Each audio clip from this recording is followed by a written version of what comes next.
Lieutenant Sonjak. You take your men, go up to the other end of the alleyway. Plant them back in the doorway. It's plenty dark, they won't be seen. I'll do the same down at this end. The signal to move will be a sharp blast of the whistle. You got that? Right. All right, man. You heard the captain. Where's the DA?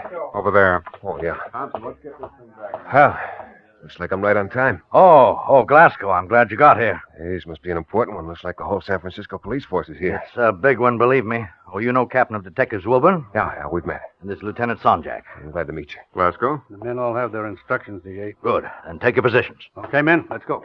All right, Thompson. You want to come along with me, Glasgow? Our stakeout's down about midway in the alley. All right, with you. It's a laundry. There's a vacant storeroom upstairs. We can watch it from up there.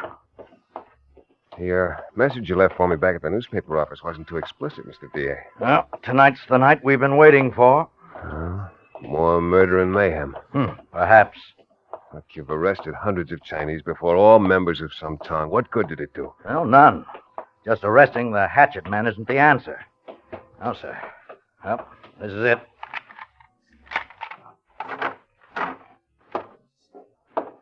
Smells empty.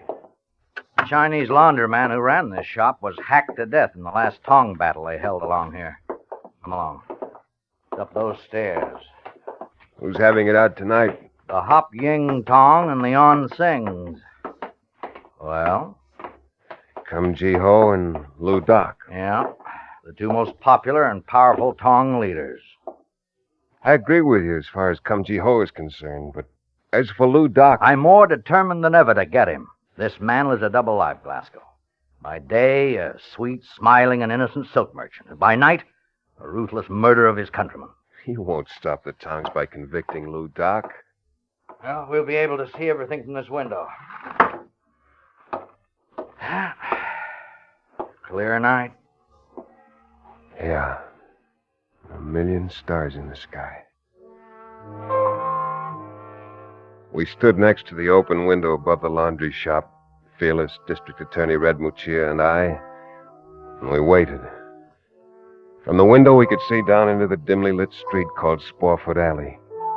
A narrow street lined on either side with butcher markets, curio shops, tea parlors, and more laundries. In some of those shops, fronts for hidden gambling dens, sultry, air-oppressed opium dens. Vidocq, the man the DA accused of being the most notorious Tong leader in San Francisco, was all of that. But he was more. Vidocq was my friend. He was a man of principles. Born in San Francisco and wanting to adapt himself to the ways of his Western brothers, he'd learned to speak, read, and write a pronounced English. He'd educated himself in the thoughts and ideas of the Western world. I knew Vidocq. I had my doubts that he was going to show up in Spofford Alley tonight. Cigarette, Glasgow? Yeah, thanks.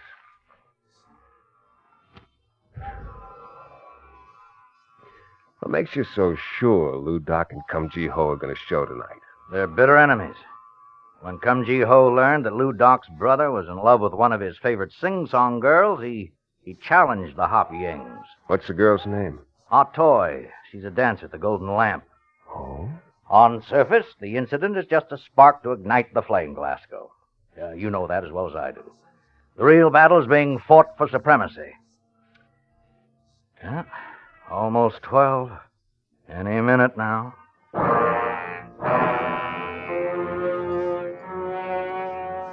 We didn't have long to wait. Because at exactly 12 o'clock, a loud, shrill cry rang out at one end of Spofford Alley. And at the other end of the alleyway, the reply. And another full-scale Tong war began.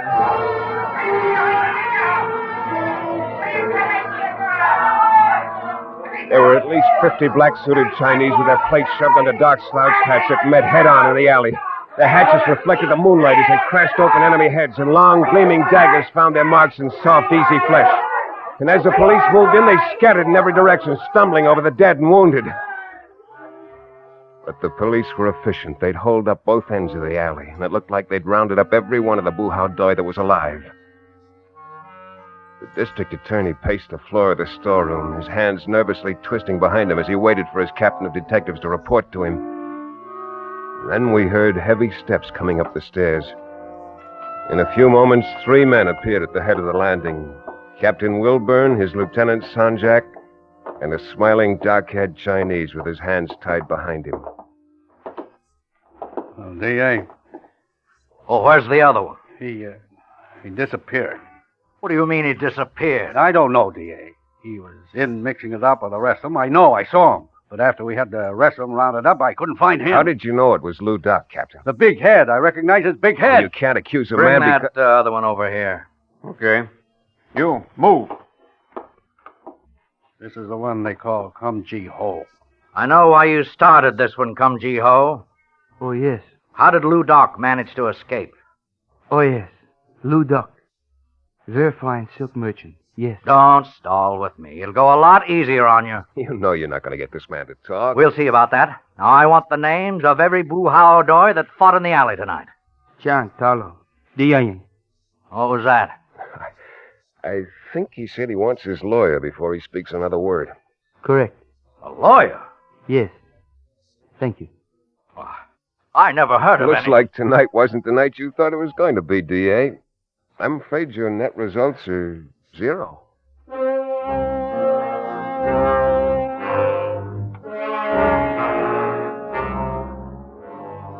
District Attorney Muccia wasn't going to get Come Ji Ho to inform on Vidocq, no matter how hard he tried. For a Tong member to testify or inform on another, even your most hated enemy, which was a rival Tong, was certain death. And in most cases, members of your own Tong would carry out the death sentence. In the wild confusion of that battle, it would have been impossible to tell whether Vidocq had taken part in it. Captain of Detectives sworn he'd seen him. I wanted to know for sure, so the following morning I went to his house of business. The little old Chinese sitting behind the counter didn't even glance up at me as I entered. I walked over to the door of Lou's office and knocked. A voice yelled, "Enter," in Chinese, and I did. I opened the door. Seated behind a bleached rattan desk sat the man with his big head, rocking back and forth. Vidocq. Hello, Dan. It is nice to see you again. It's nice to see you. Please to sit. I was just about to serve tea. Thanks. Oh, I beg your pardon. This Dan is my beloved brother, Tommy. Mr. Dan Glasgow of San Francisco Tribune. How do you do, Mr. Glasgow? Hello, Tommy. You take tea with lemon, I believe. Right. I am most happy of this surprise visit, Dan. Here you are. Thanks. Most delicious.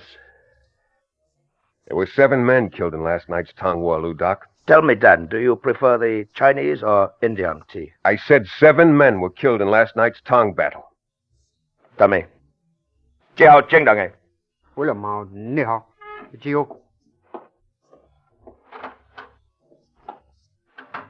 What's the matter? My words too strong for your brother's sensitive ears? Dan, if you were not a true friend, I would easily kill you with my own hand for such remark.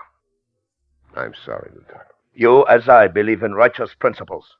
It was upon this discovery that I grew very fond of you. I've honored our friendship. In the ways of your Western world are many things that my people do not understand. Among my people are certain things which the Occidental does not understand. But cold-blooded murder is not a way that either world should have to understand. True. But I have read in the Western world books, I read of organization called California Vigilance Committee. Oh, look, that committee is was... to protect the innocent from the guilty. Yes, no argument. But for the protection. In Hap Ying Tong is protection for my people. Now comes time when most beloved brother falls in love with sing-song girl named Atoy. He wishes to marry with her. She returns this love. It must be so. And so in order to bring about this marriage, hundreds of men may lose their lives.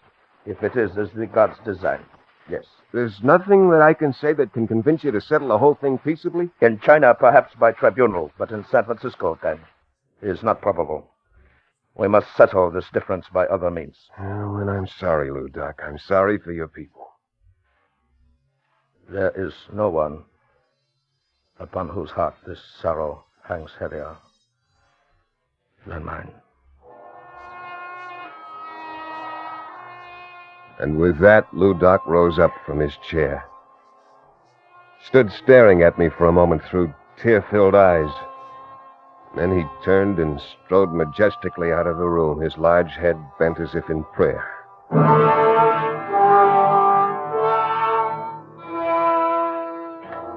In the weeks that followed, for some unknown reason or other, the town wars slowed down to practically a standstill. It'd been only a couple of hatchet murders in 2 months. Oh, it seemed almost too good to be true. Then, on January 4th, I received a phone call from the DA's office about 4 in the afternoon. His voice had a smile in it. Well, it took someone else to do it, Glasgow, but it was done. What was done? About an hour ago in Ross Alley, 2 tong men shot a man and then hacked his face to ribbons with their hatchets. When Captain Wilburn got down there, he identified the man. Who was it? The man we've been after. Your good friend, Vidocq.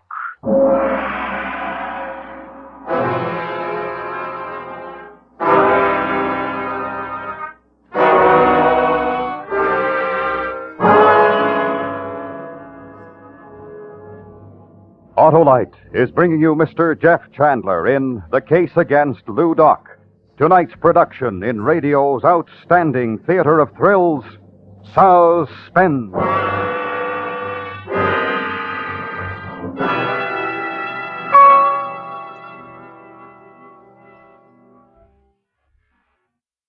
Say, Harlow, just what does ignition engineered mean? Well, Hap, it means that Autolite spark plugs are tops in quality and performance. That's because they're designed by the same Autolite engineers who designed the coil, distributor, and all the other important parts that make up complete ignition systems, used as original equipment on many leading makes of our finest cars, trucks, and tractors. Well, that's a pretty good reason to use them, Harlow. It's the best, Hap. So have your Autolite spark plug dealer replace worn-out spark plugs with either standard or resistor-type Autolite spark plugs for smoother performance, quick starts, and gas savings. They just don't come any better than Autolite. Autolite spark plug dealers offer the best spark plug service money can buy, too, Harlow. Right you are, Hap. So, friends, to quickly learn his address, call Western Union by number and ask for Operator 25. She'll gladly tell you the location of your nearest Autolite spark plug dealer. And remember, from bumper to tail light, you're always right with Autolite. And now, Autolite brings back to our Hollywood soundstage Mr. Jeff Chandler in Elliot Lewis's production of The Case Against Vidocq, a dramatic report well calculated to keep you in suspense.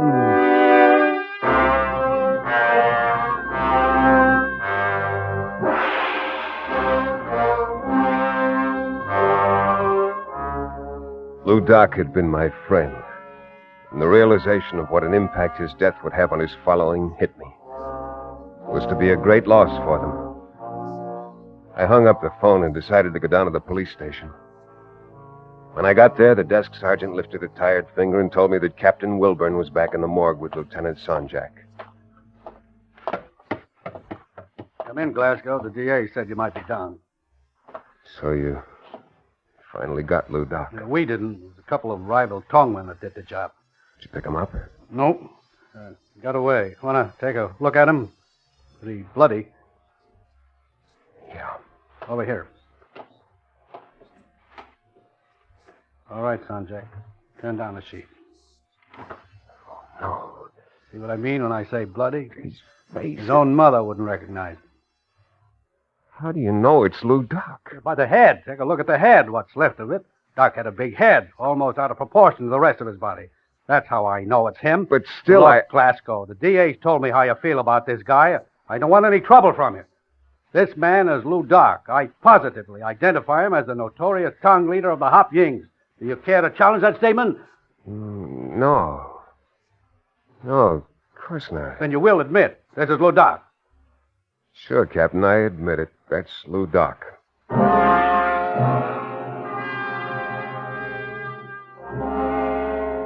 I admitted it because the thought suddenly occurred to me that here was the opportunity I'd been waiting for.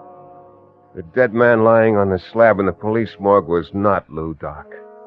The police had no positive identification as to who the man was, but it looked like a perfect way to ease the pressure that was being brought to bear on them. Captain Wilburn knew that faceless man was not Vidocq as well as I did.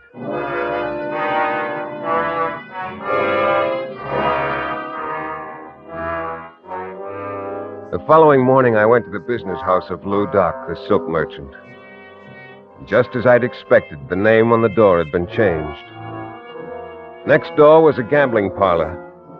I gave the password at the door and was admitted. I sat down at one of the fantan tables and began playing.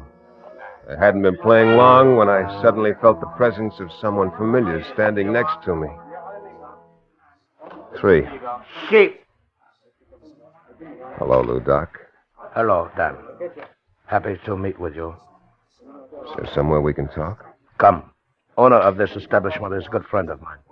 We shall use his office. All right, you lead the way. Come.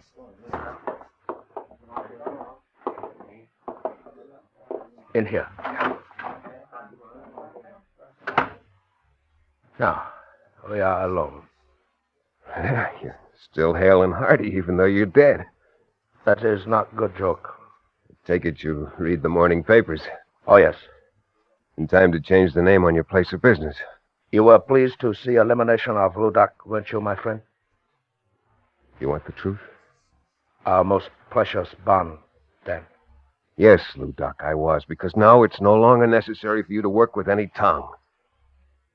It surprises me that you, of all persons I respect, should think that way. There's great work yet to be done among my people. Forget the work, Lou. It's a battle that won't be won until every tongue is disbanded. And if I leave, what then? Kumjiho and his tongue take over leadership in San Francisco? The terror that exists now will seem, my friend, a mere particle? What about the police? The police are satisfied, you know that. The notoriety and publicity that have gone before will no longer continue to follow me. The Hop Yings will continue to exist and you still behind them. Yes, my friend, to make decisions.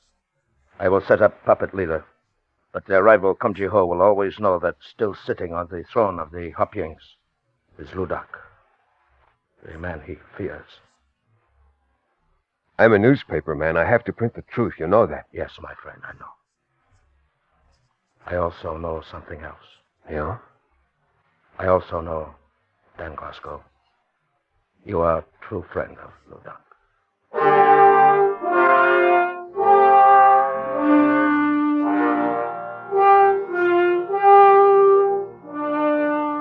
And he was right. I knew the fight within myself had begun. To know that he was still alive, and yet never to print that fact. Because in doing so, I'd have to betray his friendship. A windy night in February, I was working late in the office. It was about 8 o'clock when one of the reporters came in and told me that Tommy Yushu, Vidocq's brother, had been trapped in the cafe of his dancer girlfriend, Artoy. I rushed down to Dagger Alley. There wasn't a soul in sight.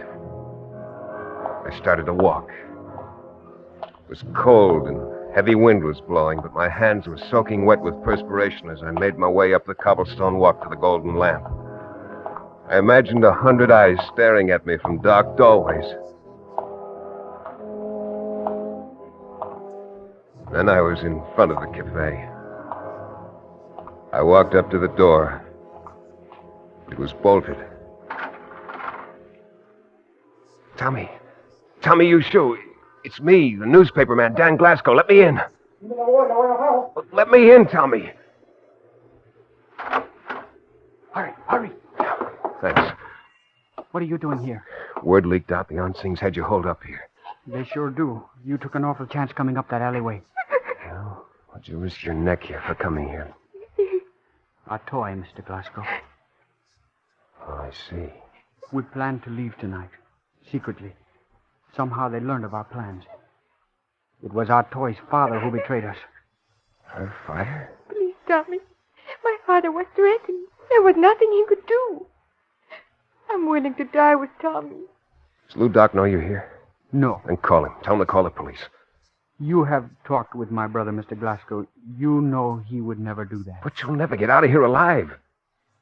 Then it must be so. Oh, I don't understand it. You'd be willing to commit suicide because of some silly, superstitious, and clannish idea that the only way to deal out justice is through force. Well, you and your brother and everybody who thinks that way, Tommy, are wrong. Maybe the idea of tongues originally were good ideas, but the goodness has gone out of them. I'm going to call the police. One moment, Mr. Glasgow. I'm sorry, but I cannot allow you to do that. All right, Tommy, you can put away the gun. I won't call him. Can I call your brother? Perhaps that is best. Thanks.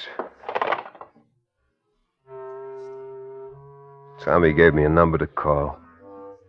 Vidocq answered the phone himself. His voice remained strangely calm when I told him what the situation was. He told me he was coming right down, warned me to stay in the cafe. Then I hung up. The three of us, Tommy, Yushu, the sing-song girl, Odd Toy, and myself, sat down and waited. 20 minutes later, I heard a car screech to a halt down at the end of Dagger Alley. I opened one of the small windows, stuck my head out, and looked down the narrow street. A long black car was parked at the curb. Then the car door opened, and Vidocq stepped out, alone. And he began his long walk up the cobblestones to the cafe.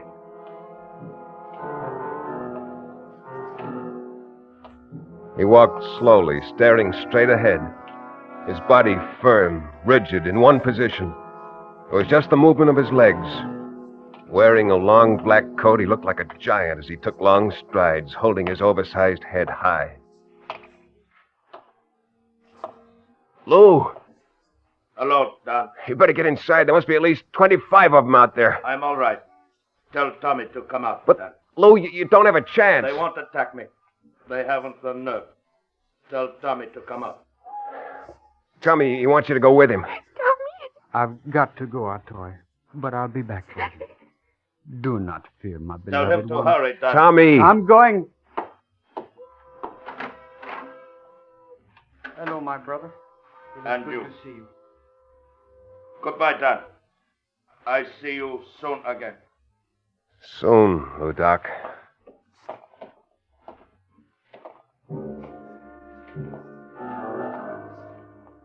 The two of them began their long walk back to the end of Dagger Alley. Vidocq's hand closed tightly around his brother's arm, walking slowly but steadily toward the black car. They weren't 10 feet from it when from out of one of the dark doorways a figure jumped into view. It was Kum Ji-ho. Kum Ji-ho let go with 4 wild shots. Vidocq whirled, covering his brother, at the same time whipping out a gun and firing. Tommy opened the door of the car, got in, and started it up. Then Vidocq fell to his knees, still firing. Tommy gunned the car away. Vidocq pitched forward on his face, emptying his gun. Kum Ji-ho dropped to the pavement, clawing at his bloody face. He twitched for just a moment. And then he lay still.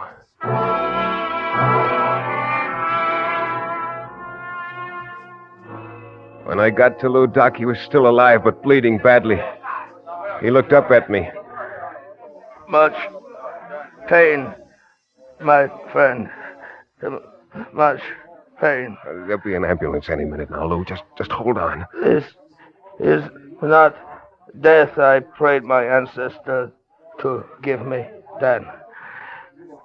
I die lying on wet pavement in dark alley at night. My wounds bleed freely. Lou, you're not gonna die, Lou. Our most precious bond, truth in our friendship. Promise me, promise as you hold me in your arms, my friend, that in stories that will be written, in one of them, someone will write, someone will write that beneath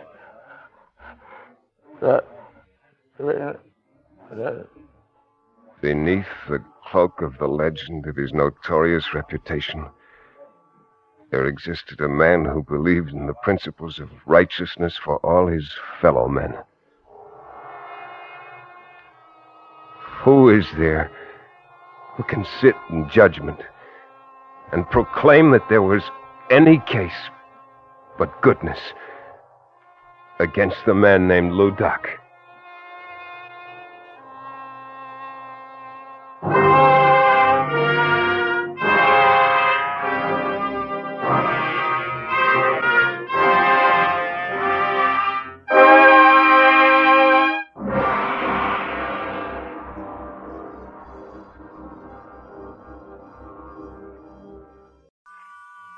And now, with the Fall River Tragedy and the performance of Miss Agnes Moorehead, Autolite hopes once again to keep you in suspense.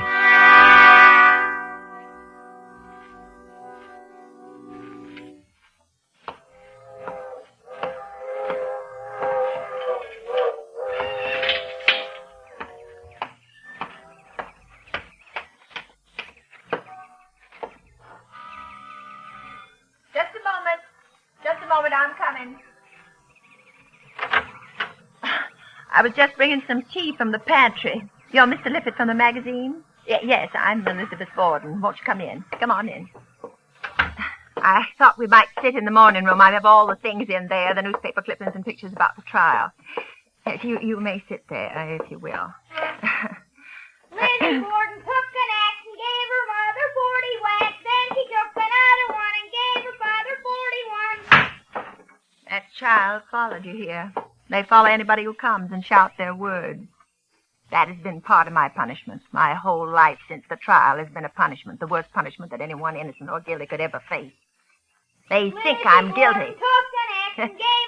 Everyone does. They always did, but I'm not. Jury said I wasn't. You must forgive me. I'll pour your tea and tell you all about it.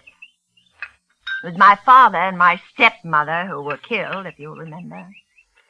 It was a long time ago. Father, where he lay on a couch in the living room, and my stepmother upstairs, where she'd been attending to the making of the beds. First, Dr. Bowen came over, and then, in a little while, the police were there, too. After some time had passed, I was arrested and brought to trial. And all my friends were witnesses against me.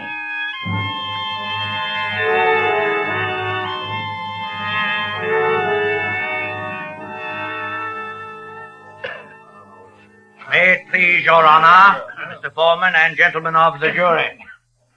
Upon the 4th day of August, an old man and an old woman, husband and wife, each without a known enemy in the whole world, in their own home, upon a frequented street in the most popular city of this county, under the light of day and in the midst of its activities, were first one, then another, severally killed by unlawful human agency.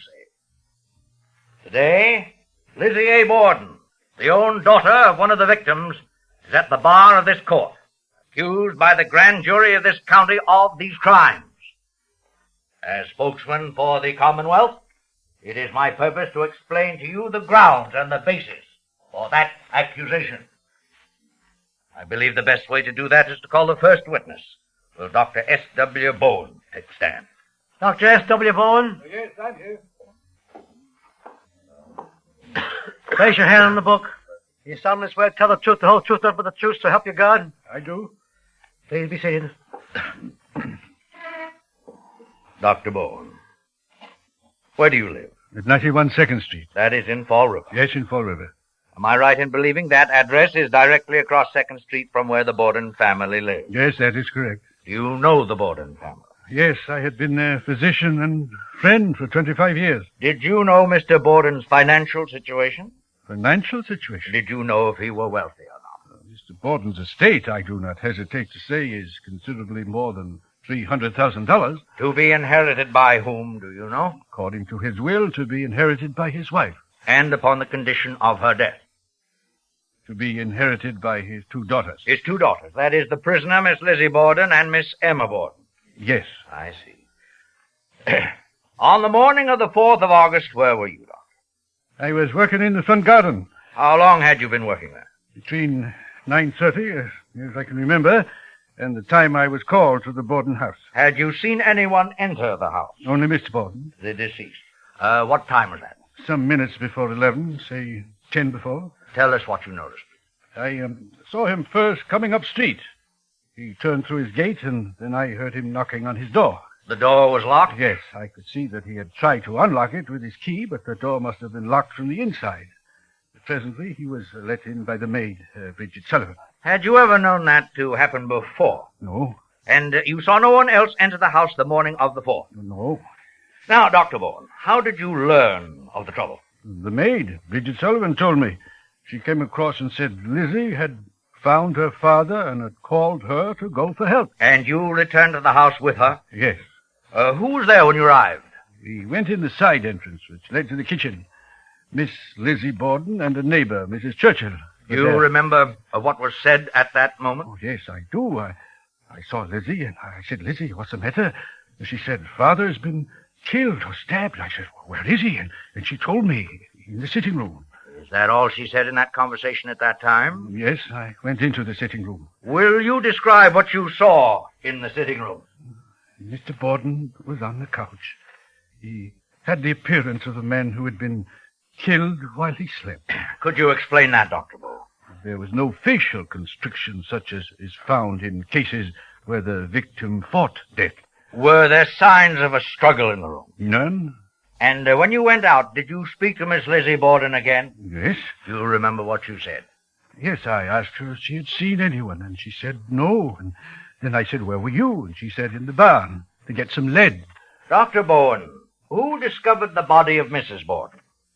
I did. When?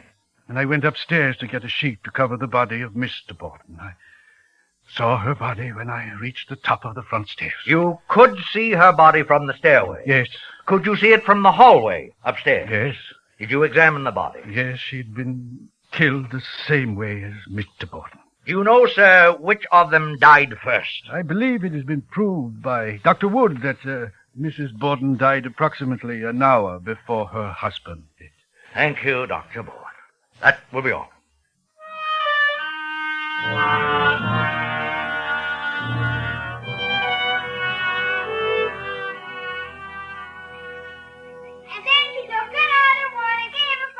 This lawyer's name was Mr. Moody. Oh, he was just full of hate. And he had a way to fill everybody else with hate, with the questions he asked. He made all my friends witnesses against me. Yes, Miss Russell, who lived next door south, and Miss Churchill, who lived next door north. Mr. Moody made them say things to make the jury believe that no one could have gone into the house without being seen, and that no one had, yes? So the murders were committed by someone who was there. And Bridget Sullivan was the only other one there. But there wasn't anybody who suspected her. She was just a witness against me, like the rest of them.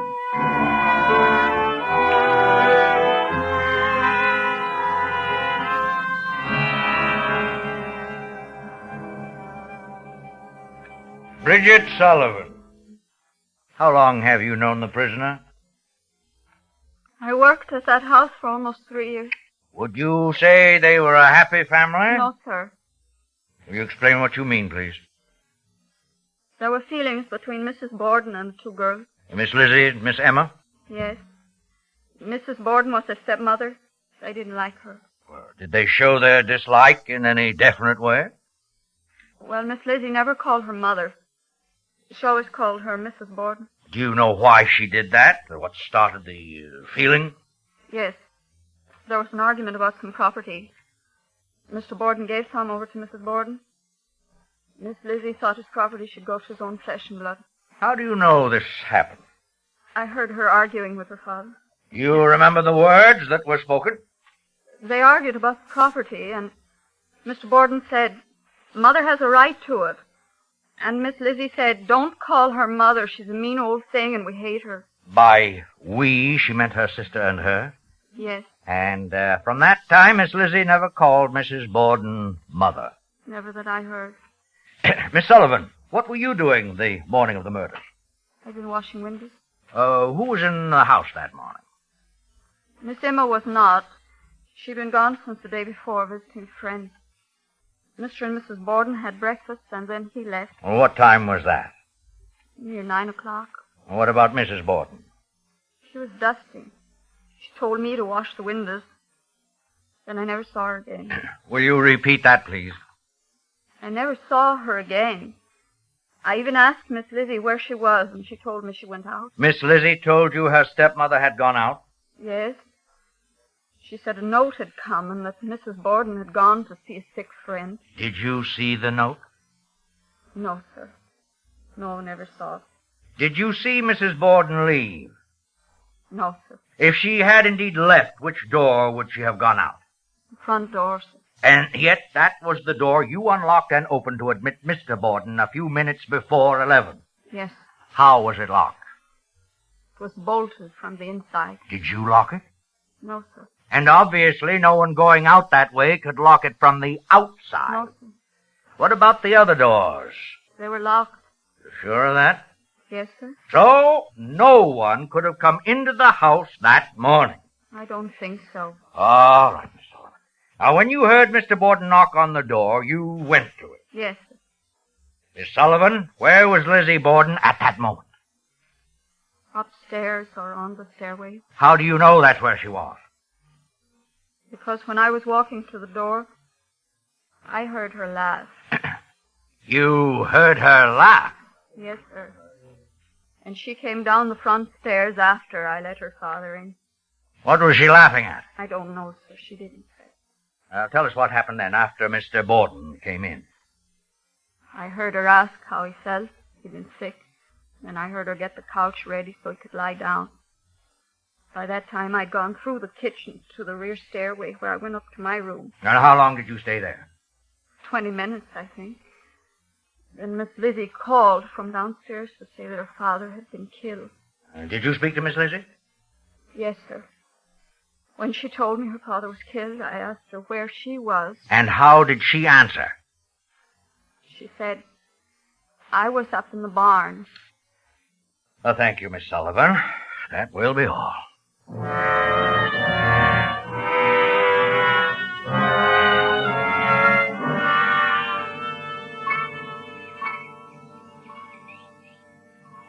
This lawyer, this Mr. Mooney, was awfully clever.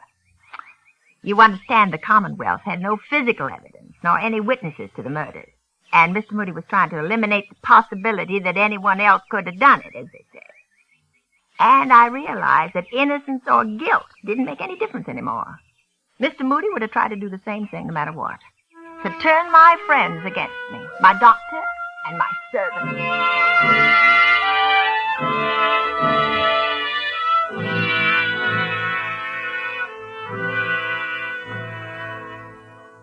Captain Harrington, being in charge of the investigation of the day of the murders, did you question Miss Lizzie Borden? I did. When I got there, I asked her if she knew anything about it. She said she did not, that she'd found him when she came into the house. I asked her where she'd been, and she said she'd been in the loft in the barn. I asked her how long, and she said she thought it'd been 20 minutes. And did you investigate that statement? I did. I went to the loft in the barn. The floor was thick with dust.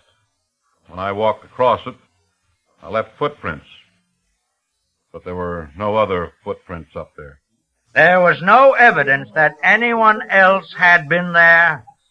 No evidence at all. That will be all, Captain Harrington. Thank you. I would like to ask the jury to pause for a moment and weigh the testimony heard thus far.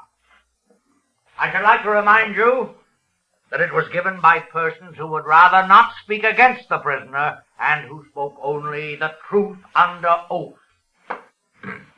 Now, I should like to ask the prisoner, Miss Lizzie Borden, to take the stand.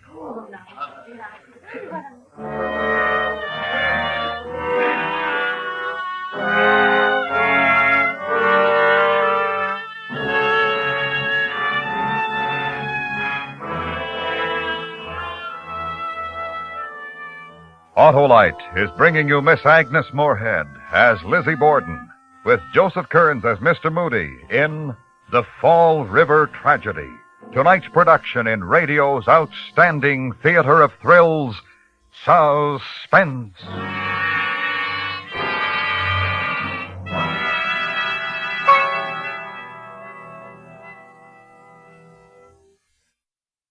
Say, Hap, where were we? Oh, you were telling me about the Autolite Stay Full battery. Oh, yes, the famous battery that needs water only 3 times a year in normal car use. Good starter, Harlow? Ah, it's the very best, Hap. Why, every positive plate in the Autolite Stay Full is protected by fiberglass retaining mats to reduce shedding and flaking and give longer life, as proved by tests conducted according to accepted life cycle standards. You've sold me, Harlow. I'm on my way to get a new Autolite Stay Full battery. So, friends, have your battery checked soon by your neighborhood Autolite battery dealer who services all makes of batteries. He'll gladly tell you whether your battery is right for these cold starting days. And if a replacement is needed, your Autolite battery dealer has an Autolite Stay Full battery for your car. To quickly learn his location, just call Western Union by number and ask for me, Operator 25. I'll tell you the name of your nearest Autolite battery dealer. where you can be sure of getting an Autolite Stay Full battery, the battery that needs water only 3 times a year in normal car use. And remember, from bumper to tail light, you're always right with Autolite. And now, Autolite brings back to our Hollywood soundstage Miss Agnes Moorehead as Lizzie Borden in Elliot Lewis's production of The Fall River Tragedy. A true story, well calculated to keep you in suspense.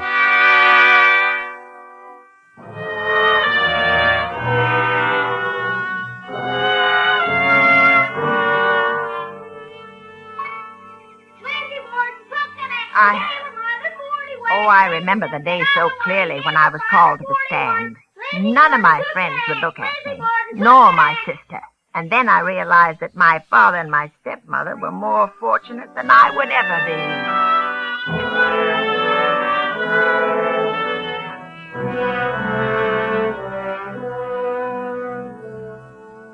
be. You, Lizzie A. Borden, swear to tell the truth, the whole truth, help you God? I do. Please be seated.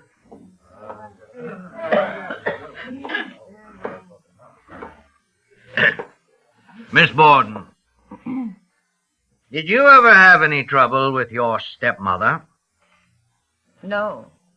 Miss Borden, do you mean not within that past year? No, about 2 years ago. Oh, then you did have trouble with her. If you wish to call it that. What was it about? About my stepmother's stepsister, Miss Whitehead. Was it a violent expression of feeling? That was simply a difference of opinion. In regard to what? Property. Her father's house was for sale on 4th Street, and my father bought her stepsister's share and gave it to her. To your mother? My stepmother. We thought what he did for her he should do for his own flesh and blood. Did you at that time say to your father, "Don't call her mother, she's a mean old thing and we hate her"? I don't know. I may have, but I don't remember. Were you always cordial with your stepmother? That depends upon one's idea of cordiality. Was it cordial according to your ideas of cordiality? Yes. I didn't regard her as my mother. I stopped calling her mother after the affair regarding her stepsister. Why did you leave off calling her mother? Because I wanted to. Have you any other reason to give me? No. Well, then that will have to be sufficient. Now, Miss Borden, we come to the morning of August 4. That morning, did you breakfast with your father and stepmother? No, I came downstairs at about 9. They had finished eating. Did you see your father? Yes. He was in the sitting room reading the Providence Journal. And your stepmother? Saw her in the dining room. She had a dusting cloth. That was about 9. Yes. When did you see your stepmother again? After I'd eaten a pear and come back into the dining room. She told me she had had a note and was going out to see a sick friend. She said she'd get the dinner. Did you see the note? No, sir. Did you see your stepmother leave? No, sir. Or did you hear her leave? No, sir. How long did you stay downstairs? Oh, I'm not sure. I ate a pear and drank a cup of tea and then went back to my room. Your room. That's up the front stairs to the rear. Yes. Is that correct? Yes. That is across the hallway and a few paces to the rear of the room where your stepmother's body was later found. Yes. How long did you stay in your room? I don't know. It must have been an hour. Did you see anyone up there? No, sir. Did you hear anything? No, sir. What were you doing? I was sewing a piece of lace on a garment. Do you know that medical examination has proved that your stepmother was killed approximately an hour before your father? Yes. Do you understand that to mean she was killed at approximately 10 o'clock? Yes. Were you in your room at 10 o'clock? I think I was. But you heard nothing. Nothing like the sound of a person being struck down a few paces away. No. That is extraordinary. Now, Miss Borden, you insist that you did not leave your room for close to an hour. Yes, sir. And where was your father? He had left. He went downtown after 9. Do you understand that the front door and all the doors were locked from the inside when he returned a few minutes before 11? Yes. Did you lock it? No, sir. Do you understand that the witness, Miss Bridget Sullivan, testified that she did not lock it? I heard her say that. Well, then who locked it? I don't know. Did you hear your father try to get in? Yes, sir. Were you still in your room? I was coming down. You had passed the spare room and were on the stairs? Yes. Didn't you see anything? If I looked in, I should have seen Miss Borden. I didn't look in. I didn't see anything. What did you laugh at? I did not laugh. Did you hear a witness's sworn statement that you did laugh? Yes. Must have been mistaken. I see. Now, when your father came in through the door Bridget Sullivan had unlocked, you came downstairs. Yes. Did you speak with your father? I asked him how he was feeling, and he said he thought he would lie down. And that is when he went to the couch in the sitting room. Did you help him? Yes. Yes, I went with him and covered him with a shawl. And then what did you do? I went up in the barn to get some lead. What kind of lead? For fishing sinkers. I was going to our farm in Marion, and I was going to fish while I was there. When were you going fishing? Monday. The murders occurred on Thursday. You were going fishing on the next Monday? Yes. Miss Borden, why did you pick that particular time on Thursday to go to the loft in the barn to get sinkers? I don't know. It occurred to me, so I went to the barn. Did you pick the loft of the barn as a place to keep sinkers? No. My father had once told me there was some lead up in the barn. You know that search for fishing apparatus in your house has shown there was none there. I had none there, but there was some at the farm. Then did not that apparatus include sinkers? No, there were no sinkers on the line. How long had it been since you used the apparatus? 3 years. And you remembered all those years that there were no sinkers? Yes. I see. How long do you think you were occupied in looking for sinkers in the loft? About 15 or 20 minutes.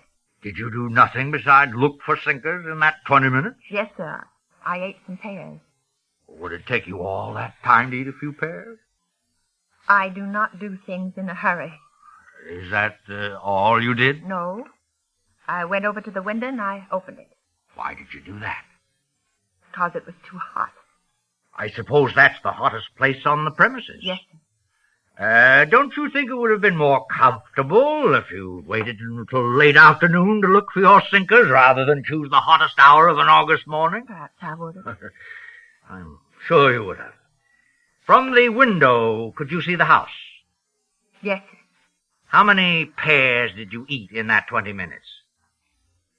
3. Could you, standing at that window, see anybody enter the kitchen or the side door? No, sir. I thought you said you could see the house. Not after you pass a jog in the barn. It obstructs the view of that side of the house. Miss Borden, have you heard a witness, Captain Harrington, a policeman trained to make accurate observation, testify that there was no evidence whatsoever that anyone had disturbed the dust on the floor of the barn loft, that no one had been there? I heard him. And you still insist that you were there for 20 minutes during which your father was killed? Yes, sir. Then how do you account for Captain Harrington's statement? I don't know. I'm afraid that Captain Harrington must have been mistaken. I was up in the barn.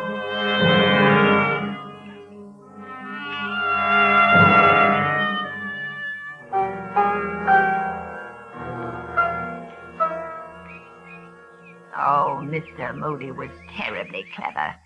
He suggested a motive, 2 motives, the hate for my stepmother and the inheritance. He suggested the story of being in the barn was false. He suggested that the story of the note and my stepmother leaving was false. He suggested that I was guilty, but I'm not. The jury said I wasn't. They found me not guilty. They didn't find the axe, they didn't find bloodstains or destroyed clothes or anything, just circumstance. But it doesn't seem to matter what the jury said. Nobody else thinks I'm innocent. Lizzie Borden, that's why they punish me. But I am innocent, no matter what people think. I stood trial and I am innocent. I swear I am. I swear I am. I'm sorry.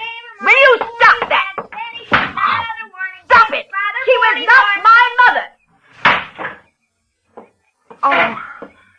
Oh, Oh, you're leaving. Don't go. I haven't finished. I haven't shown you the pictures or the newspaper clippings. I saved them all to show somebody. Why are you leaving like this, Mr. Lippert? You haven't even finished your tea. I didn't finish telling you my...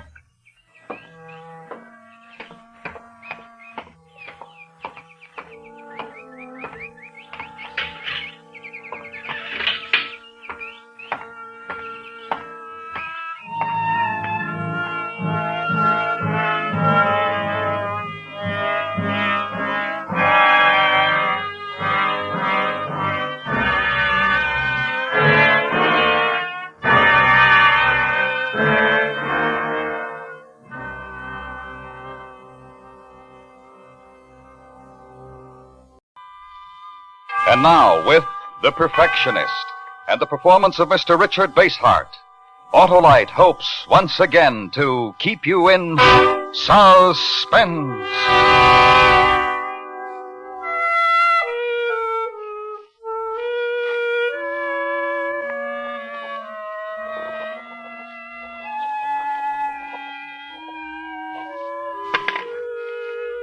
There.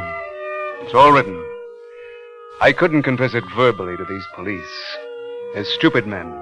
Men who discovered nothing about the murder through their own efforts. It was a mishap, a blunder which revealed me.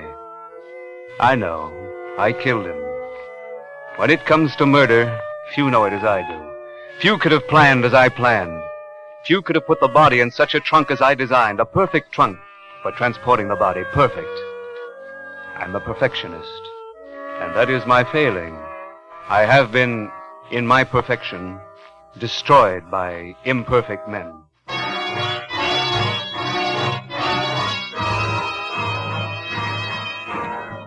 man I killed, he was old enough to be my father. I had planned each step and shipped his body in the trunk to a city only 90 miles away from the scene of the murder. Only 90 miles. And it was the fourth remaining step of a calculation in which each move had the precision of a mathematical equation. Your check, please. Here you are. It's a medium-sized trunk. And we go by the numbers. It was train 91 out of Carlton. We arrived 30 minutes late at 7:21 a.m. precisely. You should have been a train man. You're better than the dispatchers.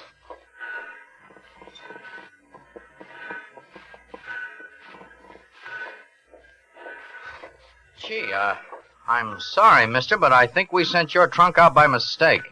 You...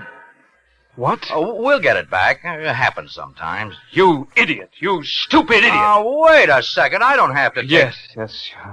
You're quite right. And I apologize. When was it delivered? Yesterday. Has anyone phoned about it? Has anyone called? Complaining of the error? No. Perhaps they don't realize they have the wrong trunk. Perhaps they haven't opened it yet. Do you think that's possible? Do you think they might not have called because the trunk is still closed? It's the only reason. People really beef when they get the wrong trunk. They scream like wounded eagles. Well, give me their name and address. Oh, I'll look it up in the book. Here it is. Name's Granick. Yes, thank you. Oh, ain't you going to write it down? I don't have to write it down. Oh, well, see you.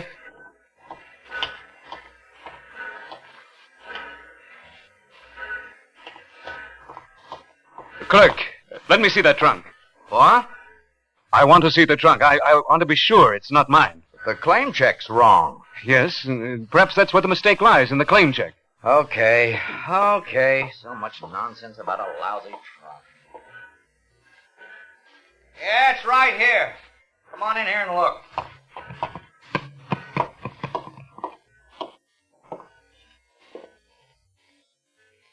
Yes. This is my trunk. You sure? You have skeleton keys. Open it. If it's your trunk, you got a key. I lost my key. Here's $10. Open it. Okay.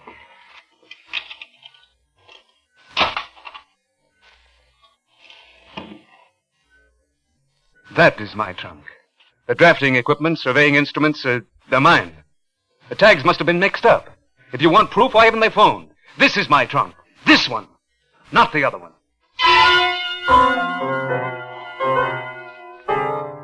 I hated that clerk. I hate anyone I have to depend on. And I had to depend on him. I had to ask him to help me when I know you can never trust anyone's help, ever. But I had to discover who the other people were, and their trunk would tell me. I had to know their secret before they found out mine. Take their trunk, not to exchange it with mine. They might doubt me, ask me to open it. No, I had to get my trunk my own way and dispose of the body before anyone missed the man I had killed.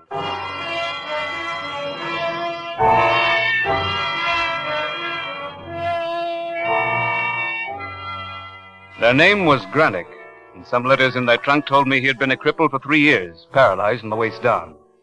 An accident, a fall. I knew more than that, much more. I knew he'd just come out of a rehabilitation hospital. But did I know enough to get my trunk without their knowing who I really was, or knowing the trunk was gone? They would know nothing, absolutely nothing of me, but I would know about them.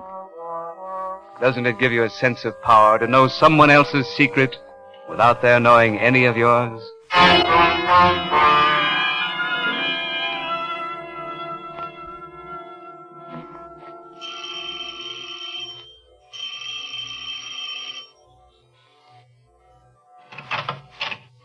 Yes? How do you do, Mrs. Granick? Yes. My name is Christensen. Is your husband around? My husband is in the living room. I know. You're going to say he can't come to the door. I know of his accident.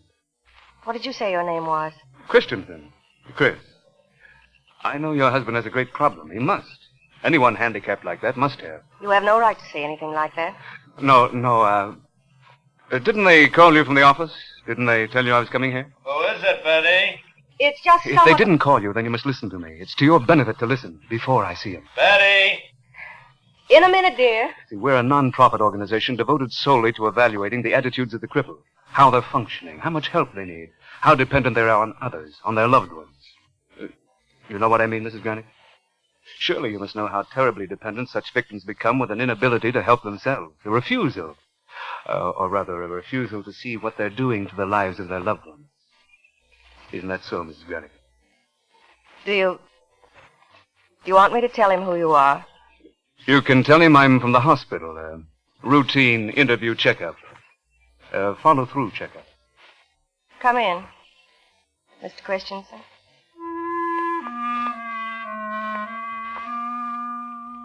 Two hours had been lost, but once more I began to feel better.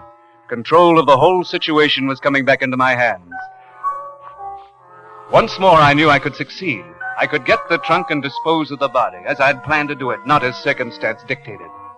And because I had control again, I was able to listen to this wasting hulk of a man, this William Granick, as he regaled me with his memories. But the trunk. Where was the trunk? I suppose everyone goes through this. Maybe I've taken longer to recuperate. Why is that? It's because of your active life, Mr. Granick. Your previous activity was outdoors. Always. Civil engineering isn't for sissies. Oh, no, it's for men, for real men. Building bridges and roads, that's for doers. You were a doer. Was a doer. Was. Past tense. And will be again. Never again. You had a hobby? Yeah, when I worked at the hospital. Dull and stupid. He still has his drafting equipment. We kept that. Yes, that would be good. Work hypothetical engineering problems. I used to do that.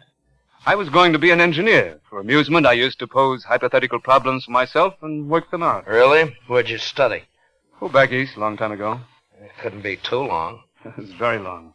But you're a young man. You, about your civil engineering. The drafting equipment, surveying instrument. I lost interest. Can't do anything with it. I can't sit indoors and pretend it's outdoors. Well, where is the equipment? Around. You know very well where it is, Bill. We put it in storage back home where we used to live. We took it out of storage, Mr. Christensen, and had it shipped here. Is it in a packing crate? No. Well, then what is it in? Well, what difference does it make? In case I could help. To get it for you. A woman alone can't do it. Such equipment is heavy. She isn't alone. I'm here. Yes, darling, yes, you are. You are here, and you do help me. It's in a trunk, an old trunk. And, where is this old trunk? In the closet, but I don't want to see it. I had a man who delivered it put it there in the closet. I'm through with it. And You haven't opened the trunk? You haven't opened it for a long time. In a way, that's better. It's raining. What? It started to rain. Are you, maybe it's presumptuous, but not many people come over these days, but, are you busy for supper? Why, no. No, I'm not. I'd be delighted. I was exhilarated. The excitement of getting my trunk. The thrill of my long battle almost won. Almost over. It's important to be exact. Only the exact survive. I felt as if I could do anything that night. Anything I wanted to. All the skills I developed over the years. Waiting for them to go to bed. Waiting to get to the trunk. I used one of those skills. I made a pencil drawing of the man.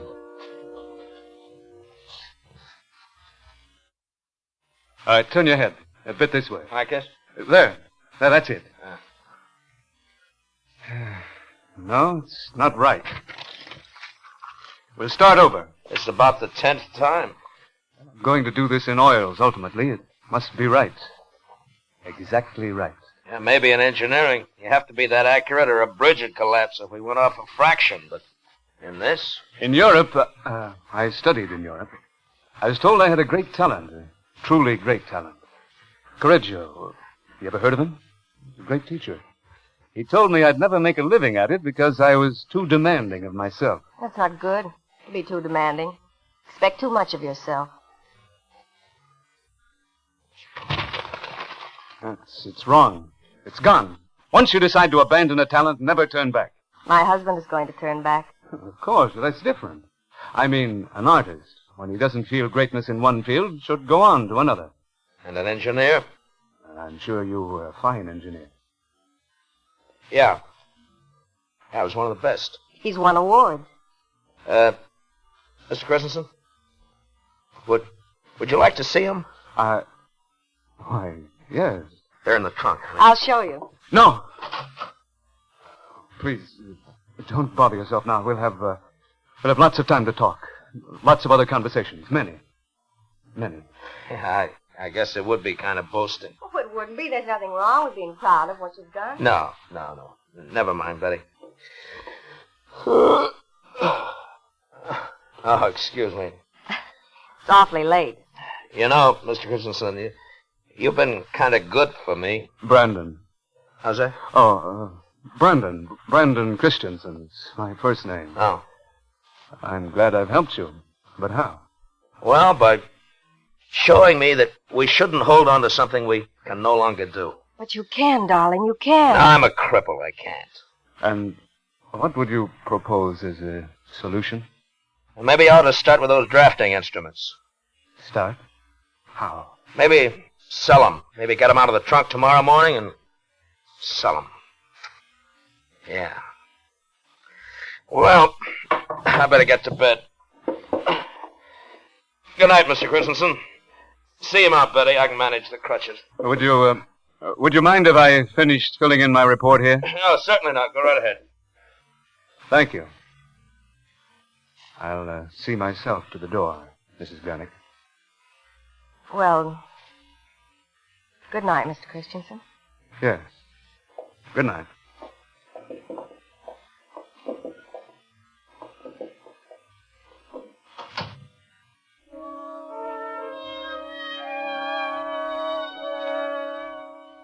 Now, wait. Wait for them to sleep.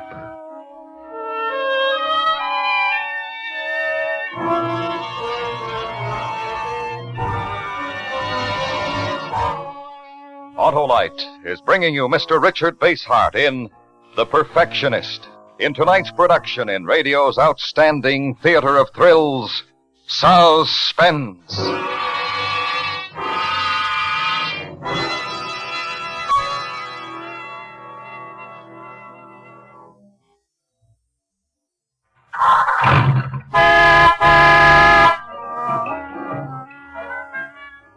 Hey, Harlow, what are you doing? I'm showing you how the Autolite electrical system in your Autolite equipped car provides the power for starting the engine, sounding the horn, and playing the radio. And the lights and heater, too, eh, Harlow? Right, Hap, as well as the power that's so important every second your engine is running.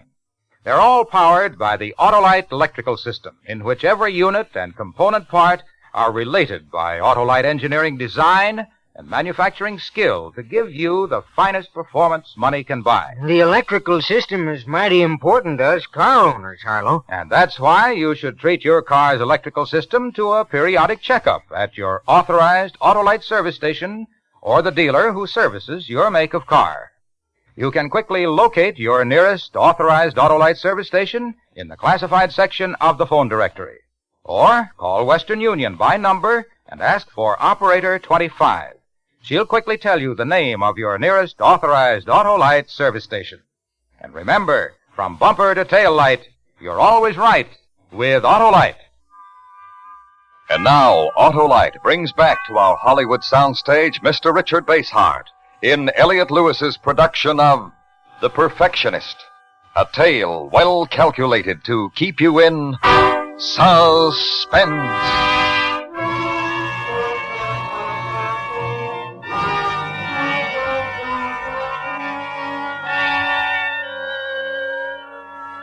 I waited until the house was silent, motionless, staring, listening. There, in the open closet, in the trunk, was the body. My heart started to pound. I advanced toward it in the dark. I felt wonderful. Here, so near completion. Here, in the dark. In a moment, I would have it open.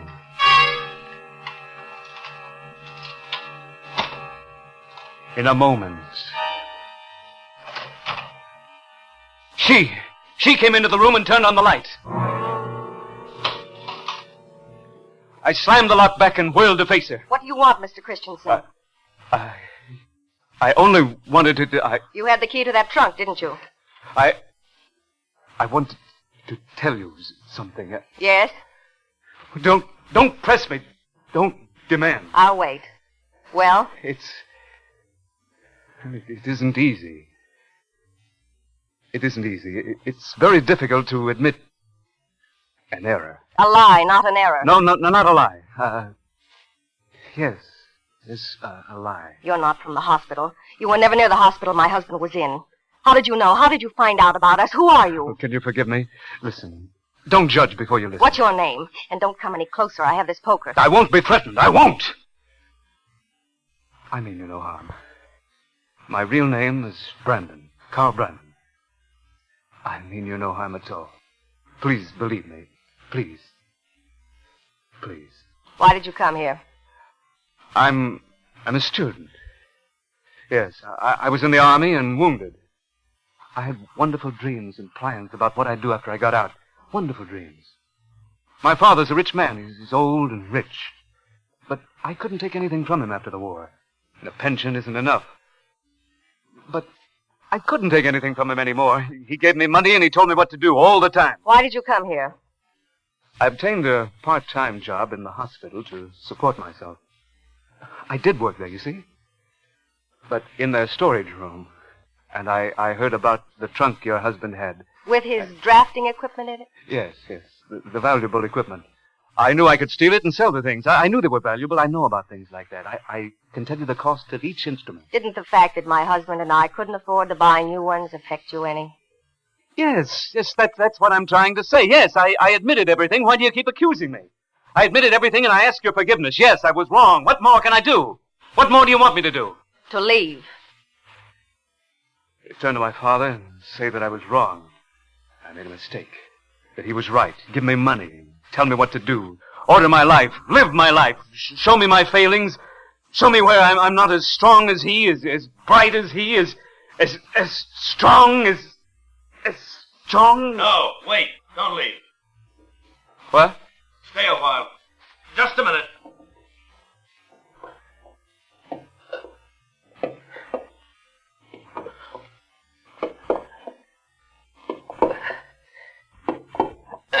Sit down, Mr. Brandon. Go on. That's it.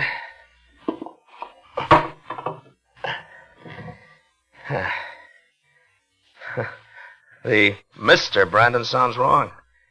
Mind if I call you Carl, isn't it? Yes, Carl. Carl Brandon. It's a nice sounding name. Betty, make some coffee, will you, honey? Coffee? Yeah. How do you like it, Carl? Just plain black coffee. The way they drink it in the Army, huh? The Army? Oh, yes, always. I was in myself. I know what it's like to come out and be hit with civilian life. It isn't a problem. There's nothing one cannot work out if one has the willpower and the self-discipline. No, I couldn't have. Not without Betty. It takes a woman or a friend or just somebody who cares. It takes someone to help. I don't need any help, Mr. Grenick. Bill. Just call me Bill. Mr. Grenick, I don't need any help. I'm fully capable of solving my own problems without help, without advice. We all need help sometimes. None of us can live without it. You're bitter. I can understand it. I've felt it. But you have to listen to other people sometimes. Now, why don't you try your homey little platitudes on yourself? Did they do you any good in that wheelchair? If they made you bounding with hope and ambition? Are you a better person now than you were before you were paralyzed? Don't preach to me. You'd better leave right now. Now. No, Betty. You have to listen. Maybe he's right, too. Maybe he can see my problem clearly the way I can see his. I can't stand waiting. Waiting sometimes makes me angry. I'm sorry. Sure, I understand. And even though I'm not too much older than you, Carl, I've seen an awful lot. I've been around a lot. And that's why, even though we might not meet again, I'd like to talk to you straight, like a member of your own family would. I don't need instruction. It's advice. And I don't need advice. We all need it sometimes, Carl. His advice was just like yours, to do things the way he did them. But letting me know that I could never do the things the way he did them. That I was incompetent and he was better, always better. I don't mean that, not that way. Well, I did something better, braver, something more daring, more skilled than he'd ever dreamed of doing. You understand? I've accomplished what he could never do. What do you mean? What are you trying to say? That you can keep your rotten advice to yourself. That you're nothing but a cripple. You're the cripple, not my husband. You're the cripple in your head. Only his legs are Betty. gone, but... All right, Carl. What is it that you've done that's so great? Get up. Go ahead of me. I'll show you. Do as I say, now. Right now.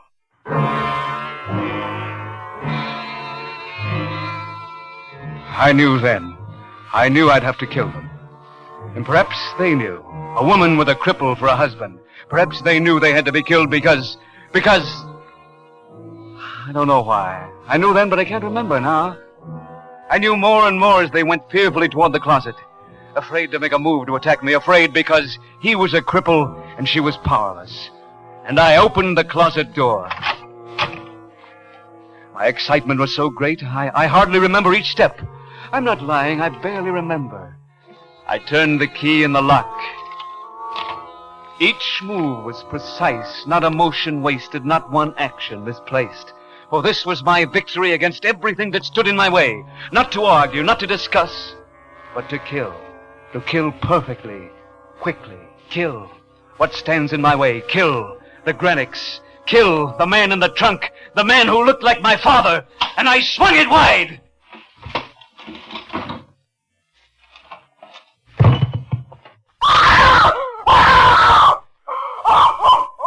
It will do no good.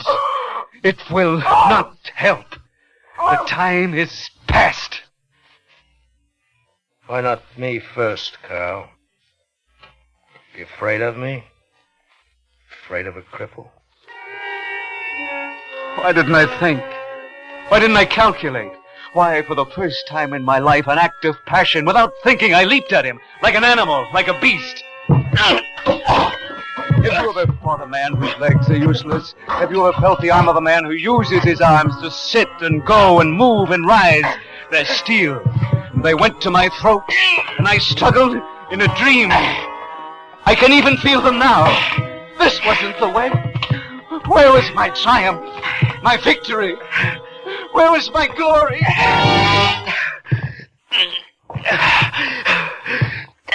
You afraid of me? Please. You're afraid of a cripple? Perfect man? Stop. Please. Stop.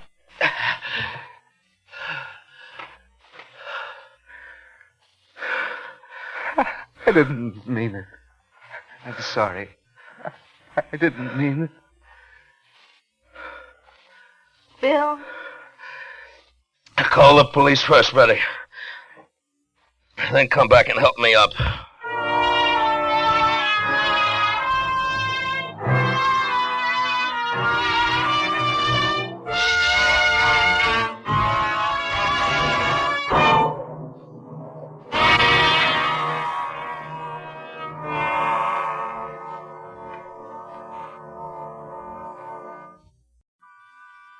And now, with Carnival and the performance of Mr. Joseph Cotton, Autolite hopes once again to keep you in suspense.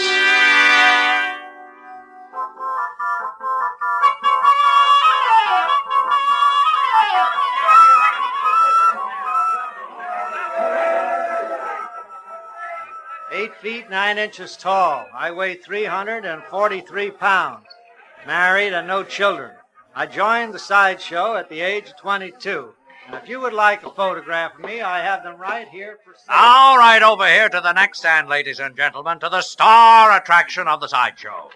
That's right, right over here. Gather round real close. That's it, right up front. Yeah, sure, little boy, you get right up close here. See something you never saw before. Ladies and gentlemen, Rene the Robot, Rene the Magnificent. Handsome, isn't he? Beautiful man. Look at him. How elegantly he stands. The elegant clothes, the gloved hand. Just so. The mouth, smiling. The noble head poised for all to admire. Rene the Robot. Rene the man without emotion. Lift your hand, Rene. Like on pulleys and wheels, ladies and gentlemen, like a mechanical doll. You and I lift our arms this way, ladies and gentlemen. But Rene, lift your other arm, Rene. Bow. Makes you forget his flesh and blood, doesn't he? Walk, Rene. Like a mechanical doll, ladies and gentlemen.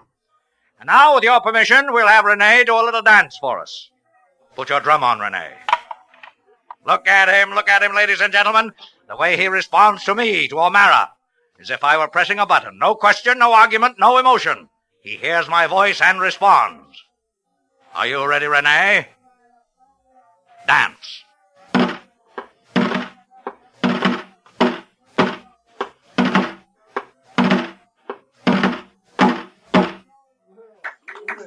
Wouldn't you like to have a beautiful mechanical doll like Rene to take home, girls? Of course you would. And he even talks. Listen. Tell us about yourself, Rene. I am Rene Orlando. I was born in Louisiana, a small town near the Gulf. My father was a fisherman. I do not remember my mother. I was 15 years old when we moved to Baton Rouge. There I discovered my talent. My talent is to control all emotion. My talent is to live as a machine, as well ordered and without emotion as a machine.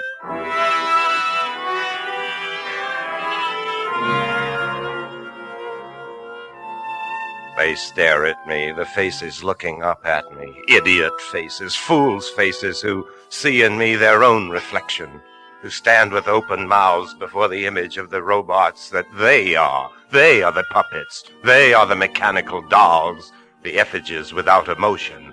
And I, the torrents within me, the ecstasies, the floods, the pure singing passions that wash over me.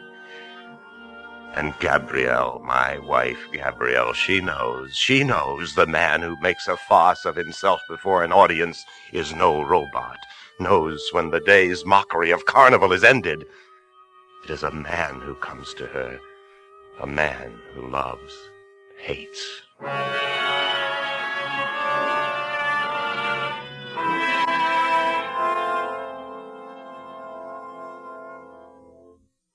Undo my hair, Renee. Black. It coils over your shoulders like dark fire and lies against the secret hollows of your throat. Black. Say my name. Gabrielle. Again. Say it. Who else knows these secrets? What? O'Mara? How many times, Renee, how many times do I have to tell you O'Mara is nothing? You walk and O'Mara's eyes follow you. You perform on the trapeze and O'Mara stands below and watches your flight and his fingers stretch out for Listen, you. Renee, how many ways must I prove to you I love you? You're with him often. Why? We discuss matters of costumes, of new ways of doing a trick. And me also? You talk of me? No. You lie. No. You lie, Gabrielle. He says my name to you and tells you I am a mechanical man. Isn't that so? Renee, you're jealous. Yes, jealous. And happy for it. Know that I am not a mechanical man, but a man of emotion. One who loves and is jealous.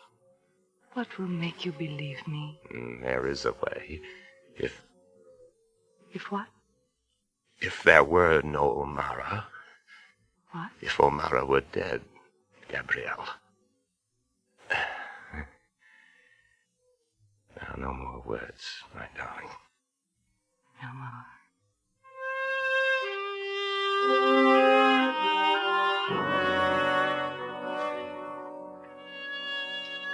And that is why they call me Renee the Robot.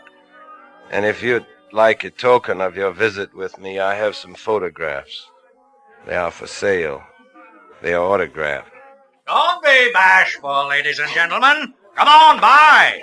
Or maybe you still don't believe. Don't believe that Renee is a mechanical man. Oh, little boy, come here. Here, I'll lift you up on the stand. Here we are. Now, slap him, little boy. Slap the mechanical man's face. Slap him. And Renee doesn't move a muscle, nor does he even blink.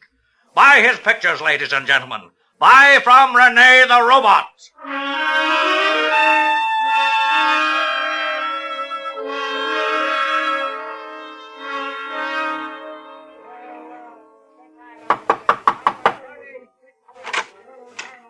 Renee, come in.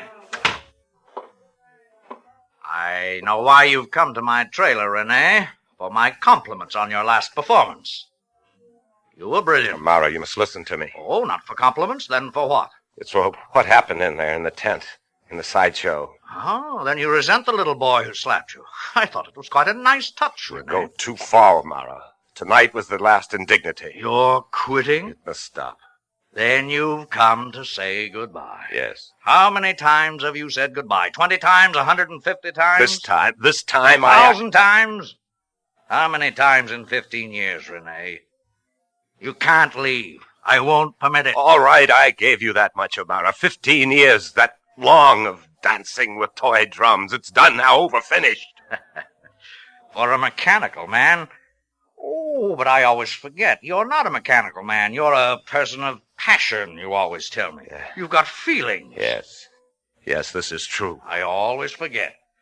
15 years a man can forget in that length of time. What was that girl's name? No. You know the one I mean. I told you, O'Mara. I warned you. What was her name?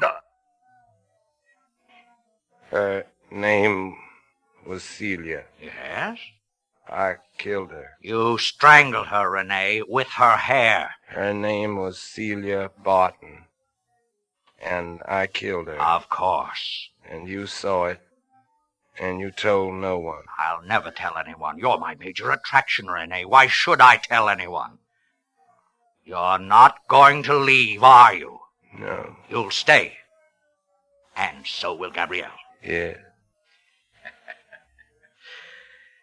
That puzzles me, a man like you and a woman like Gabrielle. So different.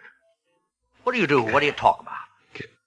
We're not different. A robot, cold, without heart and no soul. Gabrielle, a flame. You're wrong, O'Mara. You have no understanding. You do not know what's inside of me. Cold, without heart and no soul. I know what's inside of you, Renee. Pulleys and strings and wheels. Someday, O'Mara, You'll kill me? Yes. Yes, I'll kill you, O'Mara. I'll kill you. Renee! Bow! Turn around. Get out.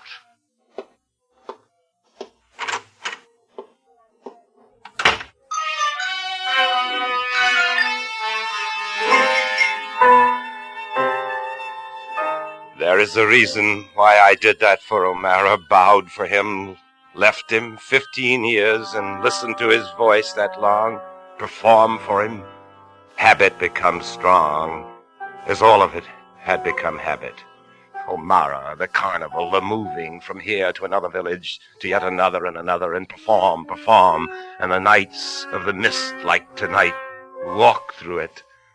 A wet desert, pale reflections of light, the pockets of wind that swirled up the confetti and drifted away.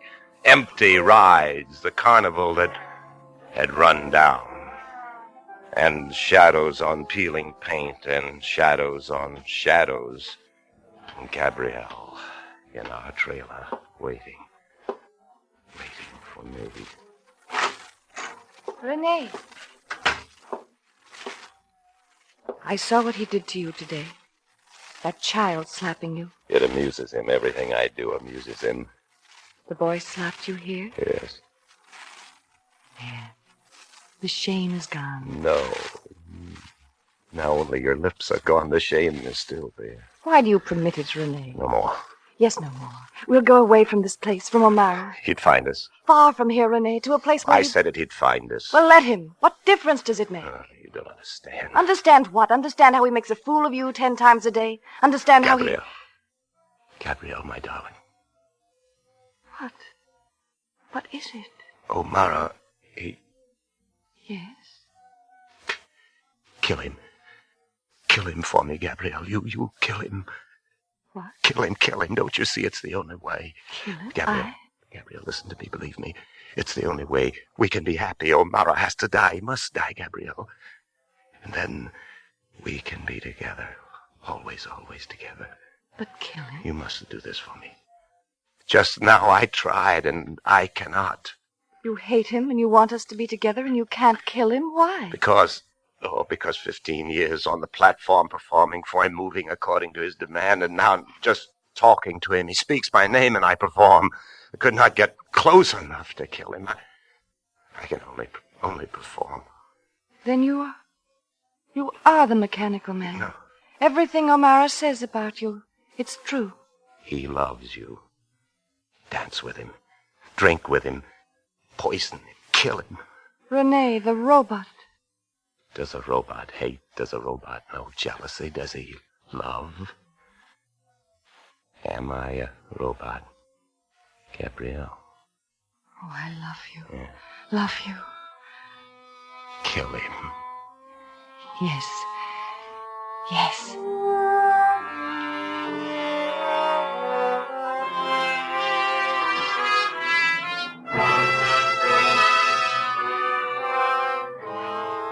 Autolite is bringing you Mr. Joseph Cotton in Carnival, tonight's production in radio's outstanding theater of thrills, Suspense. Say,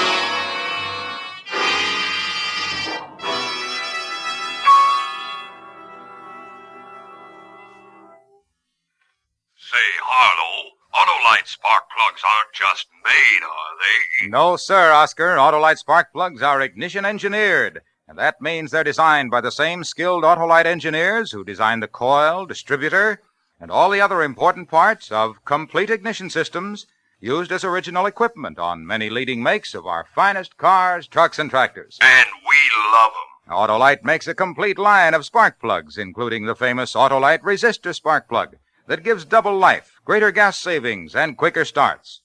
Autolite also makes a special transport spark plug for heavy-duty use in tractors and trucks, and a complete line of spark plugs for marine and all other types of internal combustion engines. And you get them at your nearest Autolite spark plug dealer. So, friends, see your nearest Autolite spark plug dealer soon. Have him compare your spark plugs with the exclusive Autolite Plug Check Indicator, so you can be sure your spark plugs are right for your style of driving. And remember, from bumper to tail light, you're always right with Autolite.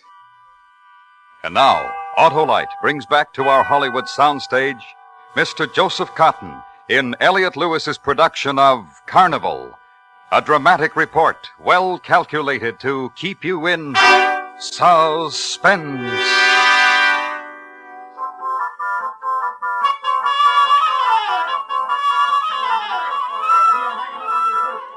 short tickets here for the spectacular attractions that you will see inside. Rollo the Giant stands 8 feet 9 inches tall, his little finger as big around as your wrist. Rene the Robot, the man who walks and talks and thinks like a machine.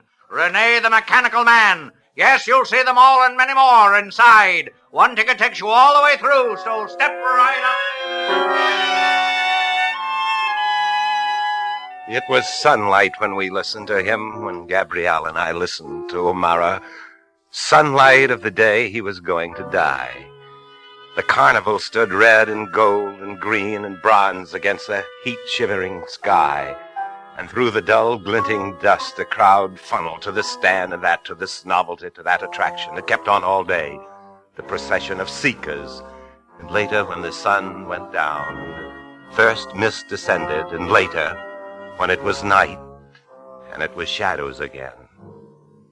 And then it became a certain time, a time of importance, the hour interval before my last performance, the hour when O'Mara would die.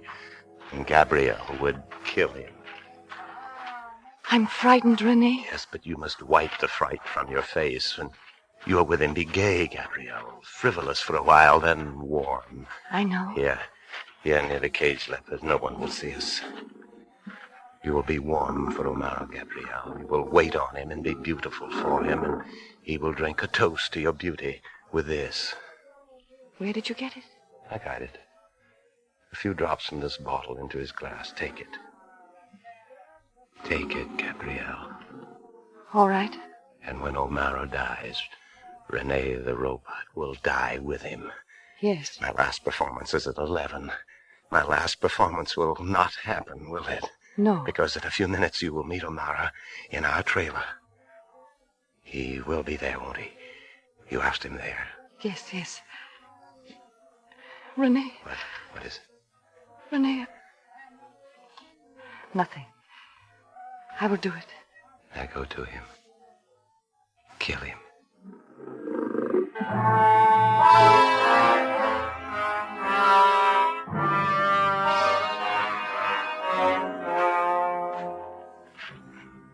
You caged leopard, wait with me. You behind your bars, I behind mine. Wait.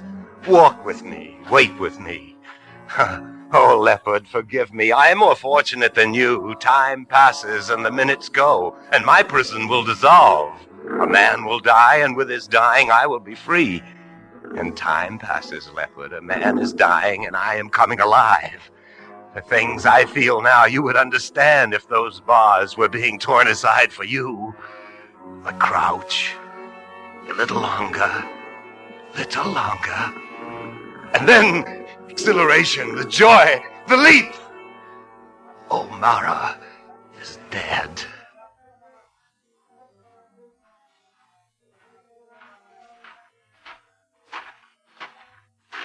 Rene. Where have you been, Rene? Oh, O'Mara. I've been looking for you. There are people in there in the tent. They are waiting for you. O'Mara! For Rene the Robot. Come on.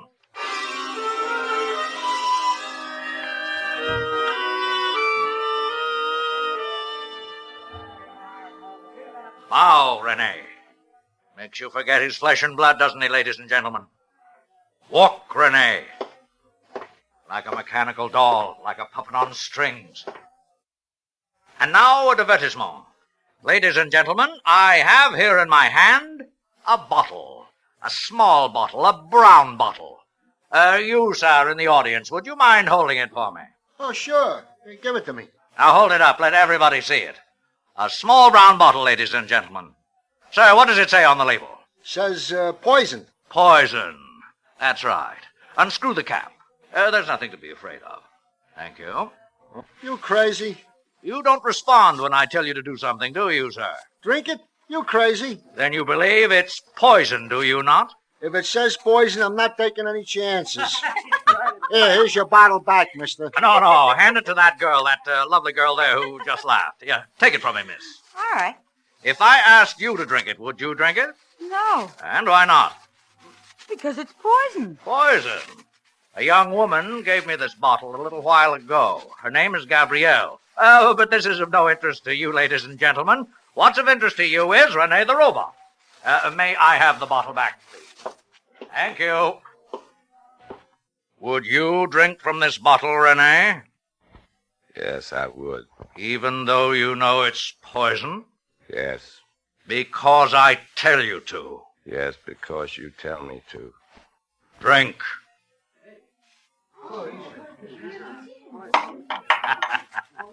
You see, ladies and gentlemen, he drank it. Drained it. But don't worry, it wasn't poison. Once the bottle held poison, but that's another story. It was only colored water that Renee drank. And now, with your permission, we will have Renee do a little dance for us. Put on your drum, Renee.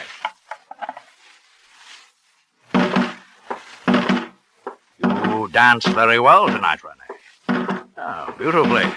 Dance, Renee, dance, and listen. I went to Gabrielle, spoke love to her. I was right about her. She is a flame, unforgettable, love and wine. When she handed me the glass, her hand shook. Oh, dance, Renee, the people love you. Her hand shook, and then she dropped it. She dropped the glass. Wouldn't you like a beautiful mechanical doll like this to take home, girls?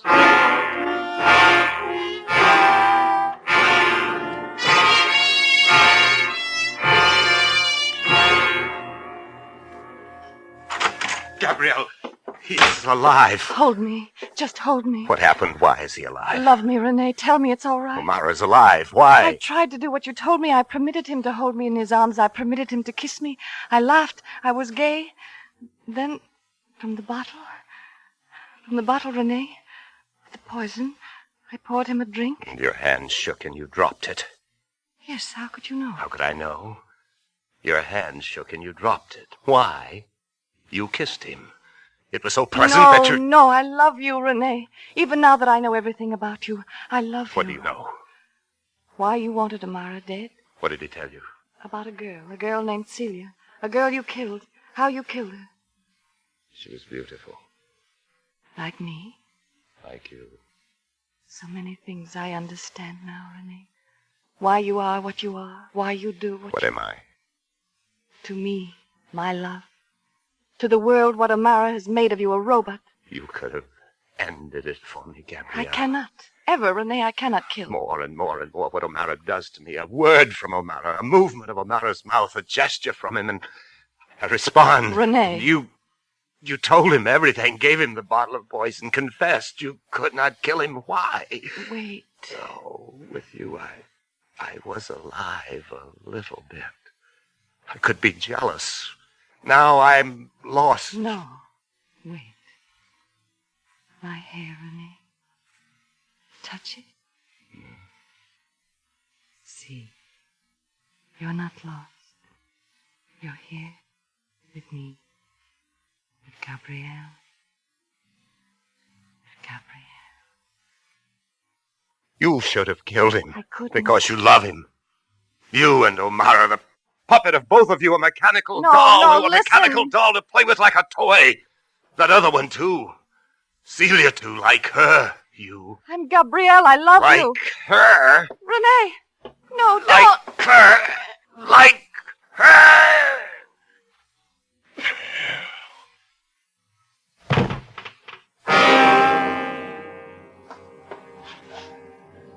She lay there, Gabrielle, her hair a veil across her mouth, against her throat where I had twisted it. I brushed it aside, leaned over, whispered her name on her lips. She didn't answer me. She lay still. Gabrielle lay still. I lifted her, held her in my arms. A pale light from outside touched her cheek, held, and through the window outside was mist and the carnival, and the seekers still there for the last show. Here and there the carnival lights die, one by one, and the light on Gabrielle's cheek dies too. Oh, Gabrielle. She's dead, Renee. You killed her. Put her down. No, Omara. Put her down. Renee. Walk.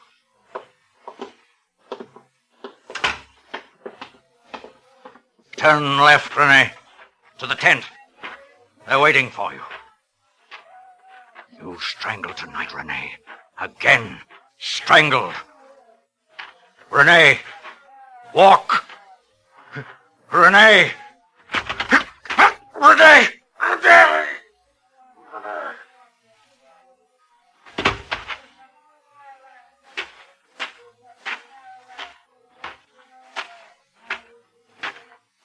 I weigh 343 pounds, married and no children. I joined the sideshow at the age of 22. I am Rene Orlando. I was born in Louisiana, small town near the Gulf. My father was a fisherman. I do not remember my mother. I was 15 years old when we moved to Baton Rouge. There I discovered my talent. My talent is killing. Long ago I killed Celia. Tonight I killed Gabrielle and O'Mara. Now I will dance for you.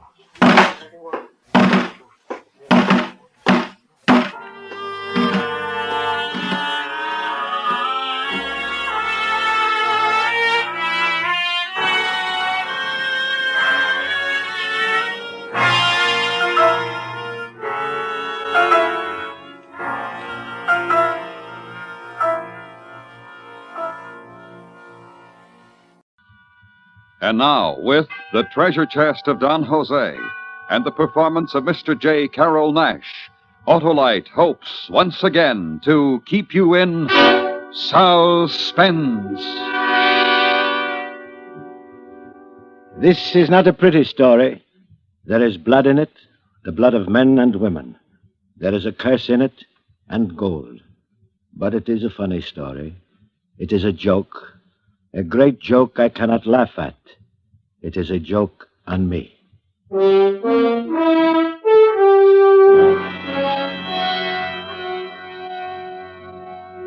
In matters of this sort, secrecy is of the most importance. In matters of this sort, no man is your friend. Once, I had a friend. We lived together in my little house on Black Cay down in the Gulf of Mexico. But then the hurricane struck, and everything was different. The wind blew for 2 nights and a day, and when the waves piled up on the quay and swept away the house, it was my friend Pedro who dragged me away unconscious and lashed me to a ring bolt on our little dock and saved my life. Next day the sun was shining again, but there was nothing left on my little island. The splintered planks that once had been the house of my father were scattered among the stripped palm trees, and even the big chimney that was built by my great-grandfather was a pile of broken bricks. There was nothing but blue sea and a bright sun and heaviness in my heart. Even the chimney. What would you expect from such a wind? Aye, my friend. So now at last the curse of the Gasparias has fallen on you? Curse? You speak foolishness. It was a hurricane. So it was, but a hurricane sent especially to destroy you? You cannot believe that silly tale. Did not your father perish from a bolt of lightning that struck him from a cloudless sky? The doctor said it was a heart attack. And your grandfather pulled into the sea by a giant octopus? He was washed overboard during a squall. And all because of his father, Don Jose, the king of the pirates? And the curse put upon him and all the Gasparias by the beautiful Doña Margarita, who preferred death? Oh, you prattle like a schoolboy, you who have never been one day to school. Come, we will clear up this mess and build the house over again.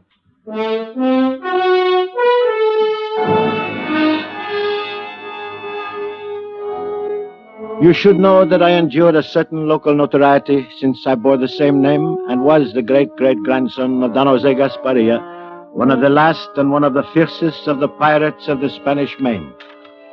This was much less interest and concern to me than it was to my friends and acquaintances among the Florida Keys.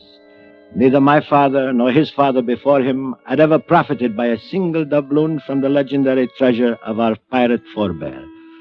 As to the curse pronounced on Don Jose by the proud and virtuous Doña Margarita, I gave it as little credence as I did the recurrent tales of Gasparia's buried treasure. But that was before Pedro and I set about clearing up the hurricane's mess. We were stacking brick from the demolished chimney when Pedro made a discovery. Jose, look at this. What is it? Seems to be a box, a little iron box, the size and shape of a brick. Well, let me see it. There was a lock there, but it's rusted away. Hand me that pinch bar. Yeah, there's a paper inside there. Yeah, it is very old. What does it say, Jose? Oh, nothing. It's just an old paper. Looks like... Looks like a poem, Yes, huh? yes. Oh, I remember now. It is a nursery rhyme from my father. And then he copied it for me when I was a little boy. But what's it doing in this old iron box? Oh, I must have hidden it away once when I was playing. Well, amigo, come. We shall get back to work, huh?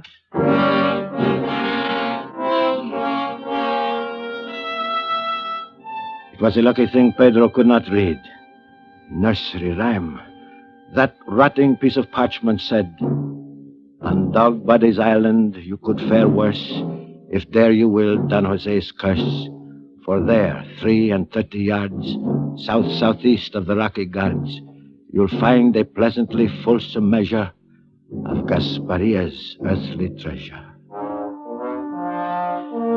There could be no question about it. Here was at last a tangible clue to the hidden gold of my ancestor. It was mine if I could find it. And why should I share it with anyone, even Pedro? I was the rightful heir, and I would claim it all. So that night I took our only boat and rowed to the mainland.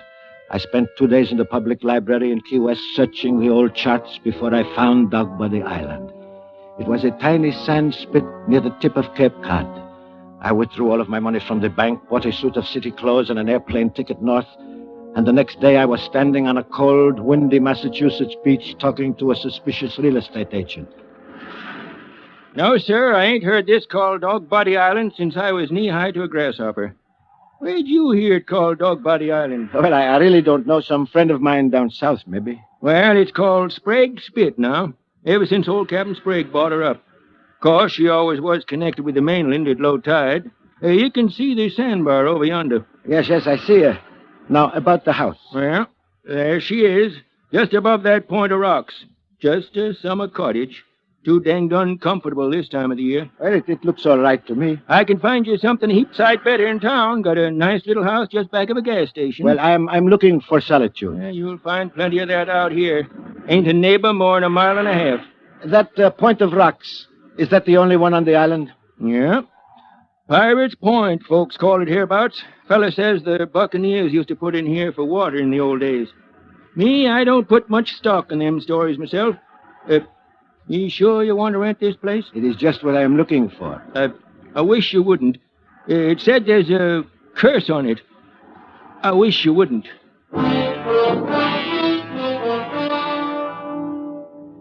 It was perfect. My little rented cottage on the beach. Quiet, secluded, and yet within view of that rocky point, which must be the same one Don Jose called the Rocky Guards.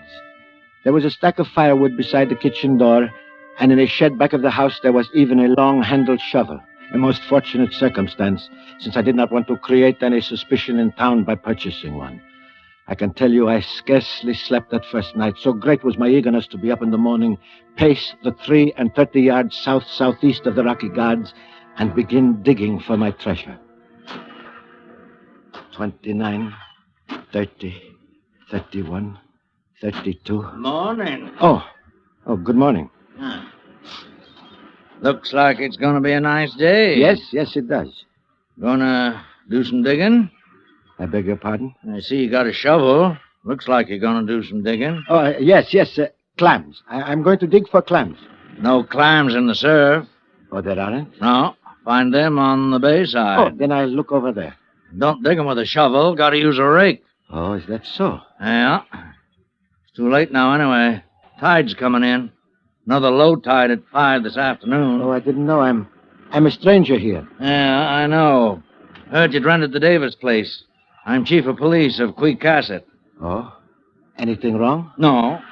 Town limits come all the way out here, though.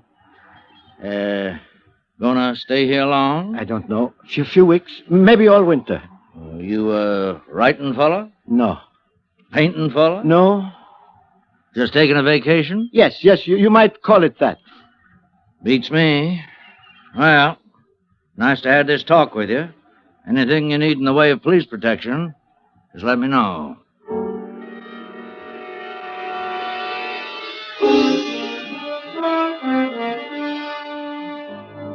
He couldn't know. How could he know? Nobody knew about the treasure clue but me.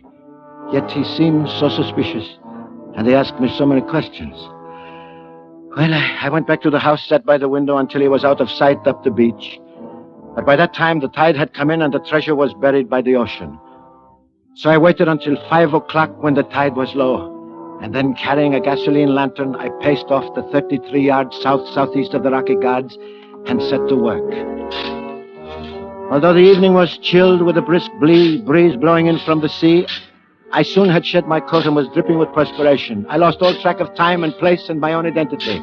I was a machine attacking the wet, sliding sand with huge bites of my shovel, widening the hole as it grew deeper until my lantern threw long shadows across the opening that had now become large enough for a coffin. Then my shovel hit something solid.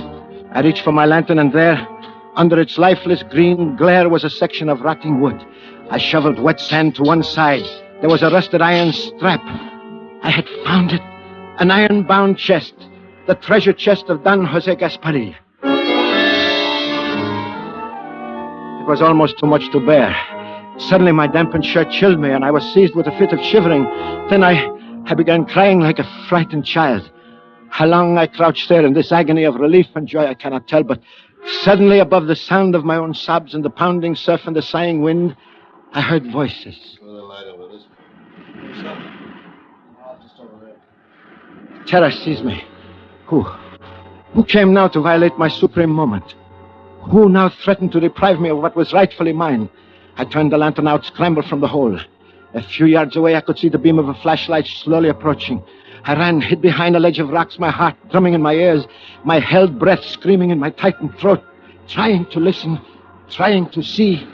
Maybe around here. All right. What's the matter? Oh, did great. Shovel. Ready? All right. Whoa. What were they doing? Did they know? At last it was quiet. I watched their light as they made their way across the island toward the bay. And then after a long time, I heard the cough of a motorboat. Still I waited until the sound of the receding motor was lost in the sighing wind and the hiss of the nearby surf. Then I lit my lantern and went back to my diggings. The hole, it was half filled, and suddenly my terror turned to rage. What had they done? I began digging savagely. But almost at once my shovel hit something that was softer than the chest and yielded to the pressure. I seized my lantern, crouched over for a closer examination, and found myself looking into the still open and vacantly staring eyes of a corpse.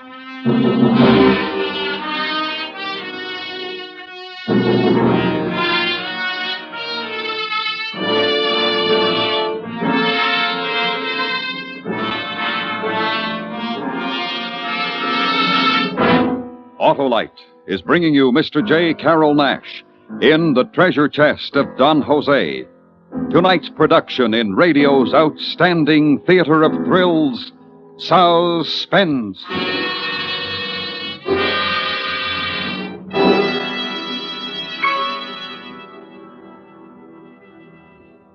Say, Harlow, wait a minute. Do you mean everyone? Everyone, Hap. Positive? Positive, Hap. Every positive plate in the Autolite Stay Full battery is protected by fiberglass retaining mats to reduce shedding and flaking and give longer life as proved by tests conducted according to accepted life cycle standards. All that plus, eh, Harlow? Plus the fact that the famous Autolite Stay Full needs water only 3 times a year in normal car use. Yes, the Autolite Stay Full needs water only 3 times a year in normal car use. So, friends, visit your nearest Autolite battery dealer and ask him about an Autolite Stay Full battery for your car if a replacement is needed. He services all makes of batteries, and he's conveniently located. To quickly learn his address, just call Western Union by number and ask for me, Operator 25. I'll gladly tell you the name and location of your nearest Autolite battery dealer. where you can get your Autolite Stay Full battery, the battery that needs water only 3 times a year in normal car use. And remember, from bumper to tail light, you're always right with Autolite. And now, Autolite brings back to our Hollywood soundstage Mr. J. Carroll Nash in Elliott Lewis's production of The Treasure Chest of Don Jose. A tale well calculated to keep you in suspense.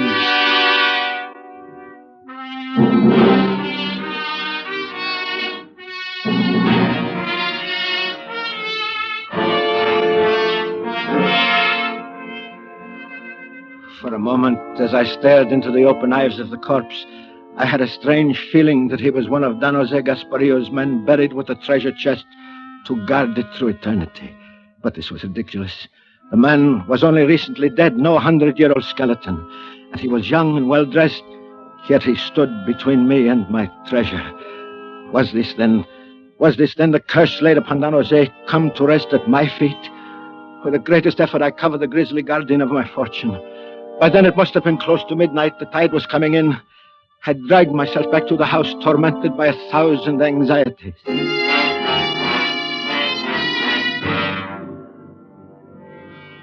Sometime toward dawn, I must have fallen asleep, for the next thing I knew, it was past noon and someone was pounding on my door.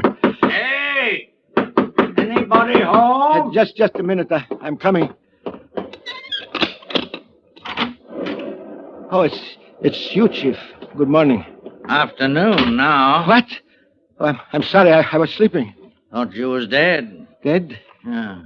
Took long enough to waken you. Excuse me. I had insomnia most of the night. Insomnia, huh? Mean you was awake? Yes. Most of the night, you say? Why, yes. Hear anything peculiar out here? No. What do you mean? Prowlers or such? Why should anyone be prowling out here? Didn't say there was. Asked if you heard anyone. No, I didn't. Got to check. This being in the town limit. Why? Is anything the matter? Yeah. Kidnapping. Murder, maybe. Murder? Yeah. Ain't you heard it on the radio? I haven't got a radio. Should. Great consolation for a man living alone. What happened? Tell me. Young Harvard fella, sinful rich. His father paid the ransom, $20,000. But the kidnappers didn't deliver the boy. Got a 3-state alarm out for him. Think they're on the Cape somewheres. We're just checking. What makes you think they'd come out here? Oh, don't know. Hunch partly because somebody borrowed one of Jen Chantry's boats last night. Found a blood stain in the cockpit this morning. Didn't see him. No, I told you I didn't. Yeah, so you did. Well, we'll catch 'em, of course, if they're on the Cape. Sooner or later, we'll catch 'em. Ransom money's in small bills, all marked. They'll get hungry sooner or later and spend some. Besides, we got a pretty good description of 'em. Let me know if you see or hear anything. Yes, of course. I'll be glad to. Yeah, just checking.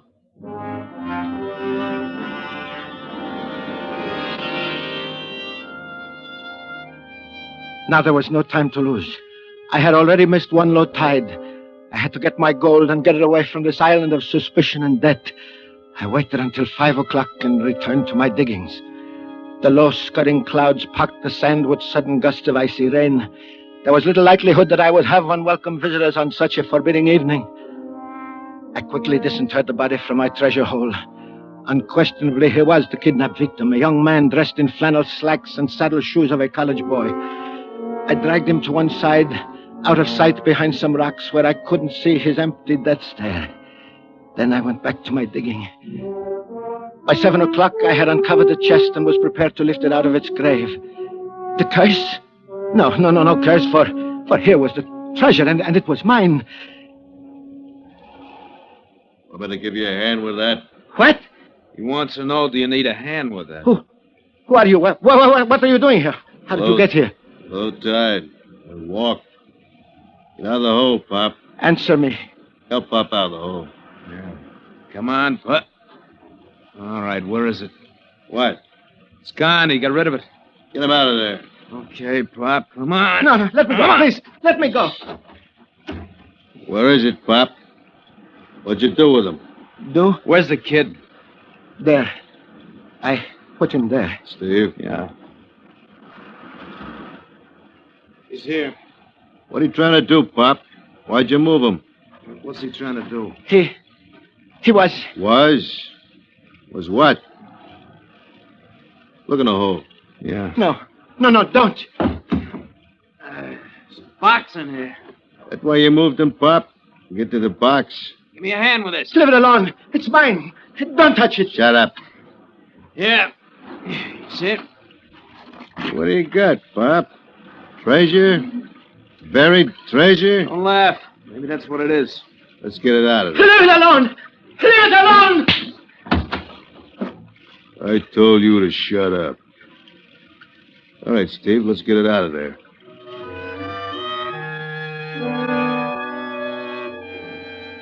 There it was, my treasure, in the sand-covered, iron-bound box. Only it wasn't mine. Not while these two hoodlums stood over me with clenched fists and poised boots. At guns' point, they made me grasp one of the rusty handles, and one of them lifted the other, and they forced me to help carry it toward the house. My treasure, it was mine, and nobody could take it from me now. I must find a way to rescue it. When we got inside the house, they yanked open the chest and emptied one of the canvas sacks, its contents cascading onto the table in a golden stream of doubloons. Well, what do you know? Gold. It's mine. It belongs to me. It's my inheritance. Yeah, I know, Pop. Only you're going to pay a high inheritance tax, 100%. Okay, now, Pop, I'll tell you what we're going to do. My friend and me are in a little trouble.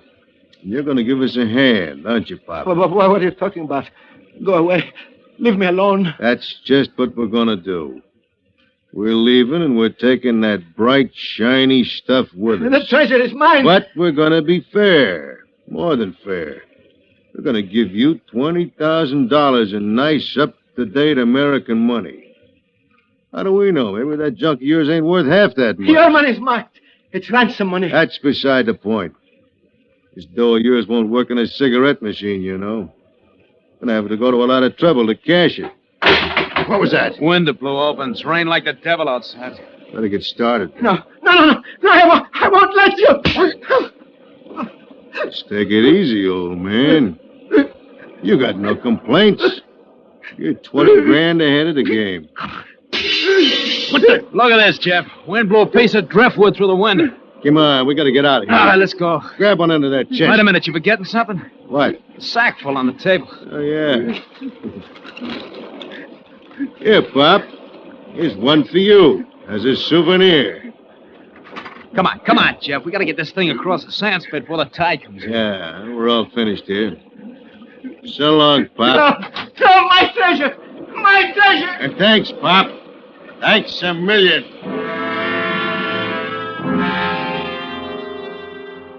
And they were gone, walking slowly across the dunes with a heavy burden. I watched them, unaware of the sheets of rain driving through the open door of the cottage, unaware that the house itself was shuddering from the impact of the storm, unaware that the wind had shifted from northeast to southeast. And suddenly I became conscious of my great danger. The tin frame cottage was creaking and shaking. It was shaking from the relentless wind, and the sound of the storms had a familiar tone, a tone I had heard once before, and then I realized the wind had shifted. I realized this was no ordinary storm. This was a hurricane. Outside, the waves were piling up, coming closer and closer to the cottage. Over my head, there was an ominous crunching, ripping in the eaves. I could see the gray daylight through the eaves. The roof would blow loose any moment. I threw myself against the kitchen door and, crouching low, ran away from the sea.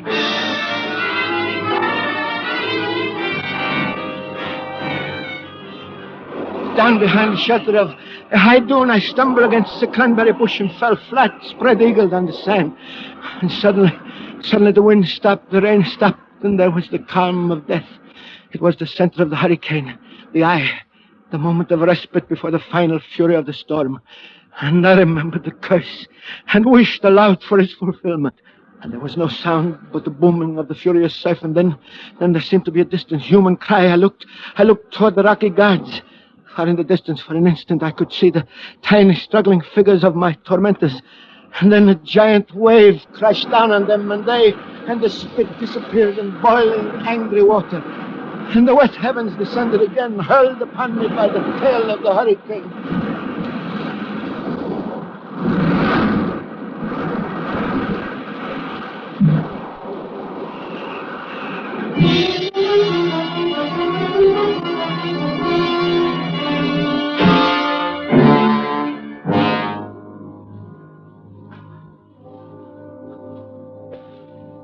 I awoke with a light in my eyes, a light brighter and bigger and closer than the sun. And I heard a voice. You all right, Mr. Gaspar? Who? It's me, Tris Weatherby. Got out here as soon as I could. We was worried about you. Out here with no radio, you couldn't get the storm warnings. You come up so fast, wasn't time to get you off. Oh, thanks. That's very kind of you. Lucky you got out of the house. Why? Ain't there no more. Ocean came plumb through, carried the house right out into the bay. Made 2 islands out of Sprague's Spit. The house is gone? Not a stick of it left. 10-foot channel where it stood. Storms play funny tricks. That kidnapping I told you about. Yes. What about it? Found 3 bodies out near those rocks. The kidnappers and their victim. What do you know about that? Nothing.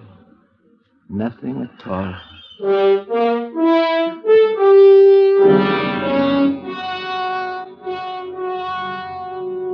It is a very funny story, no? But I cannot laugh. The joke is on me. You don't believe me? But look, here is the gold doubloon. All that is left of the treasure chest of Don Jose. Yet I know this to be true. There is a treasure. I saw it, held it, and that treasure still exists. Only now there is no map. But I can tell you, in the rocky surf near the 2 islands called Sprague's Spit, if you will dare the curse, is the treasure chest of Don Jose.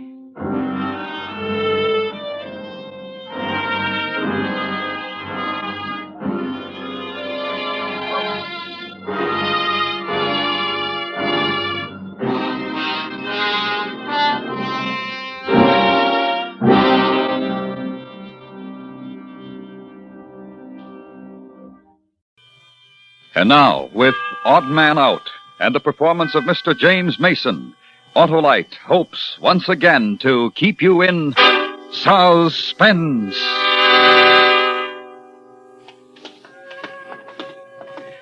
There are 4 of us on the raid. Murphy, Nolan, Pat outside waiting with the car, and myself. So there's no need to be frightened, Johnny. It's been all planned months ago. Slow down.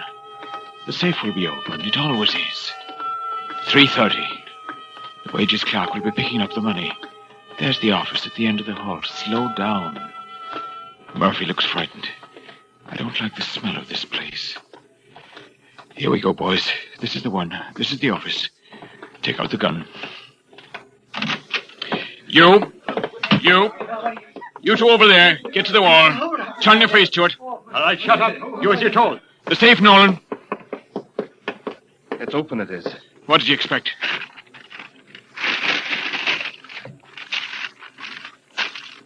Hurry, man. Hurry.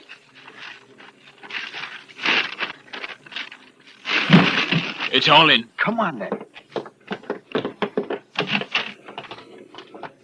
Somebody call for the police!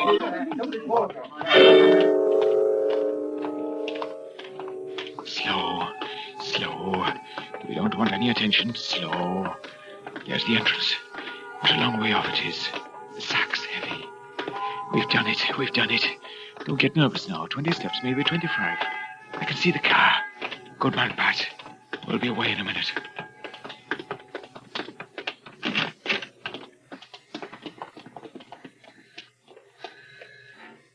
Come on, Johnny. Come on, Johnny. Why'd you stop, Johnny? Down the steps, man. There's the car. Pat, Murphy, Nolan. Come on. Stop, you. Johnny, look out behind you. He's got a gun. He's got a gun. Run, Johnny. How mad he is and all. It's like a dream. I can't move from here. It's like a dream. Go. Don't you. Get the sack, Nolan. I'm with you, Johnny. Hey.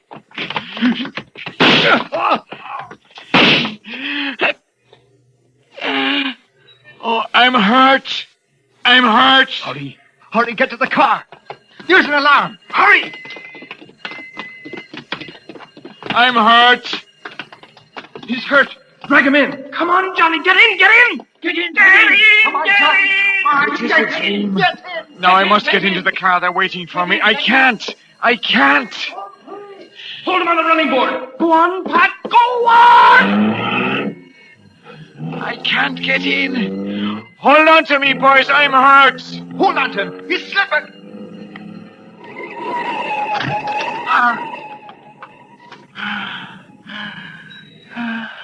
This is a hard bed, and I'm waking up for a dream I have had. No, something has happened to me. There was the car, and Pat, and Murphy, and Nolan, and... I've got to get away, catch up with them. Wait for me, boys! It hurts. Oh, it does. Johnny! Johnny, are you all right? Look, he's dead. No, he is not. No, we'll have to carry him. Oh, listen to that, man. There's no time. We can't leave him. Johnny! Oh, look at his poor arm. Oh, we'll never make it. Pat, back it up! Pat, bring the car! Go on. Leave me be. Go on. No, Johnny. Oh, there's no time. They'll all be out looking for us. We can't get away. Leave me. Put me down. Run, Nolan. Go back to headquarters with Pat. Oh, no. It'll be the end of you. We'll get through somehow. No. Why doesn't Pat back it up? Do as I say. I'm done for. Get out of it. Oh, Johnny, no. I'm the chief. It's an order. All right. Hold on to me, Johnny. There's a shelter across the road. You heard what I said, Murphy. The devil with you. I'm staying.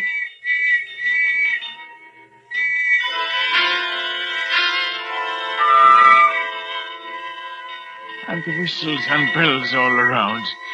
It's a dream because I'm crossing the road with Murphy and there's people standing watching us. Then I am wounded. And it's not a dream because of the pain. I killed a man, that's how it was. And he wounded me. So it's all up with me now. The police are coming. And it's all up with me. And Murphy.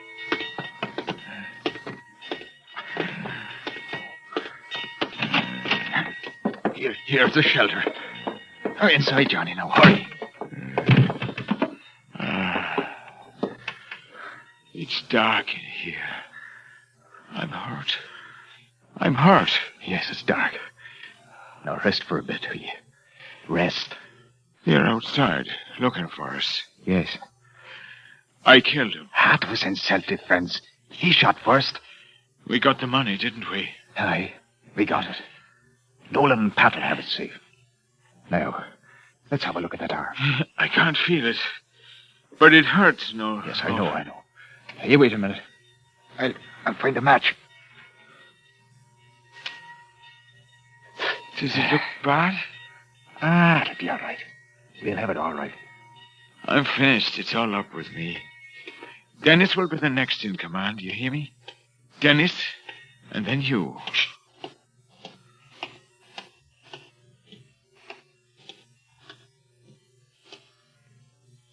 He's gone, Johnny. Johnny, wake up, man. Johnny, boy. I can hear you, Murphy, but you'll have to come closer. Oh, I'd like to lay me down for a long sleep. Johnny. I'm tired. Wake up, Johnny. No, there's work to be done. Work for an island. Fight. Johnny, can you hear me? Oh. Johnny, I was so worried, so I was. You'll have to go without me. You know I won't. The pain is killing me, Murphy. I couldn't make it. They'll have the whole police out. It was a killing. It's me or the organization. You need help, maybe, but we'll get you out. It's a waste. We haven't enough men, enough guns. Can you hold on, Johnny? Can you hold on if I go to Dennis and get some of the boys? Don't do it. I'll find a doctor. I'll bring him here. No.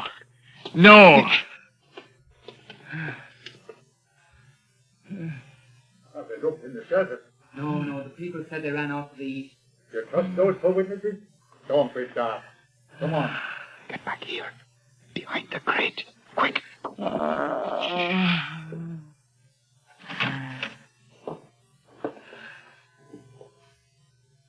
Switch on the torch. Right. Now, over there. They wouldn't have come in here. It's the cordon will be finding them when it starts to close in. Johnny Murder's the one who was wounded. He's the one we want. You keep your eyes peeled, man. It'll mean a promotion this night. We'll get him. Shut up! Oh, I'm sorry, Johnny. I'm sorry. Now, will you listen to me? Are you listening, Johnny? Now, you keep yourself here. You'll be safe now. They've searched. Now, don't move. Something went wrong, Murphy. We had it planned. I know, but it doesn't matter now. Will you listen, man? The organization will have to lay low for a bit now. You know that. We'll pass the word. Things will quiet down. All right.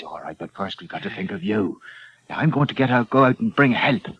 I'll do it. Now, we'll get you away, but you mustn't move from here. What's happened to Pat? Nolan? Are they away? For the love... I told you, Johnny. I told you. What's that? Over there. Maybe someone got in the back. I dropped my gun at the mill. Shh. It's a rat! Murphy! Get it off me, Murphy! Shut up! Shut up! I can't stay. I hate rats. There's more of them. They'll come after you've gone. No, they won't, Johnny. Now, easy, man. Here. Here. Now you can beat them off with the stick. Now, do you hear me, John? I'm going now. Stay where you are. Sure, you'll be all right in no time at all.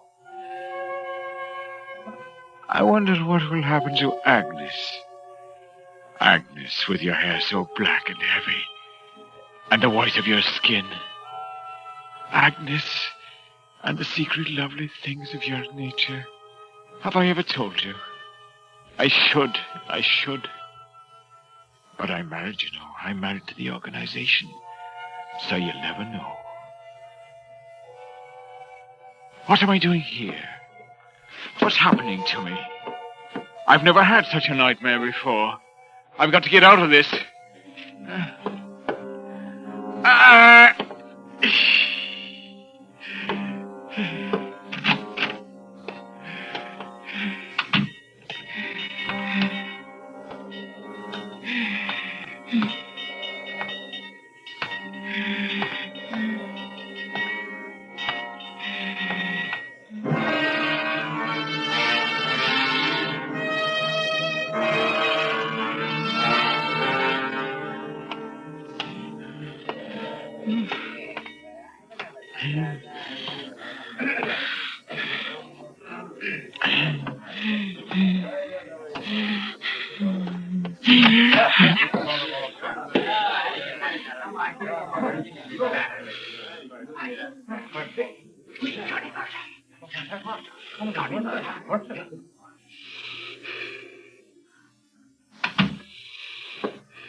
I am finished now.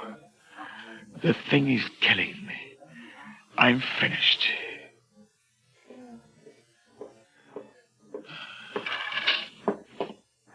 Johnny boy. Johnny Murder. It's me. It's Shell. Are you hurt bad? Why don't you answer me? I've always been your friend, Johnny. Remember? Shell? Get out. Leave me be. Man, the police is looking for you, so they are. Oh, there's killing tonight. How did you get through the patrol? He's got to get out of my pub. Can't you see the look of him, Mr. Fence? The police will be here. They're everywhere tonight. He mustn't have Johnny Murphy found in here. It'll ruin me. So he wandered in, he did. You can't help that. Think of it, Mr. Fancy. He's a prize creature. Worth thousands. A couple, anyway. You'd sell him? Oh, Shell. He's wounded. The organization would get you for it, so they would. They might and they might not. Who's to know? You are a foul little rat. Am I not? Now, which one of us will go to the police? Will it be you, Mr. Fancy, or will it be me?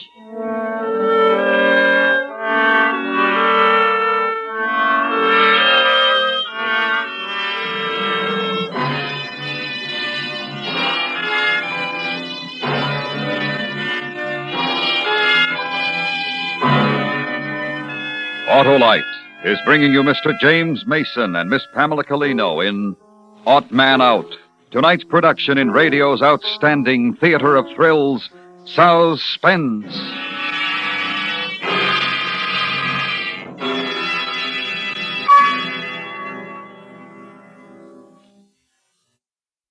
Say, Harlow, my car is equipped with Autolite electrical system. Ah, good, Hap. Autolite electrical systems are used as original equipment on many leading makes of our finest cars, trucks, and tractors. And every unit and component part is related by Autolite engineering design and manufacturing skill to give the smoothest performance money can buy. Why, I depend on my Autolite electrical system every time I start my car. You sure do, Hap, and every second your engine is running, too, as well as every time you turn on your radio, heater, switch on your lights, or blow your horn. It pays to keep the electrical system running right. Eh, Harlow? It sure does, Hap. So, friends, treat the important electrical system of your car to a periodic checkup. See your car dealer or your authorized Autolite service station. To quickly locate your nearest authorized Autolite service station, look in the classified section of your telephone directory under Automobile Electrical Service, or call Western Union by number and ask for Operator 25. And remember, from bumper to tail light, you're always right with Autolite. And now, Autolite brings back to our Hollywood soundstage Mr. James Mason in Elliot Lewis's production of Odd Man Out, a tale well calculated to keep you in suspense.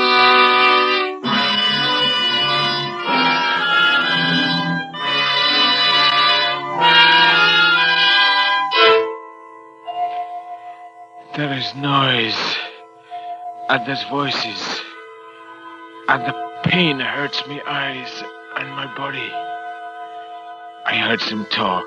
It was talk of the police. And I heard them that close to me that they might have been in the same room.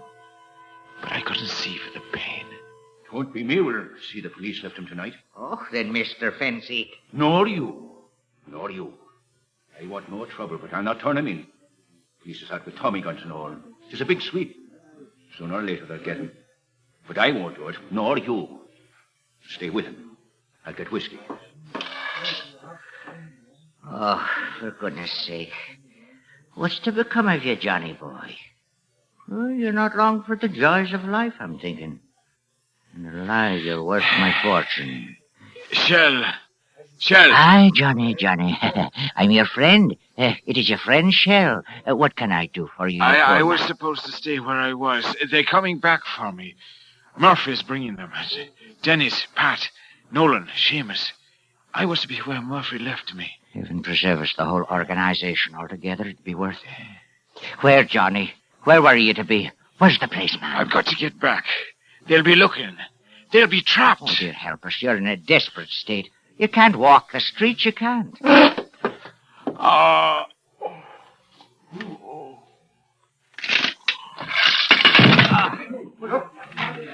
Listen to me, Johnny. Listen.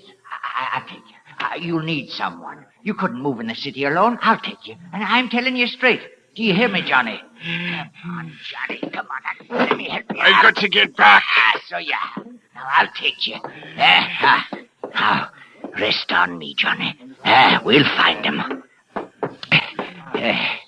Mr. Fancy. Careful now, Johnny.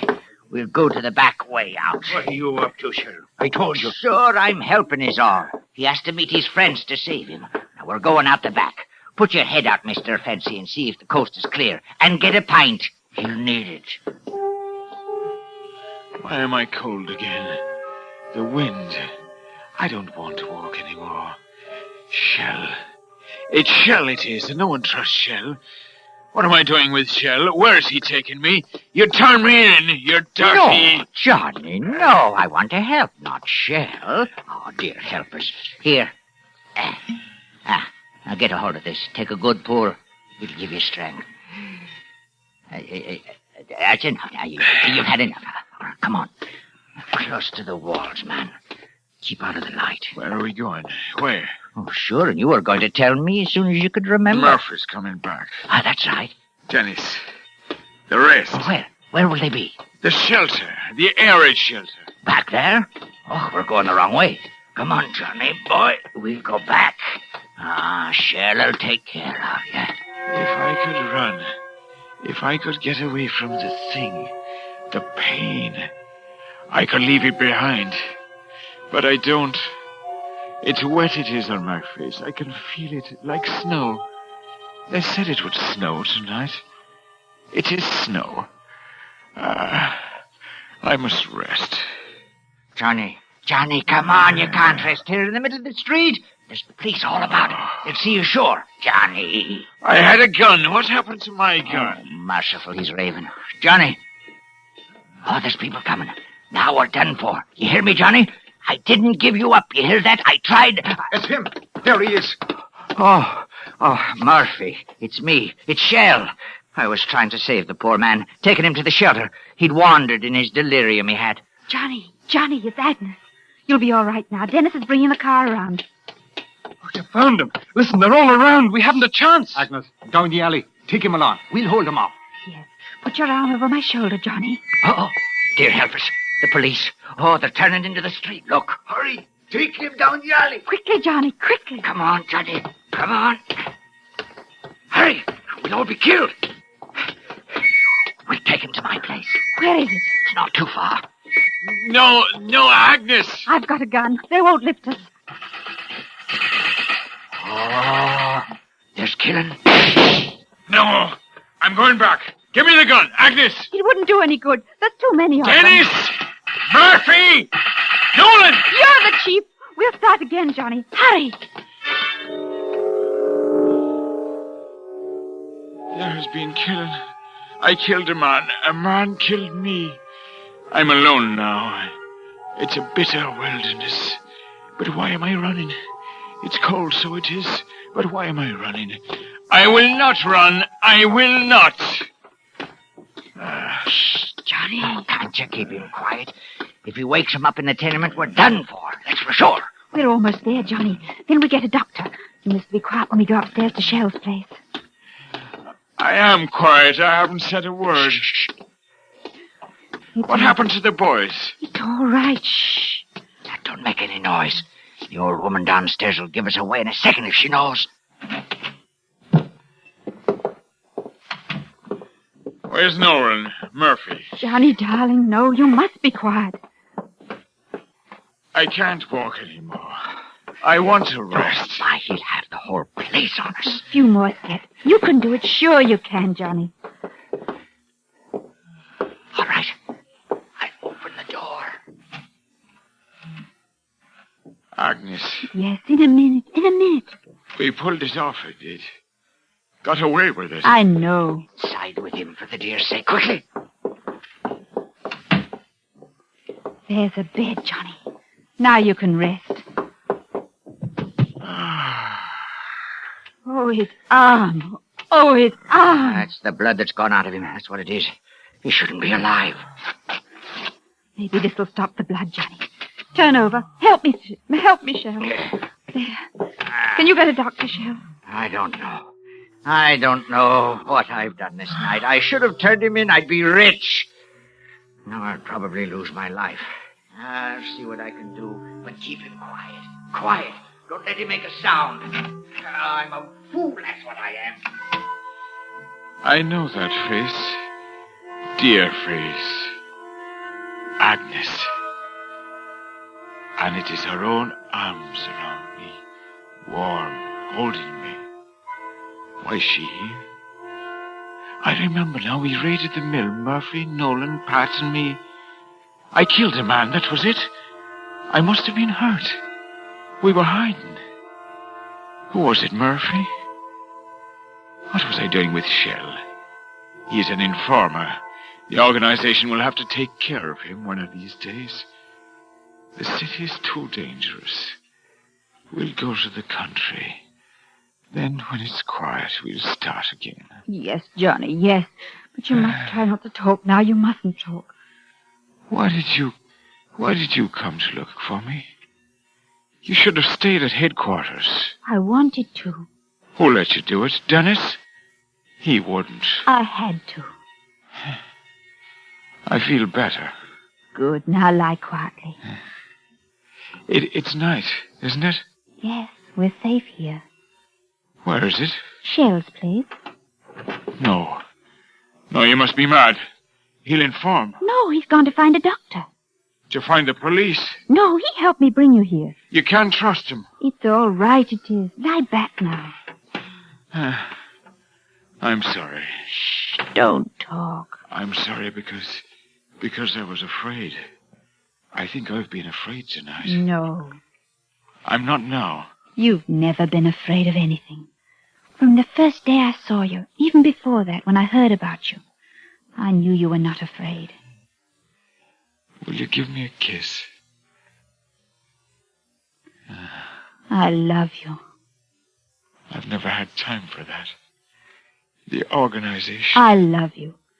The organization has had you. Let them leave you to me now. No. No, you're a woman. You wouldn't understand. It's my life.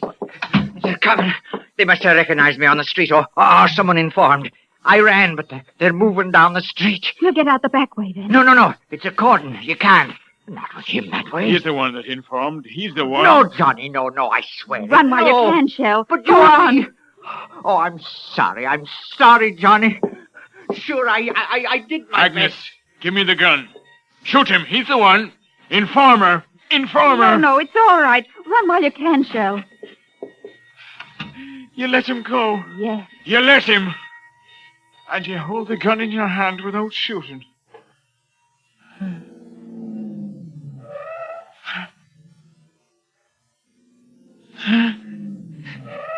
It's the police.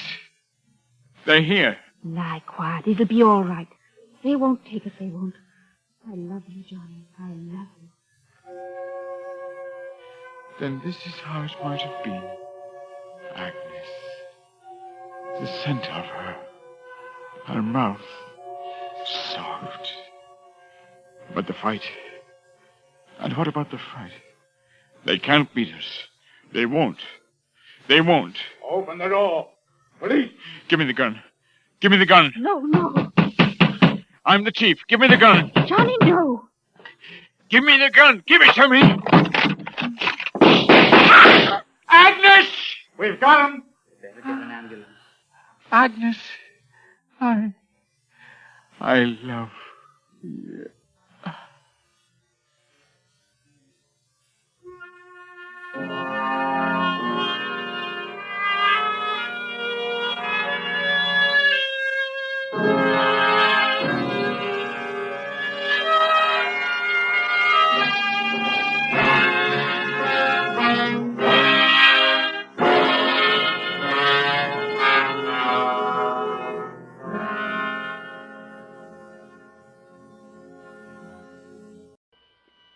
And now, with The Track of the Cat and the performance of Mr. Richard Widmark, Autolite hopes once again to keep you in suspense.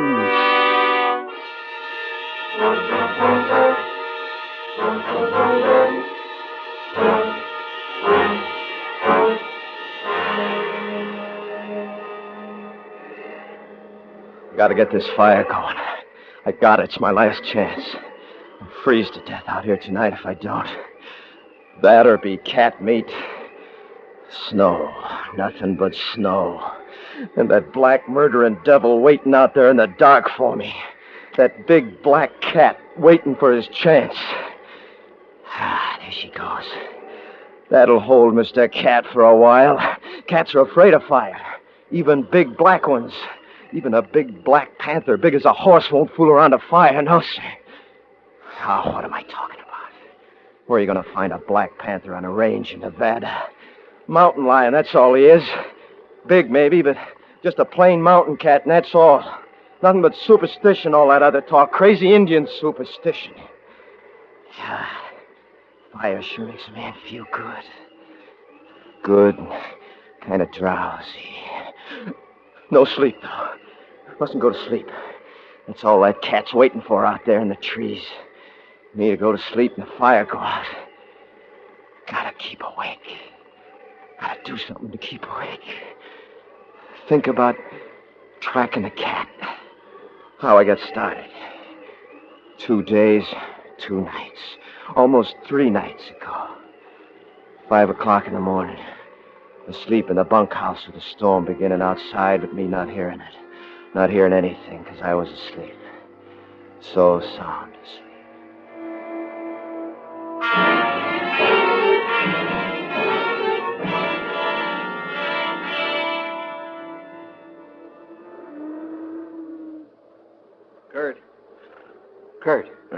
Wake up. Huh? Wake up, Kurt. Arthur, what's the matter? What's the matter with you? Cows are balling up in the canyon. Something's out. Oh, for Pete's sake. You have to wake me up every time you have one of your crazy dreams. Go back to bed. It's no dream, Kurt. Oh, you too, Hal, huh? You only hear it when the wind's right. Listen.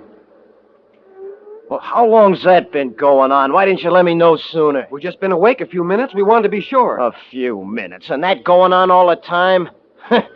Fine couple of brothers I got to help me run a ranch. One good for nothing but dreaming, and the other good for nothing but thinking about that gal of his. Let's leave her out of it, huh? How can I leave her out of it? You practically moved her into the house, didn't you? Quit ragging the kid, Kurt. She's just here for a visit. You know that. Yeah. Well, get your clothes on. What are you standing there for? You think that cat's going to wait for us? You figure it is a cat? What else could it be, running cattle like that? Or maybe you think it's that Black Panther Joe Sam talks about, huh? I swear, Arthur, sometimes I think you're as crazy as that crazy old Indian. Could be. Could be that me and Joe Sam are just the ones that ain't crazy. Indian lover and cat lover. But don't think you ain't gonna go out there with me because you are. Any way you want it, Kurt. I'll go with you, Kurt. Oh, no. No, you gotta stick around and take care of that gal. Yeah, listen to that. We woke the old lady up. She's come down to the kitchen. Suppose now she's going to give me some kind of argument. Why you always got to pick on everybody, Kurt? First Gwen, now What's Ma. the matter, Hal? You worried about me and that gal Gwen of yours? Huh? Come on, let's go. Up kind of early, ain't you, Ma? Hi, Ma. I figured you'd be wanting breakfast. Just coffee. Some cat's running the cattle up in the canyon. I heard. You going up there? Well, you don't think I'm going to sit around here on my hands while some thieving mountain cat kills off our best steers, do you? Well, sit down, all of you. Here's your coffee. Thank you, Ma. Thanks, Ma. Kurt, What? I don't want for you to go. I suppose what I got to say don't carry much weight around here, but I don't want for you to go. Well, I'm going. And so's your dreamer boy, Arthur. It's starting a blizzard out, Kurt, and a bad one. I've been out in a little snow before, ain't I? Well, it ain't the same. It's the first snow of the year. No, I thought so. You've been talking to that crazy old Indian, too, haven't you? Well, I ain't either. Can't nobody hardly talk to him today, the shape he's in. All spooked up again, huh? Black Panther's first snow. And you believe in it. Where is he, Ma? Oh, I told him to fetch some wood, to get him inside. Wonder he ain't froze to death out there half the night and nothing but his shirt and jeans and them little thin moccasins. Maybe I better go get him. Will you sit down and drink your coffee? We gotta be leaving here in a Well, if it ain't our little lady visitor. Good morning. Hello, honey. Morning, Gwen. Come sit down. Have some hot coffee, child. Thank you. No need for you to got up this early, you know. Maybe she got up special just to see us off. See, who off? Where? Oh, mountain cats after the cattle. Kurt's bound they're going up there to get him. Oh, Hal, in this storm? Don't worry about your precious Hal. I'm leaving him here to take care of you. I said I'd go, didn't I? Besides, if it is that spook panther at Joe Sam's, I'll need Arthur here to make big medicine. He's almost as good at that Indian medicine as Joe Sam himself, ain't you, Art, huh? Never will learn not to ride a good thing too hard, will you, Kurt? I guess I'm a little confused. Spook panthers, Indian medicine? It's nothing, honey. It's just Kurt's little joke. Yeah. Here's Joe Sam. Close the door after him, Hal. Sure, Ma. That's right. Now go on, just dump it in the wood box, Joe Sam. That's right. Now drink this hot coffee. Well, land's sakes, you're shaking like a leaf. Joe Sam, here, coffee. Yeah, he don't want no coffee. He don't even hear you. He just wants to sit there and go off into one of them trances of his. Hey, Joe Sam, you seeing that spook panther now, Joe Sam? Leave him alone, Kurt. I do wish somebody would tell me what this is all about. Unless it's a family secret. Well, there, you hear that, Joe Sam? Go ahead, tell the little lady about that big old black spook. It looks like I'll have to do the honors myself. You see, it's this way, little lady. According to Joe Sam, there's a black panther roams this part of the country, comes with the first snow every year. And he's big as a horse, and eyes like coals of fire. And you can see right through him. And you can shoot right through him, too. And still he'll keep coming until he gets you, because he can't never die. He's a spook.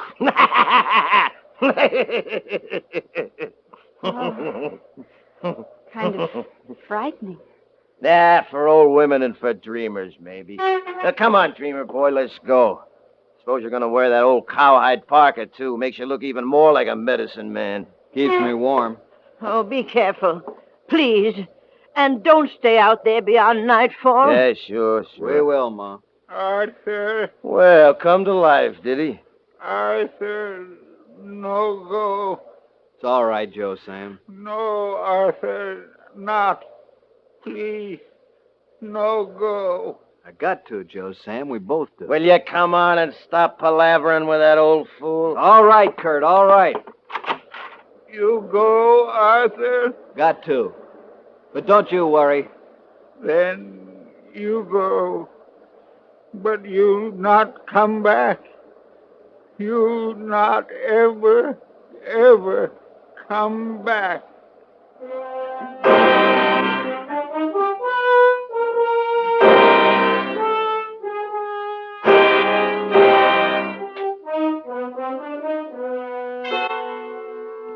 Autolite is bringing you Mr. Richard Widmark in The Track of the Cat, tonight's production in radio's outstanding theater of thrills, Suspense.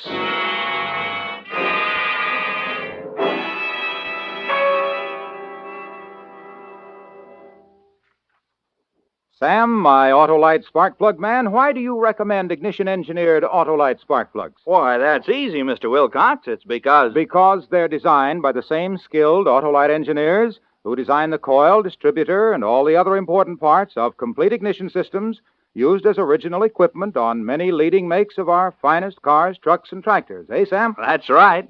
Those Autolite spark plugs are designed to work as a team with the complete ignition system. Take the new Autolite resistor spark plug, for instance. It gives smoother performance, greater gas savings, and quicker starts. And it's only one of a complete line of ignition-engineered Autolite spark plugs designed for every use. So see your nearest Autolite spark plug dealer soon. Right. Your Autolite spark plug dealer's exclusive plug check indicator will quickly show you if your spark plugs are right for your style of driving. And remember, from bumper to tail light, you're always right with Autolite. And now, Autolite brings back to our Hollywood soundstage Mr. Richard Widmark in Elliot Lewis's production of The Track of the Cat, a tale well calculated to keep you in suspense.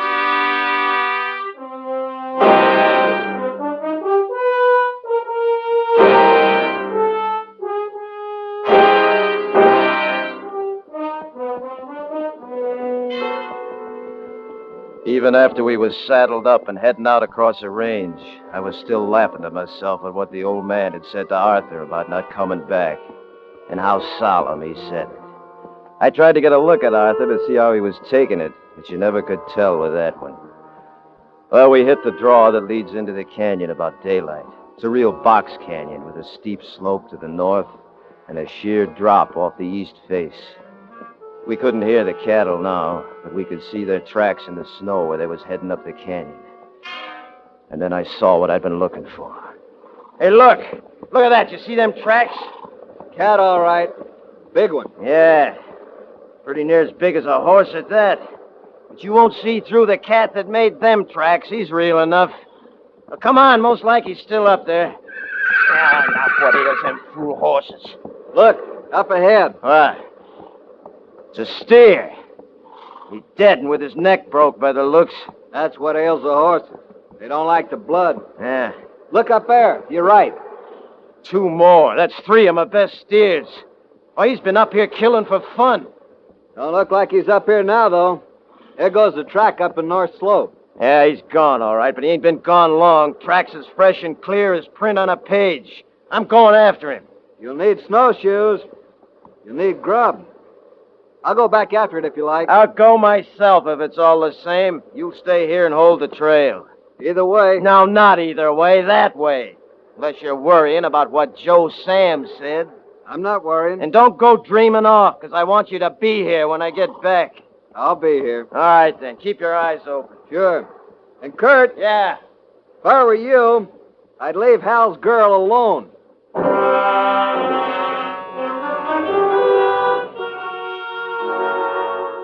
A smart one, a real smart one.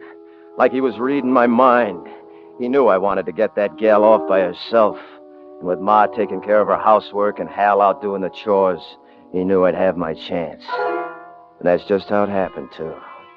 Because a little while later, I was sitting in the kitchen at the ranch. Nobody there but old Joe Sam. Of course, he didn't matter. And little Gwen sitting right across the table from me. But how did such a story ever get started? About the panther? Joe Sam says he's seen it. Joe Sam says this old spook panther up and killed his wife and all his kids about 80 years ago. 80 years? Sure. Joe Sam's well over 100, or so he claims. Ain't that right, you crazy old fool? Kurt, you shouldn't talk to him like that. Yeah, he don't hear it. He don't hear nothing when he gets like this. But don't you worry, little lady. I'm going to bring you back a panther skin all the same. May not be black and may not be big as a horse. But it'll make a real nice present from your brother-in-law to the bride and the groom. Providing, of course, that it works out that way. Providing what works out that way? Providing I am your brother-in-law and Hal is the groom. I don't like that kind of talk, Kurt. Talk never did a gal no damage, did it? Time to go. How about a little kiss to keep me warm out there, huh? Kurt, no. Don't. Ah, come on, honey. What's the matter with him? Shut up, you! I told you to shut up. You hit an old man like that. Ah, he's crazy. Somebody had to snap him out of it. Well, I'm off. Maybe I get that kiss when I bring you back your panther, huh? I don't care if I never set eyes on you again the rest of my life.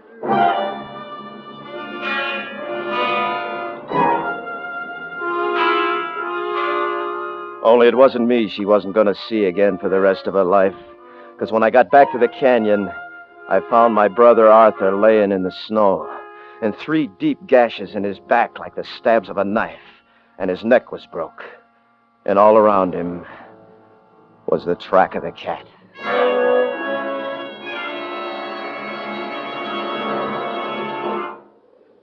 I lashed him across the saddle as gentle as I could, and I hit the horse in the rump to send him back home.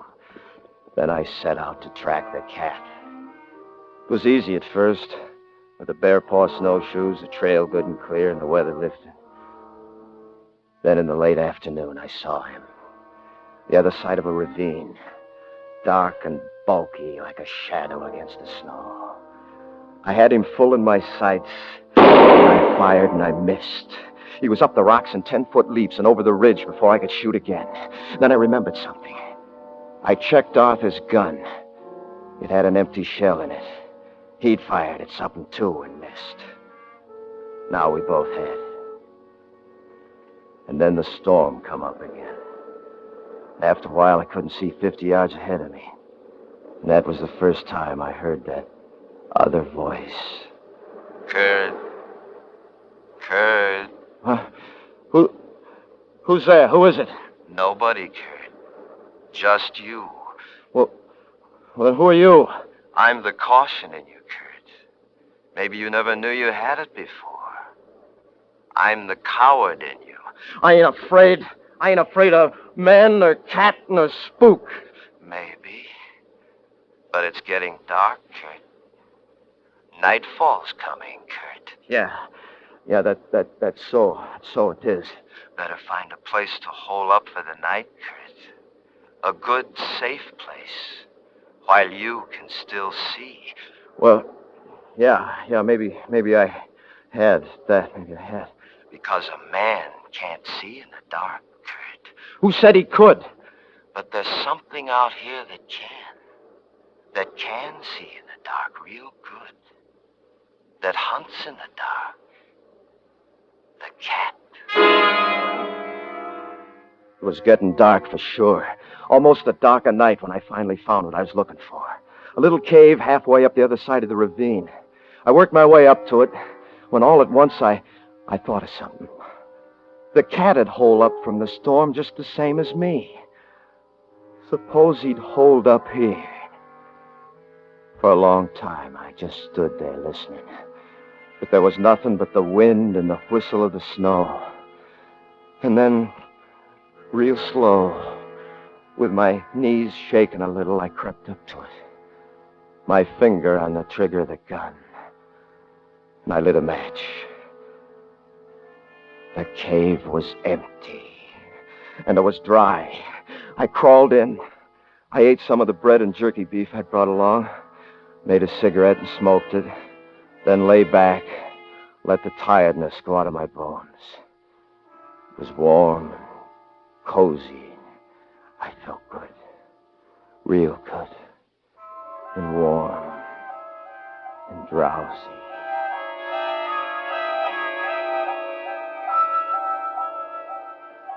Kurt. Hello, Kurt. You in there, Kurt? Art, where are you? Right here, outside the cave. You can look right through the wall and see me if you try. Yeah, but what's the matter with you? Your eyes and the snow all on your face. I'm dead. Don't you remember, Kurt? And I've come to help you, Kurt. Yeah, Art. Yeah, help me. Listen, you hear it? The cat. It's sniffing out there. It's right outside the wall. Look close and you can see him. Can you see him now? Yeah, black. It's black and big as a horse. Eyes like coals of fire, but he can't get through the wall, Art. You don't know how to get through that wall. That's why Joe Sam's here. Joe Sam? See him? See him out there on the slope? You see him laughing? Art, he'll tell him. He'll tell the cat about the wall. Don't let him, Art. Don't let him. Too late, Kurt. Arthur, help me. Help me. Too late now, Kurt. Too late. Arthur! Arthur!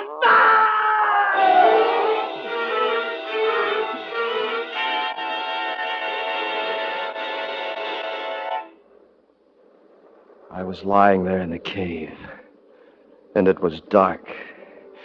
So it was a dream. Sure, it was a dream. But was it all a dream? I listened, and then I heard something that could be... All right, suppose it was out there. I couldn't stay holed up there forever by a stinking mountain cat. I reached over for my rifle, and then I bent my knees up, and I kicked out with all my might. And the wall went flying out into the ravine, and I was crouching there with the rifle. And there was nothing. No cat. No tracks. Nothing. Better head for home, boy. You've got daylight now. Head while the heading's good. I can't do that. I swore I'd get that cat. You've got a long way to go, Kurt. I swore for Art. And I promised Gwen. What'll I tell Gwen? You have enough on your hands just getting back before it's dark again. Well, I sure hate to give it up, though. What's the matter with you? Don't you know yet? Know what? You're not hunting that cat anymore. That cat's hunting you. I laced on the bear paws and I started down the ravine. It was still snowing, but I could see pretty good now. And I'd taken my directions the night before, down the ravine, up the other side, half a day north along the ridge, then down the other side, and keep going until you see the ranch. I was making pretty fair time. I figured it was just about midday when I seen the sun break through a hole in the clouds way off to my right. And then I stopped. Because there was something wrong. Awful wrong. What's it doing up there, Kurt? What's the sun doing up there? I don't know. It can't be. You're supposed to be going north. Sure I am. Half a day north along the ridge, then down the other side, sure. The sun's on your left when you travel north, Kurt. Oh, and it's on my right. A whole half a day I've been going the wrong direction. A whole half a day. You're going to be caught out after dark again, Kurt. You're going to be caught out after dark. That's all he's waiting for, Kurt. Waiting for the dark. I can't. I can't get caught out. I gotta make it. Never. You'll never make it. What'll I do? What am I gonna do? Run. Keep running. I can't run much more. Think of something. Think. I can't think. Think of fire. A fire. Yeah, if I only had a fire. That's it, a fire. That's it. That's it, a fire. That'll hold Mr. Black Cat. Afraid of fire, ain't you, you murdering devil? That'll hold you. A fire. A great, big, roaring fire. It's all right now. It's gonna be all right. I got branches cut enough to last all night. Nothing to do now but take it easy and feed the fire. He's out there in the trees somewhere, but he won't come near this fire. No, sir, he won't. I'll just keep smoking. Keep yourself awake. Keep your eye on that fire. Just watch the fire. Just keep watching that fire. Too late, Kurt. Huh? Too late. Arthur! The fire's gone out. Gone out? I gotta fix it quick. Too late, Kurt. He's here. The cat. The cat. Crouching there to make you spring. You see him behind that tree, big as a horse and black as night and eyes like coal. Help me, Arthur! Help me! Son, shoot. Shoot while you still got the chance right between those burning eyes. Shoot. Yeah, I'll shoot. Too late, Kurt. You shot right through him, but he's coming at you. Throw the gun away. It's no good now, Kurt. Run, your only chance. Run, faster. Faster, Kurt. Don't fall. He's right behind you, Kurt. Faster, faster. Look out, you're falling. You're falling, Kurt. You're falling.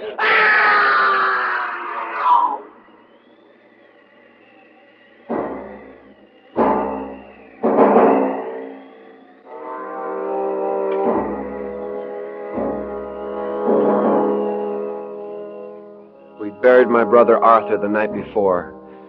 And the next day we went to look for Kurt, Joe Sam and me. We found him where he'd fallen over the cliff of the canyon, all stiff and twisted in the snow. Later, we went up to see what happened. You could tell he'd been running when he fell, running away from something and afraid for his life. Only there was nothing there. No tracks except just his. Nothing.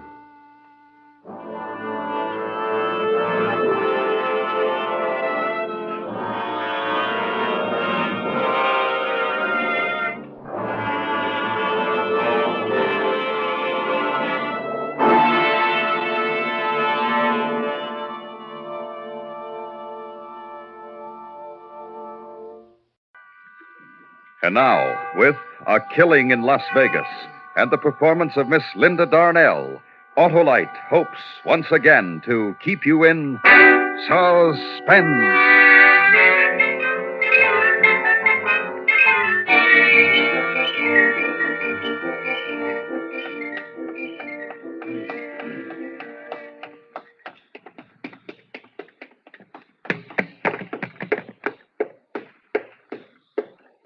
Yes, ma'am? I'd like to see the policeman in charge, please. Well, maybe I can help you, ma'am. What is it? My husband is trying to kill me. I see.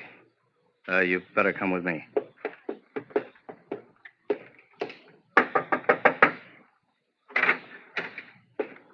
Oh, Hank, I think you better talk with this lady.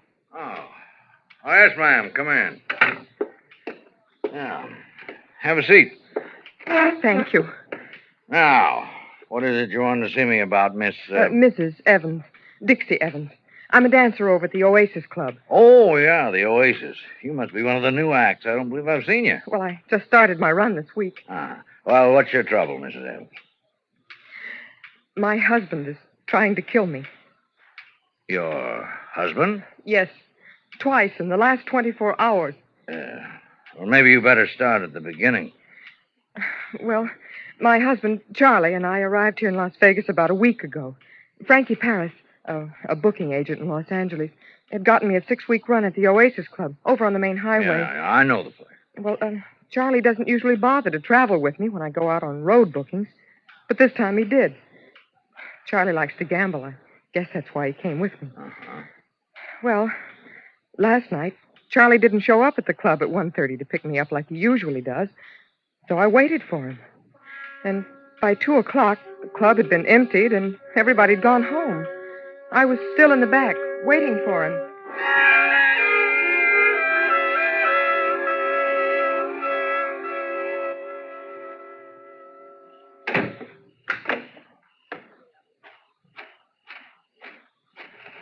Who is... Oh, it's you, Dixie. Hi, Barney. What are you doing out here all alone? Well, I'm waiting for my husband. He's late. It sure is. It's almost 2:30. You know where he is? No. Getting lucky, I hope. That's what I call wishful thinking. Did the house get much play tonight? About usual. Hey, would you like me to give you a lift downtown to your hotel? Oh, no, thanks, Barney. I better wait for him. He'd have called me if he wasn't coming. He'll be along any minute. Yeah, if nothing happened to him. Oh, I know him like a book. After living with him for 7 years, I should know. He'd have called. You've been married that long, huh? Yep. Well, look, Dixie, I don't like to leave you out here all alone like this. Don't be silly. Well, if I can't offer you a lift to town... No, thanks just the same, Barney. Tell you what I'll do. I'll wait around till he gets here. I don't want you to get lonesome. Oh, no, you go on home and get some sleep. I won't be lonesome. I've got all those wide open spaces of Nevada just to keep me company. Okay, Dixie. And besides that, I got a strong pair of lungs. I can always scream for help. Sure, but who'd hear you? Like you said, those are wide open spaces out there. Are you trying to scare me? Nope. I'm just tired. I'll see you tomorrow night. Good night, Dixie. Good night, Barney.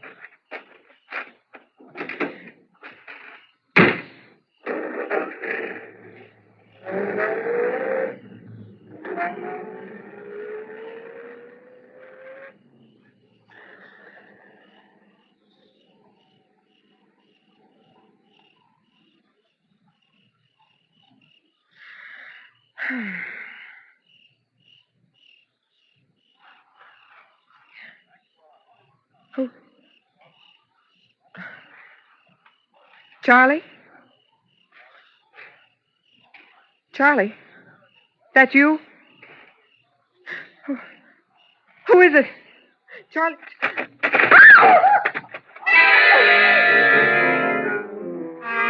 Then, before I could move, I felt someone grab me from behind. It was a man.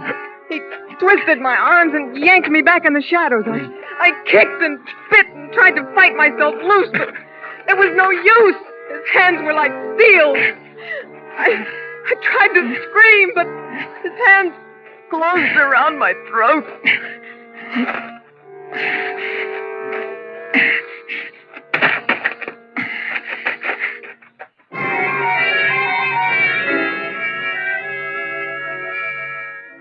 When I came to, I was lying on the gravel back of the club.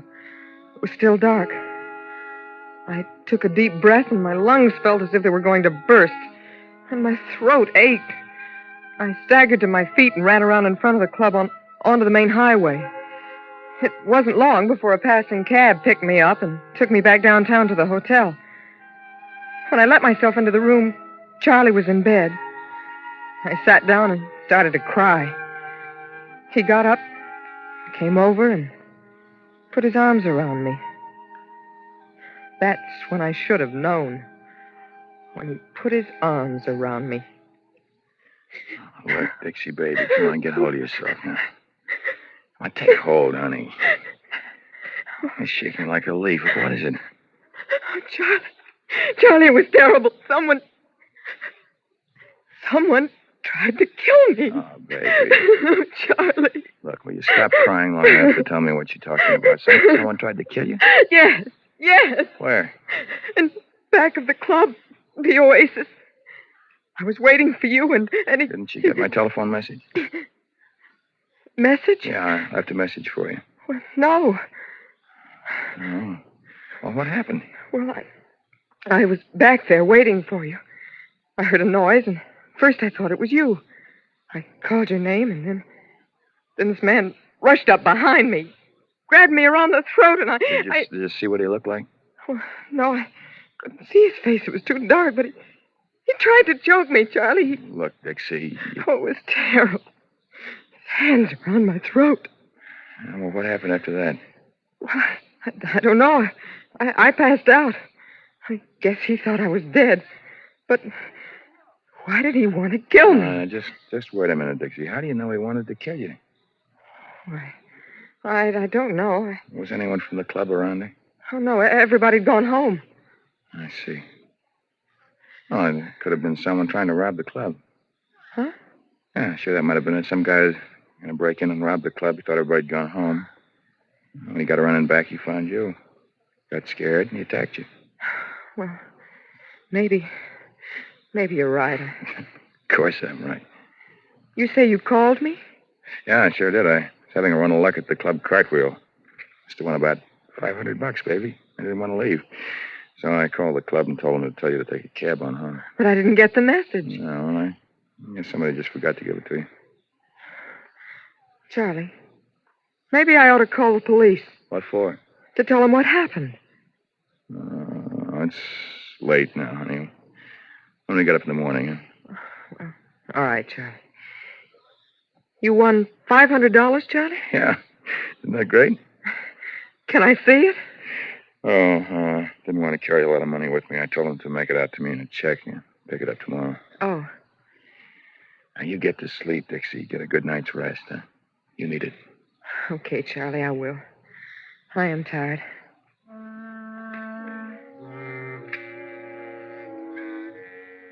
I had a very restless night. I didn't get much sleep. But the next morning, the more I thought about what Charlie had said, the more I began to believe that maybe he was right. Maybe it had been somebody just wanting to rob the club. We got up late and had lunch at one of the restaurants along 5th Street, then played some bingo at the Palace. Then we walked around town for a while and went back to our hotel about 2:30. Hey, Dixie, why don't you go upstairs and take a nap, huh? Gotta get some rest. You had a pretty restless night there. Yeah, I know. Charlie, you're not gonna... Oh, no, honey. I'll go on over and pick up the check at the club cartwheel. It should be ready for me. Get yourself a half hour of sleep. It'll do you good. Maybe I will. I got your key? Uh-huh. Good. Okay, I'll come wake you up in about half an hour. All right. Charlie. Yeah, Dixie? Lay off the dice table, huh? Oh, sure.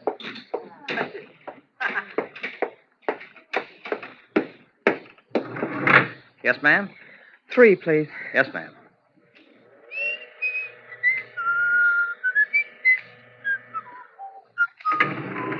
Three out.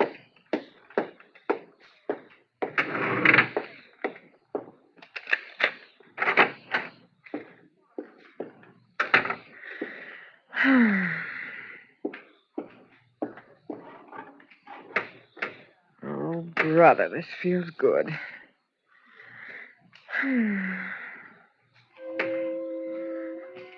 I didn't even bother to take my clothes off. I was too tired. All I could think about was getting some sleep. And the bed felt soft and good. I started to drift off into a dream. It was a terrible dream. I saw the man in the back of the club in my dream. He was chasing me now. I tried to run away, but he caught me and tied me up. Then he picked me up in his arms and carried me over to where a train engine stood and laid me down in front of it. The train in my dream hadn't started to move yet, but I could hear the hissing of the engine. And it seemed that the louder the hissing got, the harder it was for me to breathe. I tried to wake up, but it was hard, and then finally I did. But the hissing of the train didn't disappear with the rest of my dream. The hissing became the gas jet in the corner of the room. Oh, the window. The window. Gotta break it. Break my shoe off.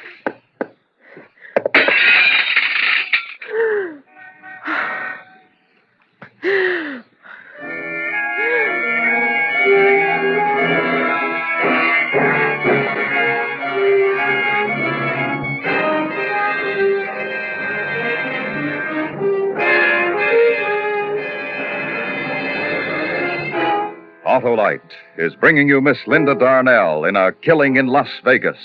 Tonight's production in radio's outstanding theater of thrills, Suspense.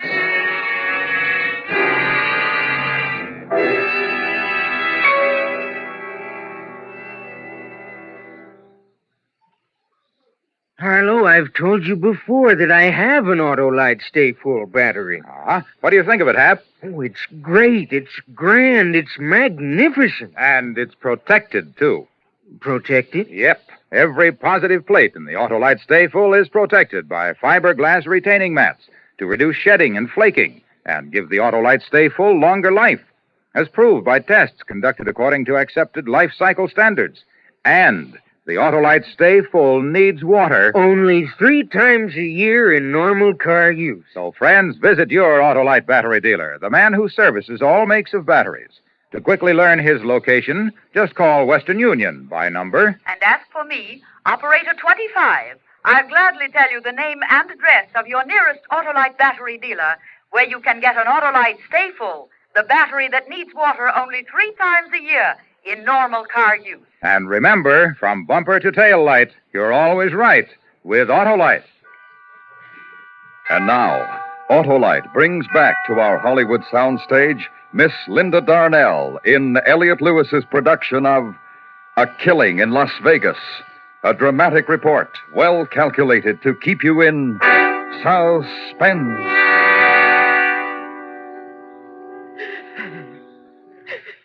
All right, Mrs. Evans. Just try to finish your story if you can. You say you tried to break the window with your shoe. Yes. It finally broke, and I got some fresh air. And this was how long ago? About an hour. Then what happened after you were able to revive yourself? Well, I was scared. I asked myself, what have I done so bad that someone wants to kill me for it?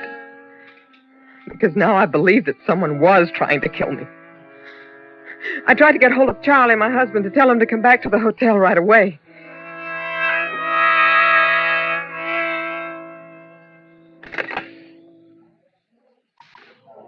Main desk. Would you ring the club cartwheel for me, please? Just a moment.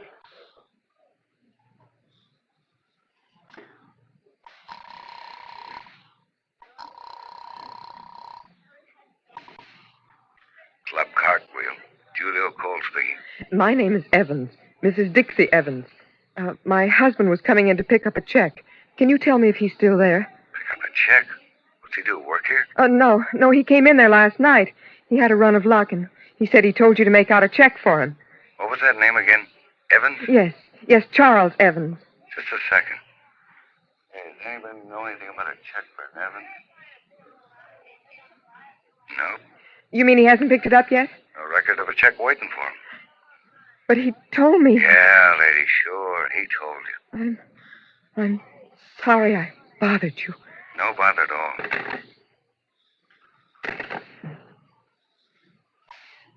Main desk. Would you get me the Oasis Club, please? The number is 4062. One moment.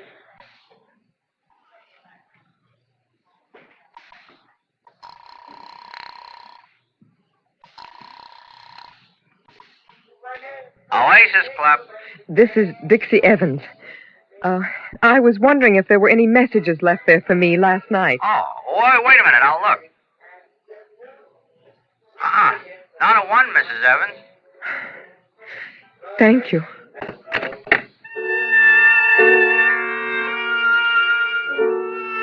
And just like that, I find out that my husband, Charlie, is the person who's been trying to kill me. My own sweet, loving husband. He didn't win a pile at the club cartwheel. And he didn't leave a message for me at the Oasis Club. I guess I must have surprised him when I walked into the hotel room last night. He'd left me for dead. So he'd had to try again. Sleep, Dixie. Get some rest. So he could turn on the gas jet in the room and try again. What does a woman do when she finds out that her husband is trying to murder her? What does she do? What would any other woman do? She'd go to the police. So I came to talk to you. Is that all of it, Mrs. Evans? Yes. Isn't it enough? Oh, Mrs. Evans, tell me something. A man who tried to choke you back at the club, did you see his face? Well, I didn't see his face, but You didn't see his face? Well, no, Well, but... then how do you know it was your husband, Mrs. Evans? Because I told you he tried it again. Only a little while ago up in our hotel room. I found the gas jet in the room turned on. You don't believe me, do you? Does your husband own a gun? Yes. Has he ever threatened you with it? Well, no. Has he ever threatened you at all? No. No, but don't you understand? Why are you so certain that the man who tried to choke you in back of the Oasis Club was your husband? Huh? You didn't see his face. I know, but... Well, then you can't be sure. But up in the hotel room... You'd be quite surprised at the number of people who die every year by accidentally bumping against a gas jet and turning it on and never knew they did it. I tell you, my husband is trying to kill me. Why? Why? Can you tell me why your husband wants to kill you? Well, I don't know why. I don't know. I haven't the slightest idea. There, you see, you can't tell me why. Now, look, Mrs. Evans, why don't you go back to your hotel now and get some rest? We'll look into it for you. Look into it? But, well, aren't you going to arrest him or something? I don't see how we can. You haven't given us any kind of substantial evidence that would prove your husband is trying to kill you. In fact, you can't even tell me why he wants to kill you. I can't tell you why. I don't know myself. Well, you'd better get back to your hotel, Mrs. Evans. Get some rest.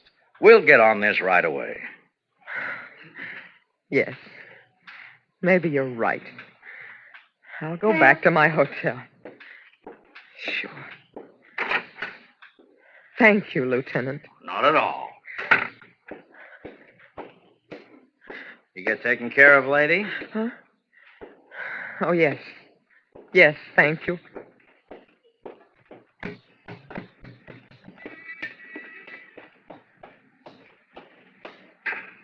Dixie? Charlie. Hello, Dixie. I get in the car, my dancing wife. I've come to take you home.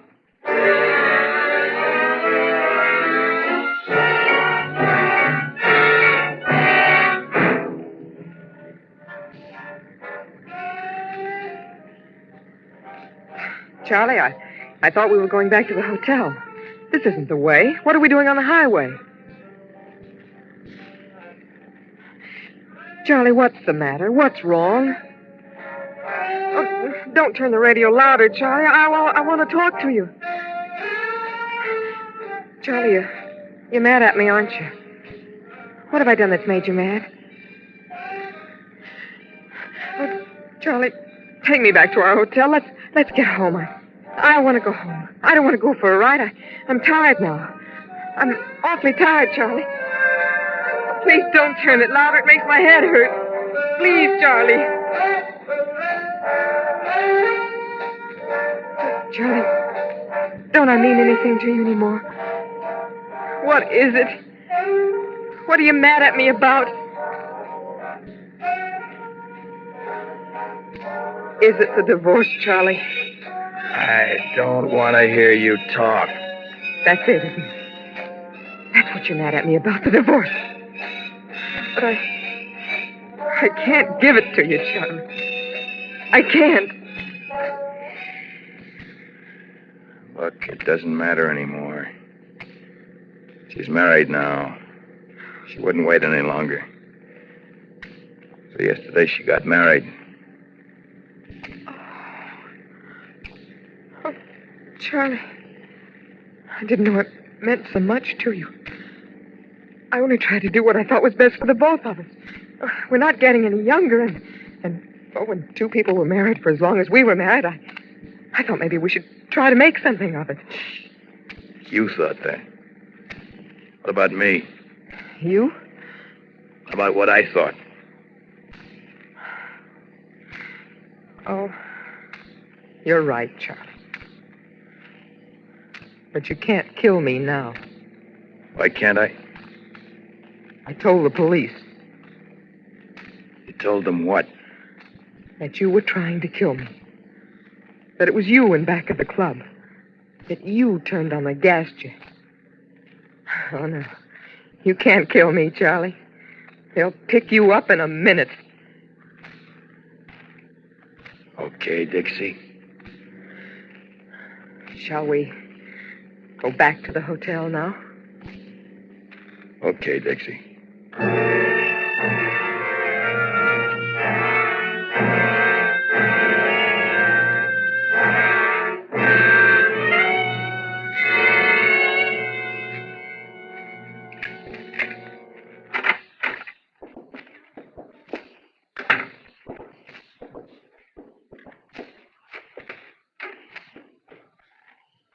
What do we do now? There's nothing to do, Charlie. We just go on, I guess, like we have. You do that? You stay with me, married to me, knowing I want you dead? I have to, Charlie. Because I won't give you a divorce. Well, like chess, Dixie, we're stalemated, aren't we? Looks that way. You know how much I hate you. Now I know. Up to now, it's been a game of cat and mouse. You were the mouse and I was the cat, ready for the kill. But you tricked me, my pretty wife. You must feel pretty proud. But look, the game's going to change, Dixie. Work hard. You make lots of money because I'm going to spend it all. Charlie. Have I been a good husband to you, Dixie? And think back. Remember all the soft, sweet things that we ever held between us. Think about them, because those soft, sweet things will become just a memory. From now on, I'm going to make life hard for you, Dixie, and I'm going to make it so hard for you, you'll wish that I had killed you. I'm tired, Charlie. I'm going to try to get some rest. Yeah. Get some rest.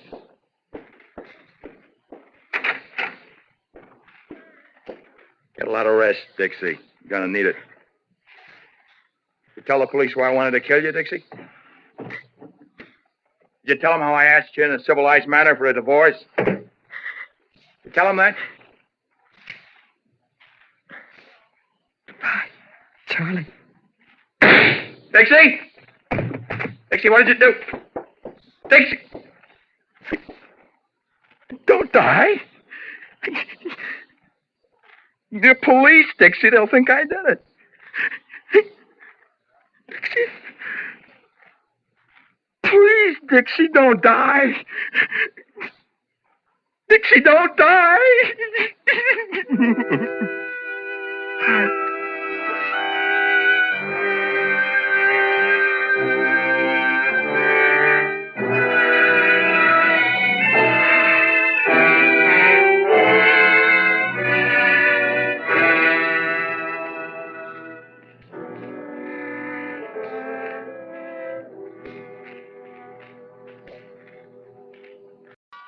And now, with the 39 Steps and the performance of Mr. Herbert Marshall, Autolite hopes once again to keep you in suspense. Of course, I realize these are trying times and all that. You have your worries about foreign spies and atomic secrets and the usual international rows. But don't get the wind up. You'll muddle through somehow, take my word for it. And I know whereof I speak. We had our troubles, too, in our day, you know. Jolly serious they seemed at the time, I can tell you.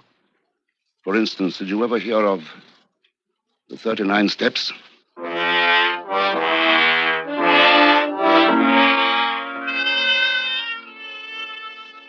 It was in the spring of 1914. I'd spent the last 10 years on the African veldt in the Bulawayo country.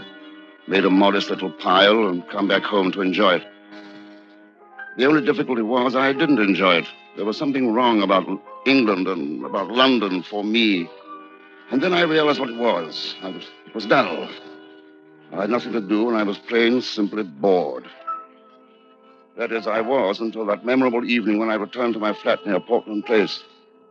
It was the first floor front, and I was in the hall, fitting my key in the lock, when a little man with a bowler hat stepped out of the shadows from beyond the door to the next flat back. I saw that he was frightened. He was carrying it off well enough, but he was frightened, as I had seen men frightened before. Frightened of his very life. You're Mr. Richard Hanai, aren't you? Yes, that's right. Can I speak to you a minute? What about? Inside, if you don't mind. Oh, very well, if you wish. Come in. Thanks. Thanks a lot. That door locked? No, but I'll do it myself if it's all the same to you. I know you must think I've got a lot of nerve, but there are times when a man just can't be too careful. No, I suppose there are. Well, won't you come in by the fire? Thanks. I had a hunch you were the kind of guy I could trust. Whiskey and soda? Yes, I could sure use one. I guess you're wondering who I am. American, aren't you? That's right. Scudder is the name. Frank P. Scudder.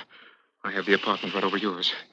I've had an eye on you ever since my troubles began. Really? Here's your drink. Good Lord, man, don't drop it. Yes, I'm a little shaky. You see, if you'd come along about 5 minutes later, I'd probably be a dead man. I say. Well, cheerio. Here's to you. Now, old chap, what's on your mind? Did you ever hear of a Greek politician named Karolides? No, I can't say that I have. Got it in for you, has he? He hasn't got it in for me. They've got it in for both of us, Karolides and me. They? Who's they? The Schwarzerstein, the Black Stone. Schwarzerstein? Black Stone? Sounds like some sort of German sporting society. Well, you're not far off at that. But it's not the kind of sport you're thinking about. Their sport, Mr. Hanai, is war. Sounds serious. It is serious. It's deadly serious. But let me start from the beginning. I guess you know that all the countries over here have their spies, including your own. One hears of that sort of thing naturally. Well, it's true. I'm with your people. The only trouble is I've gotten in a little deeper than I figured on. Sounds like interesting work. Well, it is if you can stay alive. And right now, that's my big problem. Because tomorrow morning it will be announced that this Karolides has been appointed Prime Minister of Greece, and that he's going to pay an official visit to England. He'll arrive on the 3rd. On the 4th, he'll be assassinated. I'm the only man in the world who can prevent it, and they know that. By they, you mean the German chaps? Yes, that's right. And that's why they're after me. Well, if you want my advice, I'd say there's nothing to it. Simply go to the authorities. No good. They'd find out about it, and then they just change their plans. You know your business, I suppose. Still, I hardly see how the murder of an obscure Balkan politician can very well involve anyone in war. That will only be the incident. There's something else, something I can't tell you about yet. Not even sure about it myself. But believe me, Mr. Hanai, unless I am alive until the 5th, your country will be at war. This is all pretty hard for you to swallow, isn't it? Well, you must admit it's rather a tall tale. Now, let me show you something. Come over here by the window for a minute. Now, pull the blinds. Very carefully. Tell me what you see. A couple of chaps loafing in a doorway. Doesn't it strike you as pretty late for people to be loafing in doorways? Waiting for someone, I suppose. That's right. They're waiting for me. Oh, I see. I'll even describe them to you. One is short, heavy-set, dark. The other is tall, young, blonde. Am I right? Yes, by Jove, you are. They are the Black Stone, Mr. Hanai. And there's another one who isn't even with them. The head man. He's older than either of these two. Chubby, thick glasses like a professor. One of his eyes looks milky, like he was getting a cataract, and he's completely bald. If you ever run across him, Mr. Hanai, watch out. I don't intend to run across him. Can I stay here in your place for a few days? Lie low until I can get my plans figured out again? Just a few days, that's all I ask. Well, I can't very well turn you out in the street at this time of night after what you've told me, can I? Come along, I have an extra room, fortunately. Nothing posh, but comfortable enough. Thank you. There you are. Suit you? Oh, it looks like heaven to me. Righto. Ready to turn in, then, are you? Yes. Listen, I'm very sorry to trouble you. That's quite all right. You don't mind if I lock the door, do you? From my side. You still think maybe I'm crazy, huh? Maybe those two guys outside are my keepers. Oh, I wouldn't say that. Now, go ahead. Lock the door. In fact, it'll make me feel better. Right you are. And Mr. Hanai. Yeah? I'll be grateful to you until the day I die.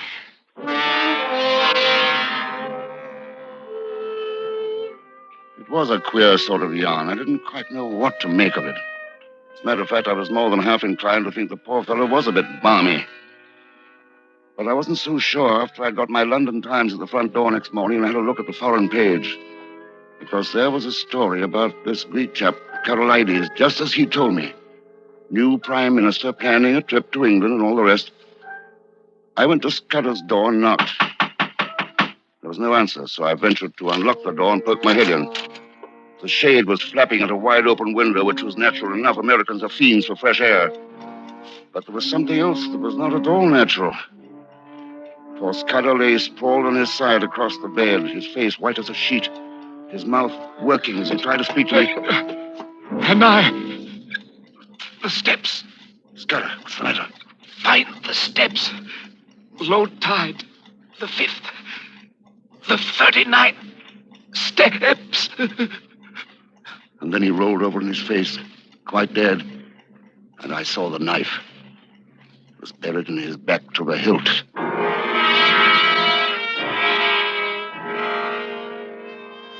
When I got myself in hand, I began to think. It wasn't very pleasant thinking. Here I had hold of some sort of information that a man had just been killed for. And if I went to the police, the odds were good they'd hang me for his murder. Got to make a run for it, I thought, until I can think things through. Head for open country. Scotland would be best. And then I thought of something else. I crossed the room and looked carefully out of the window to the street below. There they were, sure enough, the same 2 lads. Not waiting for Scudder now, waiting for me. Suddenly, Scotland seemed a very long way off. And all at once, I heard the sound that was my inspiration, the milkman rattling his cans on the stairs outside my flat. I ran to the door and opened it. I say, my good man. Hi, morning, Governor. What's up? I'd like to have a word with you. What about? I'm late enough as it is. About making a sovereign for yourself. Step inside, will you? Oh, well, I'm not one to turn down good coin of the realm. What's the game? I want the loan of your cap and jacket and your milk cans for just 5 minutes. It's for a bet. Well, I don't know. I'll tell you what, if you could make it 2 quid... Done. Here you are. Righto. I never saw I'm a man to spoil a bit of sport. Thanks. Now, all you have to do is to stay here until I get back. Right you are. Governor, pull the cap down a bit more. There you are. As proper a milkman as ever I see. Fine. Now give me the cans. Right. And just wait here. Understand? Right. Only 5 minutes now. Yeah. I'll be right back.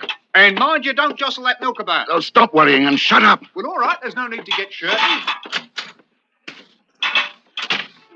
I opened the door and stepped out briskly onto the street. The 2 lads across the way looked at me sharply. But I kept on until I'd rounded the corner. It was only then I heard them coming after me. I tossed the milk cans over a wall and began to run. And I ran as I've never run before or since.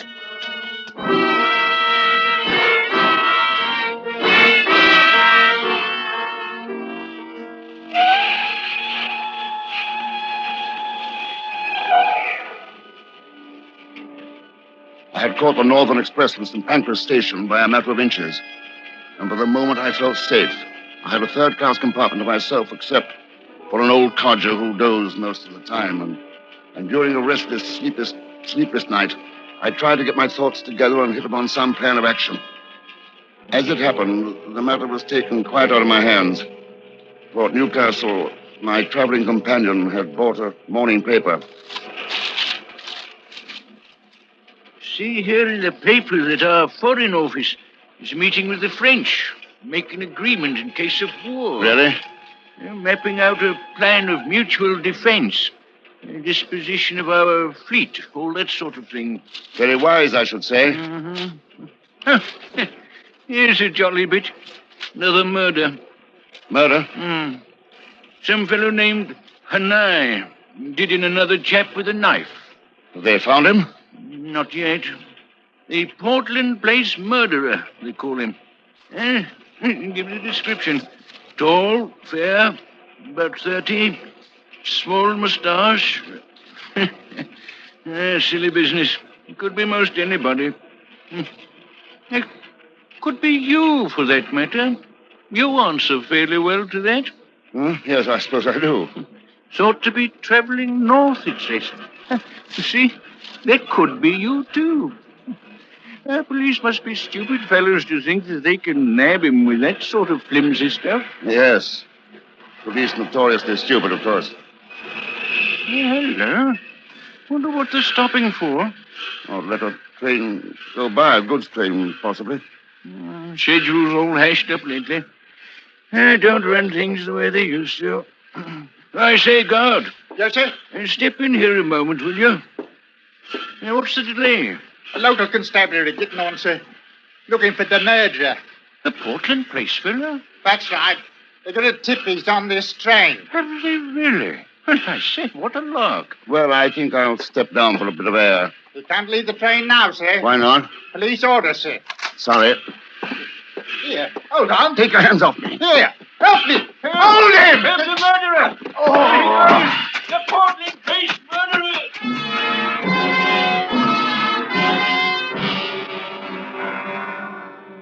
When I topped the rise of the moor, I saw they had men fanning out in every direction. They would soon have me hopelessly surrounded. There was only one chance. A country house a few hundred yards away. Nothing for it but to throw myself on the mercy of the owner. Yes? Sorry to bother you, but I'm in a bit of trouble. Could I come in? Well, I'm just leaving, going out for a walk. Are those police after you? Yes, I was on the London train.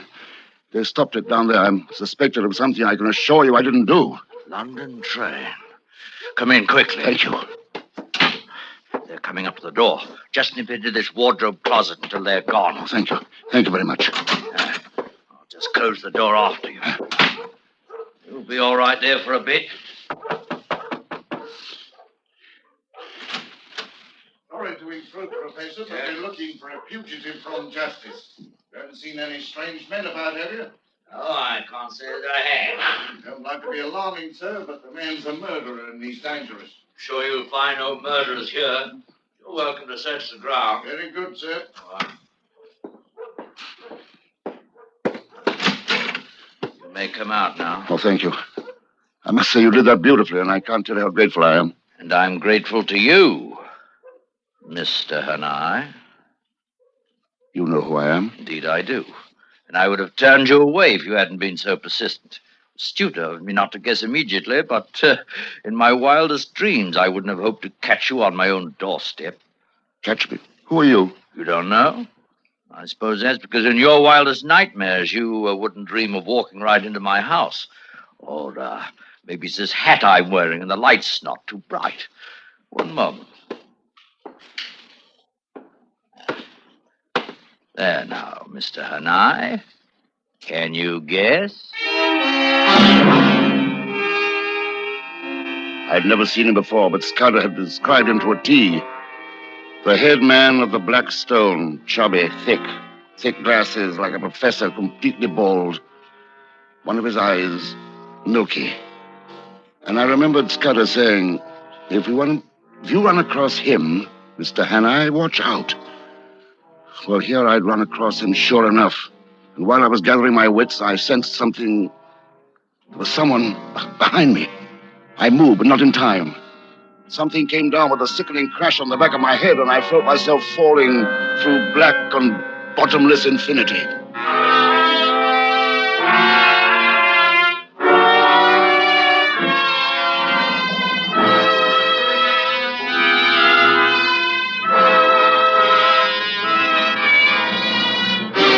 Autolite is bringing you Mr. Herbert Marshall in The 39 Steps, tonight's production in radio's outstanding theater of thrills, Suspense.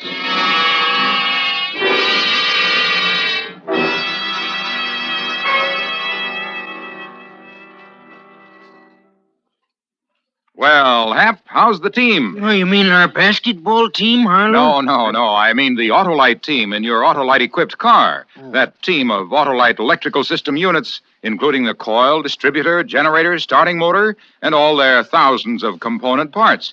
Why, they're all related by Autolite engineering design and manufacturing skill to give your car the smoothest performance money can buy. That Autolite electrical system does a big job, eh, Harlow? You said it, Hap, and it's vitally important to the smooth and efficient operation of your Autolite-equipped car. Then I'm off to treat my car to a checkup at an Autolite service station. Right, Hap. And friends, visit your car dealer or nearest authorized Autolite service station. You'll find the authorized Autolite service station nearest you listed in the classified section of your telephone directory. Or call Western Union by number and ask for Operator 25. And remember, from bumper to tail light, you're always right with Autolite. And now, Autolite brings back to our Hollywood soundstage Mr. Herbert Marshall in Elliot Lewis's production of The 39 Steps, A tale well calculated to keep you in suspense.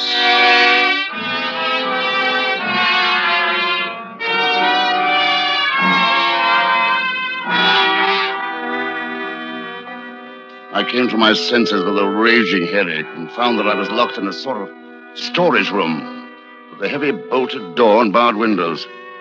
Climbing to the window, I saw that it was nearly dusk and that there was a powerful touring car sitting in the drive. I surmised that they were only waiting for dark to dispose of it permanently. But while I was taking mournful stock of my seemingly hopeless surroundings, I heard something that made my heart leap. Someone at the door.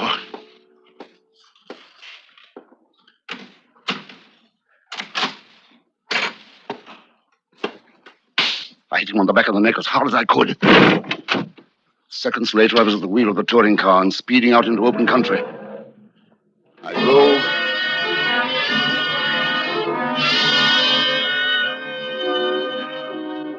All night I drove on the white roads that ribbon the moor, circling, doubling, climbing. At dawn, I drove off the road into a narrow vale among tall fir trees, and I stayed there, hidden among the trees, till nearly dusk.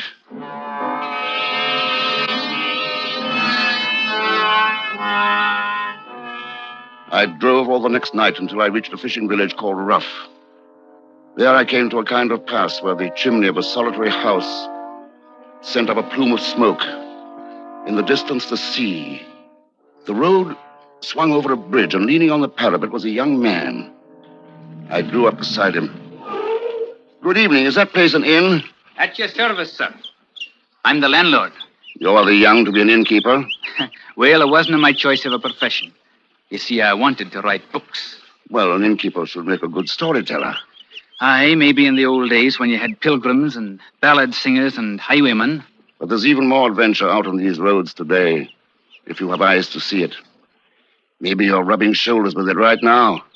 You think so? Put me up for the night. Give me a hot supper, and I'll tell you a true tale. And a month from now, you can make it into a novel.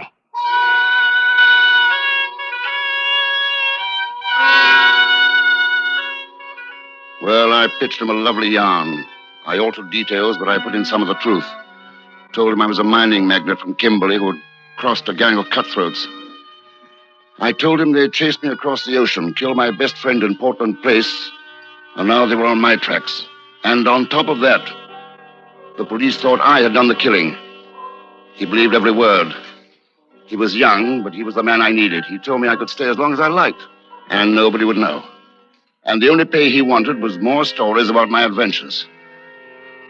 So, 2 pleasant days went by. I stayed in my room, ate in my room, and I began to breathe easier. No sign of the Black Stone, and no more alarming news in the papers about the Portland Place murder. Then one night... 23 pages of newsprint and not a story in all of it. Oh? Politics is all. Assassins.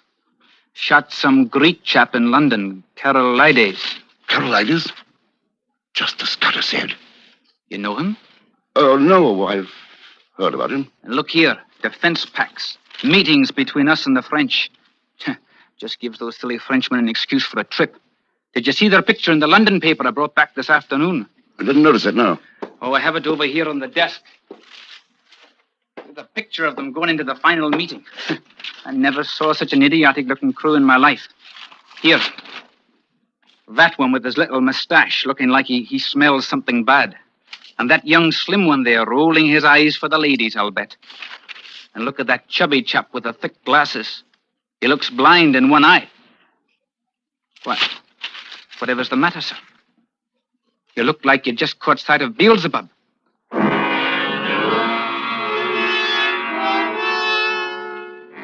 I had.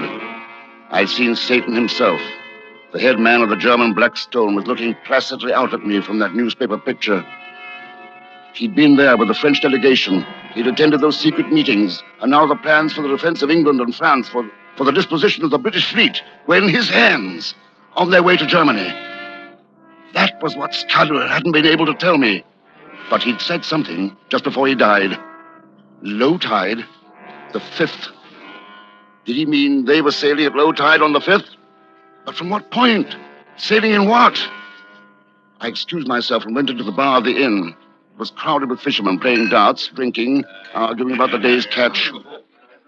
Here you are, sir. A pint of half and half. Oh, thank you. Oh, here, give me another drink. Are you not taking a wee bit too much there, Ralph? Oh, had a rotten day. Rotten luck. 8 blessed hours. I was anchored off the 39 steps. Didn't haul in more than 2 dozen for the whole 39 steps.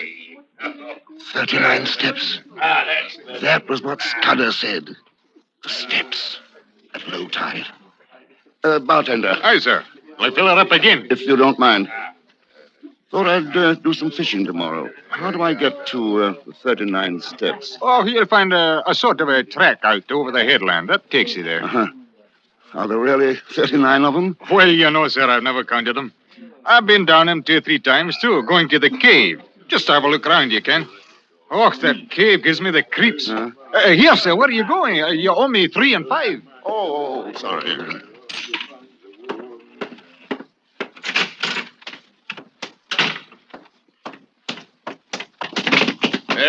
What's your big hurry, my boy? Sorry, officer. Haven't seen you around Rook before. Here, let me take a look. No, some other time. Hey, you look a lot like that fella they're after. Portland Place murderer, they call him. You just come along with me. Wait! You won't get away! The murderer! It's the murderer! He was older and heavier than I, so I outdistanced him easily enough. But it was only a question of time. I had to work fast. Find the steps. Find where they led. I ran all the way to the edge of the headland, overlooking the sea. The sky was overcast, and it was dark as my pocket. I stumbled along, barking my shins on rock and scratching my face and hands in the gorse. Then I found them. Narrow steps carved in the face of the cliff, leading down. I felt my way along the rock wall, going down step by step. They led into the cliff itself. I counted them as I went. 35, 36, 37, 38, 39.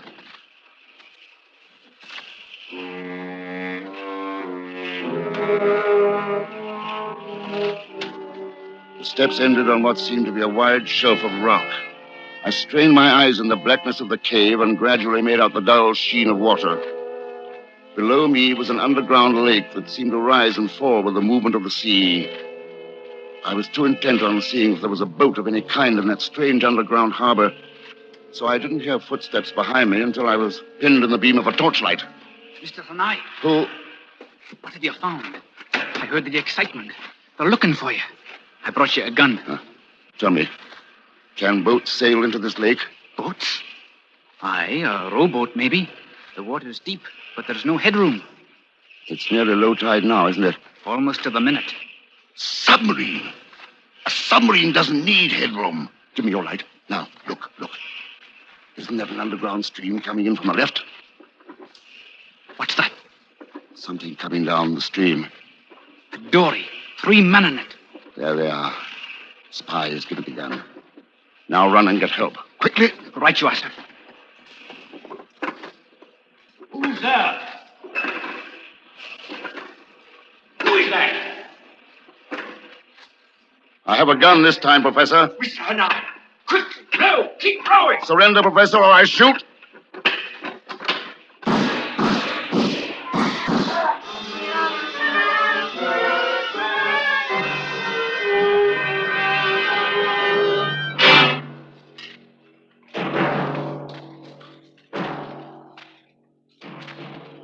Seven weeks later, as all the world knows, we were at war. The German had been so certain of success that his plans were by then too far in motion to be halted. For myself, I served as an officer of infantry throughout the show. But I like to think I did my best bit before ever I went into uniform.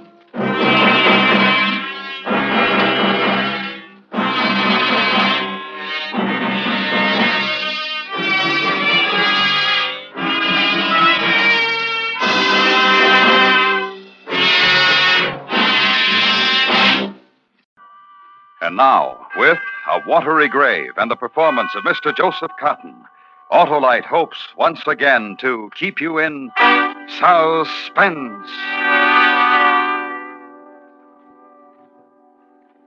How did it happen when everything was so good? How did it get destroyed in 5 short hours? How did I start to die?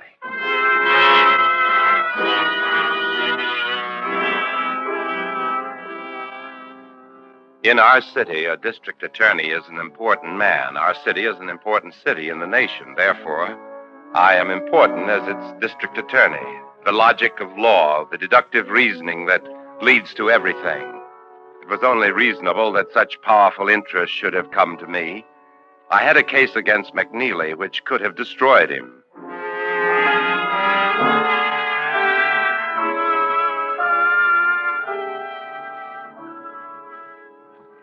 What is it, Mr. McNeely?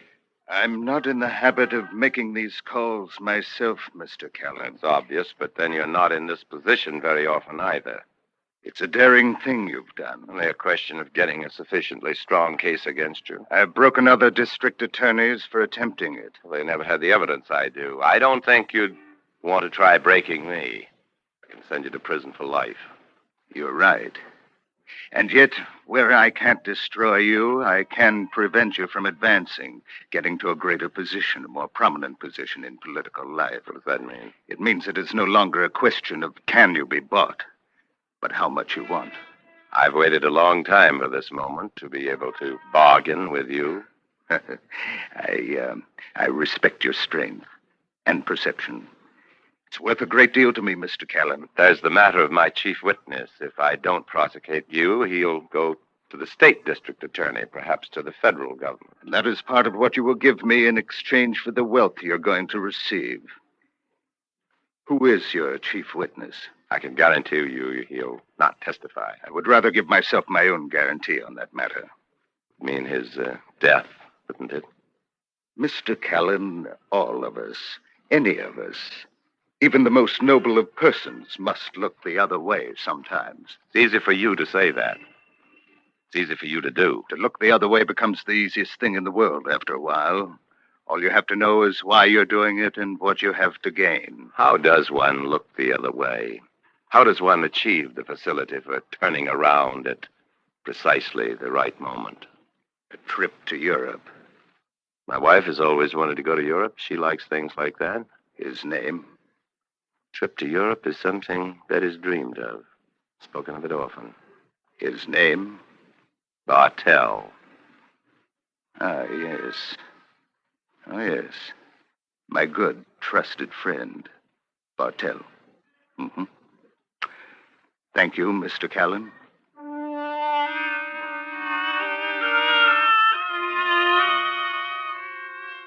Who was Bartell? A man from the streets who had muscled his way into life.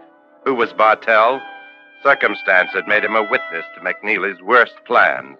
Destiny had placed him in a position of value to the district attorney's office. This valueless man, Bartell. Happenstance and coincidence had made him the keeper of dark secrets and illegal events which could have smashed an empire. An empire I was now partner to merely because I told them a name and looked the other way.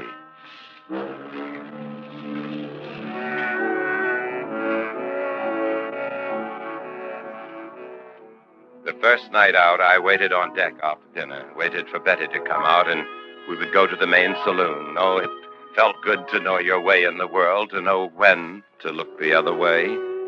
Sometimes you only have to do it once if you plan right.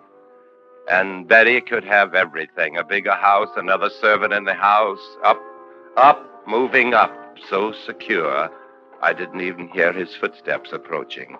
So positive all was going well, I didn't even think of caution. So certain of success, everything for Betty. I was so pleased. You're the only man I ever trusted. Bartell. The only man, and a DA besides.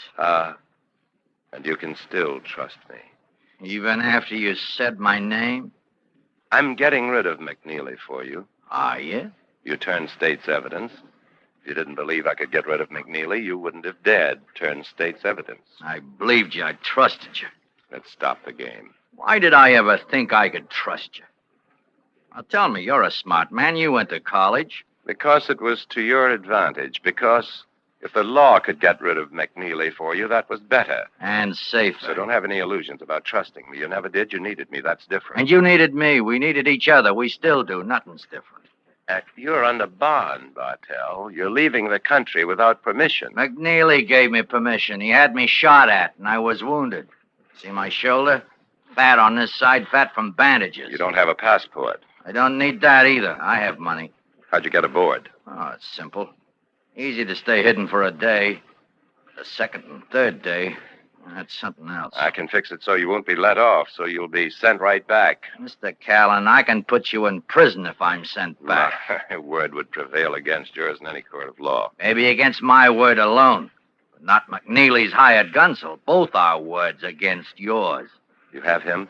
Some of my men do, yeah. He's safe at home. Oh, I could discredit your testimony. Ah, then why argue? I have nothing to do with you. You got no choice, Mr. Callan. I'm warning you, Bartell. Well, what do you do? Kill me? You're not the kind who thinks like that. You kill by law, the legal way. And I'll find a way by law. Once I'm in Europe, they have different laws. All right. I'm a realist, Bartell. So? I only take calculated risks. What's your price? I have more money than you do, Callan. You couldn't buy me. Then what do you want? But you have more prestige than I do. You're liked.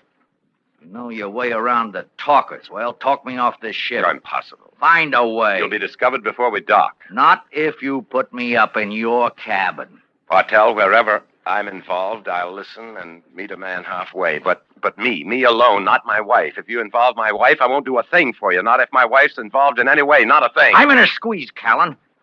I'm finished unless you help me get into Europe. But you'll be finished with me. I got enough power for that. I'll find a way. All right, I'll go with you. No. Meet me here in 1 hour.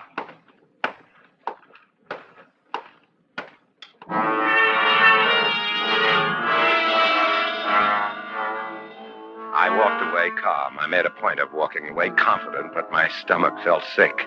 Maybe I'd thought of trying to kill him then and didn't know it. I'd been raised to respect human life. I'd been educated to be decent, to forgive. But Bartell wasn't human. He was a beast. And is there anything in the ethic which says we cannot protect our lives when attacked? Bartell was destroying me, pulling me carefully built world down about me. A world Betty must know nothing about. A world I had built to protect Betty. From law school to ward politics to assistant district attorney.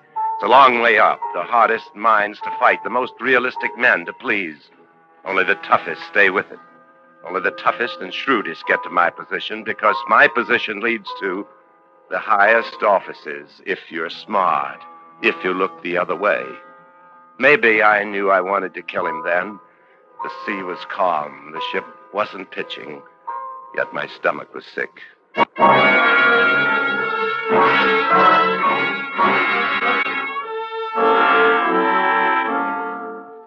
Half an hour was gone and still no plan. Where to go, who to turn to, what to ask, nothing, anywhere. My mind posed questions for which there were no answers. Would I lose all I owned in the world? Problems for which there were no solutions. If I lost everything, would Betty go too? Were the two things inseparable? My success and Betty? I'll be ready in a minute. Robert, is that you? Who is it? Oh, Robert, you didn't answer. There. Drink helps. Helps what? You go to the dining saloon yourself. I'll be along soon. You mind if I ask what's wrong? I can handle it. Yes, of course. I'll be in the dining saloon. Wait a minute. Come back. All right. What is it? You were going to leave, weren't you? I don't understand. You'd have left me. You saw I was troubled, very troubled, and I wanted to talk to you, but you made me ask you. Oh, please, don't get angry, Robert. Please don't You argue. always make me ask you for your attention, always, ever since we've been married. Not always, Robert. Not ever since we were married. Most of the time. You changed. You got quiet. You never wanted to talk about things I was doing. You never accepted my suggestions. You didn't understand the legal profession, the workings of law. That's why I stopped giving suggestions. It wasn't suggestions I wanted. It was encouragement to have you believe in me. But you never did. The more I gave you, the more I tried to give you, the less you seemed to care. Oh, please. You think stop. all these things come out of the sky? Do you think they were given to me? I had to fight for them. To fight to get things for you. I never asked for them. Oh, but you took them. You never refused them. You never said, no, I don't want a lot of clothes. No, I don't want a fur coat. You never said no. Stop shouting. Stop. Shout. Everything. For you. But you give nothing in return. No love or affection or like, not even liking. Stop. Why didn't you ask for a divorce? I'll give you a divorce. Easy. Simple. Is that what you want? Oh, I can't stand any more. Dear. Oh, You're not going to leave now. my arm. You know why you want to divorce me? You know why you won't? Because of these comforts. That's all you want. You'd lose them. You'd lose them overnight. Why do you do this to me? I've paid for everything in my life, for everything. Everything you have. Only now it's time for you to pay, too.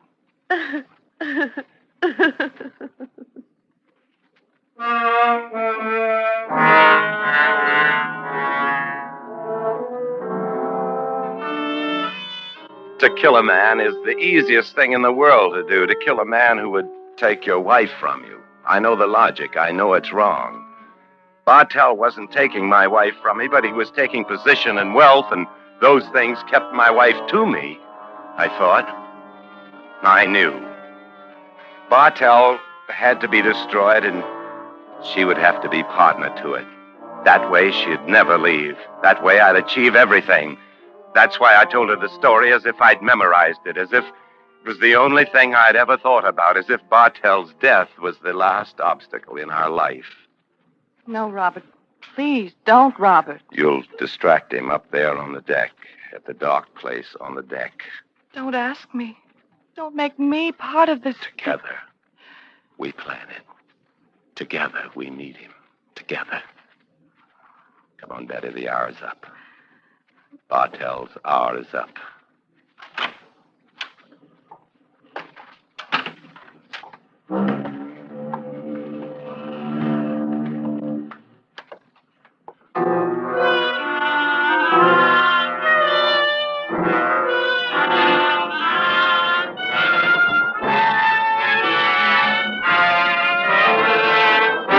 Autolite is bringing you Mr. Joseph Cotton in A Watery Grave, tonight's production in radio's outstanding theater of thrills, Suspense.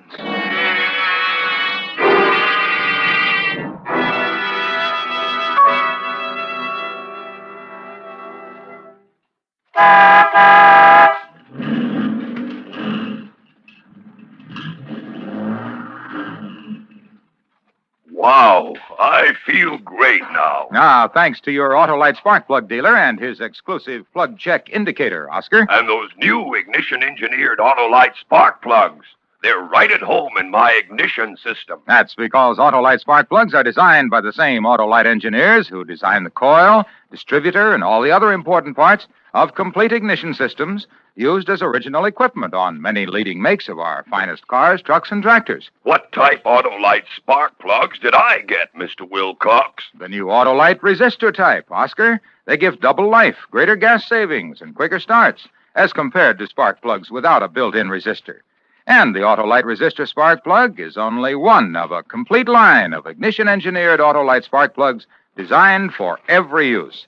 So, friends, take a tip from me and see your Autolite spark plug dealer. Have him check your spark plugs. And remember, from bumper to tail light, you're always right with Autolite. And now, Autolite brings back to our Hollywood soundstage Mr. Joseph Cotton in Elliott Lewis's production of A Watery Grave, a tale well calculated to keep you in suspense.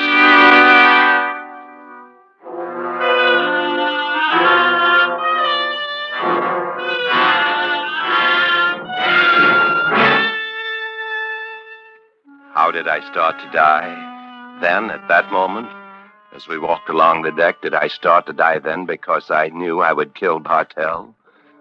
Does one die a little if one plans to kill a human being and die more when one does it? And to compound it, Your Honor, funny to think, Your Honor, funny to think that way now. To compound it by knowing your wife hates you more than anything in the world because she's terrified, infuriated by her hate, but pleased with her terror? How can she hate me so? In so short a time, I gave her everything. I tried to be something important for her, and rich for her, and killed for her. As we walked along the deck, I had no real idea how I would kill Bartell, no exact idea, but it had to be done. I held Betty's arm tightly as we approached the dark part of the deck near the railing, the place where Bartell was. Not actually a railing, an entrance for a ramp with only a chain across it. Bartell. Bartell, this is my wife. What did you decide? I've been talking to her. I've been explaining to her. What did you decide? Don't talk to me like that, Bartell. Don't ever talk to me like that. Do you put me in your stateroom? Yes, of course. And guarantee to get me off the ship? I couldn't guarantee. Guarantees and things like this are impossible. There are officials to get at, ship's officers, finding the right people. Oh, you're good at putting in a fix, Mr. Callan. You've been putting in fixes all the way from the slums up to the penthouses. Ship shouldn't stop you. Don't say things like that. Why not?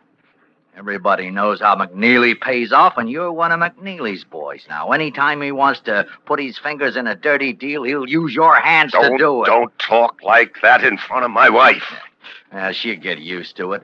McNeely doesn't care who knows about his dirty-handed men. Shut up. Shut up! I lunged at him.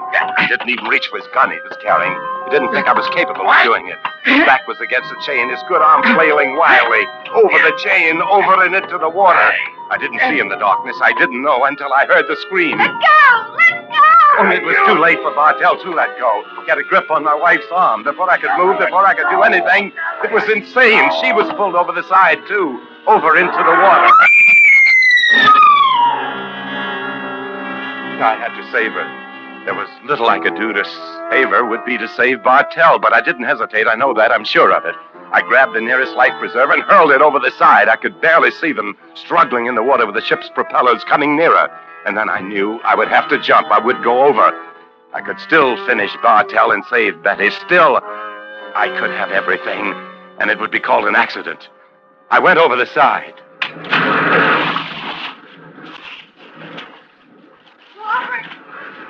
Get the light! Lie flat! Don't try to swim.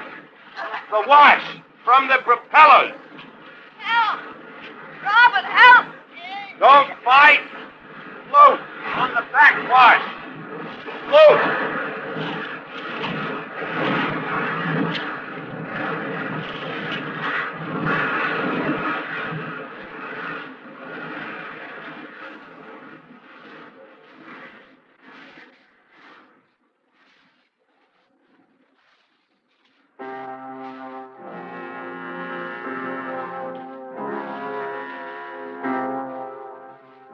Suddenly it was quiet. Suddenly the terror was gone, and I could see Betty staying afloat near the life preserver, and beyond that, Bartell struggling with one good arm, struggling to get to the life preserver first. I forgot about Betty. I forgot everything except that I had to get him before he took the life preserver.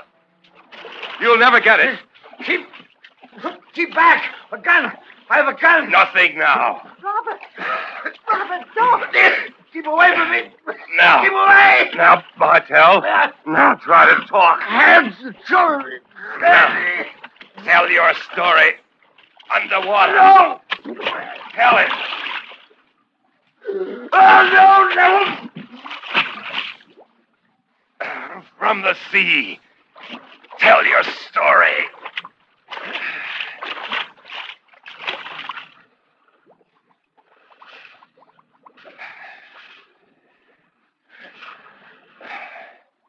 Tell it from the sea.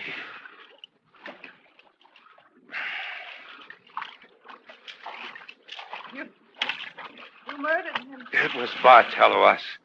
Take the preserve and hold on to it. Don't you understand? It was Bartell or us. I never knew you. Well, the ship will turn around and pick us up soon. You must understand. I never really knew you. It takes something to kill a man. Bartell was the killer. A ruthless man. I know. I was the one who forced him to turn state's evidence. Something horrible in you. Maybe that's why we've been growing apart. Maybe I saw it but didn't recognize it. I'd never seen it before. You see it every day in the eyes of the people. That's a lie. Look at the murders. Look at war. Can't make people kill each other if they don't want to. Could you? How could you? I'll never forget the look on his face when he knew he was going to be drowned. But you were going to do it. The terror. Oh, crying. Crying for him. Crying for a hoodlum, a killer. Crying for a gangster. Yes. Tears for him. Oh, I don't deserve it. Why should he be cried over? Why him? You never wept for me. I weep for you, too. I don't need pity. I don't need your pity. I'm not giving you pity. Trying to find a way to forgive you. Here. Hold on to the life preserver. Don't. You'll drown if you let go. Get away from me. Oh, you clawed me. Don't come near me. You only want the life preserver. All right, you want to believe it. It's true. And I'll get it. I'll claw you. I'll claw your eyes. You'll never have a chance. The water carried me faster. You'll never catch up to me. I'll catch up. Oh, Betty. Don't be a fool. Come back. Betty. Come back. The ship will turn around. The ship will save us. Die, Robert. Die like you'd let anyone die for you. Die for yourself. I don't need a life preserver. I can hold out until the ship turns around. They're still going for the horizon. Ship. They'll turn around. I'm the biggest suite on the ship. They'll miss us and turn around in a few minutes. What makes you think you're so important? What makes you think you'd be missed? I am important. What makes you want to be so big? So much? Oh. It was for you. What I've struggled so hard to get. Oh. For you. For yourself.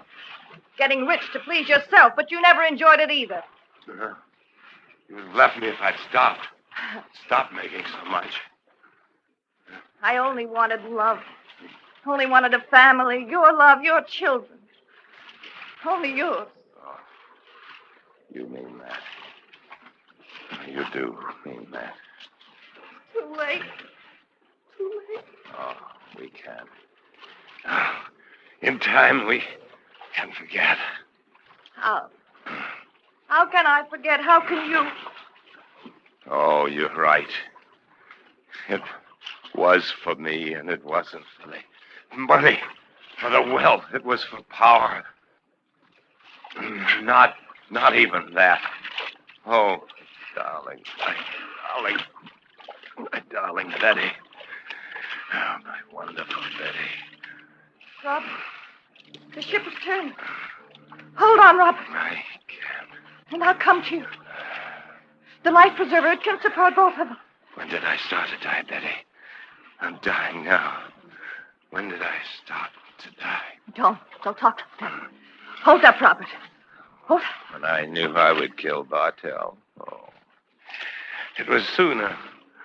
When I said I will look the other way. Yes, Mr. McNeely. You can kill Bartell. I will look the other way. Hold up, John. Yes, Mr. McNeely. Only I started to die long before, years before. Maybe I've been killing myself all my life. A slow way. A subtle way. Darling, please hold on a minute longer. Only a minute. I can't. My darling. I love you. Robert!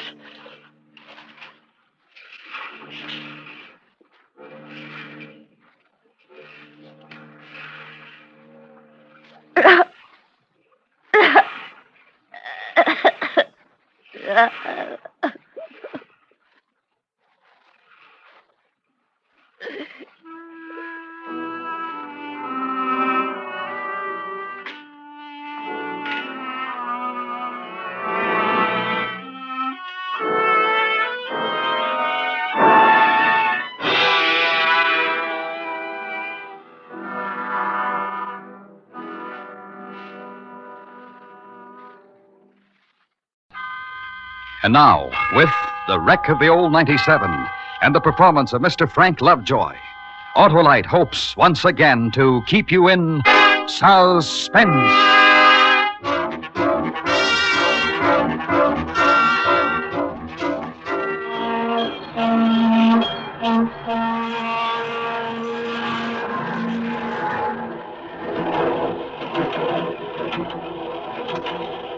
Looming up at him on the track ahead. The snow was real heavy that night. Visibility less than zero, if that's possible. Not snowing as hard as now, but nearly. No warning, mind you. Nothing. People sleeping, eating, drinking, just talking like we're doing, and bam, all over. Finished. Terrible wreck. Snowing this bad, huh? Yeah, but then, of course, they didn't have signal systems like we have, or safety measures like we have. Did they, Joe? No, I don't believe so. Of course, the worst wreck I ever heard of was told me by my dad when I was a kid. The fast mail was a train. The Southern Railway. The line, you know, same as we're on now. You probably heard about it. The wreck of the old 97. Casey Jones was the engineer on that, wasn't he? No. Casey Jones had the Cannonball. Oh. Joseph A. Brody had the old 97. Matter of fact, that was named for him. Funny thing. What? No, it's nothing. What? We weren't related to the Joe Brody I'm talking about. We just happen to have the same name. Hey, where are we? Well, it's almost 6:30. We're coming into Monroe. 15-minute stopover to change crews. Then Lynchburg and Danville. Arrived Danville at 8:25. Old 97 never made it. What'd you start to say before? Funny thing, what? Oh, yeah. A story my dad used to tell about the 97. Carried a crew of 3. Was wrecked, as you know. They found 5 bodies in the wreckage. What? Yeah, found 2 more bodies in the wreck than was supposed to be on the train. Well, how'd that happen? A funny story.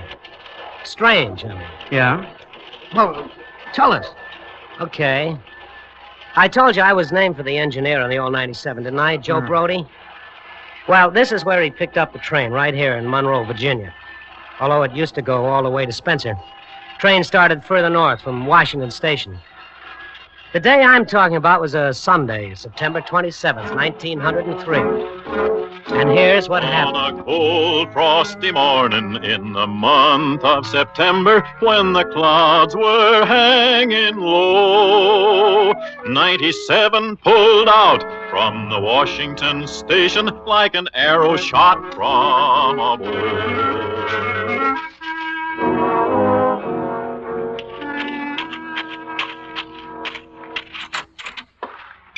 Morning, Joe. Morning, Mr. Elkins. Yeah, seems we got a little trouble up the line. What's the matter? She ain't running on time. How late is she? 40 minutes at Rapidan. Well, that's bad. Joe, it's terrible. Old 97's never run a minute late since she went into service. Don't you worry, Mr. Elkins. She won't be late on our division. I'll get into Danville on time.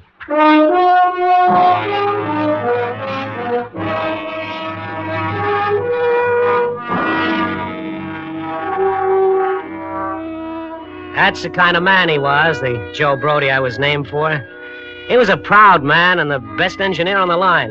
And he loved old 97. It was Joe who had driven her down from the World's Fair at Chicago when she was on exhibit as the newest, most powerful engine in the world. And it was Joe who had driven her over the Blue Ridge Mountains from Monroe to Danville ever since. The old 97 was Joe's baby. And in Danville that morning, his wife was expecting a real baby. A better than usual reason for getting to Danville that day. There was another man on that train who wanted real bad to get to Danville on time. Big Tom Jeter, the fireman.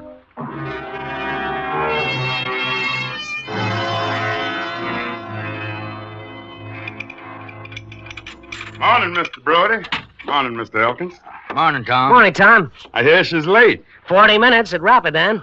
Well, today, my mammy and pappy's been married 50 years. Their golden anniversary. I figured to get in on time today. We will, Tom. Whole family's gonna meet me at the station. Big greeting for the youngest child.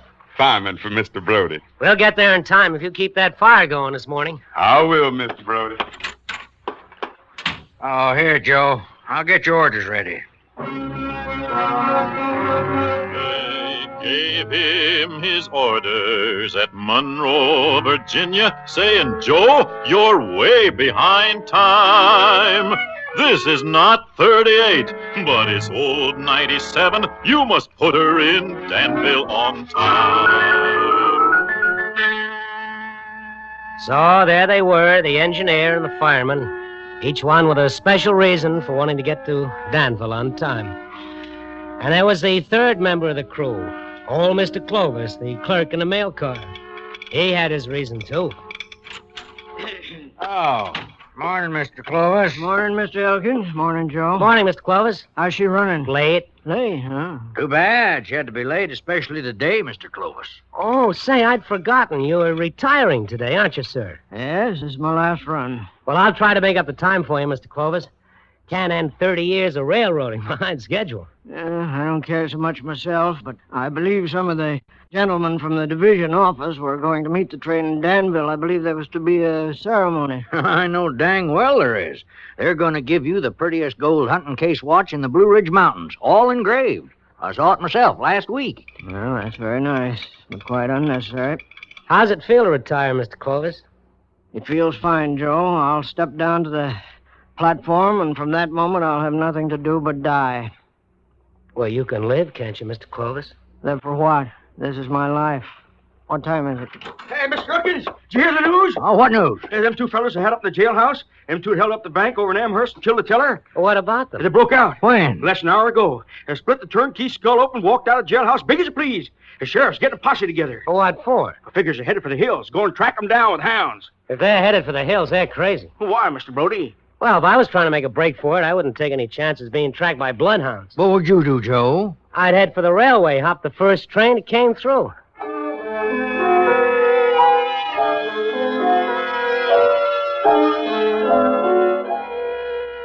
Now, across the tracks from the station agent's office and right near the water tower was a tool shack. And at that very moment we were talking about, these two killers were hiding there. Or at least that's the way I was told the story.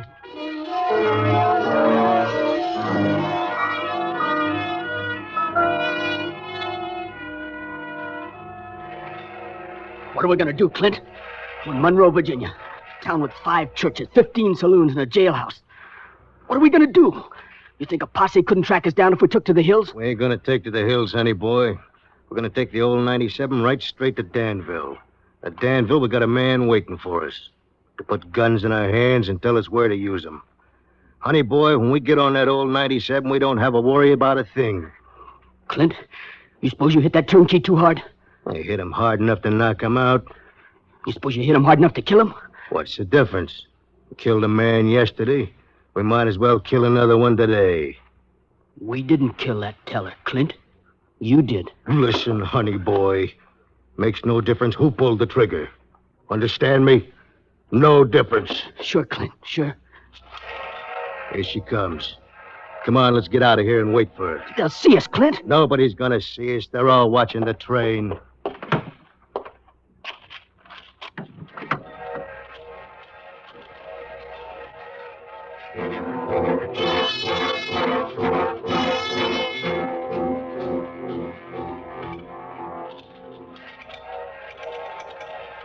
Here she comes. Come on, Mr. Clovis. Let's get out there and find out why Pete's so late. All right, Joe. See you Tuesday, Mr. Elkins. All right, Joe. Have a good trip. Pretty, isn't she? Beautiful.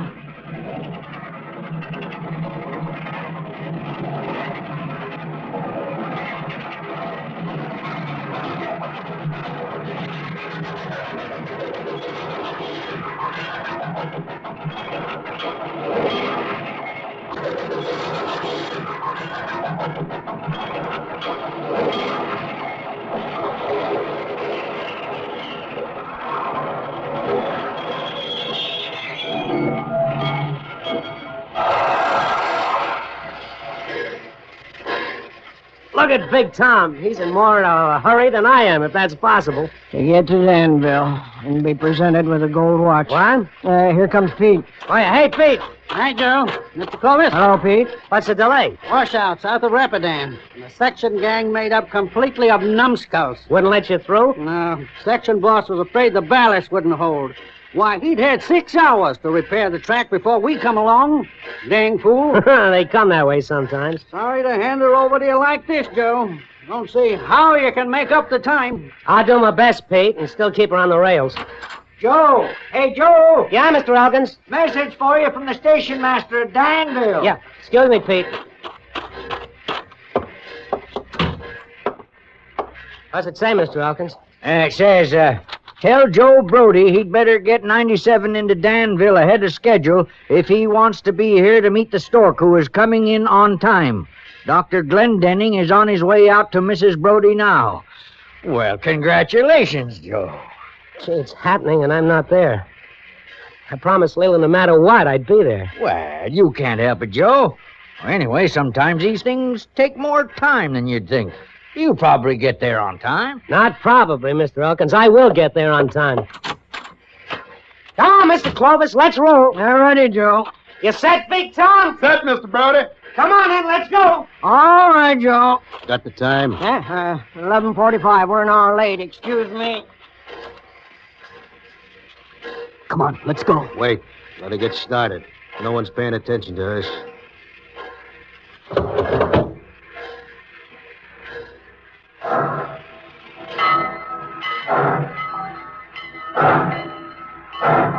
There she goes. Come on, Clint.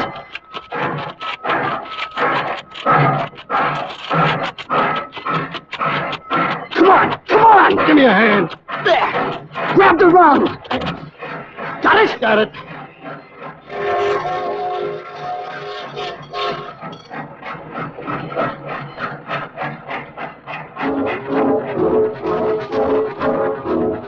Brody looked round and he said to his fireman, just shovel in a little more coal. And when we cross that white oak mountain, you can watch old 97 roll.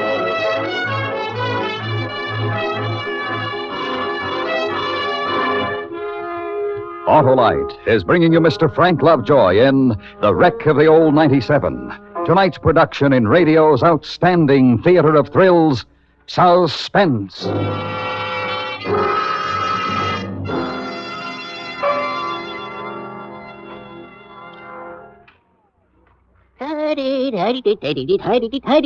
Ah, you've changed your tune, eh, Mr. McSorley? Ah, 'tis the Autolite stay-full battery that did it, Harlow. Now I just dropped me foot lightly on the starter, and... Well, that's an Autolite Stay Full start, all right, Mr. McSorley. And you know, the Autolite Stay Full battery is protected by fiberglass retaining mats to reduce shedding and flaking and give longer life, as proved by tests conducted according to accepted life cycle standards. And the Autolite stay-full needs water only 3 times a year in normal car use. So, friends, visit your Autolite battery dealer, the man who services all makes of batteries. To quickly learn his location, just call Western Union by number... And ask for me, Operator 25. I'll gladly tell you where you can get an Autolite Stay Full, the battery that needs water only 3 times a year in normal car use. And remember, from bumper to tail light, you're always right with Autolite. And now, Autolite brings back to our Hollywood soundstage Mr. Frank Lovejoy in Elliot Lewis's production of The Wreck of the Old 97. A tale well calculated to keep you in suspense. They gave him his orders at Monroe, Virginia, saying, Joe, you're way behind time. This is not 38, but old 97. You must put her in Danville on time. Well, there they were. 5 men on old 97 when she pulled out of Monroe. The engineer and the fireman and the mail car clerk who were supposed to be there, and the 2 escaped killers who didn't appear on the manifest. And each and every one of them with an urgent need to make up that lost time. Pour on the coal, Big Tom. Pour her on. I'm shoveling as fast as I can, Mr. Brody. Give me all you got until we cross White Oak Mountain. And you can stand back and watch 97 roll. I'm a-giving it to you, Mr. Brody.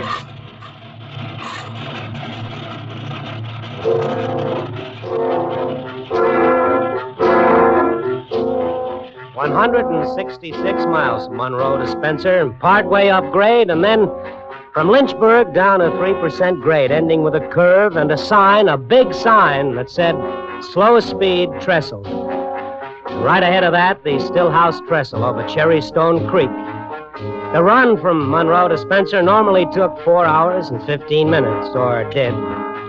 And that day, they had to pick up an hour. And that's a lot of time to catch up on.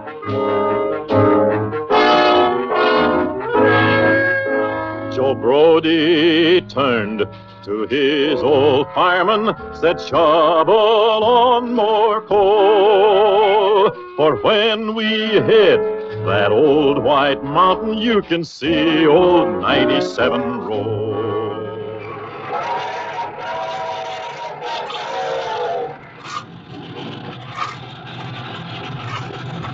Shovel it in, boys, shovel it in.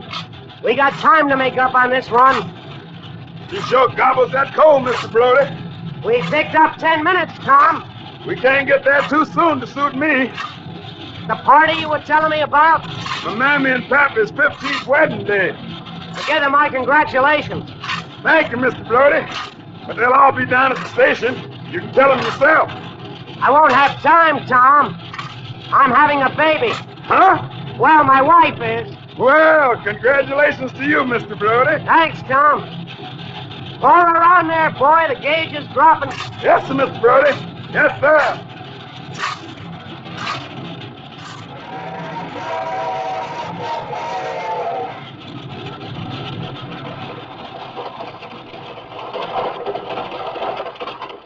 Clint! Yeah? This train ain't going very fast. She's climbing, honey boy. Wait till we get over the mountain, you'll see her go. I don't like it. I don't think we ought to hop this train. You don't like it? Just step off any time you like to, honey boy. Clint? Shut up! Get off or shut up!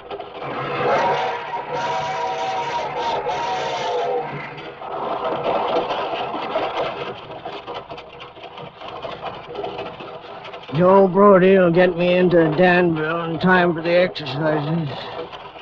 Yeah, 30 years today. It's a long time. Almost all of the time there is. And after tonight, when the gentlemen say the kind things and smile and shake my hand, what? Tomorrow there'll be no train to climb aboard. Tomorrow there'll be nothing but the slippers and the pipe and the fire. Not as a reward after a day's run, but for what's left of my life. Sleep late every morning. Go fishing every day. Who wants pleasure all the time?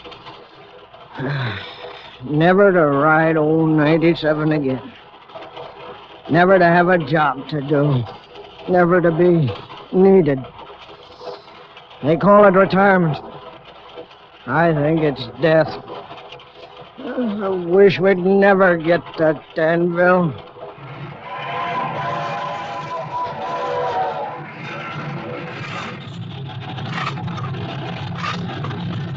Made up 20 minutes so far, Tom. So, I knew you would. It's just one great engine, Tom. Look at that. 85 miles an hour and she isn't half out. You going through Lynchburg this fast? I'll slow her. I don't want to scare the folks. You'll spoil all the milk for 5 miles around town. You barrel through here at 85. We'll slow her to 70 then, huh, Tom?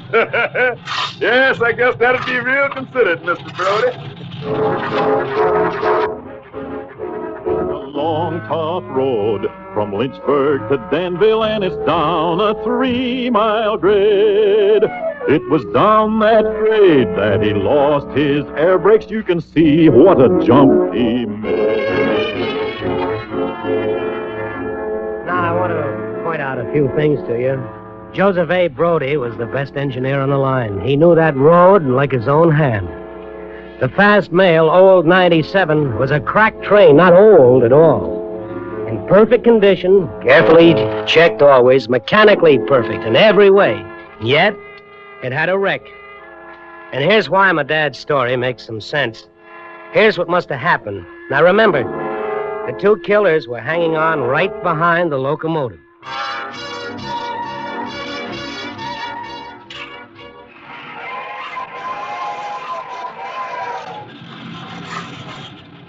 Atta boy, Tom. We're only 8 minutes behind time now. You sure make this old 97 cakewalk, Mr. Brody. You done made up 52 minutes already. We better start slowing for the trestle. We'll pick up the 8 minutes when we've crossed it.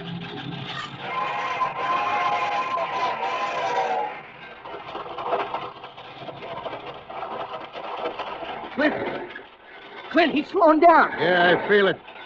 I wonder why. 97 doesn't stop between Monroe and Danville except for emergencies. Maybe there's an emergency. Yeah, us. We're the emergency.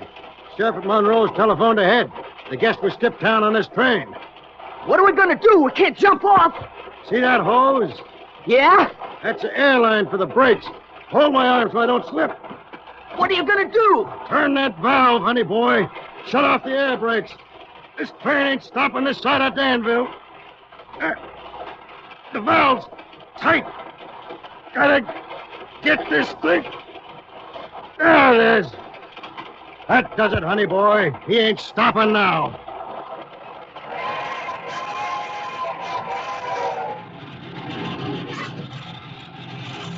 Ain't we still going to make too fast, Mr. Brody? Scared, Tom? No, sir, not with you at the throttle. I was just observing, though. Ain't we going to make too fast? We'll slow her a bit more, Tom. We can't make that curve at 90. Tom! Yes, sir? The brakes. The brakes don't work. Lord almighty! Look, all the way back and nothing happens. There's a trestle, Mr. Joe. Jump, Tom, jump! He was coming round a turn doing 90 miles an hour when his whistle began to scream. He was found in the wreck with his hand on the throttle. He was scalded to death by the steam.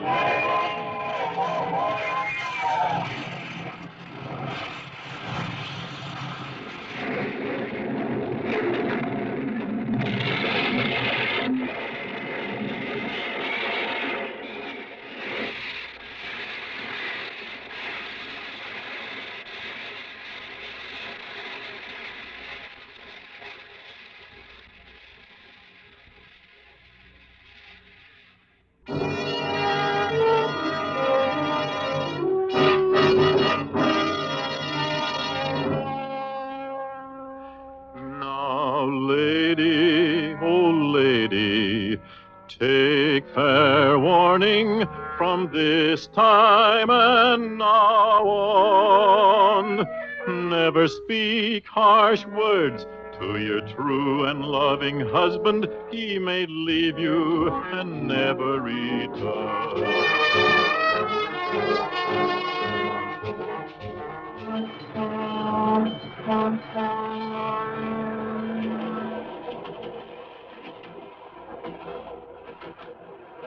Now, the wrecking crew got there that night, came down from Lynchburg, just like we're doing. They found the old 97, her nose buried in the mud bank. None of them got there, to Danville.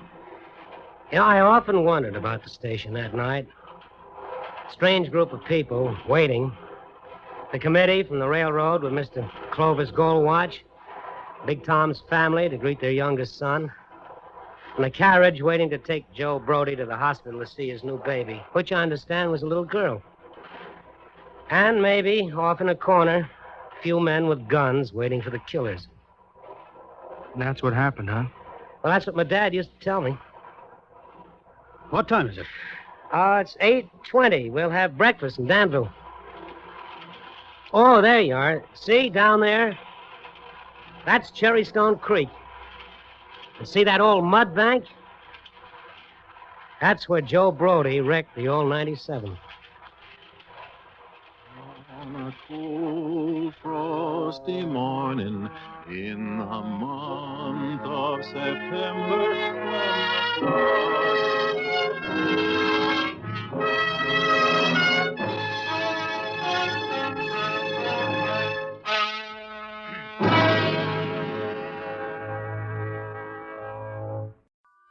And now, with A Murder of Necessity and the performance of Mr. Robert Young, Autolite hopes once again to keep you in suspense.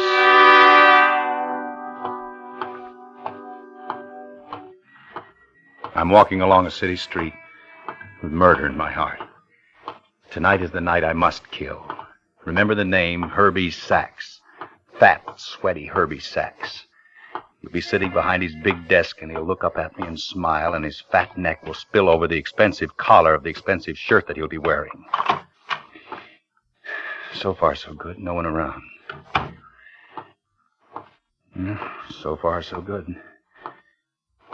Why do I keep saying that? Some sign painter will have a new job.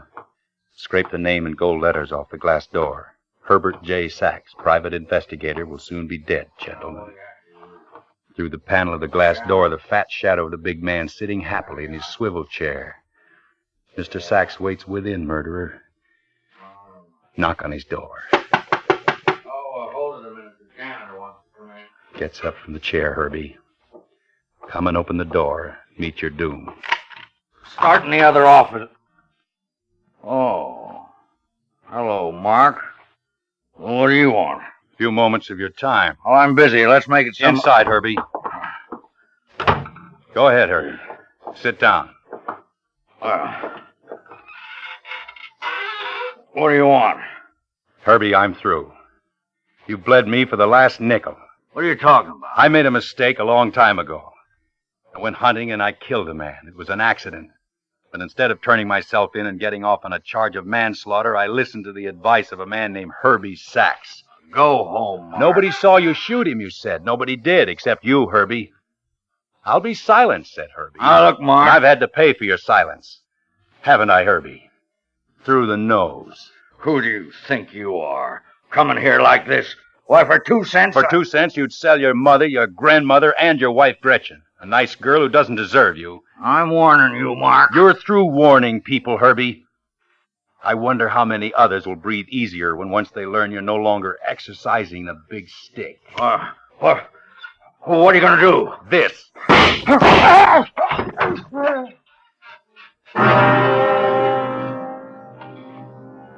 Now the sign painter can scrape the gold letters off the glass door. Herbert J. Sachs sits dead in his swivel chair. The blood running a crazy pattern down the front of his expensive shirt. His mouth silent. No words, no accusations. No talk of any kind. No talk... Wait, Herbie was talking to somebody when I knocked on the door. Nobody here. Who was he talking to? Must have been talking to somebody on the telephone. He didn't hang it up.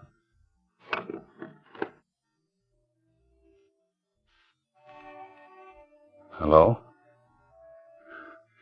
Hello? Who's there? Please don't...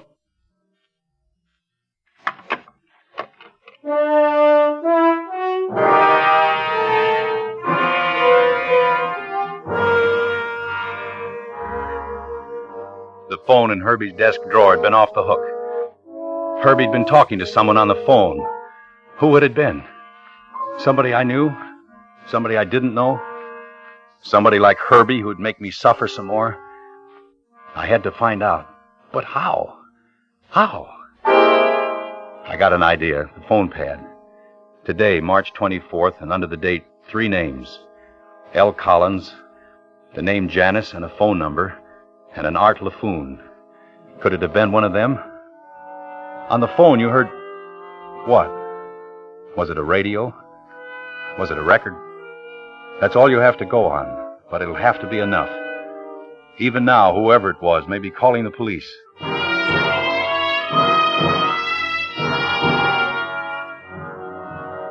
Down in the corner drugstore, I look up L. Collins. There's only one. Strange for a name like Collins, but only one. Lucius Collins, who lives on North Woodburn Drive. A taxi gets me there in 20 minutes.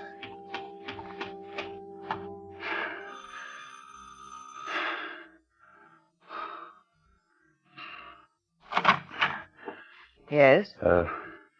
Mrs. Lucius Collins? Yes. Is your husband at home? Yes. You want to see him? If it's possible. Come in. Just follow me. What did you say your name was? I didn't say, but it's Paul Drake. Oh. Lucius, there's a Mr. Drake who wants to see you. Drake? Yes, Mr. Collins. A mutual friend asked me to call. I'd like to speak to you alone, if I may. I'll close the door. Mr. Collins. Sit down, Mr. Drake. Thank you. You said a mutual friend sent you? Who? Herbie Sachs sent me, Mr. Collins. What does he want? He's not satisfied with the present setup. Mr.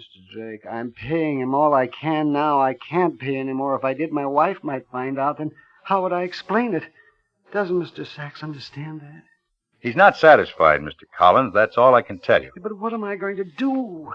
Well, Herbie just gave me a general picture of your situation. Perhaps if you filled me in on the details. There are no details, Mr. Drake. I made a mistake once. I met a girl. We grew fond of each other. Naturally, my wife suspected something was wrong. She went to Mr. Sachs and had him trail me. He found out about us, the girl and me, but he didn't tell my wife. He said he wouldn't tell her if I paid him. And so I did. The girl went away, but I still pay Mr. Sachs. I understand, Mr. Collins. You do? You really do? Have you been home all evening, Mr. Collins? Well, yes. I guess I'll just tell Herbie what you told me. If you can't increase it, you can't do it. That radio over there looks like an old one. Huh? Oh, it is. We've had that for years. It's broken. Haven't bothered to have it fixed. Mm-hmm. You got a phonograph? Yes, an old one. The kind you wind's not much good. It's up in the attic, stored away. Well, thanks, Mr. Collins. Thanks. I mean, for seeing me, for letting me talk to you. Well, I don't understand it. A man like you working for Herbie Sachs? I know, Mr. Collins. I don't seem like the kind that would. That poor little man. If only I could have told him, whispered to him, yelled to him, Mr. Collins, your unhappiness is over. The man who held you in the arms of terror is no more. He's dead. He's up in his office, spilling blood all over his nice, clean carpet. You're a free man, free to pick up the pieces of your life and start again. But tomorrow you'll know. It'll be in all the papers. That'll be soon enough.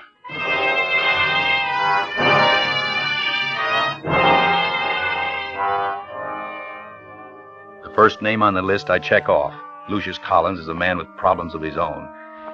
He didn't play his broken radio or the old phonograph stored away up in his attic.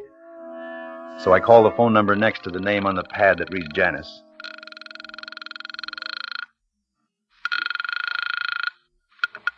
Picked it up and walked away with it. Leon's bar, Tech speaking. Is Janice there? Yeah, but she's awful busy waiting on tables. Can I give her a message? No. I'll call later. Okay.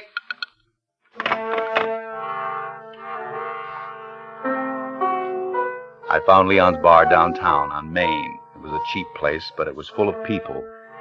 Then I saw the girl waiting on the tables. She was pretty, but a prettiness that was cheap like the bar. I walked over to an empty booth in the corner and sat down. I waited. Then she saw me and came over and stood beside me. What'll you have? Whiskey and water. Whiskey and water, right. Janice, Hmm? come here a minute. Yeah? What is it? I want to talk to you. Look, I'm awful busy right now. Herbie sent me. I didn't get your name. Drake. Paul Drake. Herbie sent you? Yes, Herbie sent me. For what? What does Herbie usually want? What kind of a holdup is this? Twice in 1 week. Herbie's an ugly man, isn't he, Janice? You're a funny guy. I'd almost get the impression you didn't like him. Well, it isn't necessary for an employee to like his employer, is it? No. What are you? His collection agency? In a sense. I'm also an advisor of his. What do you mean? Sometimes I advise him about his clients. Perhaps I could advise him about you. What would you advise him? I think you're a pretty girl, a very pretty girl, Janice. I'd advise him of that. You shouldn't say things like that. Why not? Because they're not true. Yes, they are. What do you want from me, mister? I'd like to take you home tonight, to where you live. That's all I want. That's a lot. I think you're pretty, Janice. I told you. I get off in an hour. You can take me home. In an hour. She got up from the table and walked across the room. There was something strange about this girl, something I didn't understand, but something I had to find out.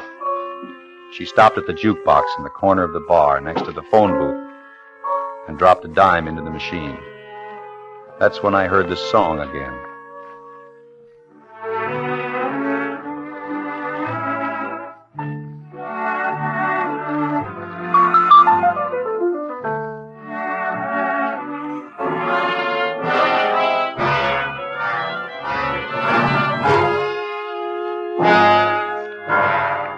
Autolite is bringing you Mr. Robert Young in A Murder of Necessity.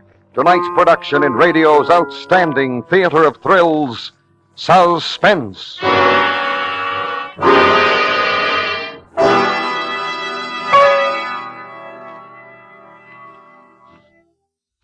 Well, Harlow, I'll admit it's the best system going. And it's always going when your car is, Hap. The Autolite electrical system that works every second your engine runs, as well as when you blow your horn, light your lights, or use your electric windshield wiper, cigarette lighter, radio, or heater. And the Autolite electrical system is used by the finest, Harlow. Yes, sir, Hap, as original equipment on many leading makes of our finest cars, trucks, and tractors.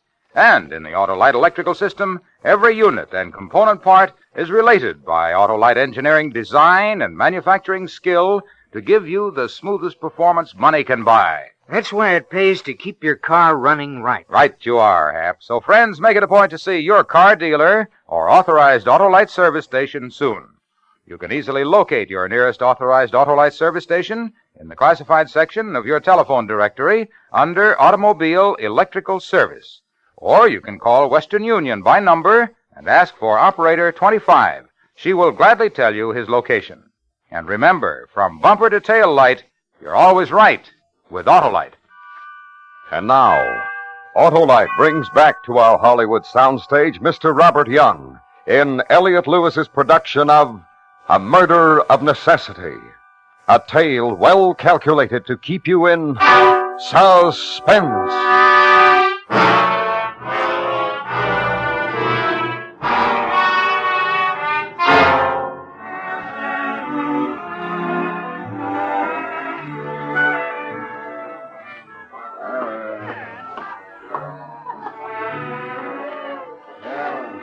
Well, Oh. Nice music. You like it? my favorite record. I play it all the time. You do? Well, shall we go? I'll call a cab. You don't have to. Why not? Ride home in style. It's only a couple of blocks from here. We can walk. Wouldn't you like to walk? All right.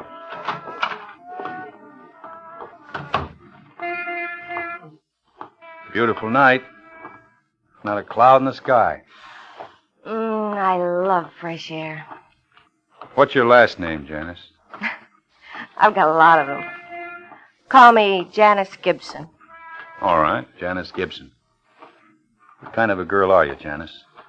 If you work for Herbie Sachs, you know all about me. Not the details, pretty girl. Why do you keep saying pretty girl? Because it's a statement of fact. You are pretty, Janice. I'm the kind of a girl that you read about in the confession magazines. Only they make those stories up. They're fiction. My story's not fiction. It's a real one. I believe you. Long time ago, a girl with big ideas came out of the sticks. Landed in the big city. And she met a man named Herbie Sachs. She met him after she'd gone off the deep end. She wanted thrills. Those thrills ended her up in a straitjacket in a sanitarium. They were the kind of thrills you don't write the family back home about. Mm-hmm. But how does Herbie figure? Herbie is a man with many ways and means. And when the girl ended up an addict, Herbie was the big brother. He had a soft shoulder and he stretched out a helping hand. Uh-huh. After I was cured, he told me I had to pay him for his silence. The silence that would keep the family back home from finding out about the thrilling things that It happened to the girl from the sticks. Are you? Yes. Well over them. That's good. Why do you work for a man like him? Oh, check it off the living. Were you at the bar all night tonight? Ever since 8 o'clock. Why? Nothing. I guess I'm making conversation because I don't want to talk to you anymore. Look, mister, you can walk on the other side of the street. I didn't Oh, ask wait a you minute. to... I didn't mean it that way, Janice. Honest. Believe me. What I meant was I didn't want to talk because I suddenly feel like kissing you. This is where I live. The bug house. Want to come up and meet the fleas? Courtesy of Herbie Sachs. Janice, don't be bitter. I got one room and a hot plate. What am I supposed to do? Dance a dance because I can't afford anything better? Look, I'll talk to Herbie. I'm his advisor, remember? Maybe I'll advise him to change his mind. If you thought you could... I'll try. That much I promise. I'll advise him that you ought to have a nice apartment to live in. And a stove. Paul, Yes. you want to come upstairs? I'll make you some coffee. I have something to take care of, and it's late. Maybe after... You won't come back. Once you leave, I won't see you anymore. You're that kind of guy. I'll come back. I won't see you again. I know I won't. Kiss me, Paul. Hard. Like you were going away for a long time.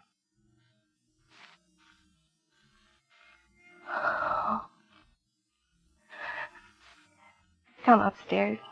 Let me make you some coffee. I'll be back.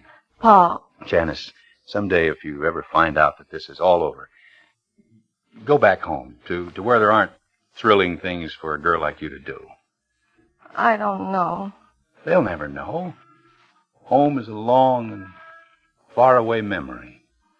I don't know. Promise me. On the kiss. Maybe. Maybe, Paul. Maybe. I took her in my arms and kissed her again. Then she turned and disappeared through the door into the cheap boarding house. And the black night closed in on me again, and the fear and fright returned. Under the street light up at the corner, I checked the last name on the phone pad, Art LaFoon. He's not at his place of business on Houston Avenue, the watchman tells me. Mr. LaFoon is never at his place of business at 2:30 in the morning, he says with raised eyebrows. Even though it is a novelty business, and novel things are always happening.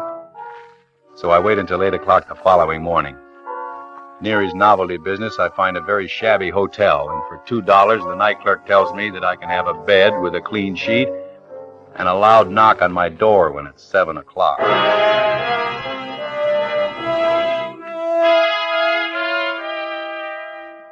By 5 minutes after 8, I'm standing in front of Mr. LaFoon's novelty business on the 3rd floor. My hand closed tightly around a piece of blue steel that means death for Mr. LaFoon. Yeah, all right, Midge. The shipment will get out to you on Friday. Okay. I promise you, Midge, and when LaFoon makes a promise, he keeps his word. Okay, kid, I'll see you. Ah, hello, brother. Mr. LaFoon? That's it, brother, LaFoon. Anything that's novel or new, see LaFoon. Yeah, let me show you these small telescopes we just got in. I made some a couple of years ago, but those were tame. Here, take a look at this one. Look, Go ahead, just squint your eye. You gotta focus. Herbie sent me. Yeah, What was that, brother? Herbie Sachs. Yeah? You mentioned the name, Herbie Sachs. What am I supposed to do? You know Herbie. Who are you, anyway? I work for Herbie Sachs. You made another statement. Tell me how to react, brother. Hey, look, Mr. Novelty Man, I don't know how to convince you, but I'll get rough if I have to. Okay, take it easy, brother, take it easy. That's an expensive shirt. That's why I'm here. Herbie doesn't like you buying such expensive shirts. Who are you? I'm recently hired to make collections. I've come to collect. You know what? I think you're lying. You don't work for Herbie Sachs. You don't work for him at all. I told you I was just recently hired. And why didn't he tell me you'd be around, brother? I talked to him on the phone last night. Why didn't he tell me, huh? You talked to Herbie on the phone last night? Yeah, brother, I talked to him. What happened when you talked to Herbie? What do you mean, what happened? Who are you, brother? Nobody you'd be interested in. Yeah? Well, maybe the cops would be interested. Put it down. Get your hands off of me. Later, Mr. LaFoon. Later, we'll take care of some unfinished business. When it's dark and no one will see me.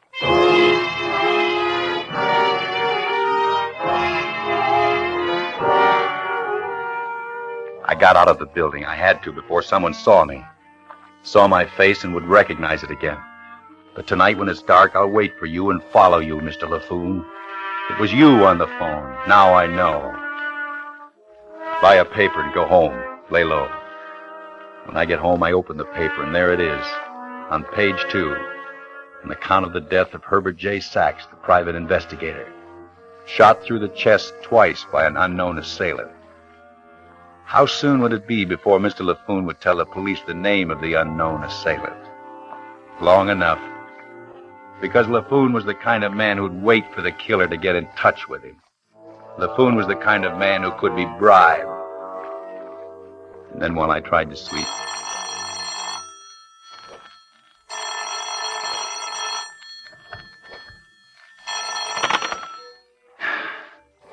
Hello.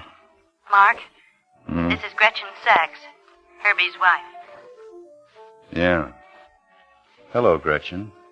Did you read about Herbie in the papers this morning? Yeah, I read Gretchen. I want to talk to you, Mark. Talk? It's important. Can you come out to the house? Have the police been out to the house yet? No. I was down for a few minutes at the morgue to identify the body. That's all? That's all. It's important that I talk to you.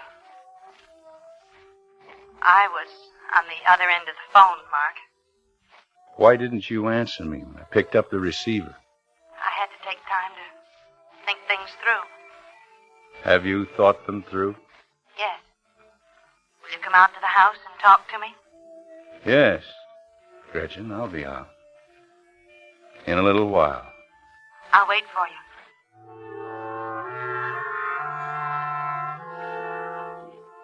It was Herbie's own wife, Gretchen, on the phone. Sweet and lovable Gretchen. And now the wife of the man I murdered waits to talk with me. What about it? The weather? No. No, she waits to talk business. Before the police arrive, she waits to take up where the fat man left off. Another murder of necessity. Ring the doorbell, murderer.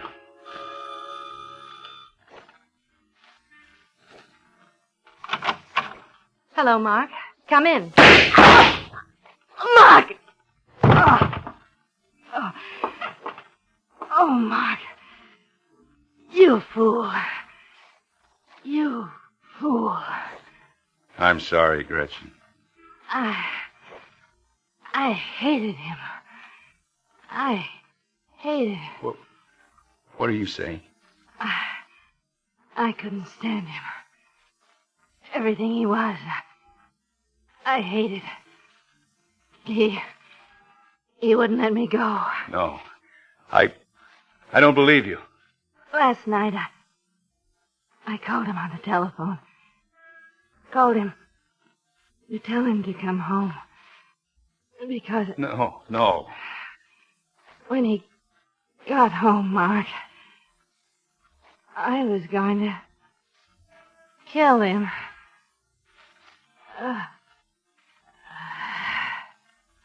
Gretchen.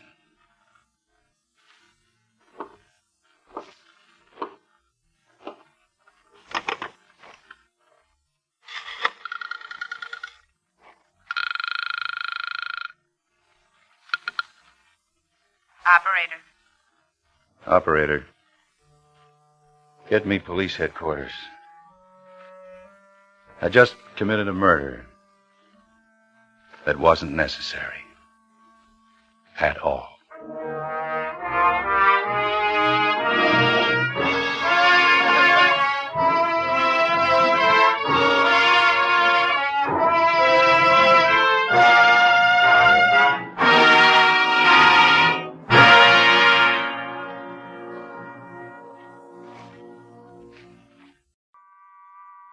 And now, Autolite presents The Lady Pamela, starring Miss Deborah Carr, hoping once again to keep you in suspense.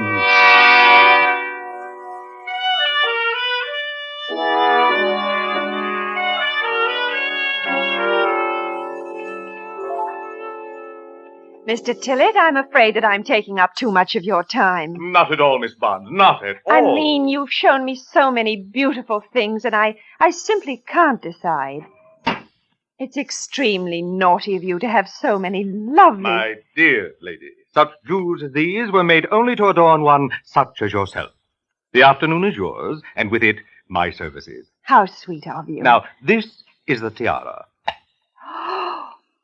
Oh, it's perfectly... Mr. Tillett. I want you to notice the rubies here, and the exquisite workmanship of the filigree. I daren't ask. It's priceless, I know, but... $50,000. Oh, no, I've got to be sensible. It's quite out of the question. Now, what about the necklace? 24,000. The brooch and earrings? 18. Oh, they're adorable. And the diamond? 14,000 for you, Miss Barnes. I should really close my eyes. I'm sorry, gentlemen. Oh. Keep your hands on the velvet, friend, and nobody's going to get hurt. You, lady, just sit there and don't open your mouth or I'll close it for you. This is... Hold up. We'll take that, please. Don't you dare touch me. I'll... Oh! Okay. Thanks for everything. So long.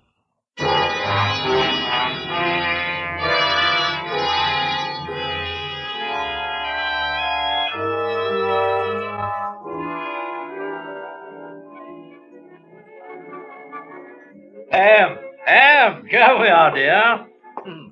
How are you, sweet? Oh, you know David Archer, don't you? Of course. Do sit down. Have you ordered, Colonel? I'm famished. I did. We were only waiting for you, my dear. No trouble? No, not a bit. Everything went off splendidly. Good. David, that slap. It was a little too realistic. Don't ever do it again. Well, look, I was only I'm trying taking to do... 500 out of your cut for that. You're to follow orders, nothing else. Listen, if you think you That's can get away... exactly the point, David. I do think. You don't. Tillett might have seen the scar on your wrist when you slapped me. You've got a record. You could be identified by that. Follow orders in the future. Oh, now, children. Be quiet, Halliday. Do you understand, David? Yeah, sorry. All right.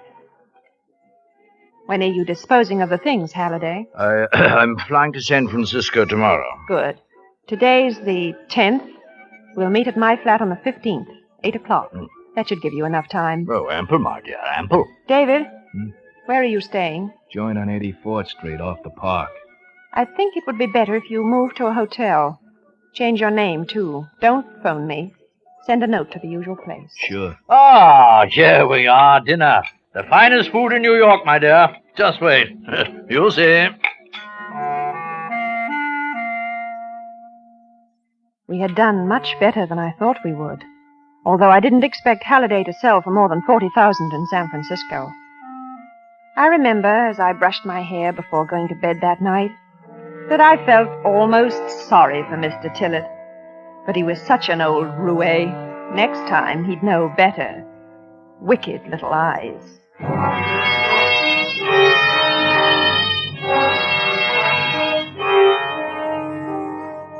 I didn't get up until 11 the next morning. It was a wonderful day, bright and clear.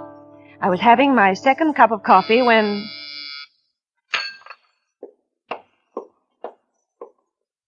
Yes? Police. Miss Barnes? Yes, just a moment. I'm awfully sorry. It's all right, Miss Barnes. May I come in? My name's Boland, robbery detail. Well, I suppose so. I think you might have telephoned first. Did you find the jewels? Not yet. I'd like to ask you a few questions. I thought I'd answered them all yesterday. No, miss. Oh. Would you like some coffee? No, thanks. Oh, please sit down. You make me feel awkward. I'm sorry. Now, Mr. Boland. You know a man named Archer, Miss Barnes? David Archer? No. No, I don't think so. He was picked up this morning. We think that he was one of the men in the robbery yesterday. Really? He was identified by a scar on his wrist. Mr. Tillett remembered it. How wonderful. But there were 2 men. Yes, we know. You're sure you don't know Archer? No, I'm positive I don't. You've never met him? No. You sound as though you think I should, Mr. Boland. You were followed after the robbery, Miss Barnes. You went to a restaurant on East 53rd Street. You had dinner there with 2 men. One of them was Archer. That's ridiculous. No. Our man didn't know it was Archer until this morning when Mr. Tillett telegraphs. He was identified. The detective who followed you recognized Archer. I'm afraid you're mistaken, Mr. Boland. We're not. The whole thing was too nicely timed. Who was the other man? Really? I don't know what you're talking about. All right. Get dressed, please, Miss Barnes. You'll have to come downtown. Am I under arrest? Let's say you're a material witness. It sounds better.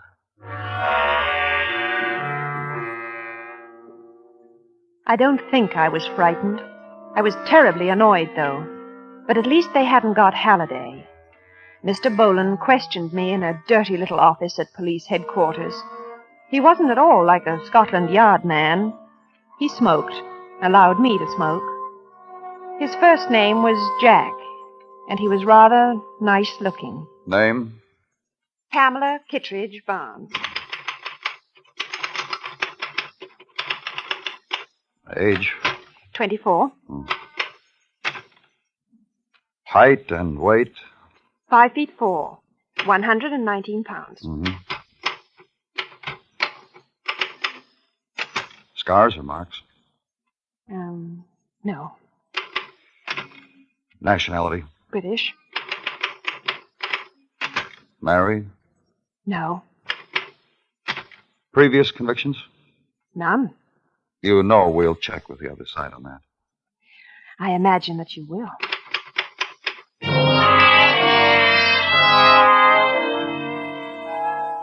And when the questioning was finished, they released me. Perhaps Mr. Boland thought that I'd lead him to Halliday. I didn't, but I got in touch by telephone. Oh, you just caught me. I was on my way to the airport. Anything wrong? The police have arrested David. They questioned me this morning. I'm free at the moment. Oh, rotten luck. Now, look here, there's not much time. I know they'll get in touch with Scotland Yard about me. And when they do, I won't have a chance. I suppose not. A couple of men followed me from police headquarters, so I can't very well get away. But, Halliday... Yes, dear? I want to know where I can reach you. Oh, when? Later, if they put me away, so I can get my money. Well, as soon as I get back from San Francisco, I'll phone you. If something's happened, word will have got around. Now, don't worry. When you get out, the money will be here waiting for you. Where? I'll get in touch. I must dash now, darling. The plane. All the best. Halliday...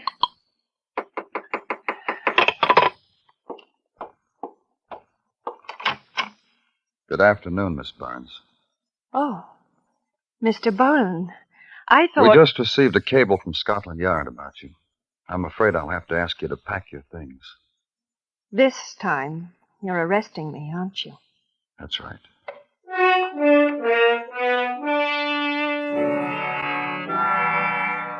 David Archer got 10 years. I spent 2 years, 9 months, and 14 days in prison. And I was nearly 27 when I went back to New York. The first thing I did was to get my hair done. Halliday hadn't been in touch with me, but I realized it might have been too dangerous. The police and the insurance company were still looking for the jewels. So I began to look for Halliday.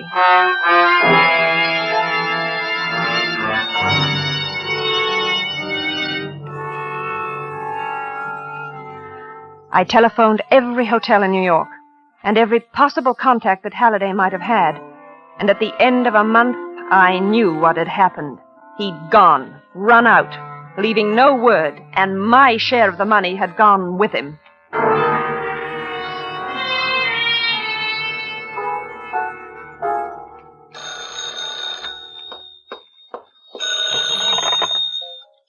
Hello? Miss Barnes? Yes? My name's Robert Wiley. I'm downstairs in the bar. I'd like to come up and talk to you for a few minutes. I don't think I'm... No, you don't know me, but I've heard about you. Oh? Some people have been saying that you're looking for somebody. People? Yeah. They say you're looking for someone called Halliday. Do they? Listen, I'm not a cop, if that's what you mean. Can I come up? I'm not in the habit of receiving strangers in my hotel room, Mr. Wiley. If you'll wait a few minutes, I'll come down. Okay, I'll wait for you here in the bar. What'll you be wearing? A gray tweed coat. Right. So long. Table over there, okay? Yes. You're English, aren't you? Yes. Yes, I thought so. How clever of you. You too? I was. What was it you wanted to see me about? A deal? What kind of a deal? I'll sell you Colonel Halliday. You know where he is? That's right. I haven't any money. But you will have when you find Halliday. Who told you about me? About Halliday? Halliday? I've been working for him. At least I was up until a couple of weeks ago. We didn't agree on a couple of things, and he ended up double-crossing me. How much do you want? 50-50. Partner. Too much, Mr. Wiley. Much too much. I don't think so. Halliday's a big shot now. You're going to need help. You couldn't do it without me. Did he tell you how much he got for the job? 50,000. Oh. Well, what do you say? All right. Where is he? Partners? Yes. Where is he, Mr. Wiley? Of course, there's one little thing. What's that? He said if he ever saw me again, he'd kill me. Isn't that going to make it rather awkward? I mean, for you? Well, it might. Unless, well, that's where you come in. Exactly how do I come in, Mr. Wiley? Well, I thought it might be awkward for Halliday to knock me off if we get to him first. In other words, before you tell me where he is, I have to agree to help you kill him. Is that the idea? If you want your dough, that's the idea. I want my dough, Mr. Wiley. Where is he?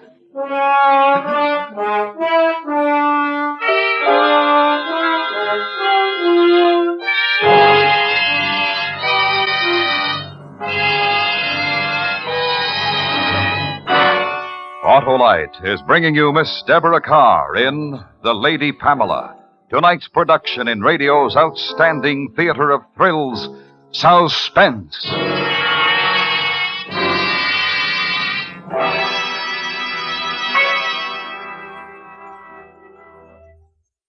Hey, Sam, you really go for the exclusive Autolite plug check indicator, eh? Sure do, Mr. Wilcox. It's a quick, sure check on the exact condition of your car's spark plugs. I go for that plug check indicator just like drivers go for those great Autolite spark plugs. And great is right, Sam, for those ignition-engineered Autolite spark plugs are designed by the same Autolite engineers who design the coil, distributor, and all the other important parts of complete ignition systems used as original factory equipment on many leading makes of our finest cars, trucks, and tractors. And boy, that Autolite resistor type spark plug is really something. It sure is, Sam. The new Autolite resistor type gives double life and greater gas savings as compared to spark plugs without a built-in resistor.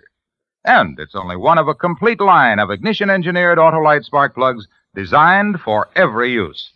So have your Autolite spark plug dealer check your spark plug soon. And remember, from bumper to tail light, you're always right with Autolite. And now, Autolite brings back to our Hollywood soundstage Miss Deborah Carr in Elliot Lewis's production of The Lady Pamela, a dramatic report well calculated to keep you in suspense.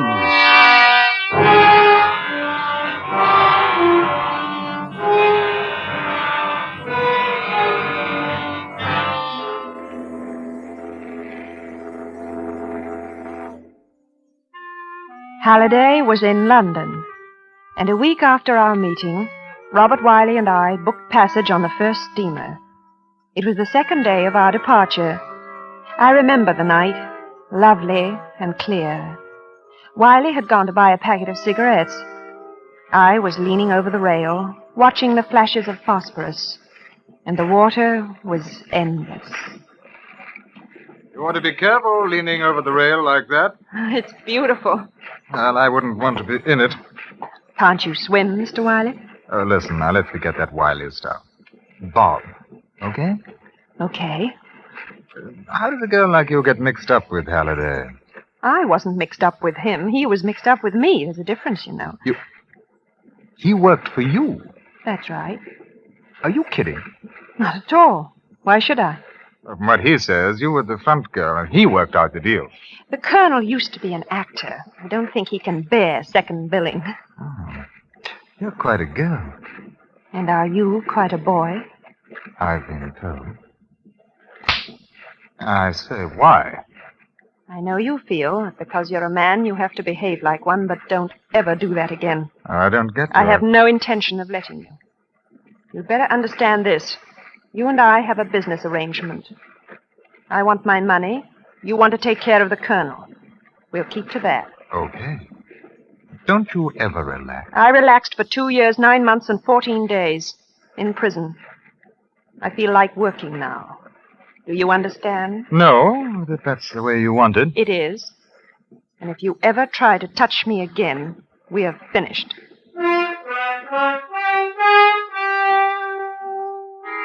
3 days later, we were in London. We found a nondescript hotel in Chelsea and lay doggo for a time. It wasn't going to be easy. The Colonel was a very top dog in Black Market, and we both knew that if he ever found out that Wiley was in England, there'd be trouble. It was Wiley's idea that I go to see him in his flat, but I thought an accidental meeting would be better, and so we planned it that way. I bumped into the Colonel at Piccadilly Circus. Oh, I beg your pardon. I'm so sorry. Pam, I say it is you. Colonel, I'd no idea. Jeffrey, this is marvelous. I mean, absolutely marvelous. How long have you been over here? Only a few weeks. Oh, marvelous. Oh, you're lovely as ever, lovely. Look here, could we have a cocktail together? Talk over old times? Oh, I'd love to. Oh, marvelous. How about Scots? They know me there.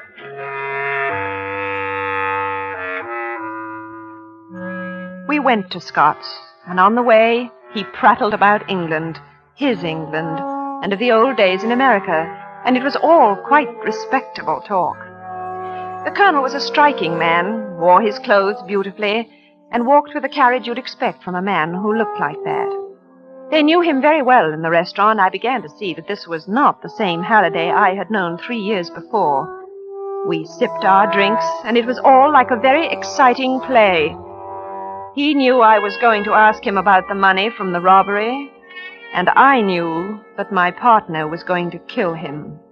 Well, things are not quite the way they were, although I suppose one must put up with it. Mustn't one? You seem to have done nicely, Colonel. Oh, my lovely girl. It's all a matter of comparison, purely.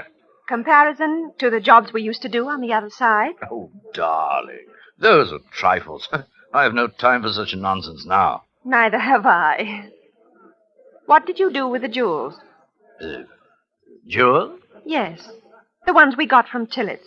Remember? You went to San Francisco? By Jove, of course. What a marvelous memory you have. It's marvelous. Isn't it? Yes. It's not a bad show, I'm afraid.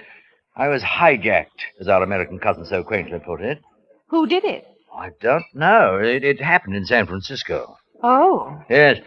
And then when I heard what had happened to you and Archer, I gave up and came home to England.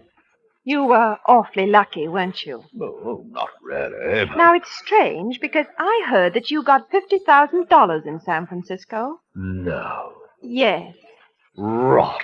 Oh. Who said so? Wiley. Robert Wiley. Wiley? And who is Robert Wiley? Oh, what's the use of all that, Colonel? You know very well. As a matter of fact, I haven't the slightest idea of what you're talking about. I gather that I'm supposed to be on close terms with this Wiley chap. That's right. I see. Oh. Well, you can only believe one of us, can't you? And I tell you, I have never even heard of the man. I do know you better than I know him, Colonel. Then you take my word, eh? No. I take his. I'd like my share, Halliday. My dear child. I want my share. What can I say? I know what you've been through. I think of poor Archer still incarcerated, but on my word of honor, Pam, I didn't get a brass farthing. I want my money now. Oh, Pam, you're too marvelous. I mean it. Darling girl, things have changed, you know. Over here, I'm the man. I don't take orders anymore. And if I did, it wouldn't be from a woman. Certainly not from you, Pam. You're much too emancipated, even for me.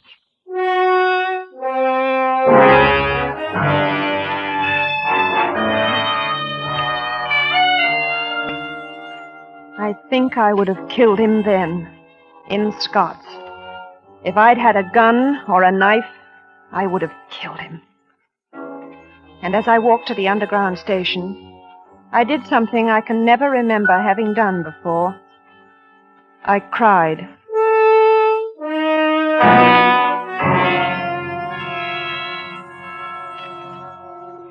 When I got back to the hotel, I went to Wiley's room and told him what had happened. We were agreed we would have to work fast. And so that night we went to Halliday's flat. Who is it? Pam, may I speak to you for a minute? Oh, darling. Oh, Hello, Colonel. dear girl, how are you? Come in. Thanks. Oh, twice in one day. You surprised me, Pam. But then you always did. Do sit down, won't you? And your young man? Drinks? No, thank you. Well, then, what shall we talk about? You? Oh, I say, in front of this gentleman? You know you haven't introduced me, Pam. Are you kidding? I never kid. You're a rotten liar. I may be, but I should still like to know. Oh, this must be, Robert Wiley. Am I right? There's not much point to this. No. I want my money, Halliday. Of course. And what do you want, Wiley? Never mind. This is almost funny, Pam. I don't know what you're up to, but I've really never seen this chap before in my life. You think she's going to believe that? Probably not. You can give me Archer's share, too. Oh, how thoughtful of you. And you'll see that he gets it, won't you? Yes. Come on, the money. Oh, yes. Tell me, Wiley, where did we know each other? When? What do you think you're going to do? Play me off against her? No, not at all. I'm just interested. Colonel, Yes, sir? when you open the safe, please be careful. Oh. A gun now, eh? Yes. Put it away. It's my job. Huh. I underestimated you, my dear. I shouldn't have done that. You'll have to take it in pounds, you know. That's all right. Poor Archer. I wonder if he'll look for you when he gets out. He might. Hurry up, please. Will you tell me one thing? What? Who is this man, really? Hand it over. Why are you afraid to let me talk, Mr. Wiley? Don't you want her to find out the truth? Give me the money. Look out for him, Pam, dear. I don't know what he's been telling you, but... I'm going to tell you something now. I swore to myself that if I ever found you, I'd pay you out for what you did to me. I'd get my money and I'd pay you. I'm going to, Colonel. He wants to do it, but I owe you more. Oh, Pam. No! Pam! Oh, you silly! Give me that. I've been telling you the truth, Pam. I've never seen him in my life. Why did you have to do that? Because I wanted to. You must be crazy. Come on. You're not going anywhere. Oh, stop it. Come on. You stay right there. I've got to call the police. Police? Yes. Maybe you should have listened to him. What do you mean? I'm with International Insurance Company, a New York office. We knew the jewels had been sold, but we wanted to recover as much of the money as we could. You didn't know him. No. But I knew you'd be looking for him when you got out. We wanted to get you both together. Don't. Wait a moment. What? On the boat coming over, remember? You wanted to kiss me. Uh-huh. Perhaps I've changed my mind now. I think I have, too. I don't think we'd be happy together. You're not exactly my idea of the ideal wife, you know? If I ever get out, I'm going to kill you. If you ever get out, I deserve to get killed. Hello, Scotland Yard? I want to report a murder.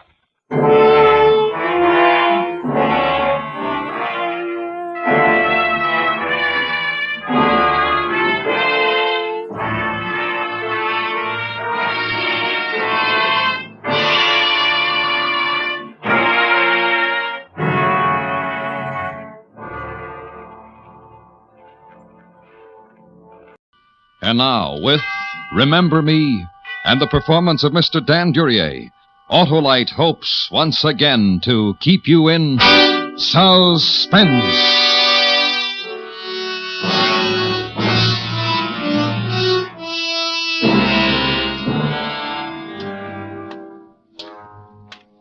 In 3 minutes it'll be over, Harry boy. No longer than it takes the Iceman to make a routine delivery. All you have to do is walk in and wave a gun. And then you got money in your pocket again. Easy. Funny how they always turn to jelly when they see a gun. The light's still on in the window. Street's dark. Nobody around. Just right. But there he is. Inside, counting money.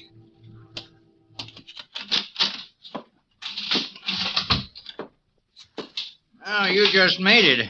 I was closing. What can I do for you? This is a stick-up. What? A stick-up. Come on, I want the money. No, you can't do this. You can't. This says I can.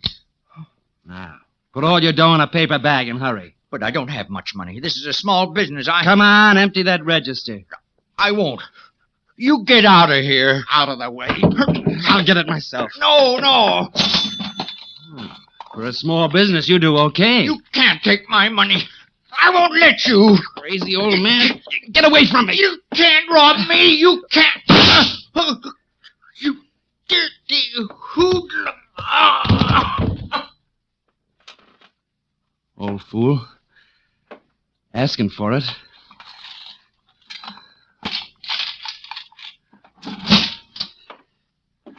Gotta get out of here. Where's my hat? Oh. Didn't think you'd still be open, Mr. Who are you? Where's Mr. Leibowitz? He, isn't here. He had to leave. Is Mrs. Leibowitz sick again? Yeah. Yeah, she's sick. Again. I've been watching the store for him. I was just closing. Oh, well, maybe I better run upstairs and see if there's anything I can do. No, he took her to the hospital. He aren't here. Gee, I'm sorry to hear that. What are you looking at me for? Don't I know you? No, you don't know me. Look, I'm closing. You'll have to come back tomorrow. Harry Norris. Sure, we went to school together. You know me? Sure, from Stuyvesant High. I'm Ruth Shaw, remember? No, I don't remember you. No, I guess you wouldn't. But I remember you, Harry. Yeah. Guess you do. I just need a few things before you close. Here's the list. Yeah. You pull down the shades on the windows and throw the latch while I get them. Sure. Of all the people to run into, I haven't seen you since high school. Let's see. Bread. Oh, here. Coffee. Oh, where's the coffee? Right there above you. What? The coffee. Oh. And potato salad in the refrigerator. Look, do you have to have all this stuff right now? Well, of course I do. What's the matter? Nothing. I'll get the potato salad. You haven't changed a bit, Harry. I'd know you anywhere. You know, I never forget a face. Especially yours.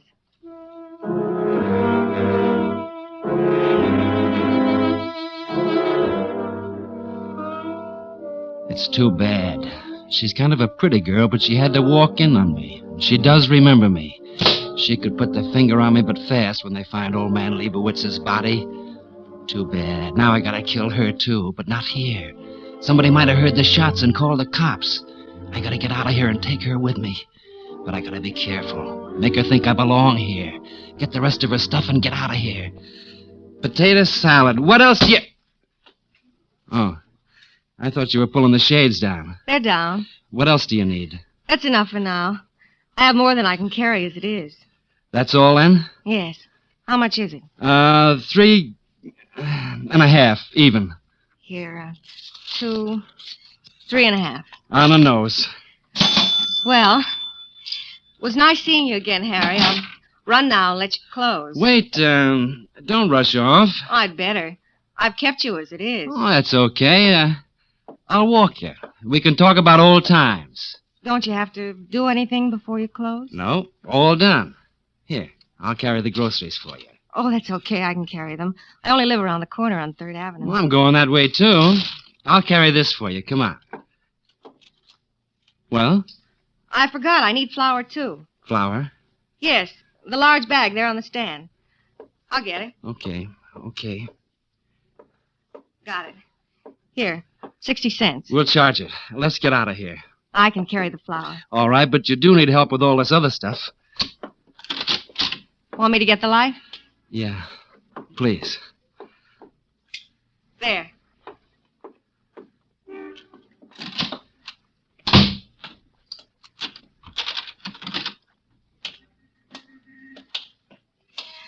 Nice of you to carry the packages for me, Harry. It's nothing. Surprised I haven't run into you before, around the store. Well, this is the first time I watched the store for Mr. Leibowitz. He must have left in an awful hurry. He did. His wife was pretty sick. Do you have to walk so fast? Oh, no. Sorry. Where did you say you lived? On 3rd Avenue, just around the corner. You live alone? Yes. You know, it's been a long time since high school. You've got a good memory for faces. I know. I don't remember you. You wouldn't. You didn't know me too well. You used to say hello sometimes when we passed in the halls. Oh? You were a big shot, football player and all that stuff. All the girls had a crush on you, Harry. Did they? Sure. Been living in this neighborhood long? Too long. But the rent's cheap and I'm not far from work, so I stay here. I know what you mean. That's the place up ahead with the ivy on the fire escape. Groceries getting heavy? No.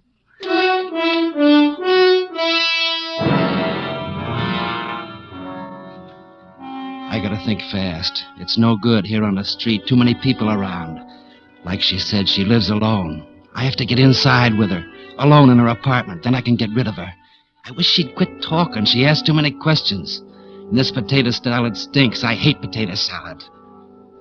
I gotta get inside that apartment. This is it. Pretty crummy, huh? What's it like inside? Just as bad.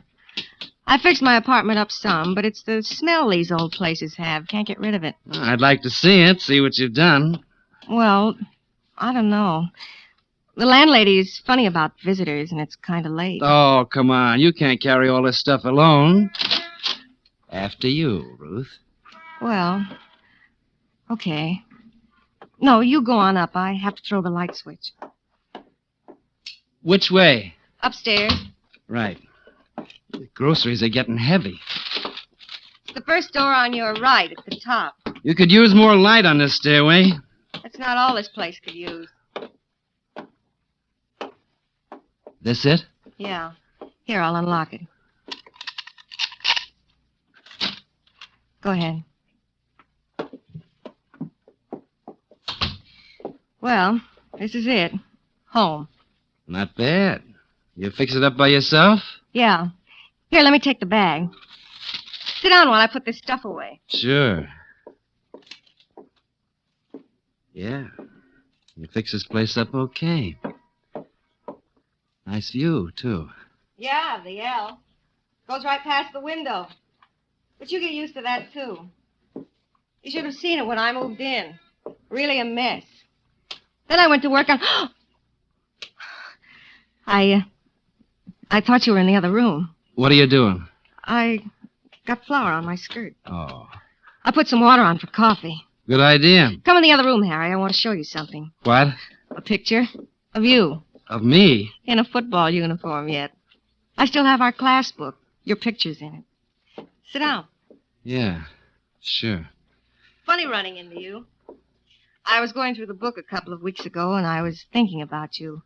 Wondering whatever became of you. You were thinking about me? Uh-huh. You didn't know it, but I had a big crush on you when we were in school. No, I didn't know. I thought I was a big shot in those days. I couldn't see anything. You sure did.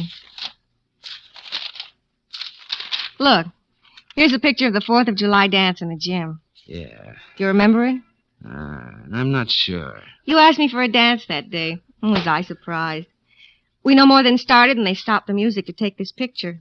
You ran off to find Mona Stark. Mona? You remember her? Oh, yeah, I remember Mona. You were going with her when you quit school, weren't you? Yeah. What happened? We broke up. Why? I borrowed a car from a pal so we could drive up to Connecticut and get married. It was a big yellow convertible. Wanted to make a big impression. Mona liked to be impressed. Only my pal forgot to tell me it was a stolen car. What happened? Never saw her again. Saw a picture of her, though, on the cover of a secret detective magazine. She had a gun in one hand, a bottle in the other, and some guy was choking her. She looked good. Well, enough of the good old days. What are you doing now, Harry? For a living, I mean. Me? Oh, nothing worth talking about. How do you happen to know Mr. Leibowitz? Mr. Leibowitz? He's the sweetest old dear. He'll take credit right up to his ears. But people always get around to paying him. You must know him pretty well to be left in charge of the store. Well, What's that? It's the L. Goes right past the window. Shakes the whole building.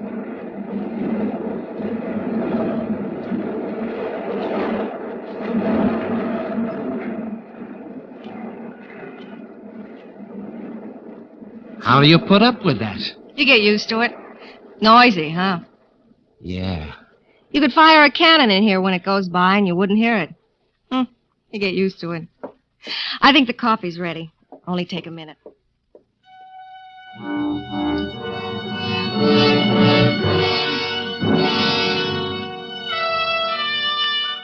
You could fire a cannon, and I'm only carrying a .38. Sure. All I have to do is sit and wait. We'll drink coffee and chat about the good old days. And when the L goes by again, I'll be able to walk out of here safe and sound, with nothing to worry about. Ruthie won't be up to remembering anything. She'll be dead.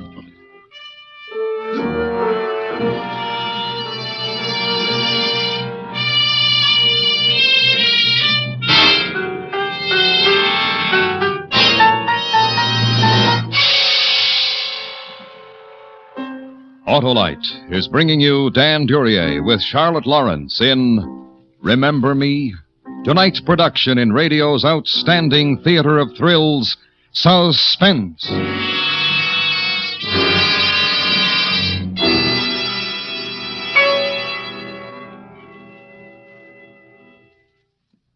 Say, Harlow, how can I get some action around here? Why, it's simple, Hap. Just get a dandy, dependable, and dynamic Autolite Stay Full battery, the battery that needs water only 3 times a year in normal car use.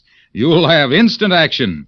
Quick starts for a long, long time, because the Autolite Stay Full battery is protected by fiberglass retaining mats to reduce shedding and flaking, and give longer life, as proved by tests conducted according to accepted life cycle standards. Where do I get this famous battery? Just visit your neighborhood Autolite battery dealer. He's the man who services all makes of batteries. To quickly learn his location, just call Western Union by number... And ask for me, Operator 25. I'll gladly tell you where you can get an Autolite Stay Full, the battery that needs water only 3 times a year in normal car use. And remember, from bumper to tail light, you're always right with Autolite. And now, Autolite brings back to our Hollywood soundstage Mr. Dan Duryea in Elliot Lewis's production of Remember Me? A dramatic report well calculated to keep you in suspense.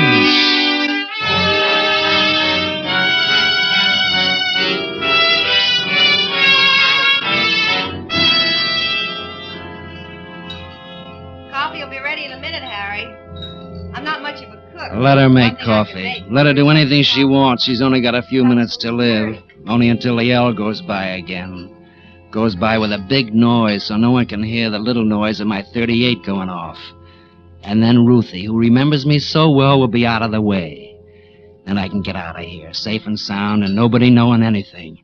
They'll just find 2 bodies a couple of blocks apart, and I'll be miles from here. You hungry? All I have to do now is wait for the L. Harry, you hungry? What? I asked you if you were hungry. I could make No, thanks. Just the coffee. Okay. Hot coffee coming up. Good. Sugar? Black. Here. It's hot. Yeah. Good. Mm-hmm.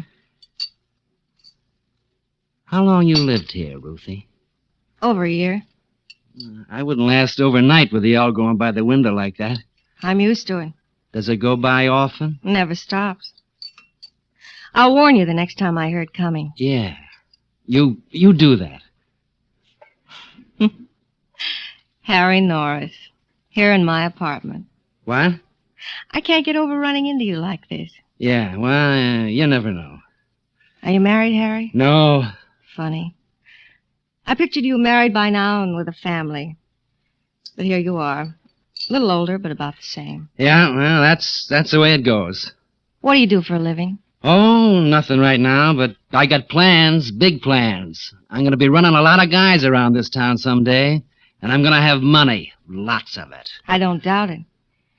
You say you have plans. Tell me about them, Harry. What's there to tell? I'm after big money, that's all. You'll have it. If you're the Harry I remember, you'll get whatever you want. What do you mean by that? I remember how you were around school. When you saw something you wanted, you got it. Nothing could stop you.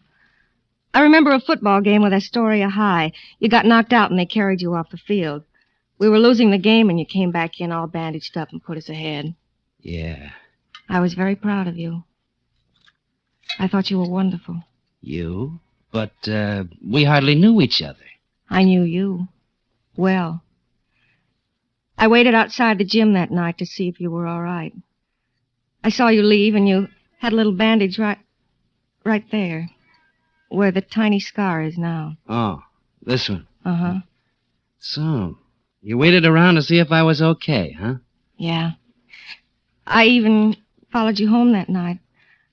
I was afraid you might pass out on the street and there would be no one to take care of you, so I followed you. I remember that night. But not much of what I did. Instead of going home, you stopped in at a pool room. I waited outside for hours. You did? Then it started to snow. And I went home. It's funny. I don't remember seeing you, and yet you were around so much. It's funny. Well, I was a pretty horrible-looking kid then. Maybe. And there's nothing wrong with you now, Ruthie. What time is it? I don't know. The clock's in the bedroom. Oh. I wonder how Mrs. Leibowitz is doing. Mrs. Leibowitz? Oh, you can call in the morning and find out. She's been sick a lot lately. Poor old Mr. Leibowitz has been worried to death about her. You like the old man? Sure. He kept me in groceries for a long time last year while I was looking for work. And he's done the same for other people in the neighborhood. What's the matter, Harry? Nothing's the matter. Then sit back and relax. You're sitting there like a tiger about to jump on something. Yeah, sure. You, like living alone like this? I love it. Don't you get a little lonesome? Sometimes. But I have friends in the neighborhood, and we get together and have crazy times.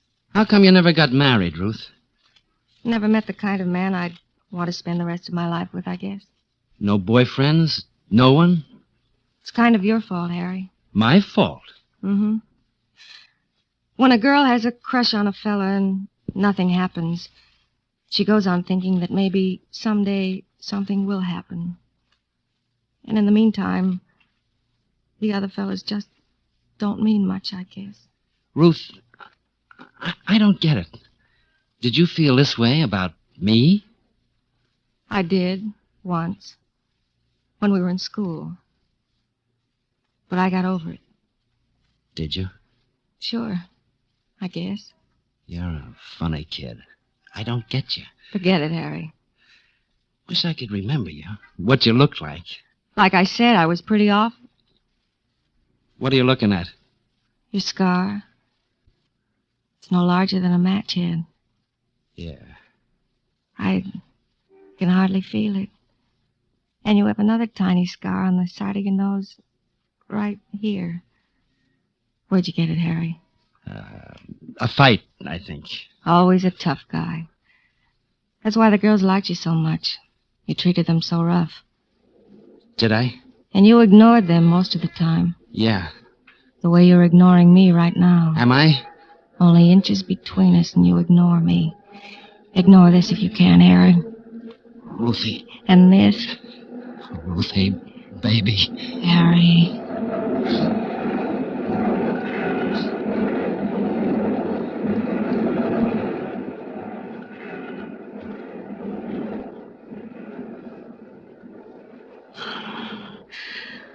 Honey, Hmm?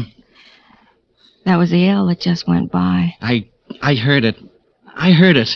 Now you can relax for another 5 minutes. Another 5 minutes. Ruthie, What's the matter, Harry? I don't know. I must be going soft in the head. I came up here to do something. Now I can't. The things you said, the way you act, you make me feel like I mean something to you. All the time I didn't know you were alive. If I really mean anything to you, you'll help me. I need help. Ruthie, can I trust you? Ruthie, are you home? Who's that? I don't know. Honey, it's Jimmy. Ruth. Jim. Don't make a sound. What's going on up there? Mrs. Dooley, have you seen Ruth? Oh, I heard her come in a while ago. I didn't see her, though. What are you banging on her door for? She doesn't answer. Do you have a key? A key? I think so. Well, get it. I don't know what you're so excited about. Maybe she's asleep. Look, Ruthie, you're gonna do as I say or you're gonna get hurt. See this 38? It'll be against your side like this. Act like you've been asleep and answer that guy and get rid of him, understand? Okay. I'm taking my hand away from your mouth. Now be careful. I don't want anybody to know I'm here. Get rid of him. All right, Harry. I'll get rid of him. Ruth? What's going on out there? Ruthie? Jimmy? Is that you? Yeah. Are you all right? What do you want? It's late. Of course I'm all right. Why didn't you answer when I knocked? I've been asleep. What do you want? Well, nothing, honey. I was worried about you, that's all. Worried? About me? Sure. You said you were going to stop by old man Leibowitz's place for groceries on your way home. I did stop there. What about it? Well, was everything okay? Tell him yes. Yes. Everything was all right. Why? Mr. Leibowitz was held up tonight. He was shot. Oh. Mr. Leibowitz came down to the store and found him dead behind the counter. Ruth? I heard you, Jimmy. The neighborhood is full of cops. They say it happened less than an hour ago. You can see why I was so worried. Get rid of him. I'm all right, Jimmy. I'll see you tomorrow. Okay, sweet. Hey, don't I get a good night kiss? I'm not dressed. Good night. Okay. Good night, honey. Well, Mrs. Dooley, forget about the key. She's all right.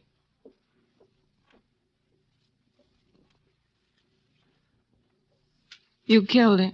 I killed him. You're going to kill me. I'm gonna kill you. Yes, you have to, or I could fix you good with the police. Yes, you could. You almost got it before, but you got me mixed up a little. You made me forget what I come up here to do. Trying to make me think you cared about me. Harry, I did. Yeah, does everybody in the building stop by for a good night kiss? Jimmy's only... I don't care who he is. Only, why the routine with me? What were you after? Harry, why don't you give yourself up? You heard Jimmy. The neighborhood is full of police. You can't get away. I've been in tighter spots than this. I always get away.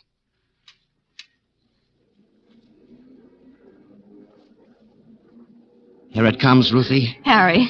Sorry, baby. I won't tell anyone, Harry. Sorry, baby. Don't kill me. Sorry, baby.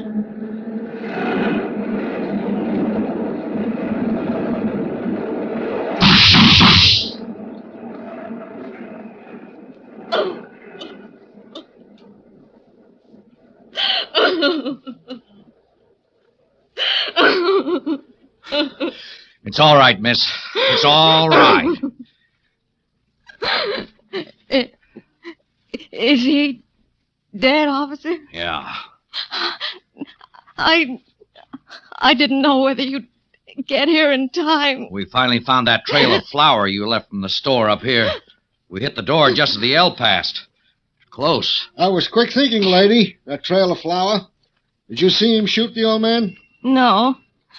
When Harry opened the refrigerator to get some potato salad, I saw Mr. Leibowitz's legs sprawled out on the floor. And when he came from behind the counter, he left tracks of blood. Yeah. Hey, how did you keep him here so long without him killing you? We had a lot to talk about. I knew Harry a long time ago. There were things I remembered about him. But he didn't remember me.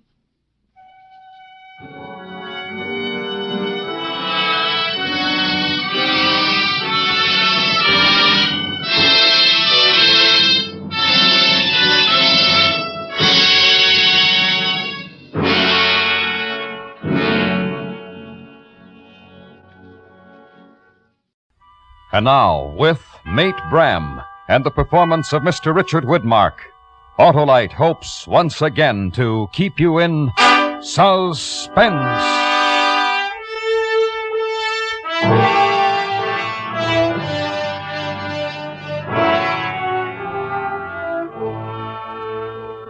Dear Mr. Cooper, I write to you as my true friend who has given me wise counsel in the past, who knows of my faults and weaknesses, and who also knows my strength. Respecting the latter, I advise you that during the past year I have totally abstained from drink in any form. And because of that and hard study, I now have a first mate's ticket. It was in that berth that in Boston I signed on the barkentine Herbert Fuller, from where I now write you to give you a report of this fatal voyage. As a matter of truth, I myself might be dead when you read this, if it ever reaches you.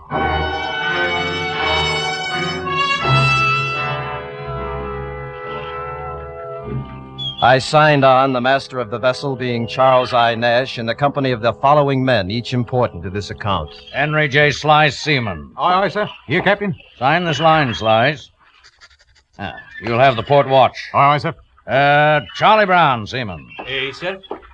This line, Brown. Port watch. Aye, sir. Jonathan Spencer, steward. Yes, sir. Right here, Spencer. Glad to have you aboard again. Yes, sir. Thank you, sir. Thomas Bram, first officer. Yes, Captain. This line. First trip, Mr. Bram. Good luck. Thank you, sir. August Blomberg, second officer. Aye, sir. This line, Mr. Blomberg. Aye, sir.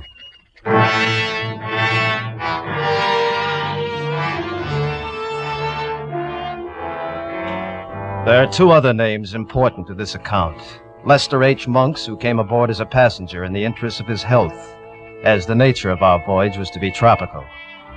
The other name is Laura Nash, wife of Captain Nash. If I had known that this woman was going to sail with us, I never would have signed on. But when I saw her and learned that she was, I didn't sign off, although I could have. I stayed on because she was compelling, with a bold look, and because a man is always a hunter. That same day, still in harbor, when first I saw her, I went to the steward to learn more. Yes, sir, Mr. Your name is Bram, isn't it? Yes, my name is Bram. Can I get a cup of tea? Yes, sir. It's hot. Are you a home man, Mr. Bram, or did you come from another ship? I came from another ship. What ship was it? The Antilles. She came in yesterday. We go out tomorrow. You don't like it shoreside, Mr. Bram? Nope, I find it too much trouble. You've sailed this ship before? 2 trips. What is this woman that goes with us? She's the captain's wife, sir. I know that. Is she a good wife, Spencer? I don't know what you mean, sir. Oh, she's younger than he is. Why does a young woman marry with a man like that and go sailing off on a ship with him and 11 other men? I don't know, Mr. Bram. No lady would do that, would she? I don't know many ladies, Mr. Bram. You won't find out asking me. You'd better ask her. Maybe I will. Hello, Blomberg. More deck cargo ready to load forward. I'll see to it. You want tea, Mr. Blomberg? Tea time. Spencer, you sailed this ship before. What do you know about this woman that goes with us? Nothing. What kind of woman she is? The way she looks at a man. I don't know, sir. I don't know. When I left the steward, the second mate was asking the same questions I asked. I mentioned this to remind you that I was not alone with my thoughts. The same ones were in the minds of the others. Perhaps all of them. This, then, my good friend, was the state and nature of the ship when we made to open sea.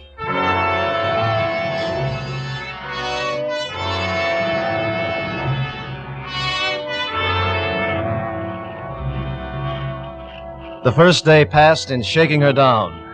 But then evening was upon us, and the woman ate supper in the cabin at the officers' table, which also included the passenger, Mr. Monks. These meals, there were only 6 of them, may be exaggerated in my memory, but I think not. It seems now that nothing was discussed except that I abstained from the wine that was served. It was difficult because I didn't want to give as my reason for refusal a fact that you know, sir. that I am a slave to drink unless I abstain entirely. Your glass, Laura? Yes, thank you. Mr. Monks? Yes, please. Thank you, Captain. Mm-hmm. Mr. Bram? No, sir, I don't want any.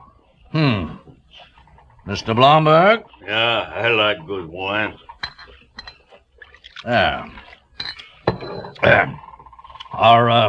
Are you a religious man, Mr. Bram? No, sir, not overly so. Wondered if that was why you wouldn't have a glass of wine with us. No, I don't care for wine. What you drink then? Rum like the pirates? I don't drink at all. I didn't think that a seafaring man lived that didn't drink, Mr. Bram. Seafaring men are much like any men, Mr. Monk. Some of them drink, some of them don't. Wine with a meal and a good whiskey or brandy at the end of a watch. Nothing can take their place. Is there a reason you don't drink, Mr. Bram? Yes. I don't like to. Have you ever drunk? No, I never have. I don't believe that. I've heard that some men don't drink because they expose their true selves when they do. Do you have a true self that you are hiding? I'm sorry to disappoint you, madam. You are seeing my true self, a man who doesn't drink. Oh, there must be a reason. And I'll find out what it is. That's enough, Laura. You're too forward. Eat your supper.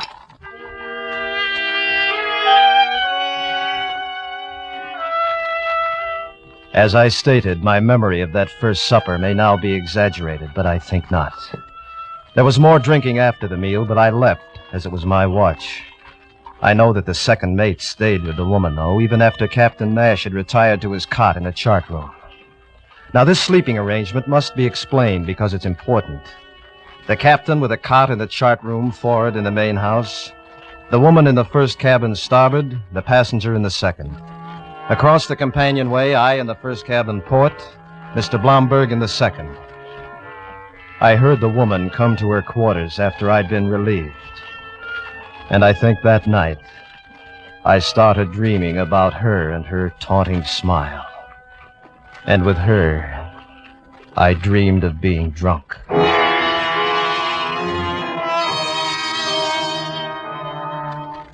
The next day passed the same, and the next night. There's little enough of interest on a ship, and anything unusual is leapt upon. On this ship, it was my sobriety. The first sign of trouble came upon us during the third evening. And I swear upon our friendship, sir, that it was not of my doing. I was only walking aft past the main house. Mr. Bram. Yes? I'm in my quarters. I'm still on watch, Mr. Blomberg. What do you want? I think of you too much today. Now I don't like you. What you think is your business, not mine. And that I don't like you? It's a man's privilege to like or dislike. You don't care? Well, there'd be nothing for me to do about it if I did. There is something. Oh? Stop acting like you're better than us, all of us. I'm no better or worse than anyone. You think you are? You think so because we drink and you don't? You think you saint or something? You're wrong, and I'll thank you to leave me alone. No. Let go of me. I give you a chance to make me wrong. I give you a chance to act like man. I ask you now, come in my quarters, drink with me like friends. I don't want to drink, Blomberg. It's insult not to drink when man asks you. Leave off me. Take it as an insult if you like. I say I have my reasons and my rights to do as I choose. Now mind your own affairs. There'll be no trouble. Don't try to run me. You woman. Leave off me. Mr. Bram! Mr. Blomberg! Kill you next time. What is the meaning of this? There were some words, sir. What words? His woman. Words about Laura? No, sir. I've seen the way both of you are mooning about her. There's an end to that right now. You'll both eat in your own quarters from this day on. Stay away from her. Your officers on this ship. Now go to your quarters, Mr. Bram. Aye, sir. There'll be a report on this, Mr. Blomberg. You'll relieve the watch. Mr. Bram. What happened? There was some trouble. About what? Nothing, man trouble. I heard what my husband said. Were you fighting over me? No. Why should you fight over me? You've hardly looked at me. You're a married woman, Mrs. Nash. I think that makes more difference to you than it does to me. Why are you so good? You couldn't choose a word farther from the truth, and I think I'd better go inside. Wait, why did you fight? Because he was teasing you about not drinking, wasn't it? He told me he was going to. Yes, that was why. Are you playing the game with me, too? Oh, I'm intrigued. You're a man with a past, aren't you? And you won't drink because you're afraid someone will find out what it is. Think what you like. Don't you know that's a challenge to a woman like me? Wouldn't you even drink with me? Yes. Yes, perhaps with you. Is that a promise? No, Mrs. Nash, I promise nothing anymore. I've been ordered to my quarters. I'd better go.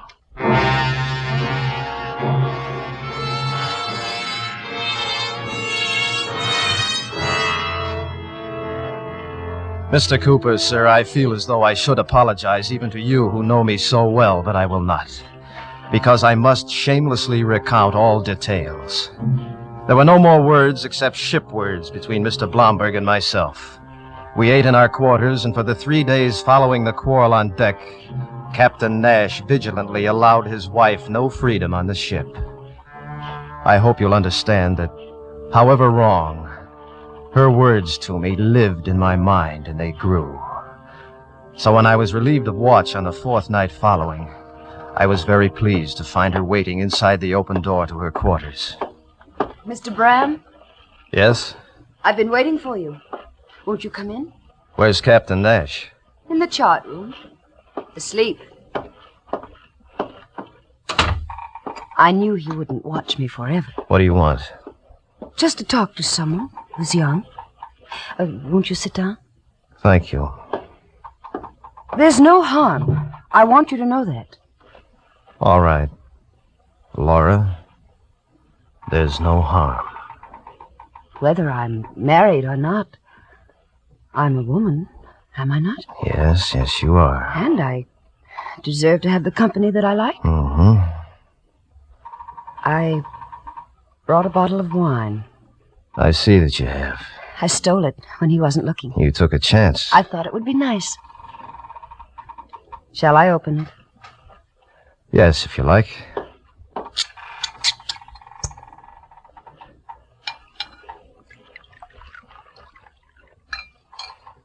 Here you are.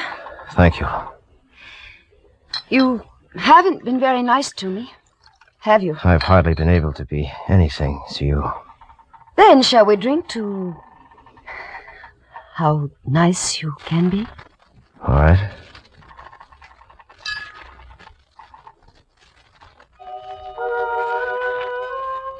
Oh, I drank, my friend, the bottle of wine.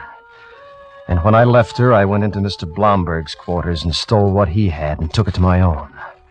The warmth that I remembered in my middle body, the courage I assumed, the eyes that weren't really mine, seeing things, the false happiness, the excitement, the great proud feeling of self-satisfaction, the elation, the slipping away from reality, and the wonder of it, the pleasure of numbness, the peace, and the luxury of knowing that when you went to bed, you'd sleep.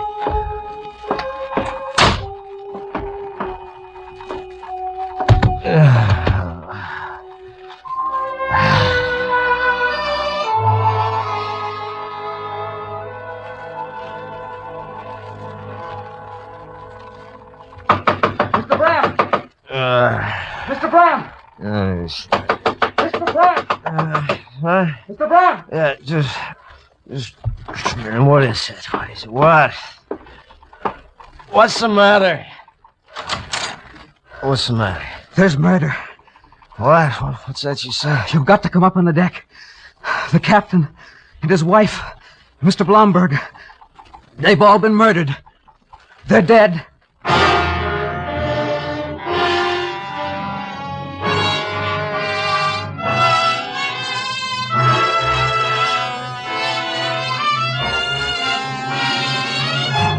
Autolite is bringing you Mr. Richard Widmark in Mate Bram, tonight's production in radio's outstanding theater of thrills, Suspense.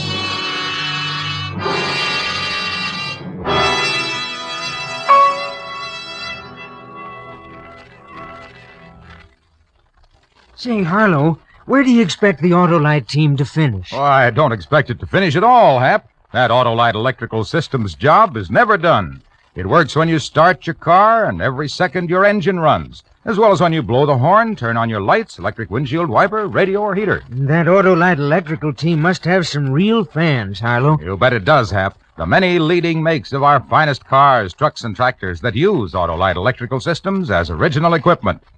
And in that great team, every unit and component part is related by Autolite engineering design and manufacturing skill to give the finest performance money can buy. Who manages this team, Harlow? Your car dealer or authorized Autolite service station. You can quickly learn the location of your nearest authorized Autolite service station in the classified section of your telephone directory under Automobile Electrical Service.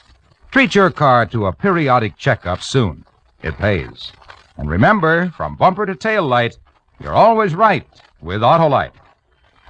And now, Autolite brings back to our Hollywood soundstage Mr. Richard Widmark in Elliot Lewis's production of Mate Bram, a true story well calculated to keep you in suspense.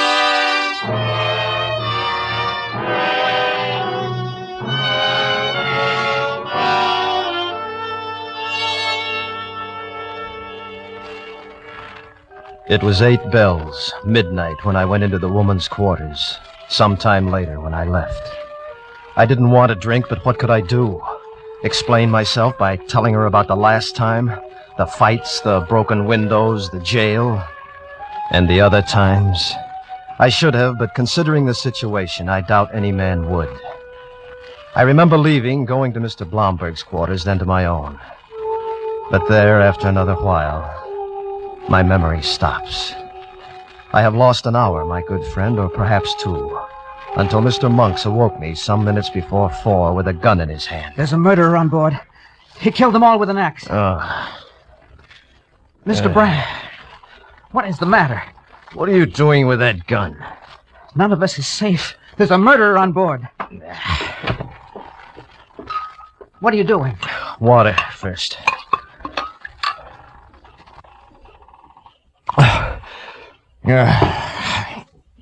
You've been drinking, Mr. Bram. Yes, I have. You'll have to sober up. You're in command now. I'm all right. Where are they? Mrs. Nash is in her cabin. I'll show you.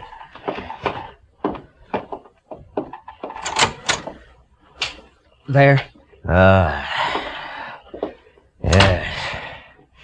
What do you know of this? Nothing. Nothing at all. How did you learn? Something woke me up. It was like a scream, but I didn't know, with all the sounds of the ship. When was that? I can't be sure. I went to sleep again. Then I woke up again. What woke you that time? I don't know, but I began to worry. About the sound I'd heard, the scream. I got up and went to tell the captain about it. He was dead. I was sure the sound meant something, and I came to Mrs. Nash's cabin. Then I saw Mr. Blomberg's door open and found him the same way. There's a maniac on board. Come with me. We'll look at the others. We looked in the quarters of the others and found no weapon. And I'll state now that when I looked in my locker for my gun, I also looked for bloodstains on the clothes in there and on the clothes I was wearing as I'd slept fully dressed. And I found none. Then, pursuing the actions of Mr. Monks and me, we awoke the steward and went on deck.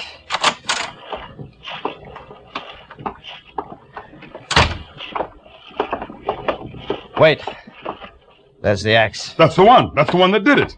Get rid of it, Mr. Brown. Throw it overboard. The fiend might use it on us next. No, Mr. Bram. We can't do that, sir. Throw it overboard. That's the weapon. We've got to keep it. By law, we've got to. All right. We'll keep it aboard. It's Slice at the wheel. We'll see what he knows.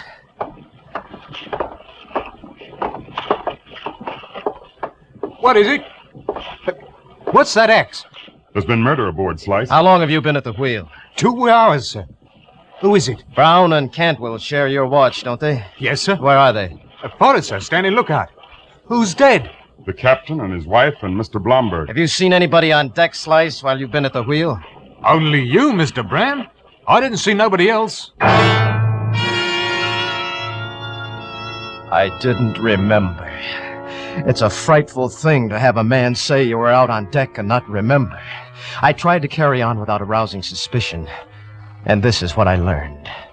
That I had come out and asked for Mr. Blomberg, and upon being told that he was tending the foresail with 2 deckhands, I'd gone back inside. And that then Mr. Blomberg had come aft and gone inside, too. And that he'd never come out again.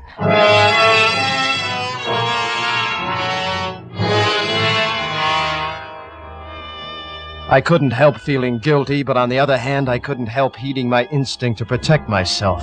For example, at my earliest opportunity, when I was not seen, I took that axe and I threw it overboard. But that was wrong. I acted in excitement and fear, and I'm sorry now that I did. When dawn came, I ordered the ship to come about and set her back toward Boston. Soon after this was done, the steward came to me. The crew wants me to talk to you, sir. Yes, what about? They all say they'll be afraid to go to sleep tonight for fear of being murdered in their bunks. All right. All right, I'll have them all sleep on deck where a watch can be kept over them. And if you will, Spencer, you can tell them all to come on deck in an hour for the funeral services. Funeral services, sir? Yes. We can't put those people over the side, sir. By law, we've got to take them back. Oh, yes, of course, Spencer, but it's not good to have them on the ship. I mean to put them in the longboat and tow it astern. Now bring them out. And with Captain Nash, bring his Bible. It's open on the table next to his cot. It is, sir.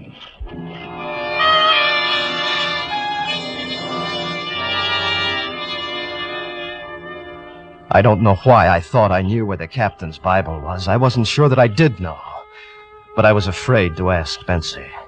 So once more, on impulse and in fear, I acted.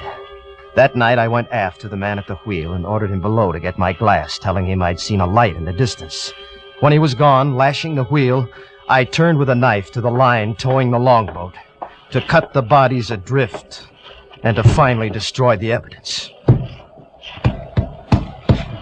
Mr. Bram! Mr. Bram, stop that! Don't do that, Mr. Bram. Leave off, Spencer. It's not good to have dead people following along behind. Leave off! What's this for? For killing those people out there. No. It was you, Mr. Bram. No, I didn't. You were with the wife last night drinking. Who says that? Mr. Slice. Mr. Blomberg told him. That's no proof. You knew where his Bible was, sir. And that's nothing either. You relieved Slice at the wheel. And after that, the axe was missing. Mr. Brown saw you throw it overboard. I didn't kill him. Then why were you cutting the longboat free, Mr. Bram? Hold still, Mr. Bram. Confess and ease yourself, Mr. Bram. No, I won't confess. Nobody saw me kill him because I didn't. I didn't. Come along, Mr. Bram. Where are you taking me? To lock you up. By law, we've got to do it.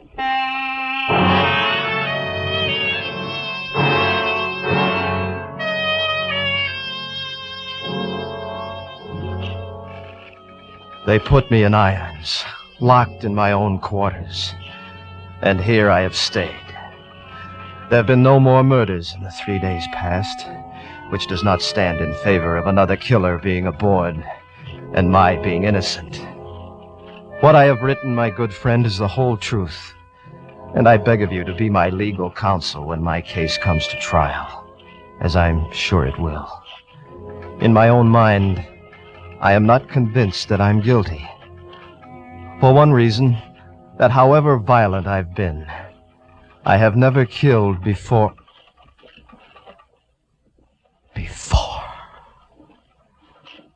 Never killed before.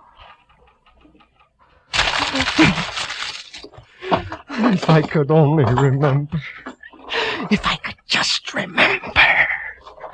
Why can't I? Why can't I?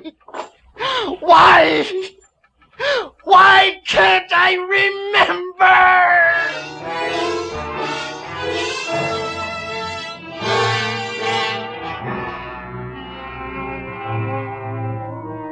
As the passenger aboard the Fuller, I was called along with the crew to testify in both of Mr. Bram's trials. And each time I stayed to hear him pronounced guilty by 2 separate courts of law of a crime he steadfastly swore that he did not remember committing.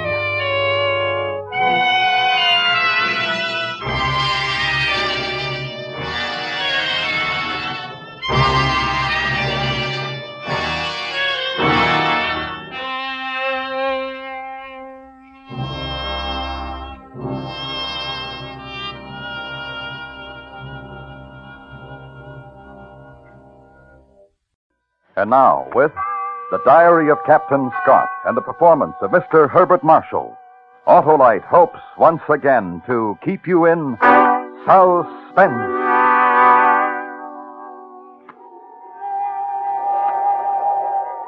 Wednesday, January 18th, 1912. Camp 69, temperature minus 22 degrees A.M. The South Pole. We have arrived, yes, but under very different circumstances from those expected. We've had a horrible day. Elation ran high all morning since we were nearing our goal and thought to be the first 5 men to reach the pole. But our hopes were dashed when Evans sighted a flag and a tent near the spot. The Norwegians have forestalled us and are first to get here. In the empty tent, under the name of their leader, Raoul Amundsen, were listed the 5 men who were with him. It's a terrible disappointment, and I'm very sorry for my loyal companions. There's no doubt of it now. They did find an easier way up over the barrier. Oh, we thought as much back at Cape Armitage. It's a rotten shame, men, and I'm sorry. Good Lord, Captain Scott, you've done everything you could. And there's more to do. More for all of us. 800 miles, as a matter of fact. Are you ready to start back, Evans? I can't think of a reason to stay in this ruddy, miserable place. Is the sledge ready, Oates? A bit frozen in, I suppose. Yes, I imagine. Wilson, do you vote to start? The faster the better, Captain. Bowers, can you get a sight and start us off on course? Sky is a bit overcast, but I think so. Yes, I think I can. We'll go then, as quickly as we can. The minute saved here will mean a minute more of comfort aboard the ship.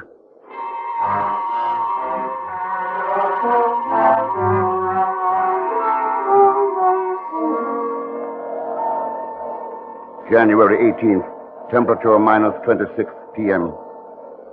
The moment of departure is here. It is impossible to collect our thoughts since few of them are voiced.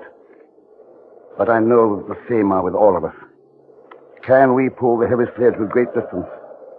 800 miles over trackless, windswept barrier and drift. Can we find the carefully arranged supply camp we left on our trail? Can we trust our navigation instruments? Can we survive?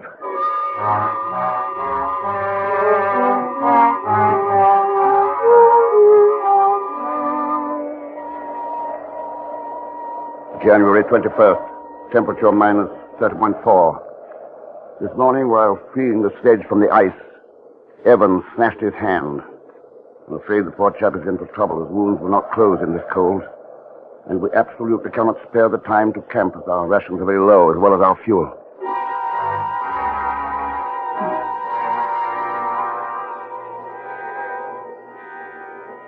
January 28th, night camp. Temperature minus 27. The miles continue to fall behind us, but with painful slowness. Our diet, and with it our general condition, has improved since finding our half-degree supply camp. Only 42 miles to the next one, but we're not without ailments. Oates is suffering from a very cold foot. Evans' hands and face are in a horrible state. And tonight Wilson is suffering tortures from snow blindness. Bowers and I are the only ones without troubles at present.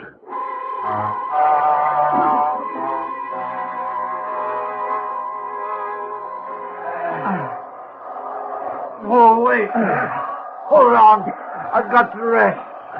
Don't try to help, Evans. Just hold to the sledge. I wasn't helping, Captain. I've got to rest anyway. I get dizzy.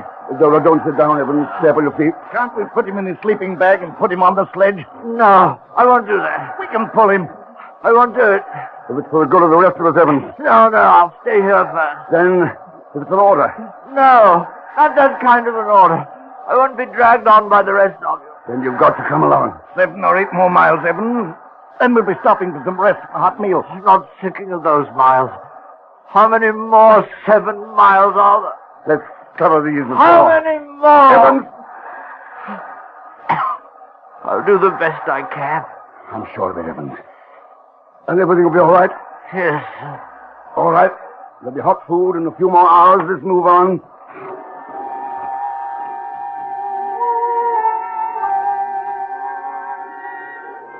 February 11th, temperature minus 26.2. The worst day we've had during the trip, and greatly owing to our own fault. We started on a wretched surface, pulling on sledge. The light was horrible. Dull by fog, it made everything look fantastic. As we went on, the light grew worse, and we found ourselves in pressure. Then came the fateful decision to steer east. The disturbance grew worse, and my spirits received a very rude shock. The farther we plunged ahead, the less possible it seemed that we could find a way out. We struggled until 9 p.m. We could do nothing more but make camp. There's no getting away from the fact that we are not pulling strong. Amesbury pony sledge. John Wright pony sledge. Sherborne. Your eyes, Wilson. How are they?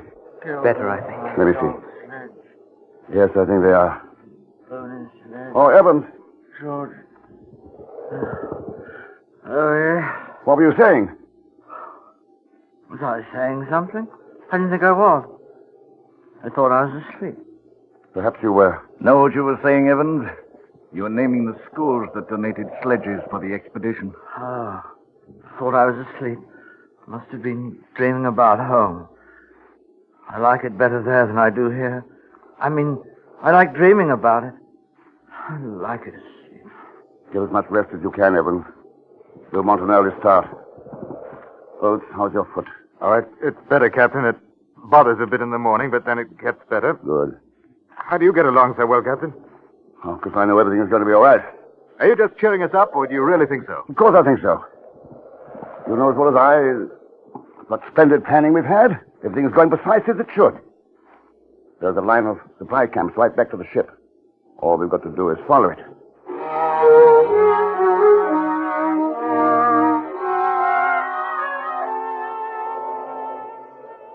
February 17th, a very terrible day, although we got out of the turmoil. Evans looked a little better after a good sleep and declared he was all right. He started in his place on the traces, but half an hour later, he had to leave the sledge and follow behind. At the first rest stop, he came up very slowly. He stayed with us for a while, then dropped out again. We tried to pull him on the sledge, but had not the strength, and he fell behind. At lunch camp, we saw him coming far astern, and when we looked again, he had fallen.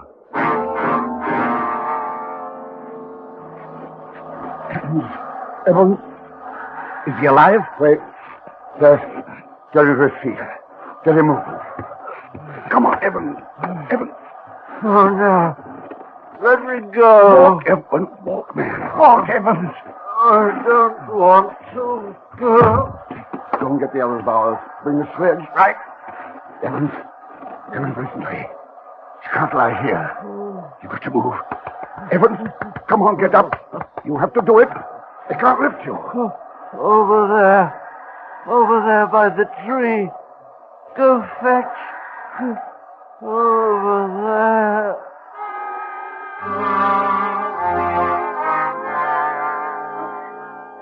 When we got him into the tent, he was quite comatose. And he died quietly at 12:30 p.m. It's a terrible thing to lose a companion that way. His passing is a frightfully personal thing to each of us.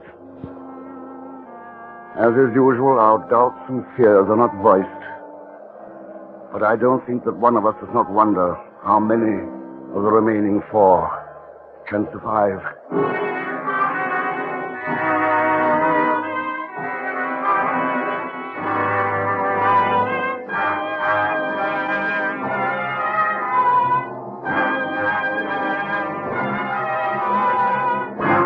Autolite is bringing you Mr. Herbert Marshall in The Diary of Captain Scott. Tonight's production in radio's outstanding theater of thrills, Suspense.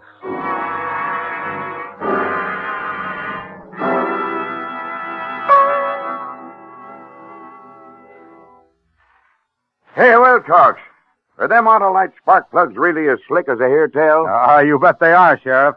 You see, Autolite spark plugs are designed by the same Autolite engineers who designed the coil, distributor, starting motor, generator, and all the other important parts of the complete ignition systems used as original equipment on many leading makes of our finest cars, trucks, and tractors. Well, what about that Autolite resistor spark plug? Why, Sheriff, that Autolite resistor spark plug gives double life, greater gas savings, and smoother performance as compared to spark plugs without a built-in resistor. And what's more, it reduces spark plug interference with radio and television reception. The Autolite resistor spark plug is just one of a complete line of ignition-engineered Autolite spark plugs designed and built for every use. So, friends, take a tip from me and have your nearest Autolite spark plug dealer check your spark plug soon. And remember, from bumper to tail light, you're always right with Autolite. And now, Autolite brings back to our Hollywood soundstage Mr. Herbert Marshall in Elliott Lewis's production of The Diary of Captain Scott, a true story well calculated to keep you in suspense.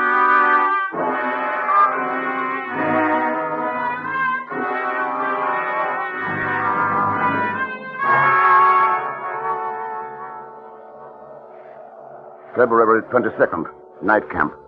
Temperature minus 22.9. There's little doubt we are in for a rotten, critical time going home. The lateness of the seas may make it rather serious. We never won a march of 8.5 miles with greater difficulty than we did today. We've come now a bit more than half the distance, which leaves almost 400 distressing miles of dragging still before us. On the bright side, we found another supply camp and 10 full days of provisions and less than 70 miles to the next camp.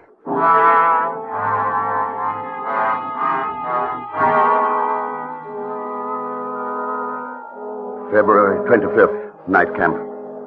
Temperature minus 23.2. A little despondent again.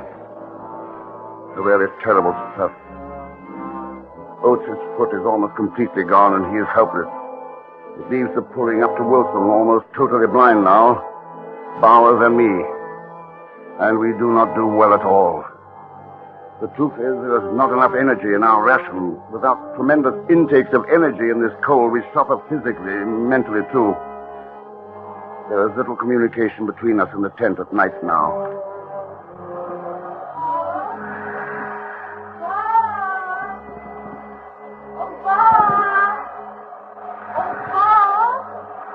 Yes? What is it, Scott? Well, I thought I heard something. I thought you said something, didn't you? No. Bowers. I've got to talk to you, Bowers. Oh, of course. Aye, Bowers, I'm terribly worried. I didn't think it was you who called. I heard my wife. Under these conditions, I hardly think... Wait, let me tell you. It started last night. I was with her, Bowers, and it wasn't a dream. I was lying awake, looking up at the peak of the tent. And suddenly I was with her. In our library at home. You must have been dreaming. No, I wasn't. I could feel everything and smell everything. The perfume she was wearing, the warmth from the fire. I was warm, Bowers. I was warm, even after I came back here. No dream can accomplish that. I went home. I held her in my arms. And we went up to see our son. It was night, and he was asleep. And then we went back to the library and sat before the fire. And it was warm. I'm sorry that he's asleep, Bob, but it is late. I know. There'll be time. And oh, what tales I'll have to tell him. Of courageous men serving their country. I'll make him proud to be an Englishman. Oh, I'm sure he will be, darling. Above all, we must guard him against indolence. We must make him a strenuous man. Interest him in natural history. Better than games. He'll be a good man. And you, Kate, if I could tell you the millions of thoughts I've had of you. I was with you, I think. I worried so. I knew you must have been suffering. There was some. There's bound to be when a feat is as great as ours. The years of planning. 800 miles we marched to the pole. 800 back. But what wealth we brought to the scientists. And what honor we brought to England. You're home, darling. And that's more important than science and honor. You're home and you won't ever go away again. No. I'll serve my duty, I think. I shall collect and arrange my notes. Perhaps I shall write a book and describe the bottom of the world and living there. But never go back. The drift snow, like finest flour, flickering up under one's clothing and stinging as a sandblast. But never go back. The great cloudy columns of snowdrift advancing from the south and heralding the storm. But never go back. No, I like it here. I'm warm. Warm. I'm warm. It was a dream, Scott. Good Lord, it's nothing to worry about. It was not a dream. All of your senses don't coordinate in a dream. You don't smell and touch and feel. Well, I've told you. If it's the first sign of a breakdown, I wanted you to know. Of course it isn't. You're in splendid shape. Thanks, Bowers. I owe you a great deal. Nonsense. At least I owe you the privilege of getting some sleep. Good night, Bowers. Good night.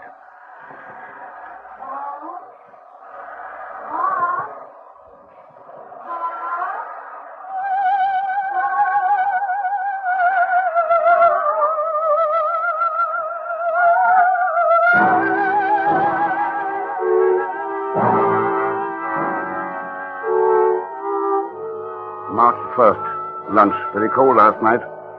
Minimum minus 41.5. But our fortunes have changed. At least the future looks brighter. Bauer's excellent navigating has kept us precisely on course, and on it we found an unexpected supply tent containing rations and a note addressed to me.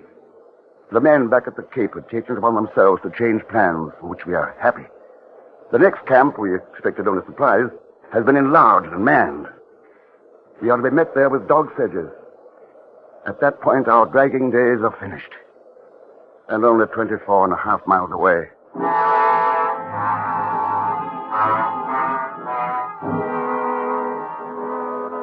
March 2nd, night camp.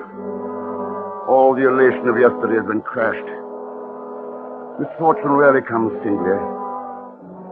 This day we have suffered 3 distinct blows. First, through some oversight, our fuel oil supply is less than half what we thought it was. Second, Titus Oates disclosed his feet. They show very bad indeed. They will never be saved. Lastly, the weather has turned on us. Blizzard conditions are extreme. We are in a very tight place indeed. But none of us is despondent, or at least none shows it.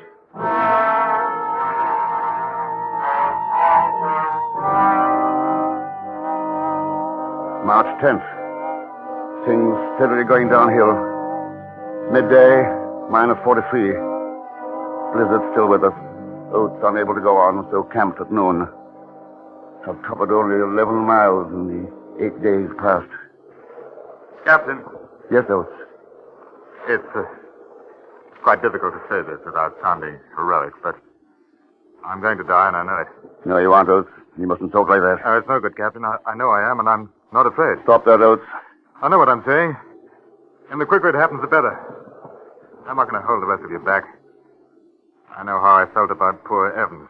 He was holding us back, and I knew he was going to die, and I was angry at him for keeping on as long as he did. Oates, what kind of talk is that, Oates? Oh, it's the truth, and I don't care.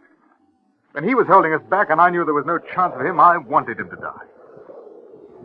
Well, I don't know what the rest of you were thinking, but that's what I was. And now I'm holding you back. And I won't have that. I want you to leave me. We'll not leave you, Oates. Please, Captain. I'm not afraid. I'd like to go. I'm tired and it hurts, and I'd like to go to sleep and not wake up. I've no family to leave, like the rest of you. We won't leave you, Oates. You know that. I want it that way. I'll get in my sleeping bag and I'll go to sleep. I'm not afraid. I want to. You can't do that, Oates. Even if we agreed with you, we couldn't leave you. Please, Captain, you know I'm right. All of you know. Please, Captain. Please.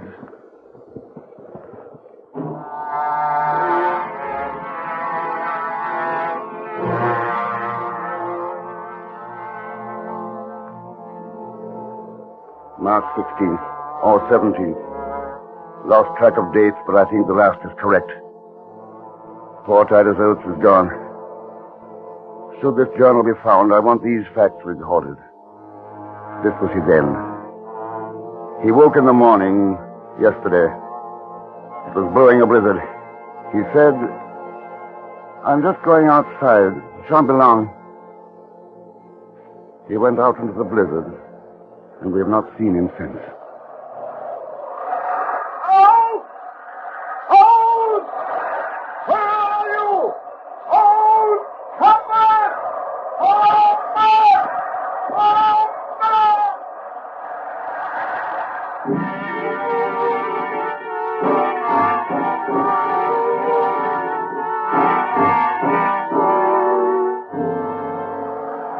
March 18th, nightcap. We are 14 miles away from the sledge camp. But ill fortune presses. My right foot is gone. 2 days ago, I was proud possessor of the best feet. Now one is gone. The others are still confident of getting through, but I don't know.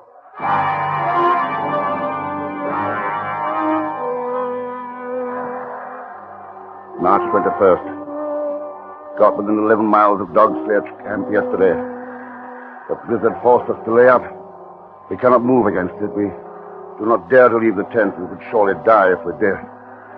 Bob? Oh, Bob? Here I am, Bob. Here I am. Here I am, Bob, over here. Oh, I didn't see you. So nice in the sun. I thought I'd sit out for a bit. Too nice. Nothing like this at your precious South Pole. No, nothing like this. Down there, even when the sun is high, it's always weak and diffuse. And because of the reflection from the ice from every side, there never is a definite shadow, always a number of shadows of any man or object. I think you love it. No, I hate it. 5 men march to the pole and they say they've conquered it. But they haven't. It will conquer them. You'll never go back, will you? No. I didn't want you to go, remember? I was afraid you wouldn't come back. Do you remember when I said that? Yes, I remember. And I laughed at you, didn't I? I was such a coward. I laughed and told you that I would conquer it. Just for you. That I would name a glacier for you. And I asked you how a woman should act when a glacier is named after her. Well, I didn't name a glacier for you, but I thought of you, Kate. I thought and dreamed of you so often.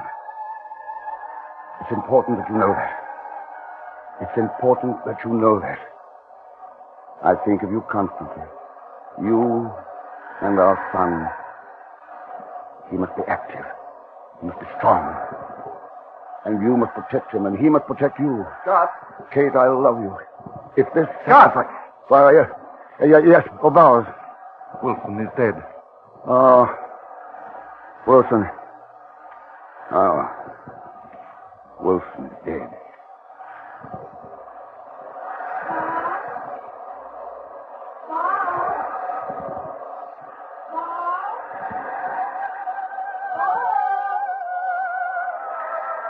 March 29th. Since the 21st, Bowers and I, surviving Wilson, have had a continuous gale and blizzard from west-southwest and southwest. We had fuel to make 2 cups of tea apiece and bare food for 2 days on the 20th. Every day we've been ready to start for the Dog Sledge camp, 11 miles away. But outside the door of the tent, it remains a scene of whirling drift. I do not think we can hope for any better things now. We shall stick it out to the end. But we're getting weaker, of course. And the end cannot be far. It seems a pity. But I do not think I can write much more. This rough journal and our dead bodies must tell the story. In dying, we ask,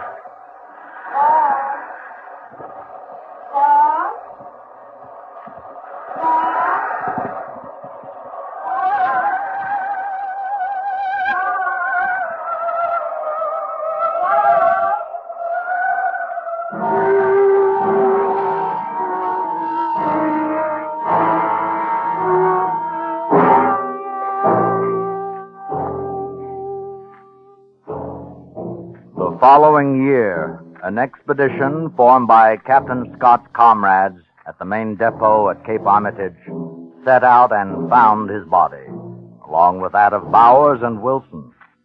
Search was carried on for Oates and Evans, but they were never found. A great cairn was built at the site of Scott's final camp, a trivial monument to the courage of 5 men, and especially to the complete devotion to duty of Robert Falcon Scott, who until his dying breath continued to keep a record of the fatal journey.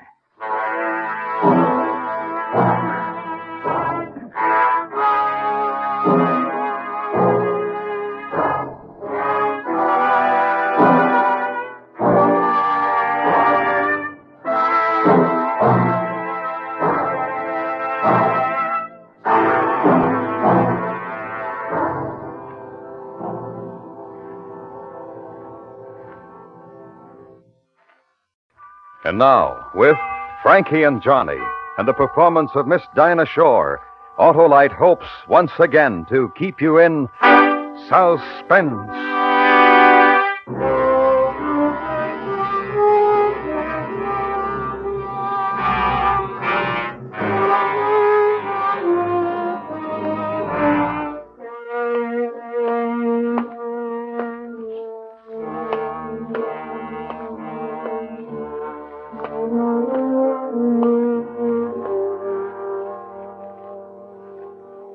Bring out your long black coffin. Bring out your funeral clothes.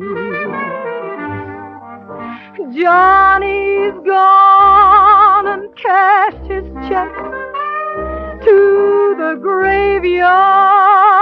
My Johnny goes. He was my man. He was my man. He was my man.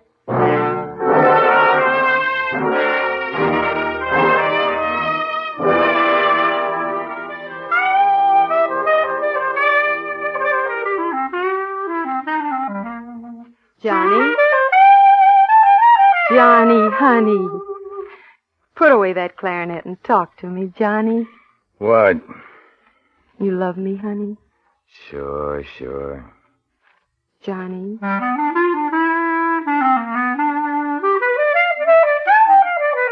Johnny. What do you want now? Talk to me, baby. That's all I want. All right, come here. That's what you want, isn't it? You're my man, Johnny. That's right, I'm your man. Except sometimes. What are you talking about? Except sometimes, Johnny, when you go away. Where do you go when you go away? Oh, baby. Where do you go, Johnny? Cuckoo's on Basin Street, you know that. They don't serve nothing there. I can't make you, Johnny. What's there's a back room? Back room and a place to play my music. Place to sit and play. Nobody bothers. Me and a couple others. You know that, baby, don't you worry.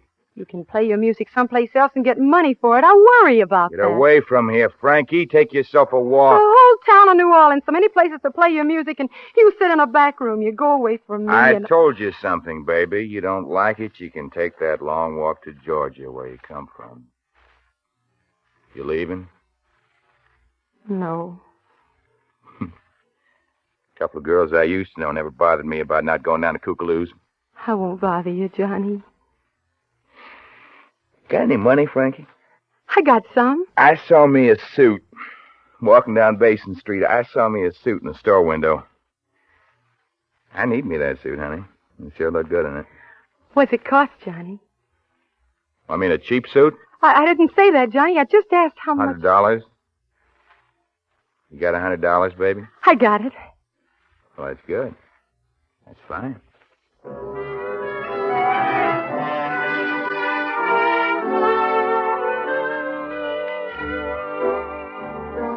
We walked real slow along Basin. The gals all called him by name. But I walked real close to my Johnny, 'cause I know that man's stealing game.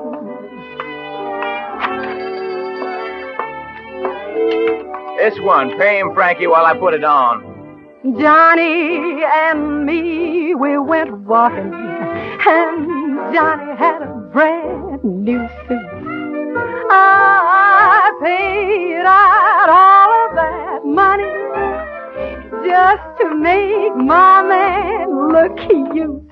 He was my man. Show me off, Frankie. Sure, honey. We'll walk down here to Esplanade and down Esplanade where the lights are and everybody can see you fine. Hey, lights are right in there, baby. We won't have to walk so much. I kind of like it where the lights are inside, anyhow. Anywhere you want, Johnny. Sure.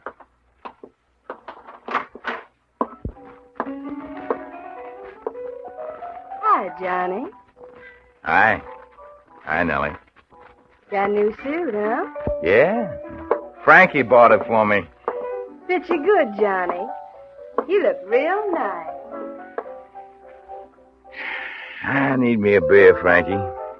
Get you one? Oh, I ain't thirsty, honey. I'm thirsty. I'm real thirsty. All I got's $9. I ain't that thirsty. Just give me one of them. All right. Here. All right, come on. I'll sit you down near the piano.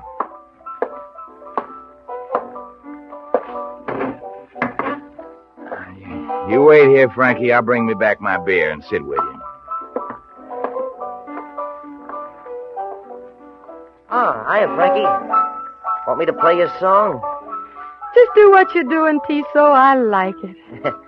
Dreamy like, huh? Yeah, I feel dreamy.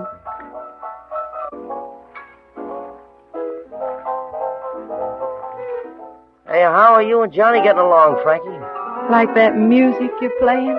I'm glad. I'm mighty glad.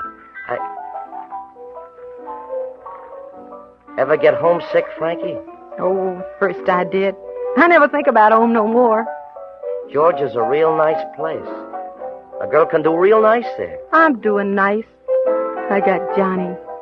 Yeah? Sure, I got Johnny. He comes back to the table from the bar, you ask him. I'll do that. When he comes back. He ain't at the bar, Frankie. Bartender, Yeah, what you want, man? where's Johnny? Your name Frankie, man? Yeah, where's Johnny? He told me to tell you something. He said he had to leave. He said don't wait up for him. He said not to worry. Where'd he go? I don't know. I just don't know.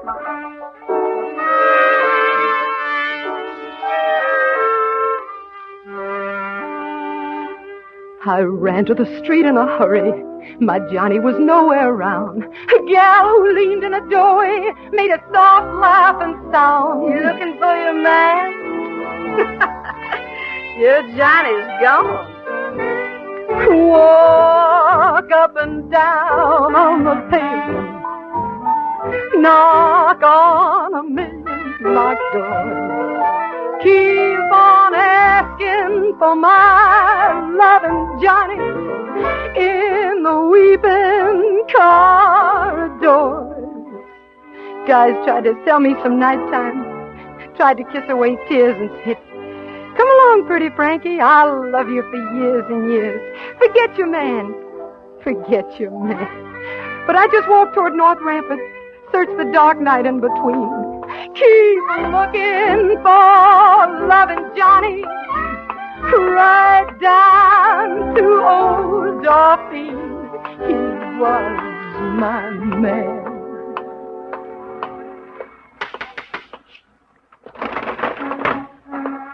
Evening, Frankie.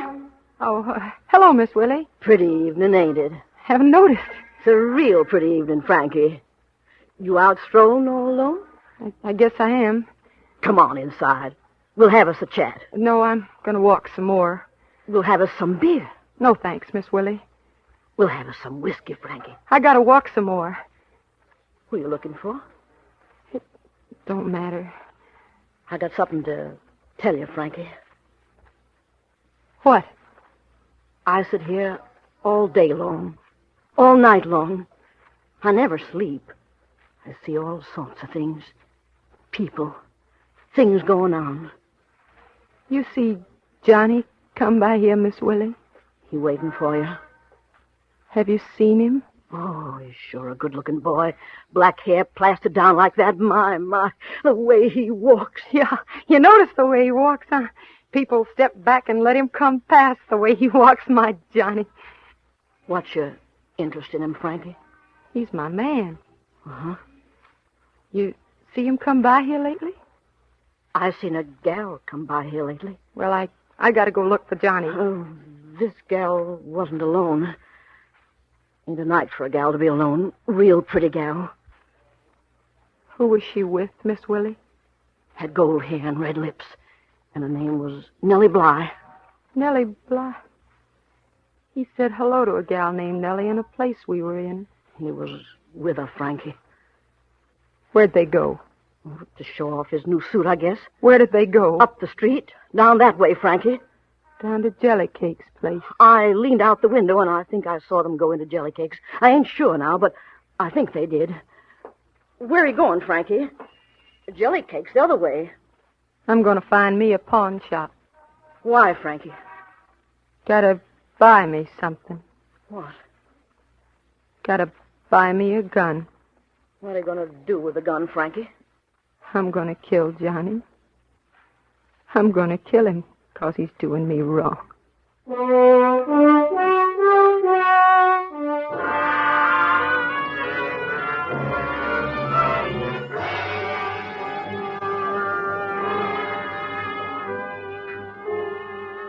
Autolite is bringing you Miss Dinah Shore in Frankie and Johnny, tonight's production in radio's outstanding theater of thrills, Suspense.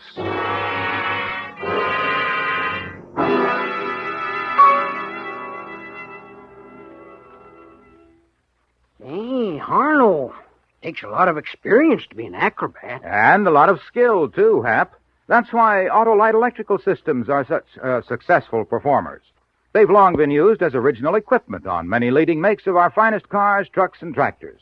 And every unit and component part is related by Autolite engineering design and manufacturing skill to give the finest performance money can buy. And acrobats need to rest, Harlow. Ah, but not the Autolite electrical system. It goes to work the second you turn the switch to start your car and run your engine. Use your lights, horn, radio, heater, or electric windshield wiper. And an acrobat has to be in perfect shape. Same with the electrical system, Hap. So, friends, treat your car to a periodic checkup at your car dealers or authorized Autolite service station. Make sure the electrical system is always in top shape for top performance.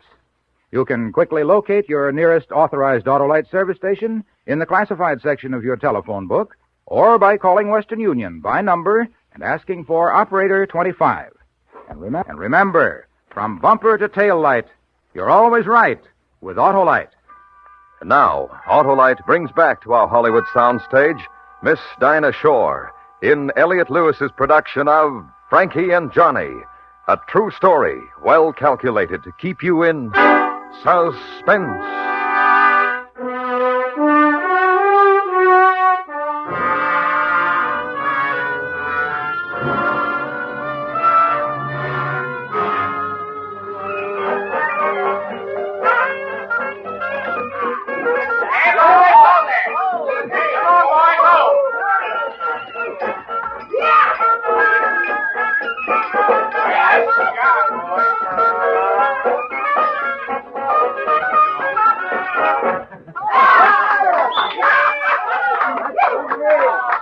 You like that, huh? I got another here for you. But first, the boys and me are going to take fire. Be with you soon. Jelly cake? Oh, hiya, Miss Frankie. Can I talk to you a minute, Jelly cake, please? You... Be big. Please sit down. Can I get you something to drink? Has Johnny been in here? He's been here. With a girl? He was calling her Nellie. What did they do here? They was sitting over there. They got up and danced for a while. A couple of times when we played them soft. But mostly they just sat. He kiss her? You wouldn't ask me things like that, Miss Frankie. I want to know what he did. He had a little fight while he was in here. Wasn't much of a fight. Just hit a man, that's all. Johnny never hit a man on account of me. Oh, it wasn't that, Miss Frankie. Some man walked up and spilled a little gin on Johnny's new suit.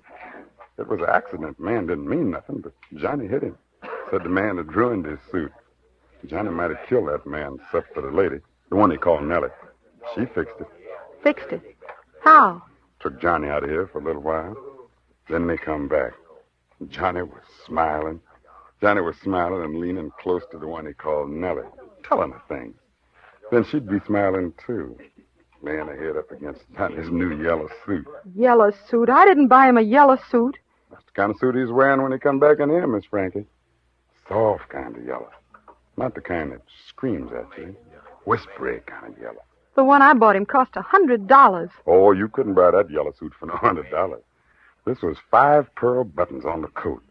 And the vest was silk. And there was a big gold chain across the front. Ah, that Johnny lighted up the place with a soft, pretty light. I'd have bought him a suit like that. If he'd have asked me to, I'd have bought him anything he wanted. He never asked you for no diamonds, did he? Diamonds? Like the one he's wearing on his little finger. Miss Frankie, that was the biggest diamond in the whole world. The brightest one, too. Johnny ain't never going to need a light to find his way around. Not with that diamond on his little finger. I guess Nellie bought him that, too. And the patent leather shoes and the cane. I guess she likes him real well. Guess Danny got himself a woman. Where'd they go, Jelly Cake? Out of here some time ago. Must have been an hour. Where? Well, he gave me $1 to play him a tune. Called me a tune, said play it before I take my loving Nellie home. You know where she lives? Where Ursuline crosses Charteris, Miss Frankie. 3rd house down, left side. Thanks, Jelly Cake. What you gonna do? You know what I'm gonna do. You gonna kill him? Well, good night, Miss Frankie. Hey, there's a boy.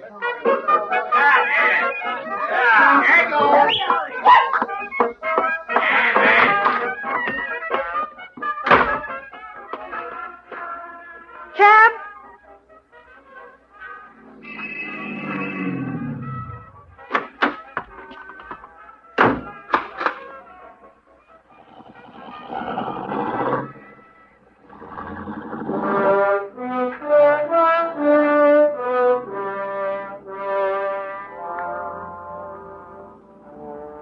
That man took all of my money. That man took all of my love. He left me so sad and so lonely. My heart's a broken-winged dove. He is my man. But he's doing me wrong. Got a big rock on his finger and a yellow suit on his back. Making love to that Nellie Bly. So drive a roll this hack. Gonna kill that man. What'd you say, lady? Gonna kill that man. Turn here, the 3 houses down, and stop. I guess you want to go someplace after you leave here, lady. You want me to wait? You can wait.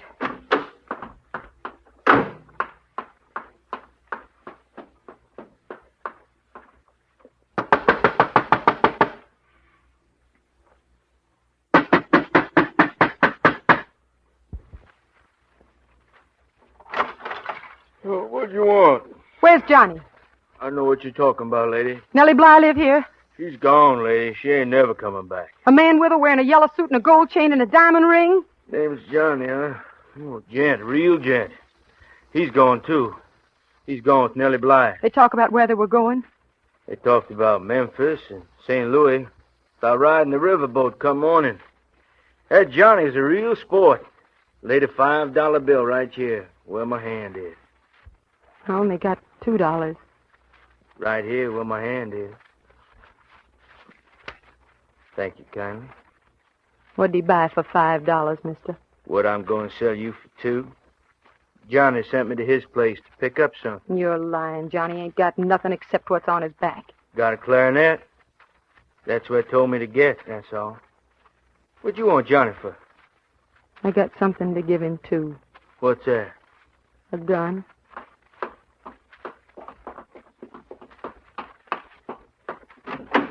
You find him, lady? I know where he is. I know for sure where he is. Is that where we're going? To Kookaloo's. On Basin Street? That's right. Well, I know where that is. Won't take long.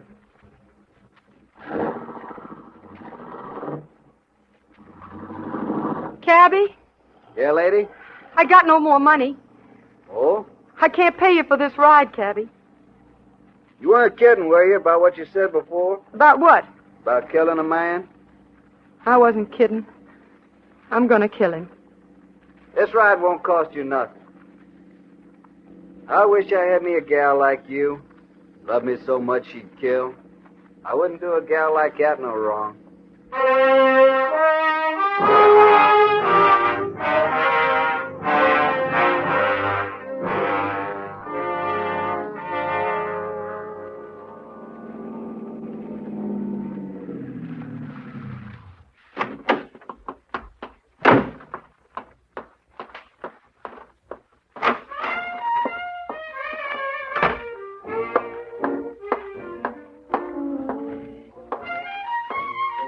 Where you going, Frankie? Get out of my way, Nellie Bly. You can't go in that back room. Johnny won't even let me go in there, so he ain't gonna let you. I got no argument with you, so get out of my way. You got an argument with my sweet man. You got an argument with me. You want to go to Memphis, Nellie? I'm going. You want to go to St. Louis? I'm going there, too. Maybe you're going, and I ain't going to stop you. But you're going to find another sweet man to go with, not Johnny. Honey, he don't love you no more. He's tired of you. Told me.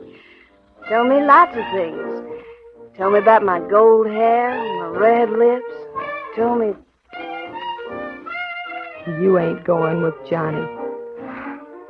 No. No, I guess I ain't. Get out of here, Nellie. The way you hold that gun, I guess I better. Get on that riverboat and never come back. I ain't never coming back, Frankie. Honest.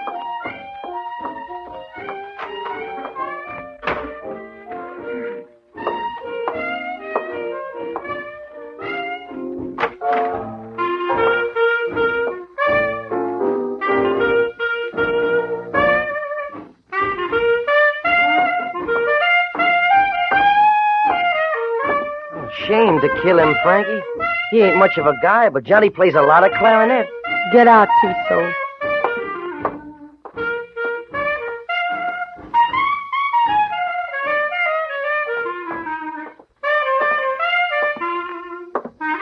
You oughtn't to kill him, Frankie.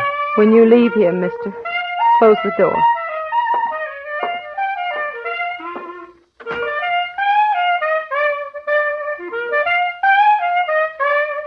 Johnny? Goodbye, Johnny.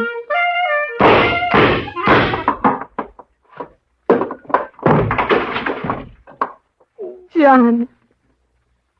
Johnny.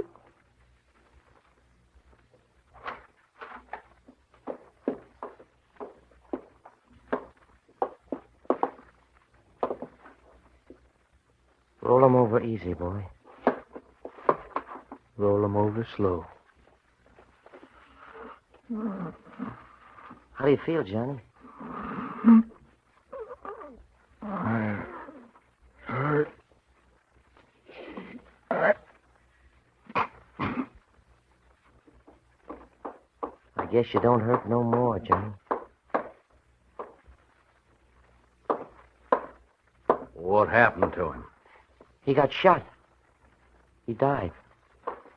You do it, Frankie?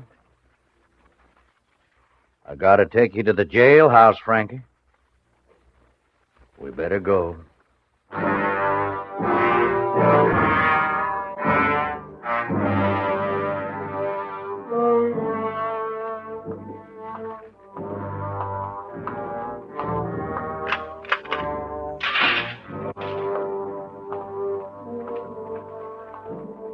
I brought you a chair to stand on, Frankie, in case you want to look out the jail window. You want to look? You want to look, Frankie?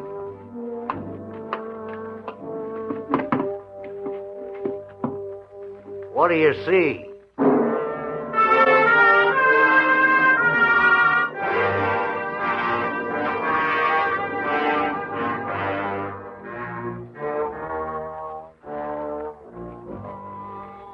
I see a long black coffin. There's people in funeral clothes. Johnny's gone and cashed his checks.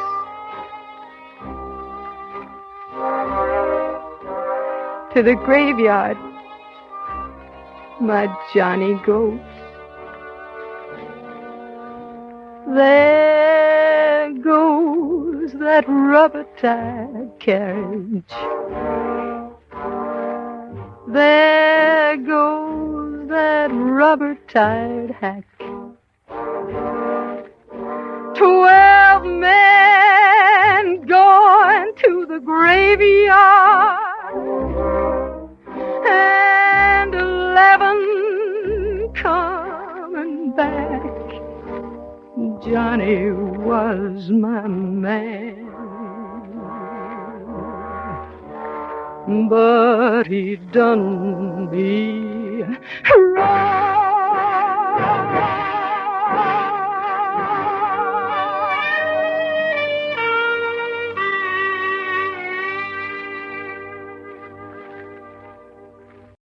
And now, with The Missing Person and the performance of Mr. MacDonald Carey, Autolite hopes once again to keep you in suspense.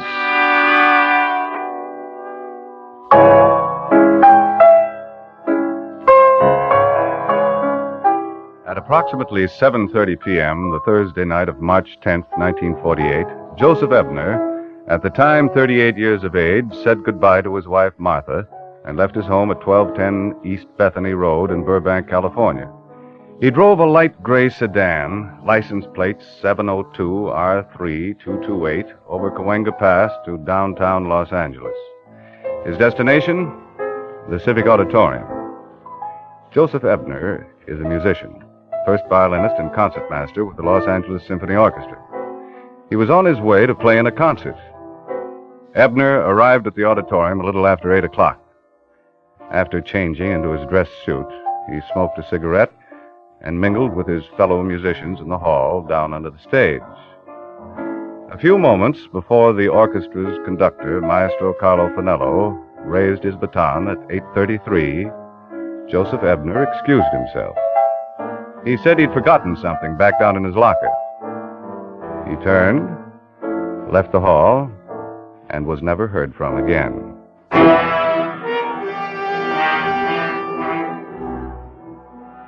My name is Dexter, Phil Dexter. I'm a writer. I've written columns for some of the biggest dailies in the country. You may have read some of my stuff. Right now, I'm doing feature articles for a magazine called The Real Story. About 10 days ago, the managing editor, Brad Luby, called me into his office. Phil, sit down. Thanks. Phil, how much do you know about missing persons? Like Will Rogers, Brad, all I know is what I read in the papers. Well, thousands of people disappear every year. Some don't want to disappear, and they do. Some want to disappear, and they do. But eventually they turn up, dead or alive. Agreed. Eventually, 95% of them turn up again, dead or alive. A week, a month, a year, even 10 years later. But what about the other 5%, Phil? The 5% that vanish and are never heard from again. What about them? I don't know. That's the story I want, Phil. Now, I got a list here from the police department.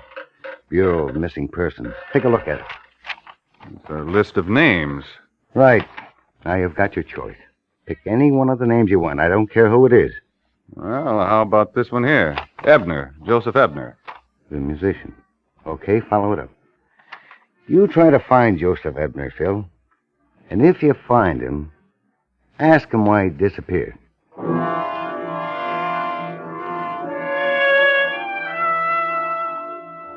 And so the search for Joseph Ebner began again. A one-man search. I wasn't too familiar with Ebner's case and needed briefing. I spent the whole afternoon going through his file at the Police Department Bureau of Missing Persons. It was one of the most comprehensive files in anyone's life I've ever come across. Information which began with Ebner's birth in Evanston, Illinois in 1910, up to and including the color of his socks the night of his disappearance in 1948. Under vital statistics, I learned that Ebner was married to a woman named Martha. He had 2 children, 2 boys, ages 11 and 14. 3 years before the night he disappeared, he'd purchased his own home in Burbank. That's where I decided to start. I don't understand this concern. After 4 years that Joseph's been away from home, such concern. I really don't understand it, Mr. Dexter. Oh, look, Mrs. Ebner, if you'd rather not discuss Not talk about it? Well, that's ridiculous. That's all I've done for 4 years is talk about it. All kinds of people have asked me about Joseph. But why shouldn't they? He's a fine musician. He's gone away for a little while. There's nothing to be ashamed of, is there? Of course not. What kind of man is your husband, Mrs. Ebner? A good man, Mr. Dexter. Good to me, good to his children. He gives us everything. Is your husband a happy man, Mrs. Ebner? Happy? He never complains. He's satisfied. He gives us everything. Why would he have left? I don't know. Are you sure he left of his own free will? He has everything a man could want. Makes good money, good children, good home. Why, just the year before he left, we had the music room added on. The music room? Yes, it's his. Oh, Joseph composed music, you know. Beautiful music. Would you like to see it? Very much. Good this way. Come in. Come in. Isn't it beautiful, Mr. Dexter? You see, there's his stand, his books, his piano, just as he left them the night he went away. I want them to be just like that when he comes home. Is this some of his music? Yes, that's something he's working on. I don't know what it is. Do you play, Mrs. Ebner? Oh, well, just a little. I was wondering... Would you like me to play Joseph's composition? Here.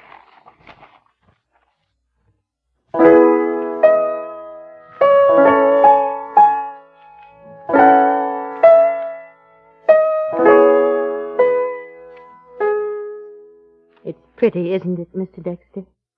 Yes. But it's not finished. I'm sure he'll finish it when he gets home. I imagine he will. I don't even know what he calls it. There's something in pencil scratched across the top of this page. Hildy. Funny title. Well, maybe it's a name. Somebody he knows, he likes. Who knows? I wouldn't ask him, Mr. Dexter. He's sensitive about his music. My husband is a sensitive musician. Mrs. Ebner, may I borrow these sheets of music? Are you a musician? No. I just thought maybe I might get a lead on something. Mr. Dexter. Mr. Dexter, if the music should lead you to my husband, tell him that his wife and his children are waiting for him. We'll be here. Nothing will be different. It'll be just like it always was. If the music leads you to him, please tell him that. I will, Mrs. Ebner. I promise you, I will.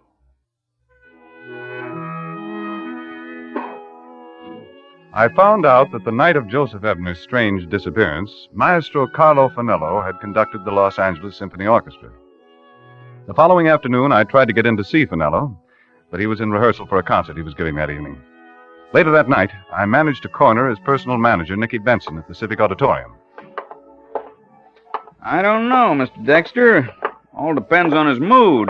These orchestra conductors are moody people, especially before a concert. Did you tell him who I was? Yes, I told him who you were and what you wanted, but I'm sure you understand. Of course. Joseph was his friend. He loved him very much. The maestro himself chose Joseph as the concertmaster. I see. Excuse me. Maestro? Yeah, che cosa? Maestro, this is the man I told you about. Oh, yes. Come in, please. Come in. You sit? He would like you to sit, if you please. Thanks. Now, you talk. You say. As I said, I told him who you are and why you're here. Maestro Fanello, I understand you and Joseph Ebner were very good friends. More than friends, Signor Dexter. More than friends, yes. You like wine? Oh, no, thank you. I don't care for any. Well, you excuse. Go right ahead. You want to find Joseph? Yes, I do. He was perhaps a good friend of yours? No. Then why? 4 years ago, he disappeared.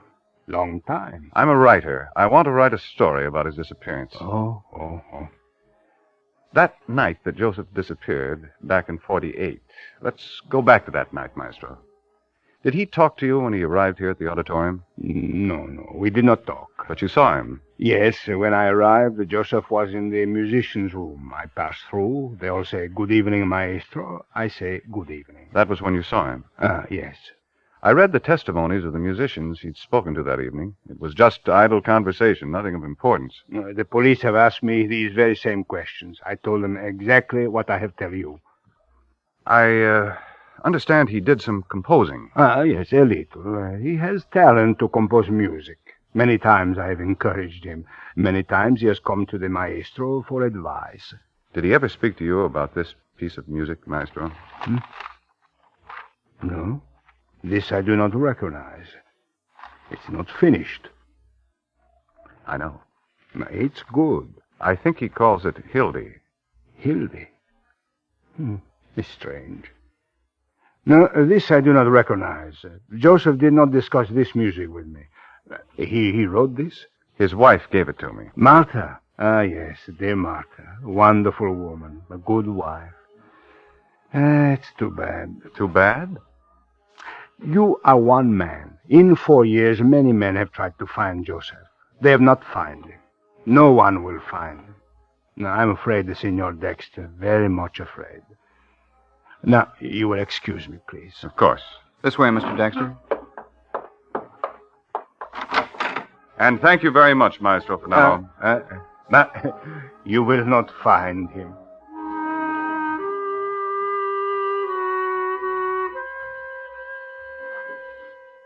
The following day, I went back to the Civic Auditorium. I went through the entire place all by myself, examining every exit, talking with people who knew something about the case. Then I had a bit of luck. I was introduced to a stage doorman, the same stage doorman who had been on the door the night that Joseph Ebner had disappeared. Well, I'm just about run out of answers on this Ebner business. I know you've probably been questioned about this thing hundreds of times. Thousands of times, thousands. I went over the entire auditorium. And you discovered that there's only one exit backstage that he could have left by. All the others was locked. Yes, but what about the front of the auditorium, where the audience was sitting? Couldn't have left that way. Couldn't have gotten out there. Somebody'd seen him. You're positive that Ebner didn't pass you going out the back door? If he'd gone out that door, I'd have seen him. It's impossible.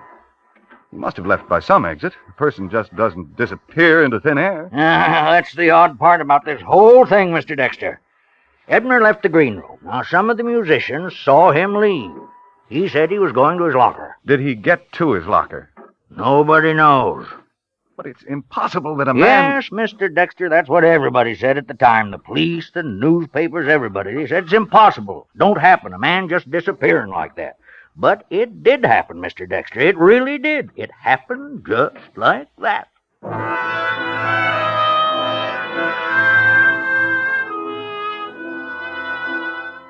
I felt pretty discouraged, and I thought about what Maestro Finello had said. A lot of men, experts, some of them, had tried to find the answer, and they couldn't. How could I expect to find anything that would have led me to Joseph Ebner? I still had his unfinished piece of music, but that looked like a blind spot, too. I was back up in the office. It was about 8:30. I was sitting there when the phone rang. Hello? Mr. Dexter? Yeah? Mr. Dexter, this is Nicky Benson. Oh, yeah. I don't know. Maybe it's important, or maybe it's not. I don't know, but still it's strange. What are you talking about? Well, Eric Richter just showed up in the musicians' lounge. Eric Richter? Yes. Well, who's Eric Richter? He was one of Joseph Ebner's closest friends. What's so strange about his showing up? Well, this is the first time anyone has seen Richter in 4 years, Mr. Dexter. Because he disappeared the same night that Joseph Ebner did.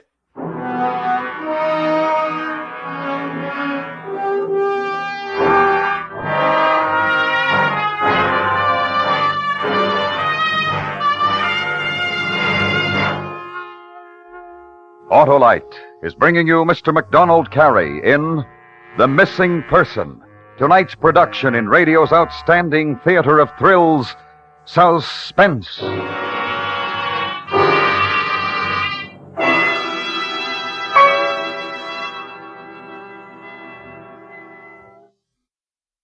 Say, Harlow, what's the best way to save gas? Why, that's easy, Hap. Walk. But if you want to drive and save gas, make sure your spark plugs are functioning properly. And if they're not, Harlow? Well, Hap, if they're worn out, get them replaced with a set of ignition-engineered Autolite spark plugs. Like, for example, the Autolite resistor type. Why the resistor type, Harlow? The Autolite resistor spark plug is one of the greatest advancements in spark plugs for automotive use in the past 20 years. It gives smoother performance and gas savings. And that's mighty important right now. It's the Autolite resistor for me, Harlow. Good, Hap. And it's only one of a complete line of ignition-engineered Autolite spark plugs designed for every use. So, friends, have your Autolite spark plug dealer check your spark plugs this week.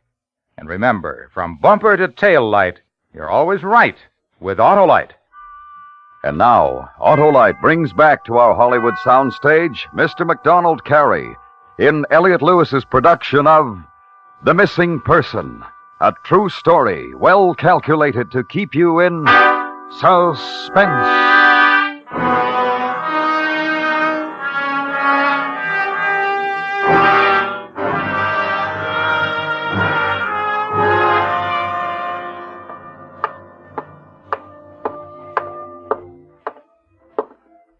Mr. Benson? Where's Richter? Shh. He left when the concert started. Oh. So tell me about him. Is he a musician? Yes. Well, that is, he was a musician. At one time, Eric used to play the violin with the orchestra, but he had some kind of a stroke some years ago. Paralyzed his hands. He used to come around a lot, see Joseph, and talk to his friends in the orchestra. The night that Ebner disappeared, had this Richter come around? Oh, yes, he was here. I was in the musicians' lounge for a little while that night. I don't know if anybody else saw it or not. I saw it. Eric came in and stood at the door for a long time. Then I saw Joseph go over to him and talk to him for a couple of minutes. Then Joseph went back to where he was standing with some other musicians.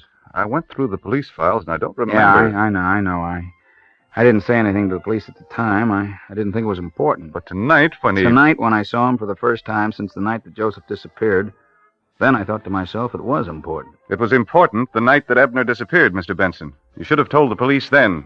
It may have been very important.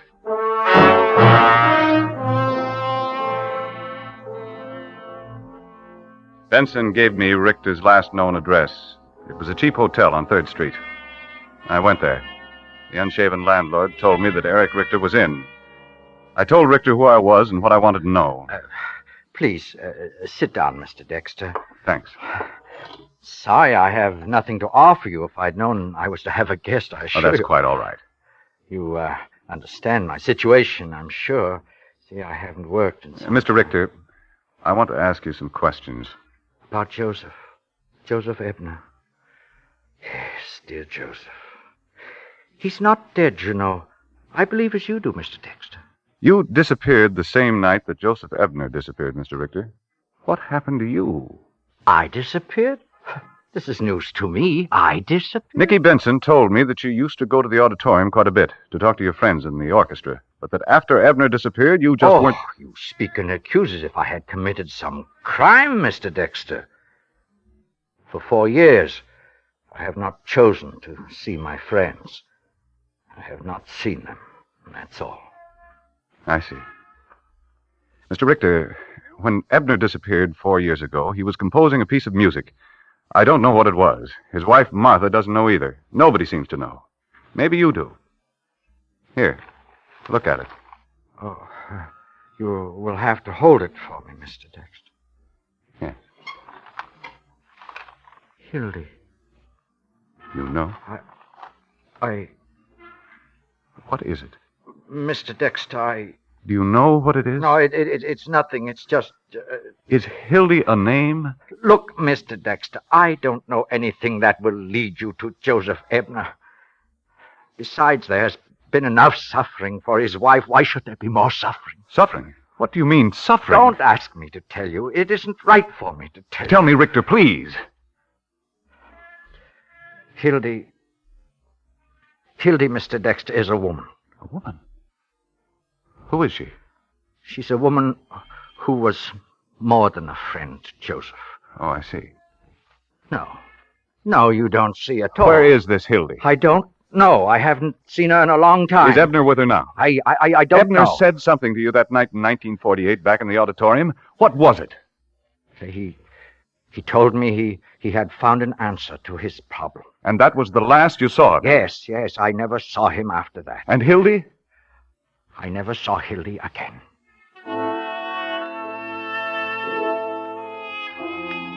Eric Richter gave me the last known address of the woman named Hildy. In 4 years, a lot of things happened.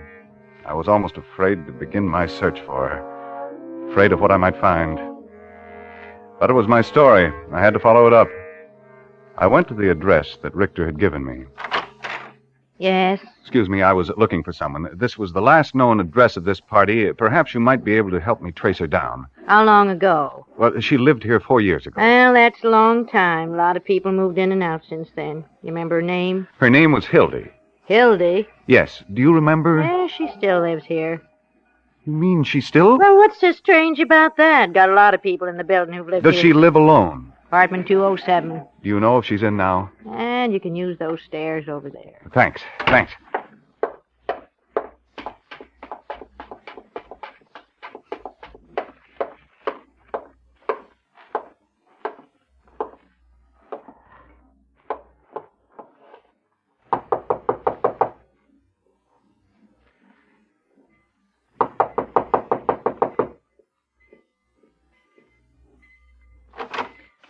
Yes? Is your name Hildy? Dexter. Phil Dexter. I'm a writer with the magazine The Real Story. Yes? I'm looking for Joseph Ebner. Won't you come in, Mr. Dexter? Sit down. Thank you.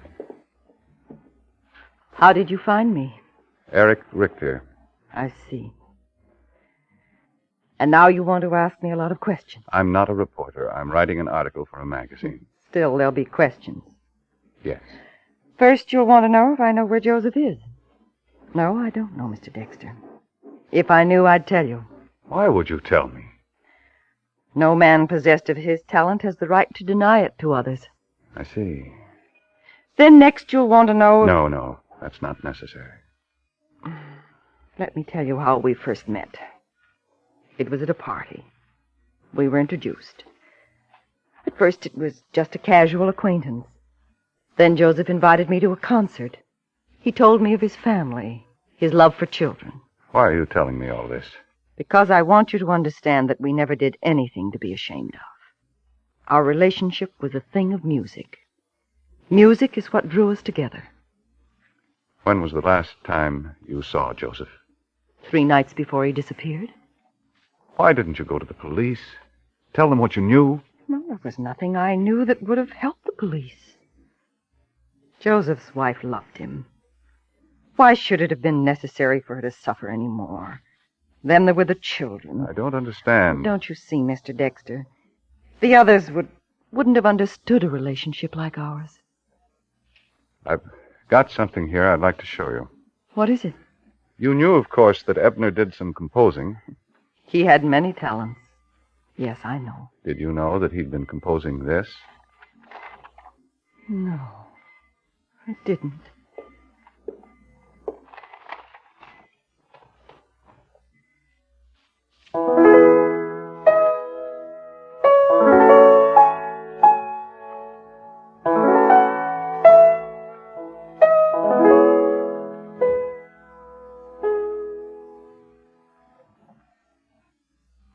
Very beautiful, isn't it?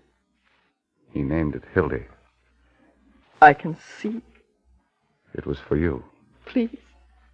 Where is Joseph Ebner, Hildy? Where is he? Mr. Dexter, I told you I don't know. If I did know, I'd tell you. I don't know where Joseph is. I miss him. I see. Just to see him. Nothing more. Just to know that he's all right is enough. It fills a loneliness. I understand. Thank you, Hildy.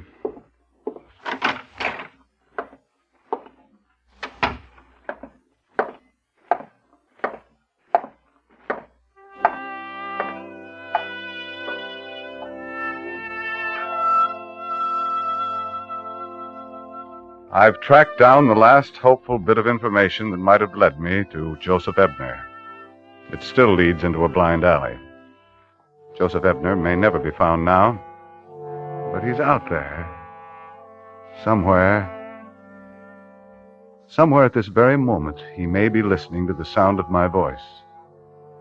If any one of you who are listening should ever hear this piece of music being played,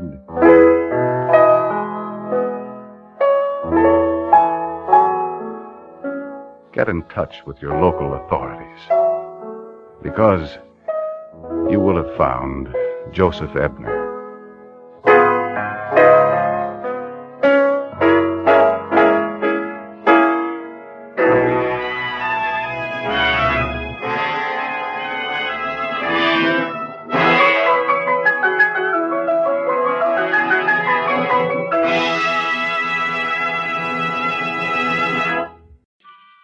And now, with The Flight of the Bumblebee and the performance of Mr. Fred McMurray, Autolite hopes once again to keep you in suspense.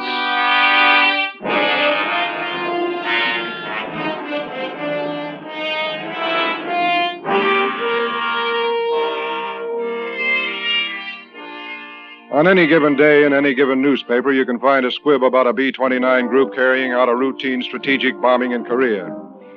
This is the story of one of those routine bombings and how it affected me, Lieutenant Colonel Hutchins Stone, and the crew of the Bumblebee, lead ship of the 236th Wing. The mills of the gods began to grind, I would say, while we were completing our engine run up at the head of the runway.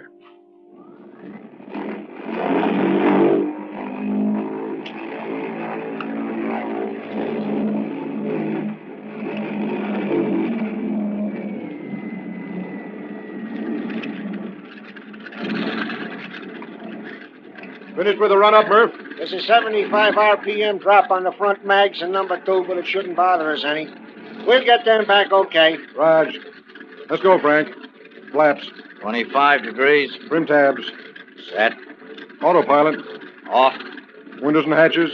Rear door and escape hatch closed. Turbos. Number 8. Propellers. High RPM. Power from Army, 3605. Over. Over to you, 3605. Ready to take off. Over. Clear on runway 26. Wind 25 miles, 45 degrees. Out. Prepare for takeoff. Prepare for takeoff.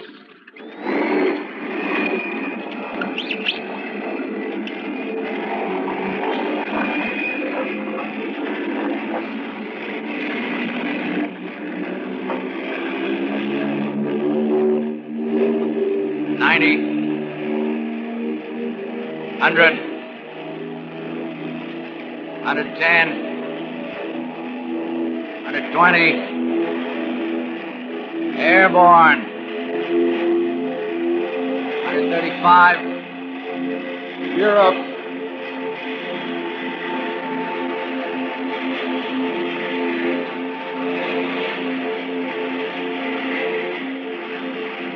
Power condition 2. Manifold pressure 43.5. Prop pitch 2400. Climbing at 500 feet per minute.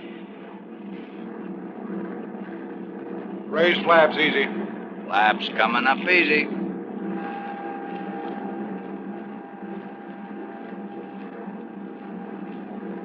How's the cylinder head temperature, Murph? Holding steady at 235 degrees. Okay, try to keep it there.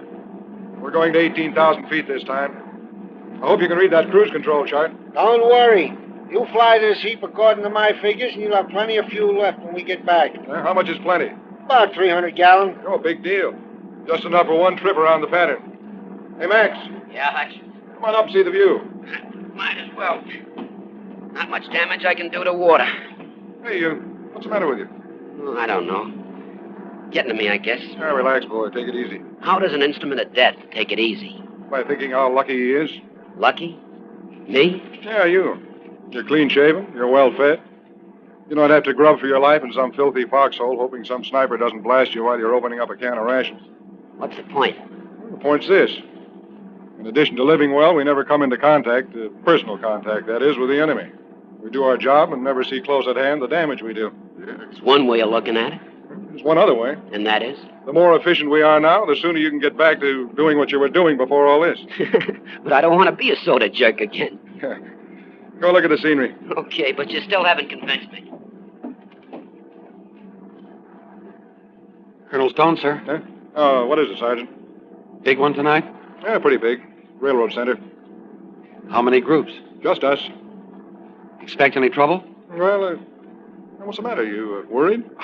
Oh, no, not me. Not exactly. What do you mean, not exactly? Well, my kid brother is coming in with a replacement unit tomorrow. I'd sort of like to be on the welcoming committee. Oh. Hey, anybody want to play some cards? Go on down here. I don't have anything to do for a while. Yes, sir. Hey, how about casino? Penny a point. Take up a big can of Big Deuce. You're on. Frank. Yeah? Fly for a while. I'm going to grab some sack time. Okay. And don't forget to pressurize. I won't. And have Murph check the auxiliary electrical unit.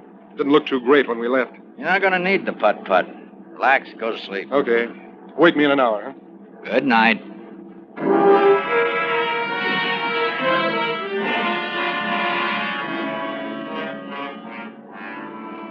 Before I fell asleep, I thought of my ship and its crew. The thrill of being master of 135,000 pounds of airplane. And I thought of the words in the preface of my pilot's handbook. You are the commander of a combat force all your own, it said. A small but specialized army. And you, as airplane commander, will be responsible for the welfare and morale of that army. Morale. I thought briefly about Max and the Sarge. This momentary concern of theirs was perfectly normal to a fighting man with a conscience. I decided that my army was doing all right and dropped off to sleep. When Frank woke me, I relieved him, and he grabbed some shut-eye. And so it went. The hours vibrated by.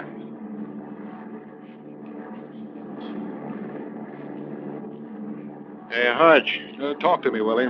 My trusty computer tells me you'd better correct 2 degrees left and increase your indicated airspeed 5 miles an hour if you expect to lead these guys to the initial point on time. Will do. Where are we? Should hit the coastline in about 3 minutes. Guaranteed? Guaranteed. Hey, what's the name of that town we're using for the initial point for the run? Senyaki. With the prevailing winds, it should give us a run of about 170 seconds. Think you can get synchronized in 170, Max? When I was a cadet, I scored a shack. Bullseye to you. From 12,000 with a run of 25 seconds. Answer your question? No. It means you got lucky once. Out your drift meter. Settle down. We're assembling.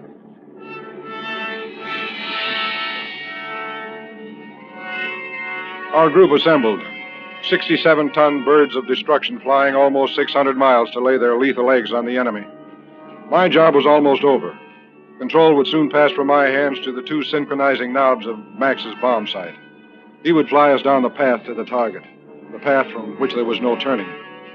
A man's got to be a little frightened when he approaches something like this. I wouldn't want a man in my crew who said he wasn't. Because when a man doesn't scare in a situation like this, he's a fool. And a B-29 is no place for a fool.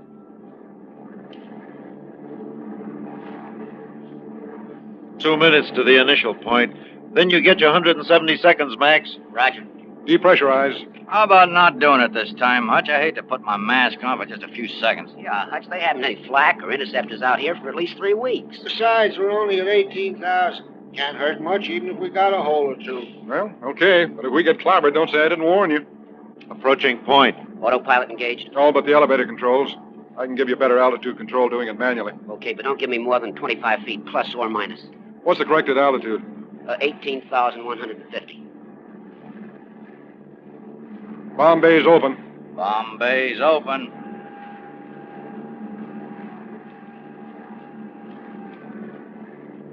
Okay, Max, you've got it. Frank, check the gunners. Right gunner. Left gunner. Tail gunner. Radar. Murph? Yeah, Hutch. Everything check okay? Fine. You know, it's too quiet here. Yeah. Hope we got the right place. Keep Mix. 3 o'clock, high, closing fast. Well, start shooting. We can't move now. Comes a whole mess up. I'm heading right for us. Hurry up, Max. Hutch, there's a couple coming this way. 1 o'clock. Move it, move it. Drop 'em, Max. Drop 'em. I need 15 more seconds. Hutch, here they come. Sarge, get 'em, get 'em. I can't stop them.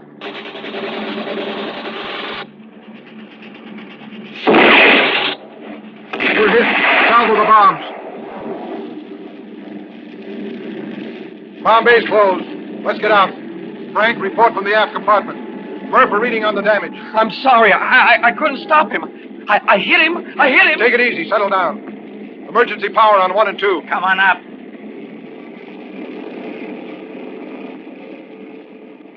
What's the score, Frank? Quick, before they make another pass at us. Number 3 and 4 engines wrecked. Half the right flap's gone. No fire that the scanners can notice. Willie, we're losing 120 feet a minute with full power. Indicated airspeed is 180. I have to keep that right wing up, and I can't drop my airspeed. Too much chance of stalling. How far can we get before we hit the briny? I have it for you in a minute. What have you got for me, Murph? Cylinder head temperature around 1 and 2, running a little high. Started fuel transfer from number 4 tank to number 1 and 3 to 2. Got to run engines at auto rich to keep them cool. Manifold pressure 36, RPM 2100. Can we feather the bad ones? Both prop hubs smashed, blades bent. No chance. Anything yet, Willie? We're just getting it now. I think this is about right. Assuming we maintain our present speed and rate of descent and don't run into any wind trouble, we should hit the briny about 240 miles this side of home. Well, I guess that does it. I hate to do this to you guys, but I think we better break out. Colonel Stone from Curly in the tail. Over. Go ahead, Curly. They're back. Meigs. 5 o'clock. 4 of them. Stand by. They're back. They know we're crippled. Now, do you want to fight or take your chances on bailing out? We bail out, we're good target practice. Let's fight. I want another chance at him, Colonel. What do you say, Murph? You guys shoot the guns. I'll keep her running. Me too. Okay, then, let's fight. Curly? Yes, sir. Your gear operating back there? Yes, sir. Then use it.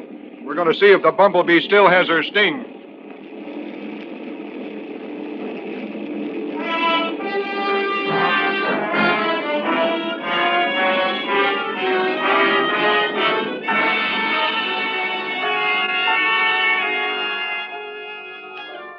Autolite is bringing you Mr. Fred McMurray in The Flight of the Bumblebee. Tonight's production in radio's outstanding theater of thrills, Suspense.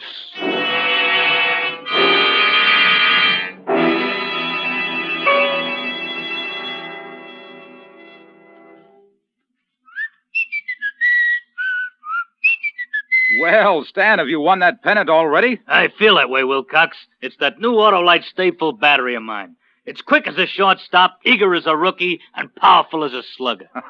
And best of all, the Autolite Stay Full needs water only 3 times a year in normal car use. And you know, Stan, that Autolite Stay Full has more protection than a whole league of catchers. Why, it has fiberglass retaining mats around each positive plate to reduce shedding and flaking and give the Autolite Stay Full longer life, as proved by tests conducted according to accepted life cycle standards. That Autolite Stay Full has made a hit with me, Wilcox. Why, money just can't buy a better battery than the Autolite Stay Full. So, friends, to quickly locate your nearest Autolite battery dealer who services all makes of batteries, just call Western Union by number and... Ask for me, Operator 25. I'll gladly tell you the location of your nearest Autolite battery dealer where you can get an Autolite Stay Full. The battery that needs water only 3 times a year in normal car use. And remember, from bumper to tail light, you're always right with Autolite. And now, Autolite brings back to our Hollywood soundstage Mr. Fred McMurray in Elliott Lewis's production of The Flight of the Bumblebee, a dramatic report well calculated to keep you in suspense.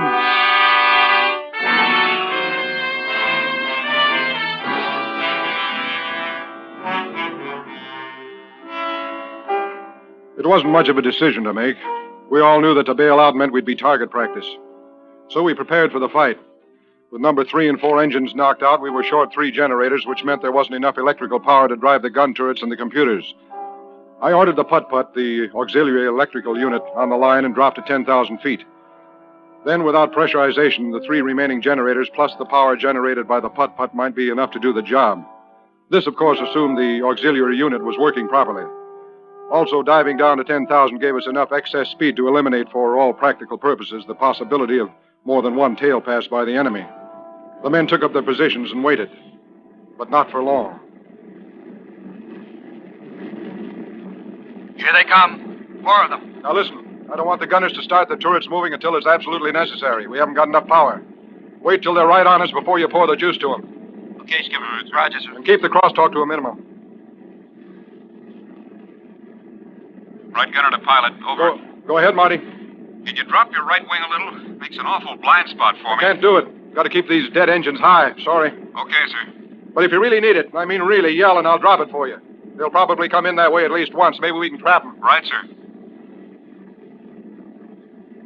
Look out, Al. Coming at you. I see him. You got him now, Sarge. Little to the right, sir.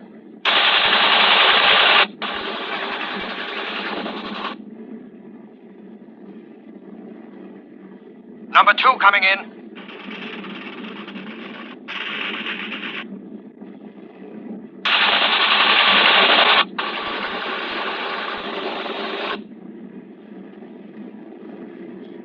O'clock low, coming in. Coming around to my range. Some of the head temperature on 1 and 2 over the red line. Open the cowl flaps another 2 degrees. Cool them off. It'll slow us down. I can't help it. These engines have got to get us back. Here's number 4. Hold it right there, Colonel. He's making a pass head on.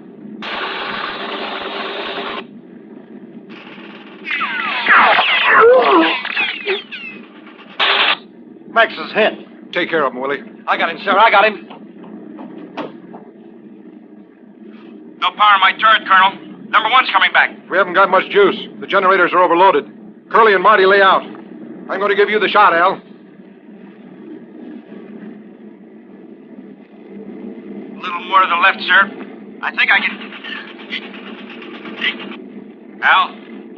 Al? Take care of them, somebody. They're heading for my blind spot. Tell me when you want that right wing down, Marty. Yes, sir. Now, don't miss, Marty. We want to get home. Now, hold the crosstalk. Here it comes. Not yet. Not yet. Now, Colonel, drop it. Drop it now. Here you are, Marty. I hit him. He's a flamer. There they go. Come on back and fight. I never did get a good shot. Come on back. There they go, Hutch. We made it. Take over, Frank. I want to take a look at Max. Got it.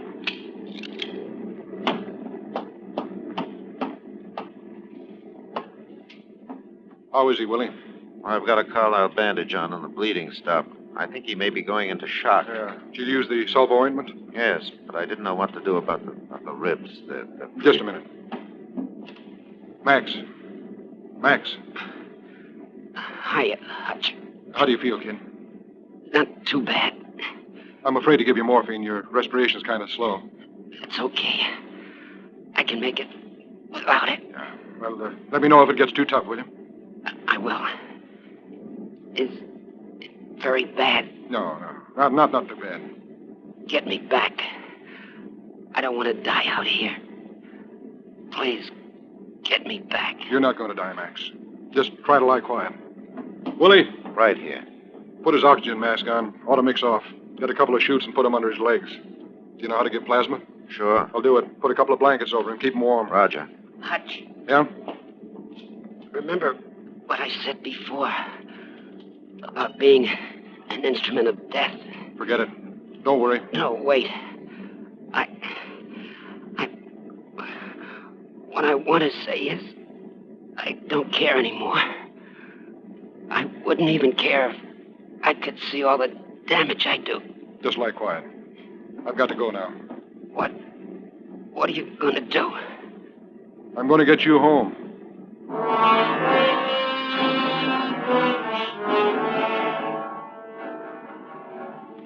When I said that, I didn't have the slightest idea of how I was going to do it.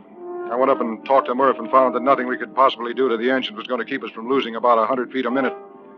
We looked at each other like a couple of stupid fools for a while, and then Murph made a suggestion that gave me an idea. He said that if we were anywhere near basic weight, we could maintain altitude. First, we tried to figure out how we could dump some fuel, but that would have been defeating ourselves. Then I got the idea, why not drop everything over the side that wasn't absolutely essential to keep the Bumblebee in the air? That might get us down to near basic weight. How do you know it'll work? Well, what have we lost if it doesn't? Nothing. What are we waiting for? Okay, you fly for a while. I've got work to do. Sarge? Yes, sir? I want you to start dismantling Max's gyro forward. The bomb sight, intervalometer, track down all the electrical cables and rip them out. The cables are all color-coded. Frank? Yeah, what is it? Do you have a set of technical orders aboard? Got them right here. Well, check through and give Sarge the letter coding and the color coding of the bomb equipment. Will do. I want everything pitched out. Now get started. It's practically out now. How's your gear, Willie? I can get rid of everything except my computer. My drift meter got clobbered, so I can't use it anyway. The cabinet and my tables can go, too. Fine. Keep one pencil. Thanks. Colonel Stowe to Marty. Over. Yes, sir. This is Marty. How's Al doing? Pretty good, sir. He's not going to be running around for a while, but he'll be in shape okay. Good. I'll be back there pretty soon. Out. Expect any more shooting? No. Why? The armor plate comes off real easy, just bolts and wing nuts. So does the bullet-resistant glass behind the instrument panel. All right, dump that out, too. How are you doing, Sarge? Oh, dandy, Colonel. Just dandy. Murph, toss the hot food unit out. Save some extra water. It hurts, but I'll do it. Willie, as soon as you finish with your stuff, you and Murph tear down the armor. I'm going aft.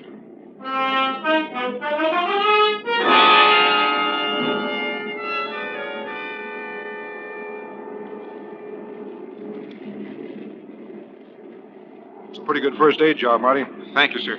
What happened to Al's turret? No power. How come? Well, the auxiliary never did get started. We didn't get 1 volt of power out of that putt-putt. Toss it out. Yes, sir. Hey, wait a minute. Before you do that, do you know how to remove the lower turret? Guns and all? Guns and all. Yes, sir, we can, but it's quite a job. I don't care how big a job it is. Can we do it? Yes, sir. But I'll need some help. You'll get it. I'm going up front now. Oh, Colonel. Yeah, Marty? Can we toss out the putt-putt first? Yeah. Kick open the rear door and toss it out. And drop the lower turret, and then anything else you can think of. You've got to get down to basic weight. If there's anything else you're in doubt of, why, call me in the intercom and I'll tell you.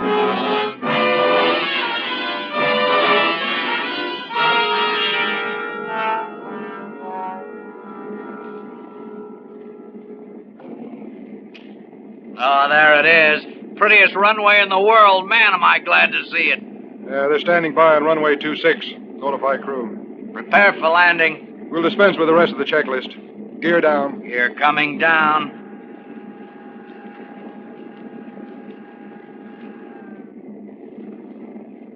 The gear lights didn't go on. Check with Marty. Frank to Marty, over. Is the gear all the way down? What? Check again. It is? Okay, out. Now what? Right wheel isn't fully down and locked. Might be a bent worm gear. Yeah. 3605 to tower. Over. Go ahead, 3605. Right gear not fully down and locked. Tell the meat wagons and the fire boys to stand by. Can you go around once? We'll check your gear from the tower. I've got 2 wounded men and 2 engines. I know my gear isn't all the way down. I come in now or you pick us up in rubber sacks. Come on, get with it. Roger, 3605. All aircraft in pattern, leave at once. Repeat. All aircraft in pattern, leave at once. 3605, you are clear for emergency landing.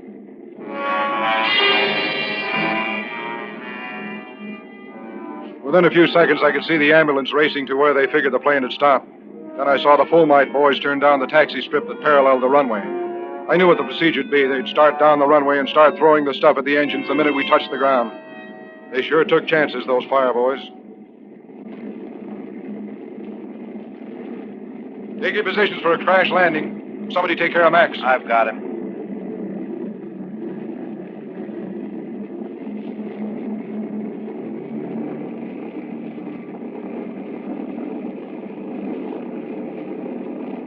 Full flaps. Flaps coming down. Don't forget about the right flaps, half gone. I'm trim for it. If the nose wheel holds together, we'll be okay.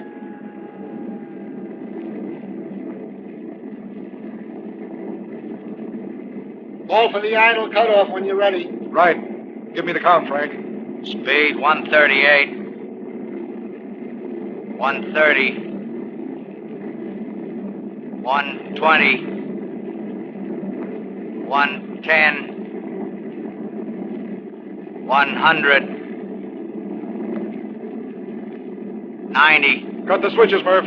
Right.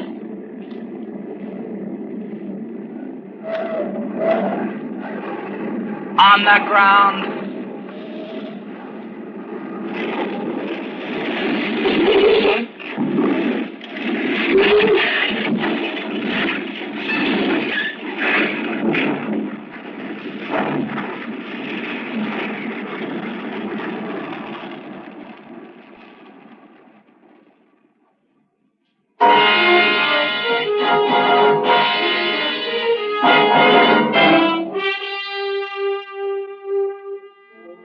We didn't catch fire, we didn't turn over, we were just ground looped. And that was the end of our routine operational flight. Max and Al made it okay, and the rest of us had ourselves a weekend in Tokyo. The Bumblebee, they had to junk her. There wasn't enough left to make repairs worthwhile. And now, if you'll excuse me, I have to go to a briefing. Another routine operational flight.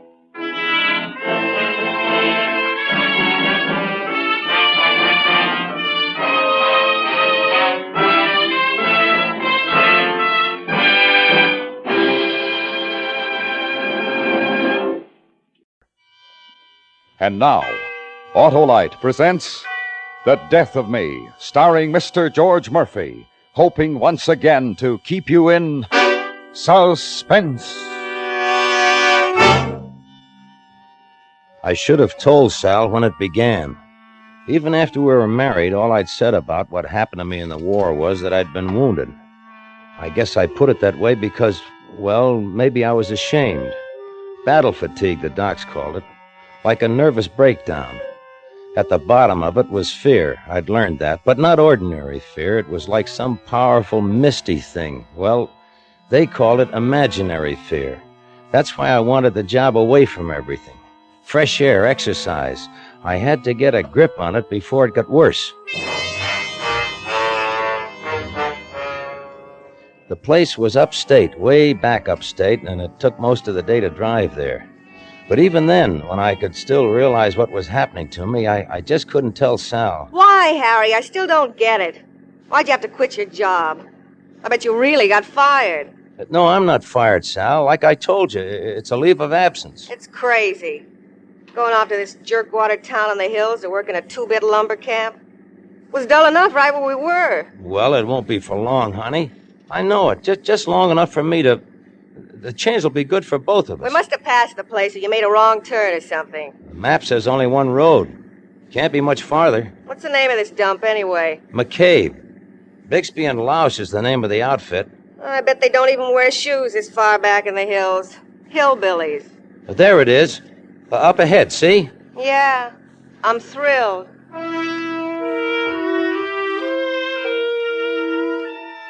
The town was old.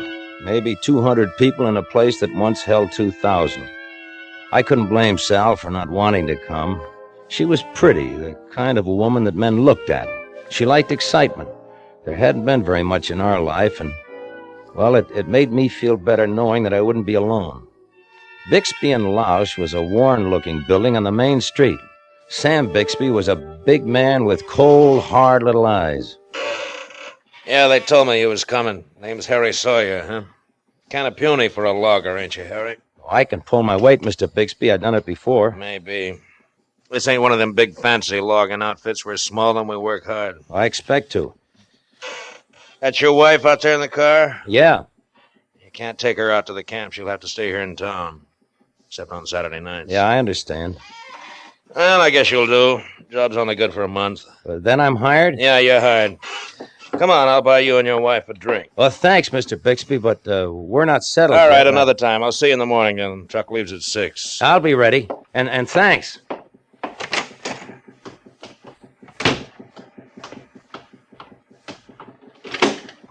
Well? I'm hired. It's out of town. You'll have to stay here. For how long? Oh, a month. A month in this dump? Well, that's really something to look forward to. Well, what do we do? Sleep in the car? I'm hungry. Well, there's a sign down the street. Rooms. Rooms. Bet there isn't even a private bath in the whole town.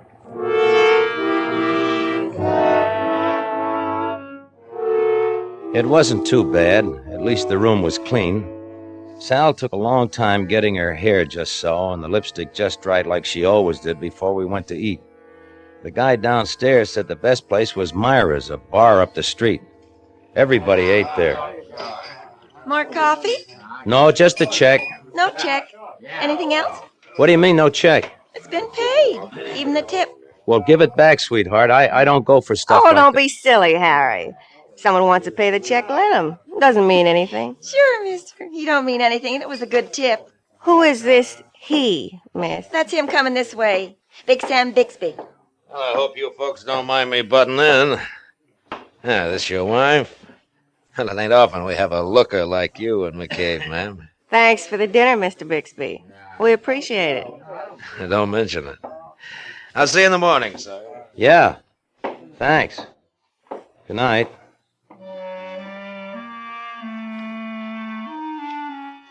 I knew I shouldn't have let it get me, but it was the way he looked at Sal. Not at me once. It was ridiculous to think anything. He was just being friendly. But even back in the room, it still bothered me. The way he looked at Sal. What's the matter with you, Harry? You look funny. Huh? Oh, nothing. Nothing. Everything's fine. You ready to go to sleep? As soon as I finish my hair. So that, Bixby's the boss, huh? Yeah. A nice guy. Don't you like him? I don't know yet. Harry, do you think my hair looks better up or down? Oh, you look good with it either way. I just wondered. Okay, you can turn off the light. Sal, everything's going to be all right, isn't it? I mean, the town. Sure. I guess it won't be so bad. I love you, Sal. You know that, don't you? Let's get some sleep. You got to get up early.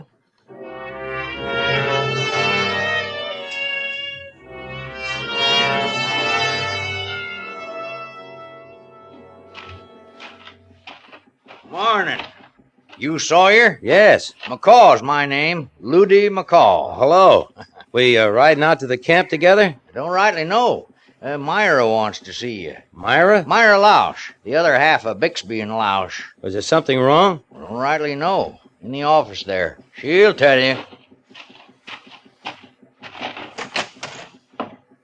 Miss Lausch? Shut the door. You wanted to see me? That's right.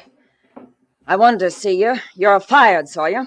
Fired? Why? You're fired. That's all there is to it. Now get out. Get clear out of town. But I thought Mr. Bixby I said... don't care what Mr. Bixby said. You get out of McCabe before you... What in the name's going on in here? Myra, honey, I swear I can hear you clear to Coltville. Well, I don't like it, that's all, Sam. You're hiring every Tom, Dick, and Harry that comes down the pike. I just don't like it. Honey, you may be a partner in this company, but I run it. I hired Sawyer. When the time comes, I'll say when he goes. Well, all right. But there's going to be trouble, Sam. You know it. I know it. There's going to be trouble. Get in the truck, Sawyer. We're wasting time.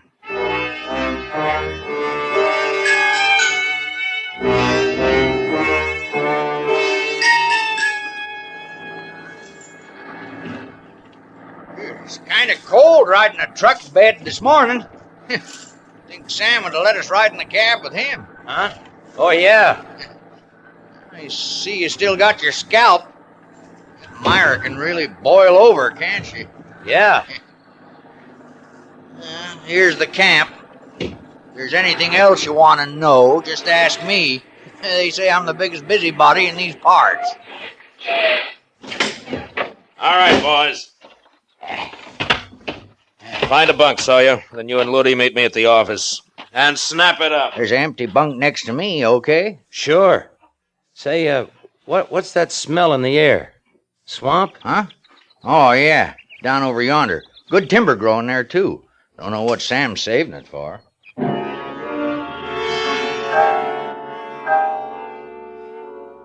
I was worried at first I might be put off somewhere alone.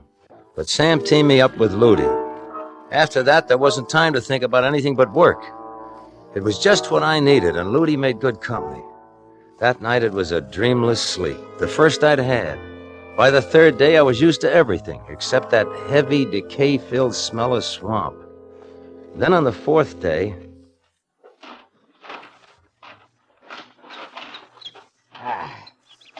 That's the only part I like, watching them fall. You're getting pretty good. Thanks. Yeah, he's doing all right. Huh? Oh, Sam. Didn't know you was back out from town. Looks like you got Sawyer broken right. Oh, it ain't me, Sam. He's a good worker. Looks like he'd be good on Cypress. Come on, Sawyer. I got a special job for you. Me too, Sam? Just Sawyer. He can do this alone. Special job, Mr. Bixby? Yeah. That act sharp? Sure. What is it? You'll see. You said cypress? Doesn't cypress grow in the swamp? Yeah. Wet cypress. Watch your footing now. Yeah. There's your job. Through the mist. 6 cypress. Well, that's a big job, Mr. Bixby. And footing like this, wouldn't it be better? Can't spare anybody. You'll do it alone. Yes, but... I told you we work hard around here. Just watch your footing. Don't slip at the wrong time.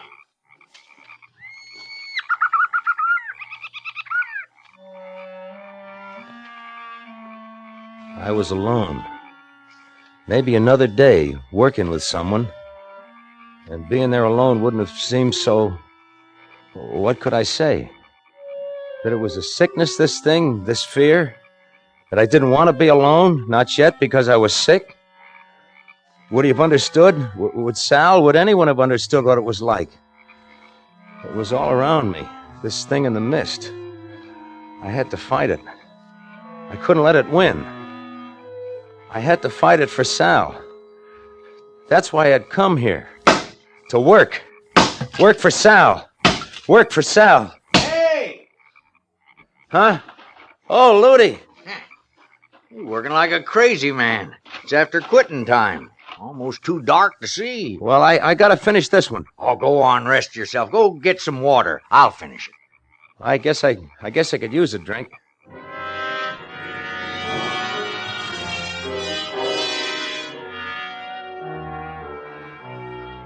I was tired, aching tired. But I had stayed there. That was all that mattered. For the first time, I began to feel good, really good. There was water near the bunkhouse, and I went there and drank and started back. It was going to be easy now. I was on my way up. I was almost there when I stopped. I guess it was seeing Ludi there at the tree, just like I had been. There was something about it, like I was watching myself. Then I realized there was someone else there in the darkness behind him. Then he came out of the gloom, holding an axe. It was Big Sam. I froze. I couldn't move. I knew what was going to happen. I couldn't move. The axe came flashing down. I watched myself die.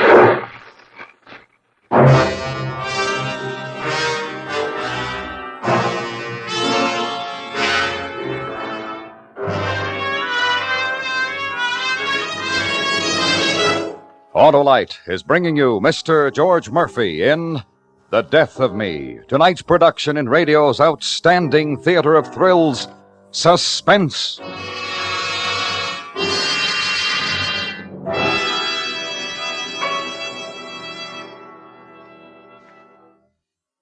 Harlow, I travel in pretty good company with my Autolite electrical system, don't I? You sure do, Oscar, because Autolite electrical systems are used as original equipment on many leading makes of our finest cars, trucks, and tractors. Well, that's because leading automotive engineers know that the Autolite electrical system works as a team to give the smoothest performance money can buy. It sure does, Oscar. That Autolite electrical system goes to work the second you turn the ignition key and keeps right on working every second your engine runs, as well as when you blow the horn, turn on your lights, electric windshield wiper, radio, or heater.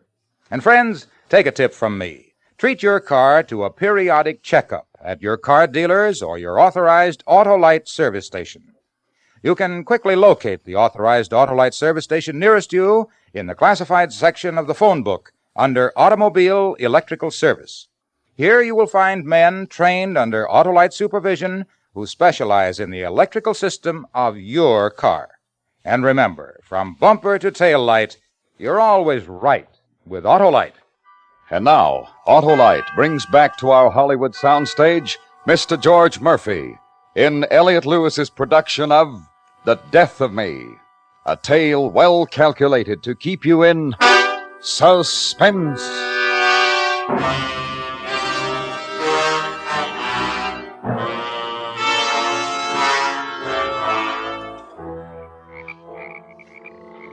It looked like an accident. Ludi's body lay face down in the slime under the fallen tree. But I couldn't get it out of my mind. The feeling that I should have been lying there, with Sam and the sheriff looking down at me. Just don't look right, Sam.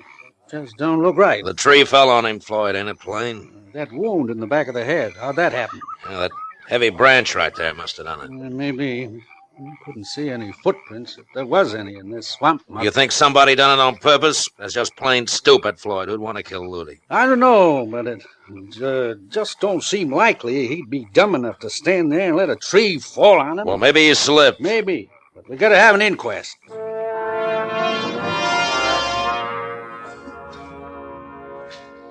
He had guts to stand there over Ludi's body. But why? Why kill Ludi? Then he looked at me. Just a glance, but I saw it. As if he knew I had seen him kill. Okay, fine. When I got to town, I'd go straight to the room. Then at the inquest, I'd hang him. Just a minute. These darn snaps on this dress.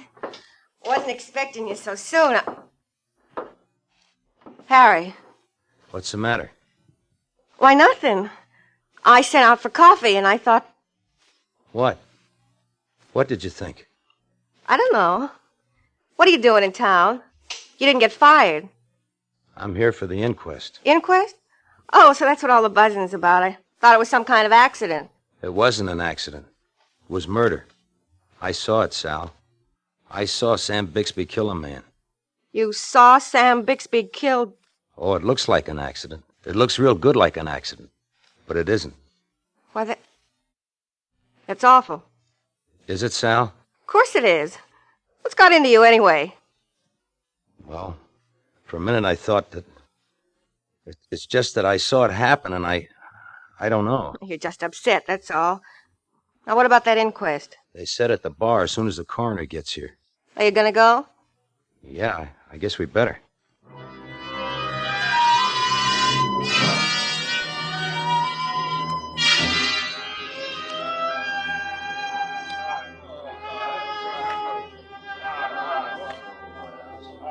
All right, everybody settle down now.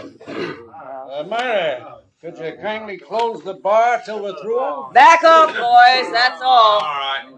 This here's Mr. John Cahill, the county coroner. He's going to run this thing.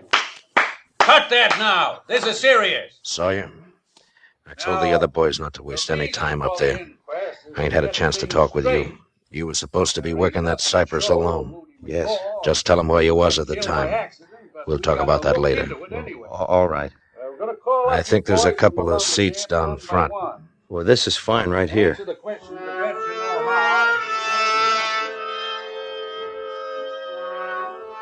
I watched him slip back into the crowd. It was like some bad dream. I had been so sure, but now I wasn't sure of anything. Maybe I hadn't seen it at all. But I had. Ludi was dead. I had to tell. Sawyer? Harry Sawyer? Harry, that's you. You'll do the right thing? Yes, Al, I'll do the right thing. Name? Harry Sawyer. Now, Mr. Sawyer, if you've been watching the proceedings, you know what we're trying to get at. We've got to try to determine the facts as best we can. I looked up and saw Bixby. Our eyes met and locked. All I remember was the mist. It was everywhere. I was back in the mist and I couldn't tell. I was making a terrible, terrible mistake, but I couldn't say anything but yes and no, and it was over. The verdict is that the deceased, one Ludi McCaw, met his death through accidental causes. You were right, honey. You did right. Sal, we've got to leave. We've got to get out of here. Oh, yeah? How about you and your wife having a drink with me? I owe you one, remember? Why, yeah, Mr. Bixby. Of course. That'd be nice. Yeah, this booth here? Sal, listen. We've got to, Harry. Yeah, this is fine. Ah, good. And after we have our drinks, what say we ride out to the camp? This is Saturday, you know. We have a big time at the camp on Saturday. Well, I don't think Sal would... Why, sure she would. You want your wife to see where you work, don't you? Sure, honey. Ought to be fun. Yeah, there's whiskey and gambling. Myra runs the table, but you can never tell. You might win something. We'll have a fine time.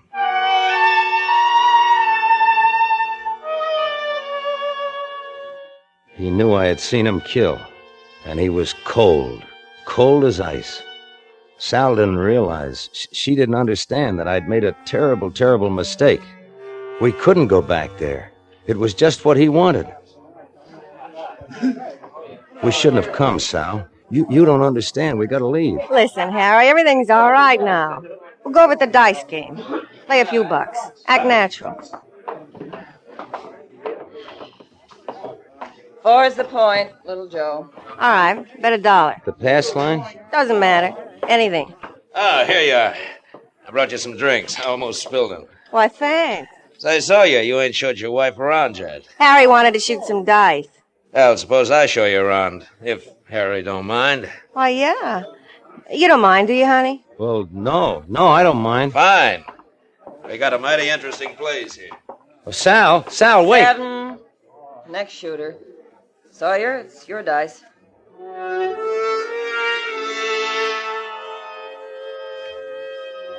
I wanted to run after Sal, run away from everything, but I had to act natural. Natural. 7. The shooter wins. And that was the beginning. I threw 7 after 7. I couldn't lose. I'd never been lucky before, but now I couldn't lose. 11. Natural. Don't you think you just about run the luck out of those dice, Sawyer? Your luck's bound to change. Yeah, I guess you're right. You know I'm right. I picked up the money, but I couldn't leave without Sal. She didn't realize. And then it hit me. It wasn't luck. That's why he'd taken her away. That's why the dice had kept me. He wanted me to come looking. Out there.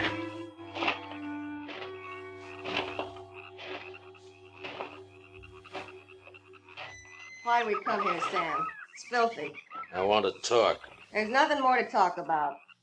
How did you get so mixed up? It was Doc. I thought it was him. But I didn't tell you to kill anybody. It was your idea. You're in this too. Don't be crazy. All I said was if something just happened to Harry, naturally I'd have to stay longer. You can't leave me. It's all over, Sam. He's not saying anything and we're leaving. Get it through your head. Wait. There's someone. It's me, Sal. It's only me. I'm here. Isn't that what you wanted? What? What are you gonna do? No. You ain't gonna do nothing. I'm gonna kill him. Tell him. You're drunk, Sam. You don't know what you're doing. Sam! Stop it, Sam! Let go of him. I'll shoot. Myra? Listen to me, Sam. It's not worth it. She isn't worth it. You're awful nosy, Myra. Too nosy. Now, I want that gun. You stay there, Sam. Don't make me shoot. You wouldn't shoot. We're partners. You wouldn't shoot me. We're partners. You wouldn't. Sam. Oh, Sam. He's dead, Myra. I'll take the gun. Dead. Oh, no. No. I'll have to hold you. I'm sorry. Me. I loved him. It was her. How about getting your wife out of here, Sawyer? Leave McKay. Don't come back.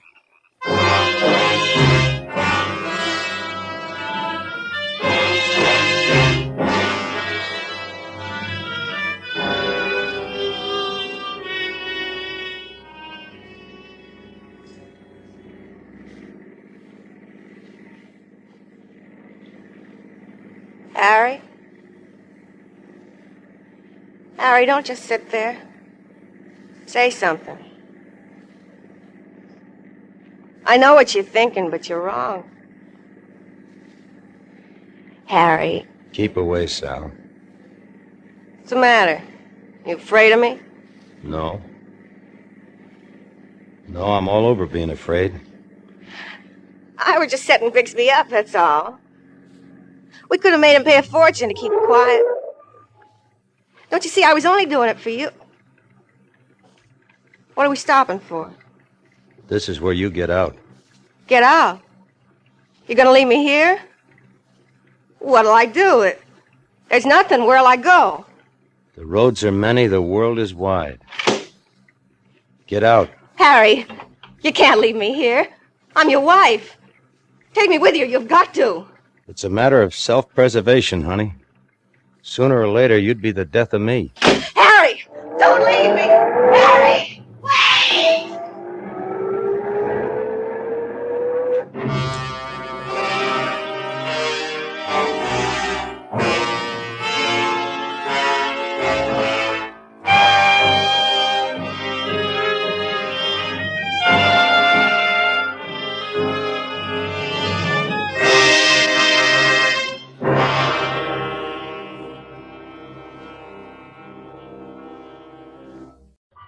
And now, with the performance of Mr. Jack Benny, Autolite presents transcribed a good and faithful servant, hoping once again to keep you in suspense.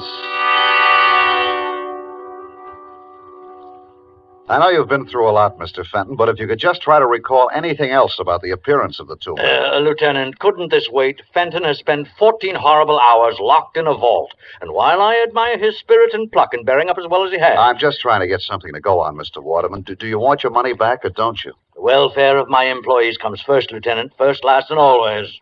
And you're insured. Mr. Fenton. Don't answer if you don't feel up to it, Fenton. I don't mind, Mr. Waterman. I'm anxious to cooperate. Now, as near as I can remember... Be sure you get this, Florence. As near as I can remember... Of course, I had only a flash before they forced me into the vault. We understand, Mr. Fenton. I had the impression of one being tall, but not too tall, and the other one was shorter. But not too short. Exactly. And they were wearing masks, rubber masks. One had a Lionel Barrymore mask, and I think the other was Dick Tracy. It was quite a shock to see him. Aha. The Brinks gang, Lieutenant. The Brinks gang to a T. Maybe. Mr. Cartwright, would you come over here, please? Mr. Cartwright, is it the practice to keep large sums of cash on hand overnight at the store? Well, yes, the store does a tremendous cash business, Lieutenant. Tremendous. And yesterday was Dollar Day. Thank you. Mr. Cartwright, how did it happen that Fenton was alone in the cash room when the bandits entered? Did he customarily close the vault for the night? Well, not customarily, no. When I'm unavoidably called away from the store... Does this happen often? Well, very seldom, Lieutenant. Very seldom. But it happened yesterday. The two men walked in, put you in the vault, and walked out with a big hunk of money. At precisely 5:56. Mr. Cartwright opened the vault this morning at 8:02. Correct, Lieutenant. We won't know how much they got until I can make an audit. And if there's any question, Lieutenant, of corroborating Fenton's story, I need only to say that he's been with Waterman's for 30 years, a good and faithful servant. More exactly, Mr. Waterman, 29 years, 11 months, and 29 days. I was due to retire tomorrow before this unfortunate circumstance arose. No, nonsense, Fenton. You'll retire tomorrow. And if there's any question, Lieutenant, of Fenton's character, his honesty, his devotion... Yeah, sure. You can go home, Mr. Fenton. Better get some rest. If you want to duck the reporters, go out this back way. Well, what do you think, Mr. Waterman? Entirely up to you, my boy, entirely. But in these days of doubt, of confusion, and dishonesty in high places, I believe your simple story of courage and devotion to duty will be an inspiration everywhere. Mr. Waterman, I am ready to face the press.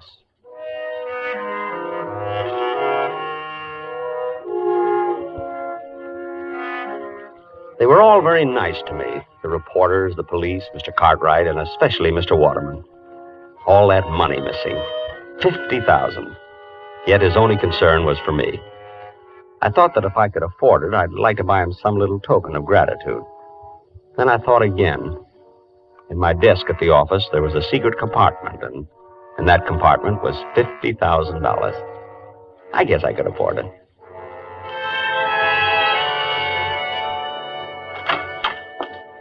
Yoo-hoo! Mother, I'm home. Good morning, Harold. I hope you haven't had breakfast. I've kept it hot for you. You're not going to ask me how it went, Mother? Oh, I heard over the radio. But I wish there'd been some way of doing it that it wouldn't have kept you out all night. Oh, I wasn't out all night, Mother. I was in a vault. I know you were, Harold. And if you keep on, you're going to end up with that same sinus strip your father used to have. Oh, Mother, it was a perfectly dry, warm... Oh, never mind. Eat your cereal, Harold. You'll feel better. Mr. Waterman told me to take the day off, Mother. I'm not going in until tomorrow. That was certainly big of him, after all you've done for them. How much did you get? $50,000. It's in my desk at the office, in the drawer with the false bottom. In your desk? Will it be safe there, Harold? Well, no one will be looking for it. Harold, you don't think you'll have any trouble getting the money out of your desk? I think things will work out all right. See, according to my plan, Harold, you see, I told you from the beginning you weren't strong enough for this type of thing.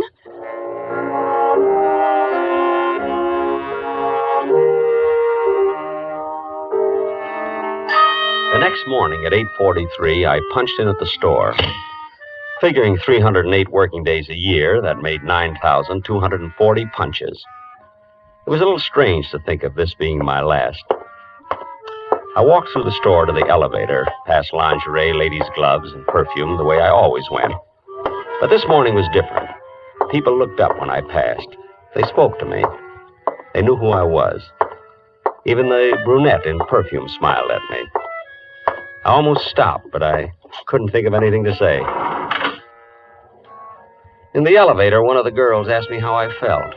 Still scared, I said, and they laughed. They wouldn't have laughed any harder for Mr. Waterman. I got out at 8, my floor, and as I went into my office, Miss Prentice, Mr. Cartwright's secretary, looked at me. 23 months and 2 days she'd been looking at the top of my head. But this morning, she looked at me. And she smiled. I guess I smiled back. Good morning, Mr. Fenton. Good morning, Miss Prentice. It wasn't much, but I felt it could have been a start. I was almost sorry this was my last day. Fenton, did you hear me? Yes, Mr. Cartwright. I heard you, Mr. Cartwright. All right. A big workload piled up yesterday when you took off, and we haven't anyone new coming in till tomorrow. Not that I want to overload you on your last day. An honest day's work for an honest day's pay, Mr. Cartwright. Oh, good. I'm still trying to find out how much was taken in the holdup, so you're on your own. I think I can tell you almost to the penny, Mr. Cartwright. I'll make my own check. And how about the work Oh, good morning, Mr. Waterman. I was just, Well, Fenton, back at the old desk, eh? Well, I just didn't feel right away from it, Mr. Waterman. Hey, I got a surprise for you this afternoon, Fenton. Going to make a little ceremony out of your retirement. A ceremony? Good for store morale. Right, Cartwright? Oh, absolutely, Mr. Waterman, absolutely. And about that request of yours you made last week, Fenton, I wouldn't be a bit surprised if we can swing it.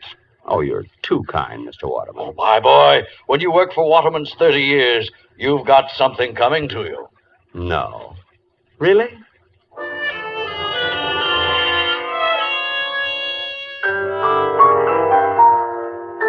I ate my usual lunch that day, the Thursday Blue Plate Special at Elmo's Grotto. 70 cents plus the usual 10% tip. 7 cents. With the usual 20 minutes left in my lunch hour, I headed for the park with a nickel bag of peanuts. The squirrels were going to miss me. No, Mr. Waterman. You've had 3 already. Give Mr. Cartwright a chance. Sit up, Mr. Cartwright. Sit. That's it. That's it. Excuse me. Would you mind if I join you, Mr. Fenton? Why, Miss Prentice. Of course. Of course not. Sit down. Thank you. Move over, Mr. Waterman. He does look a little pompous, doesn't he? Which one is Mr. Cartwright? There, with the small mustache. He bites. And, is there a Miss Prentice? Well, there is, but I believe she is, well... Nesting? Well... How long have you been feeding them, Mr. Fenton? They seem so friendly. 30 years, Miss Prentice. My favorite animal. You give a squirrel a nut, and does he eat it? No. He runs away and stores it in a hole. We could all benefit from their example. And now that you've stored your little nest egg, you're retiring, Mr. Fenton. Well, you might say that, yes. You're quite a fascinating character, Mr. Fenton. Me? I'm sorry I didn't know you sooner. You know, the whole store is talking about your ordeal in that vault. Oh, it wasn't so bad. In fact, I've always rather liked the vault. What an odd thing to say. Well, chacun est son goût, Miss Prentice. That's French for each to his own taste. Oh, you've been abroad, Mr. Fenton. Me? Oh, my goodness, no. Oh, but you will now that you're retiring. No, I've got my eye on a little cottage by a lake. And woods. Lots of squirrels there. And no time clocks. You and your wife?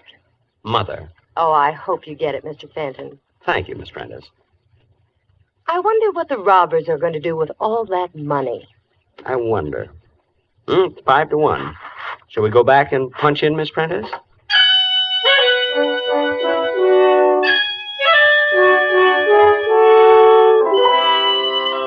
She let me walk all the way back to the store with her. And in the elevator, Mr. Bixler, Sporting Goods, winked at me. Funny, for 10 years I'd had the feeling Mr. Bixler didn't like me.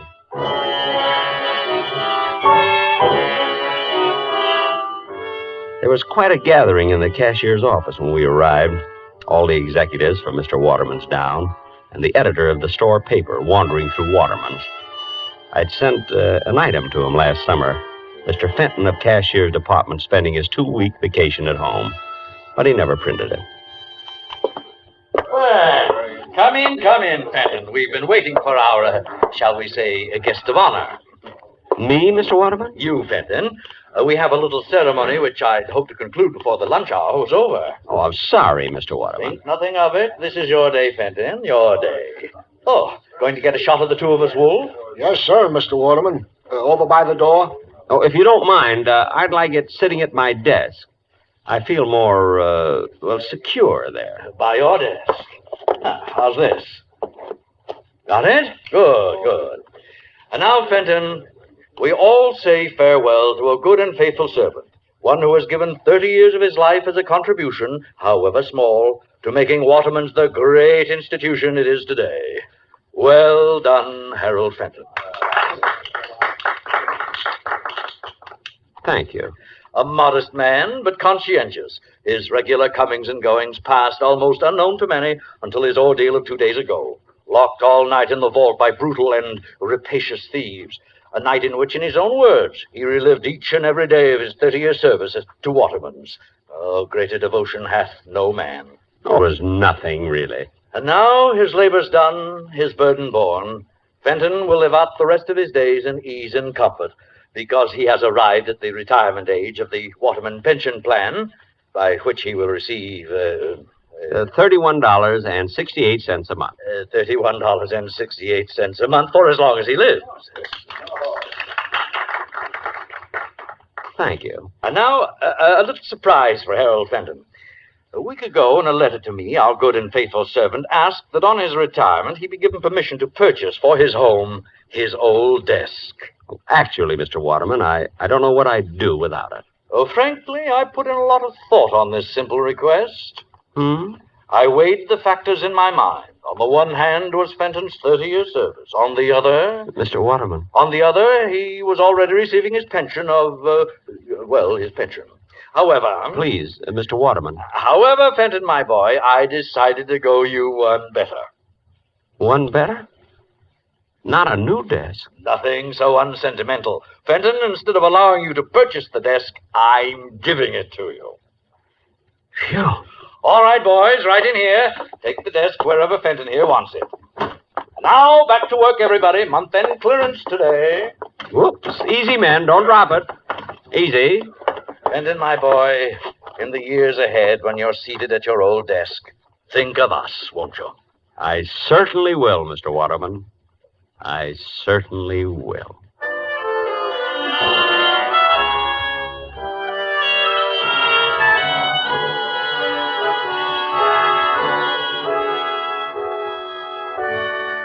Autolite is bringing you Mr. Jack Benny in A Good and Faithful Servant. Tonight's presentation in radio's outstanding theater of thrills, Suspense.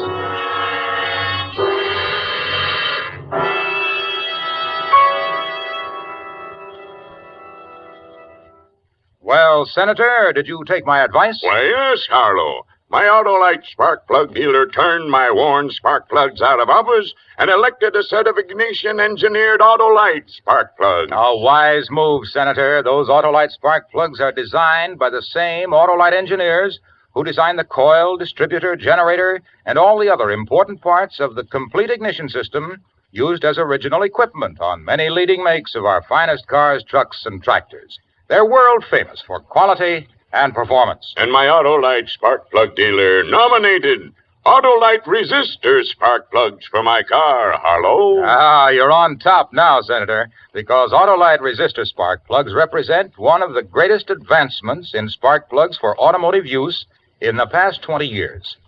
They offer proven advantages such as double life, gas savings, and smoother performance. And they're specified as original equipment on many leading makes of our finest cars. What's more, the Autolite resistor spark plug is just one of a complete line of ignition-engineered Autolite spark plugs for every use. So, fellow citizens, be sure, vote for Autolite. Right, Senator. Friends, take a tip from me and see your nearest Autolite spark plug dealer this week. And remember, from bumper to tail light, you're always right with Autolite. And now, Autolite brings back to our Hollywood soundstage Mr. Jack Benny in Elliot Lewis's production of A Good and Faithful Servant, a tale well calculated to keep you in suspense.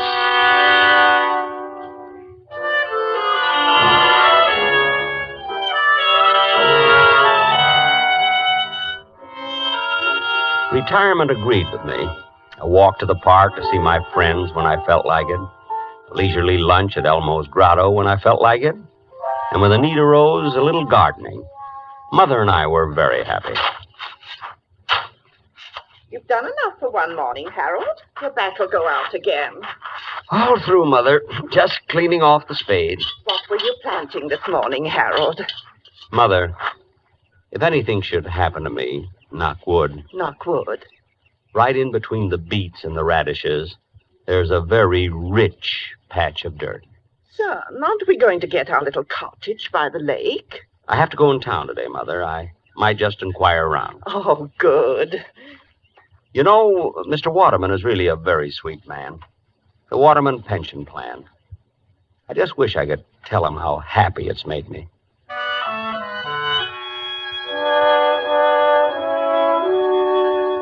I hadn't told Mother, but Miss Prentice had called that morning. Mr. Cartwright wanted to see me that afternoon at the office, she said. And she asked how I was. What would have happened if I'd asked her to lunch? I almost did, too.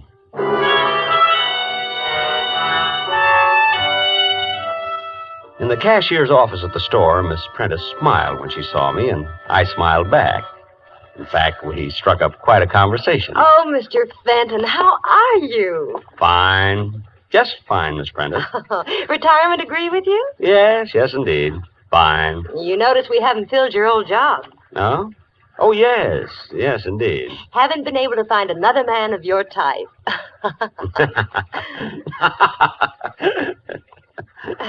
Well... Well... Is that you, Fenton? Come on in here. Coming, Mr. Cartwright. Sit down, Fenton, sit down. Thank you. Just trying to clean up accounts on the robbery. Fenton, what was your final tally again? 50,000, almost exactly, Mr. Cartwright. You're way off. That doesn't check with my audit at all. I'm quite sure of my figures. Well, then you're wrong, that's all. My check shows they got away with 82,000. 82,000? Right. Now, if you'll just sign the necessary statements corroborating my audit... I can't do that, Mr. Cartwright. And just why can't you? Don't you take my word for it? Frankly, no. Fenton, look. You're retired. It's nothing to you one way or the other. You just made a little mistake in your figures, that's all. Mr. Cartwright, are you asking me to help cover up a shortage in your accounts? All right, Fenton, I'll lay it on the line. Temporarily, I'm a bit short. Involvement with a woman, and you wouldn't understand. I most certainly wouldn't. Look, I'll make it worth your while. Shortages are found out sooner or later, Mr. Cartwright. All right, if that's your attitude, let me tell you something, Fenton. I don't like the smell of this robbery of yours. I don't like it at all. What do you think of that? You're implying that I made off with $50,000 belonging to Waterman's? I think it's highly possible. And how are you so sure it was 50,000? Supposing me, for one instant, capable of such a thing, Mr. Cartwright, wouldn't I be much too clever to put my head in a noose by covering up for you? Fenton, if I was talking to an honest man, wouldn't he have taken my story right to Mr. Waterman? I'll give you 5 minutes. Either sign my audit or I go to the police and accuse you of stealing $82,000. Think it over, Fenton.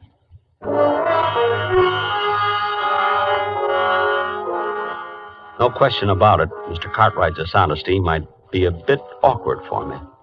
My instinct about the man had been thoroughly sound. I had disliked him for 16 years. Well, there was only one safe way out of it. Well? Mr. Cartwright, if you need money... Yes? Why don't you rob the vault? Actually, it isn't hard at all. Well, how do I get away with the money? I'm sorry, I never reveal professional secrets. Well, then you'll have to help me, Fenton. Lock me in the vault and you get away with the money. Me? Sure. Then we're both in the clear for good. Help me out, Fenton. You mean I'm going to clear out the vault a second time? You'll never regret it. Regret it? The fact is, I'd rather enjoy it.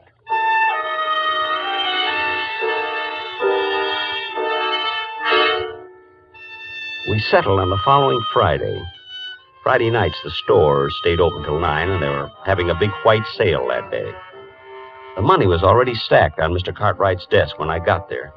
It was a juicy haul. I didn't see Mr. Cartwright around, but... Hello, Mr. Fenton. Miss Prentice. But the money. I was listening when you and Mr. Cartwright made your plans, Mr. Fenton, and he caught me and forced me to help him. You understand, Harold. I mean, Mr. Fenton.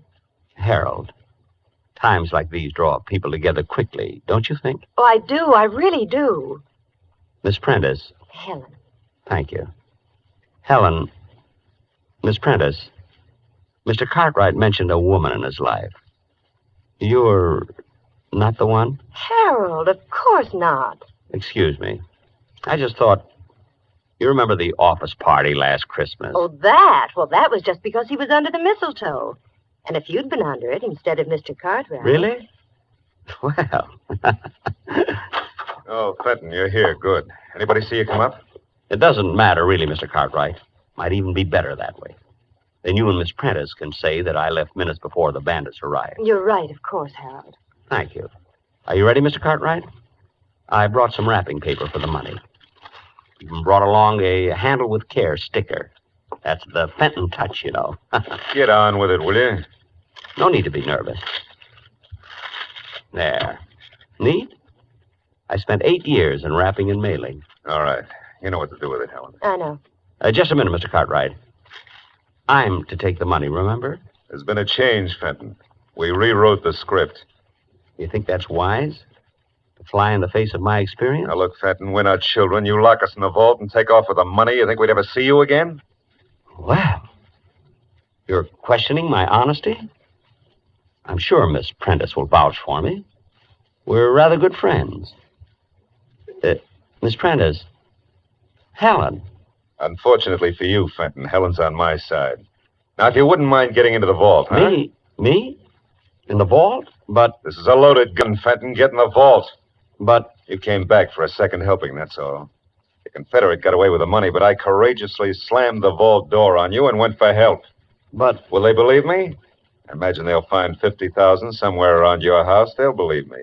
Helen. I see. I'm sorry, Harold. It's a nasty trick, but we're nasty people. You should have stuck to squirrels. Just one thing, Fenton. How did you ever get that 50,000 out of here the first time? How? Well, I didn't, Mr. Cartwright. You didn't? Then where is it? It's still in the vault. I don't believe it. Oh, it's quite cleverly hidden.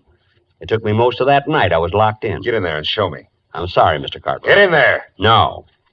I went through a lot for that money, Mr. Cartwright. 30 years. I just as soon you shot me. Helen, hold the gun on him. I'm going in and look. Well, don't be long. What if somebody should walk in? I'll be able to see if he's lying. Just watch him. You see anything? Not yet. I don't think it's possible that... Open the door so I can get some more light. Must be true. Crime changes people. I had never lied, yet I lied to Cartwright. I never used violence, yet I got behind Helen and... Hey! I guess I'll go home. Mother will be wondering what's happened to me.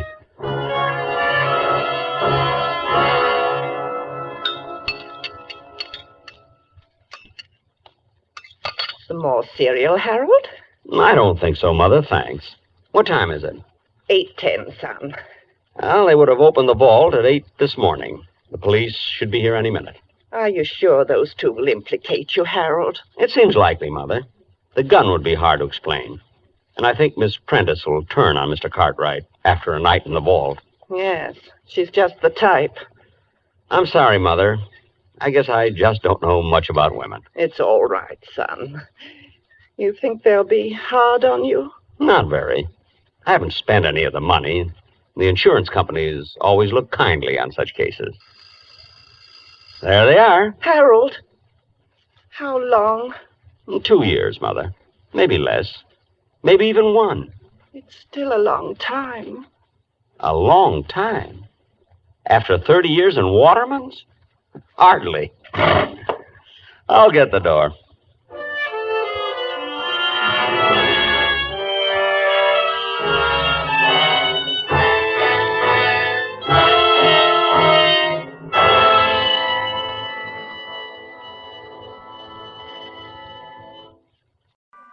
And now, with the performance of Mr. Elliot Lewis, Autolite presents transcribed Concerto for Killer and Eyewitnesses, hoping once again to keep you in suspense.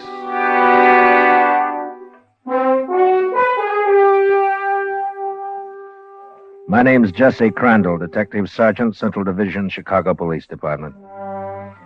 I was assigned to a special detail along with Detective Sergeant Abe Delaney on the first day of this week. Our duty was to escort prisoner Edward Sitko to the state penitentiary at Joliet, where he was to await execution. Our train left the main terminal at 5 in the afternoon. We all took prescribed precautions. The prisoner was securely handcuffed to both of us. He was wearing county jail-issue clothing, no hat. You guys have to walk me through the station? For a fellow who doesn't care who he kills, you're pretty touchy, Sitko. I got all the opinions I want in the judge copy. You're just supposed to see I get somewhere. All right, that's enough, Sitko. We'll see that you get there, Eddie boy, all safe and sound and ready for the chair. Tell this punk to shut up. Tell him to shut up. I'm the last copper you'll ever call a punk, Sitko. Now keep looking tough. Lay off him, Delaney. Will you? Oh, sure, Jesse, sure.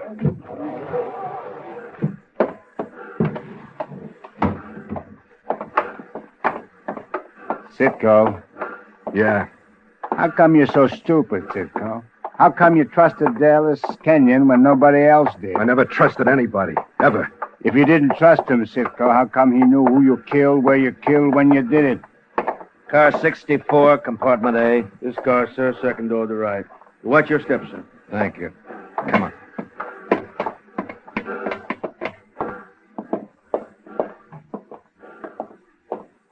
Hey, here it is. A14. The taxpayers want to be sure you got only the best. Did your boy Kenyon ever treat you... Shut up about Kenyon. Look, Eddie, it's too late to be tough. Yeah, Eddie. You should have been tough with Dallas Kenyon instead of that two-bit hood he sent you out after. You killed the wrong guy, Eddie. I'm not dead yet. Maybe I'll still get the right one. Gonna write him a poison pen letter? It's too late, Sitko. You killed a man. Now you're gonna pay for it.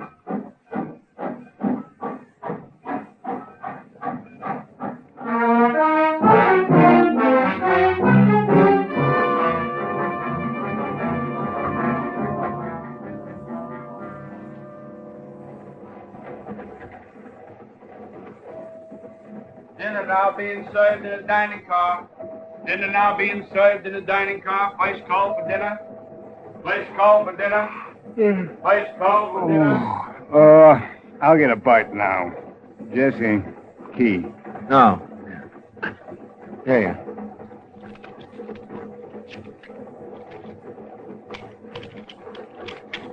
Thanks. Oh, want me to bring you back a newspaper, Sitko? Nothing in them I want to read. First guy I ever took up to the death cell who didn't want to read his own publicity.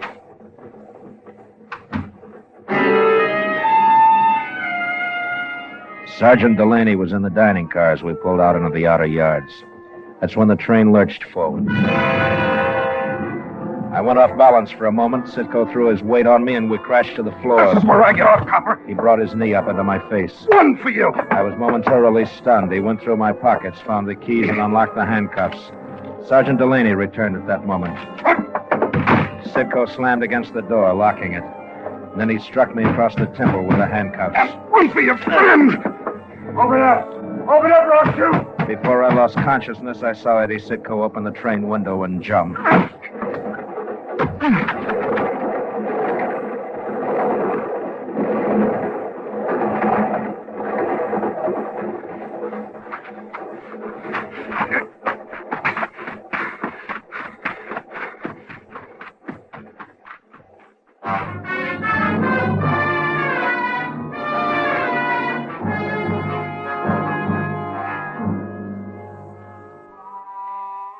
I was in my room praying for him.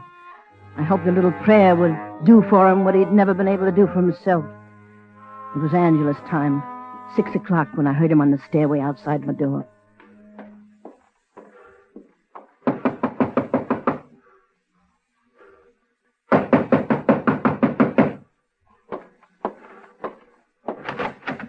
Yeah? Let me in.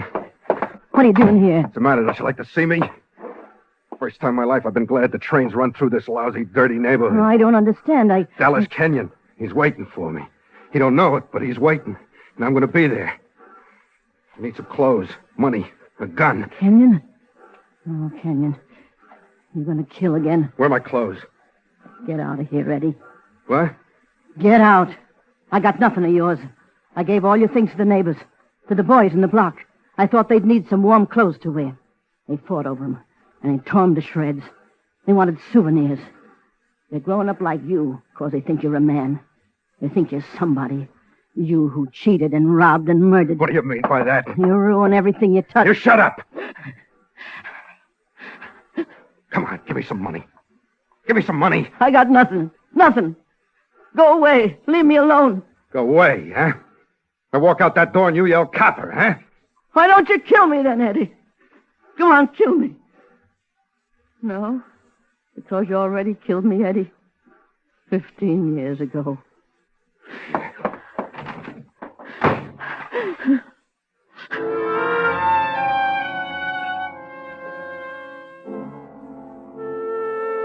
"15 years I've operated a legitimate business. 15 years, and nothing like this has ever happened to me. It's very frightening that such a thing should occur in a large city like Chicago. Very frightening. I read the newspapers, and I know all about Eddie Cisco. I read about his threats against this man, Dallas Kenyon, and all that, but I never thought that I, George Bartlett, would ever meet the man. What? Back inside. What? It's 6:30. Time to close. I said back inside. I'm warning you, don't yell. Don't do anything. Yeah, I don't want to yell. What do I want to yell and get killed for? Where are your guns? Where are your guns? Gun? Every hock shop has guns. Where are they? A gun? What's a fellow sticking up a store? Where are your guns? Sitko. Eddie Sitko. I saw your pictures in the paper. Oh, shut up. Over there in the case. Yeah, that case. All the guns you want. All of them. Anything here. It's yours. Take all of it, but please leave me alone. Please, let me alone. Cartridges? On your right. On your right. Second drawer. It's all yours. Please, just let me alone. I gotta change clothes. On the rack. On the rack, there. You can see I'm trying to help you. Can't you see that? Yeah, this'll do. Yes, it'll fit nice. It's nice in the shoulders. I know it'll fit. Pull those shades. Yes, sir. Yes, sir. You expecting anybody? A friend of mine, Albert Hennessy. He runs the barber shop 2 doors down. We have beer sometimes after work. But if he comes, I'll send him away. I want to help you. Honest. I hate to see anybody get a raw deal. And that man you talked about during your trial, that Dallas Kenyon, he gave you a bad deal. I'm sure he gave you a bad deal. Did you hear me? I said I hate to see anybody get a raw deal, and that Dallas Kenyon... Yeah, this'll do. It fits perfectly, like it was made just for you. I helped you, didn't I? I believe in giving a man a chance. I'm a little man. I can't hurt you. Kenyon, he's the one you want. That's right, yes. You need money. Take it, all of it. Anything. Please, just take it. You might need it if you have far to go, and Oh, my car! You can trust me. Please, Mr. Sitko. I don't trust. No. I'm a grown man. Please don't beat me up. It's humiliating for a grown man to cry. Don't beat me up. Please don't. Everybody ought to give a little man a break. I'll give you a break, little man. No, please, no.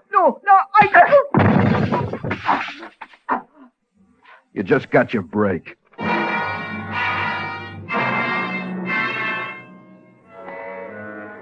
Kenny Tate, licensed operator, City of Chicago. You'll see a front and side of me right by the meter. I never go under and I never go over. And I never make wrong change. I never roll drunks. It's a job. It helps you to learn people. That's what I said, learn people. You can tell a lot by the way a woman lights a cigarette or a man reaches to pay his fare.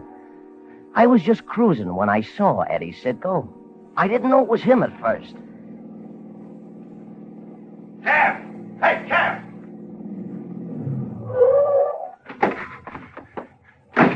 Straight ahead. I'll tell you when to turn. Right?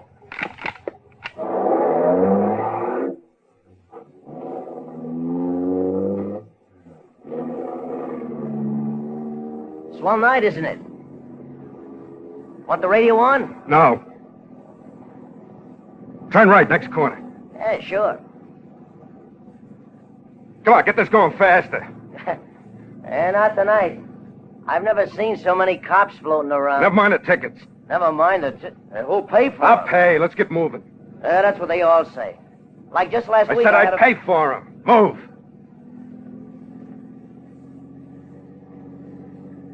Yeah, trying to make the fights? What? I said trying to make the fights. Fights? Yeah, I want to make the fights. Oh, well then. You'll just make it.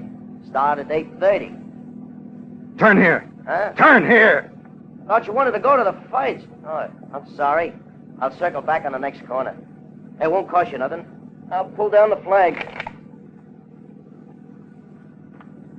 Hey, would you look at that? Second squad car in a block. Wonder what's up. Wonder if they're looking for somebody. What are you stopping for? The signal, mister. It's red. Can't make a right turn in the downtown district against the stop signal.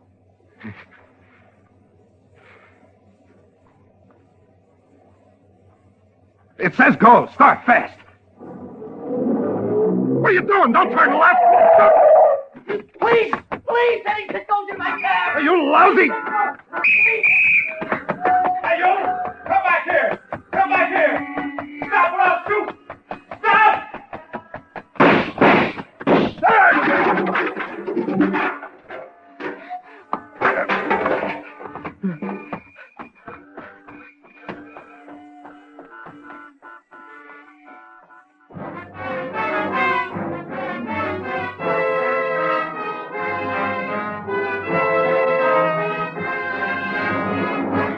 Autolite is bringing you Mr. Elliot Lewis in Concerto for Killer and Eyewitnesses. Tonight's presentation in radio's outstanding theater of thrills, Suspense.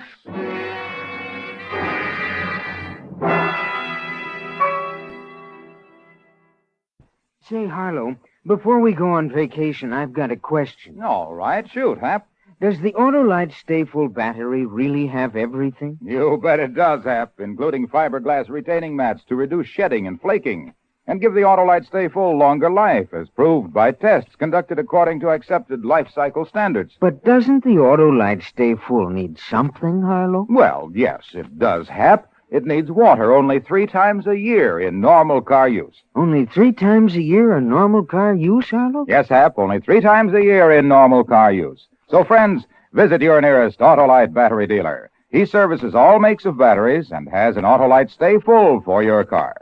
To quickly learn his location, call Western Union by number and ask for me, Operator 25. I'll quickly tell you the location of your nearest Autolite battery dealer. where you can get an Autolite Stay Full, the battery that needs water only 3 times a year in normal car use. And remember, from bumper to tail light, you're always right with Autolite.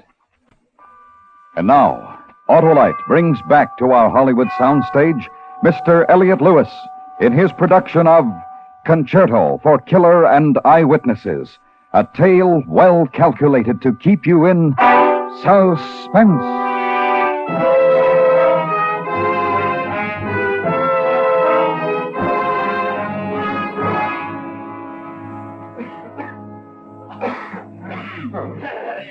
And next, ladies and gentlemen, number 18 in your catalogs. This beautiful Ming-type vase. Put it up under the light, boys. And turn it for the folks. That's right. Now, can we start the bidding at $60? Do I hear $60? $50? Do I hear $50? All right, then, $45. Do I hear $45? I tell you, folks, it's worth your life getting anything sold here tonight. Now, look at this box. Now, Can I ladies, help this you, must be officer? worth $45. Anybody come in here in the last Come 10 here, minutes? people. But a lot of people. Okay, The auction's $30 just starting. A tall man. Heavy build. No one at $30? Maybe had a bullet wound. Limp, maybe. Bullet wound? Not one No, of you no, needs we to haven't seen take anyone that like that. box for It's only Eddie Sitko. $30? He's dangerous. If you see him, notify the police. All right, I'm sorry. Then we'll have to pass it. Take it away, boys. Handle it easy now. Get out. Get out of my way. Maybe this is... Come on, out of my way. What? Get out of my way. Hey,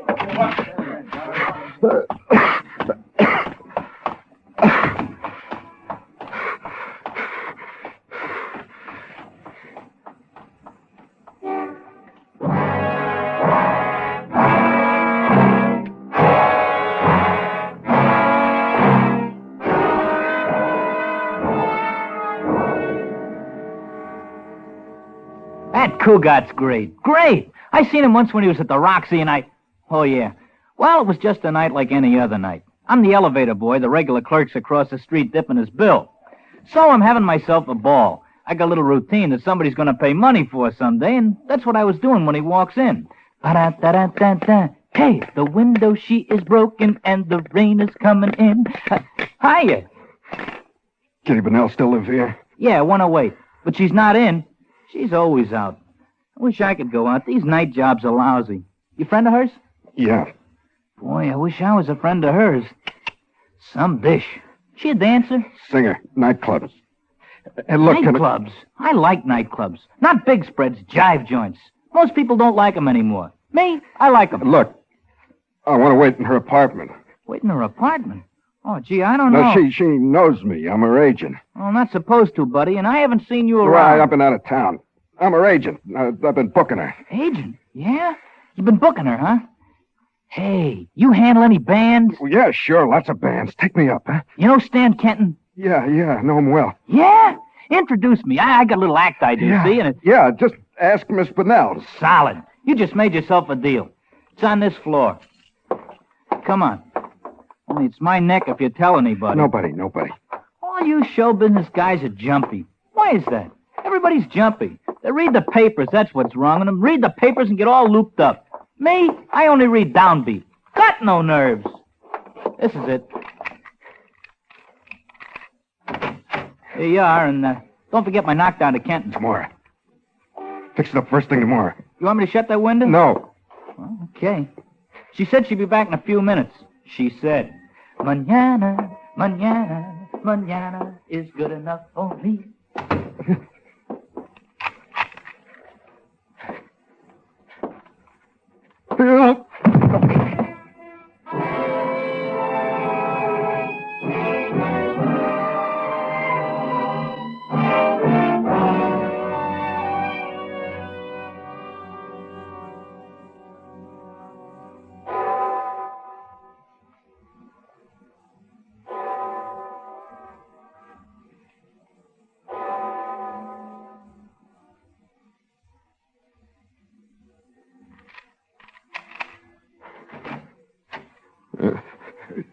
Who's that?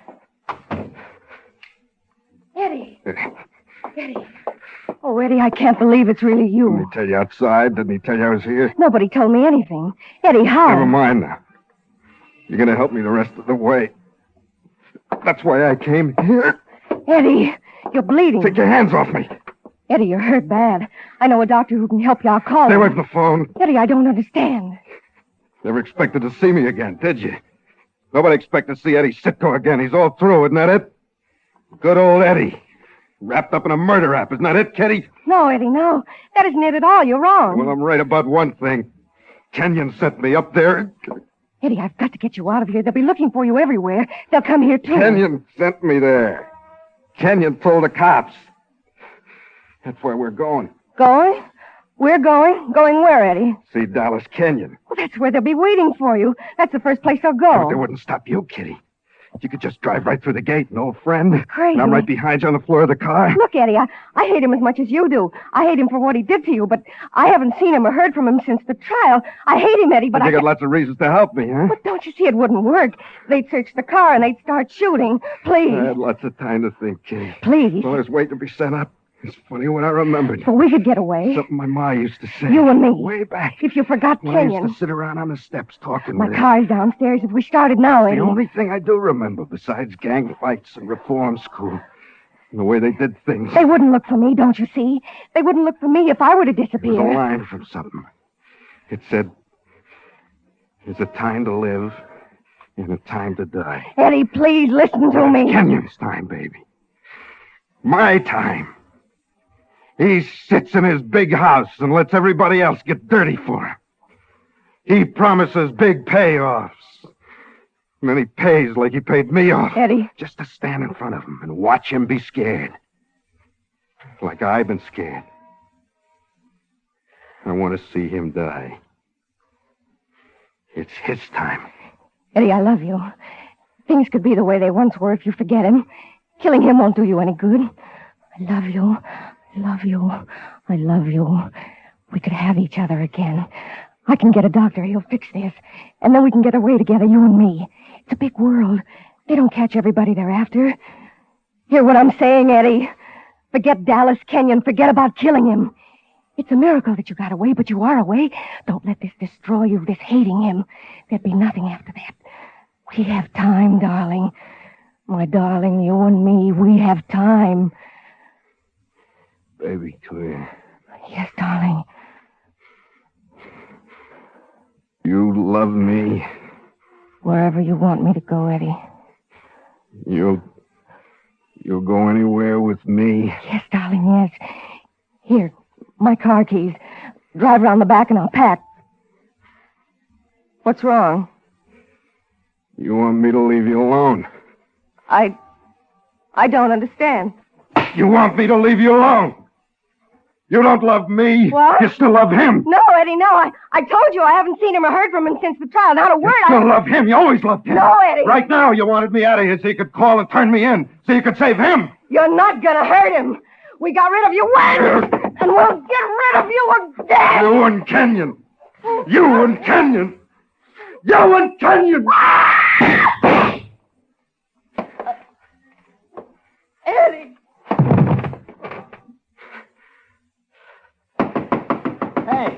Hey in there. Hey. Hey, Oh. Help, police.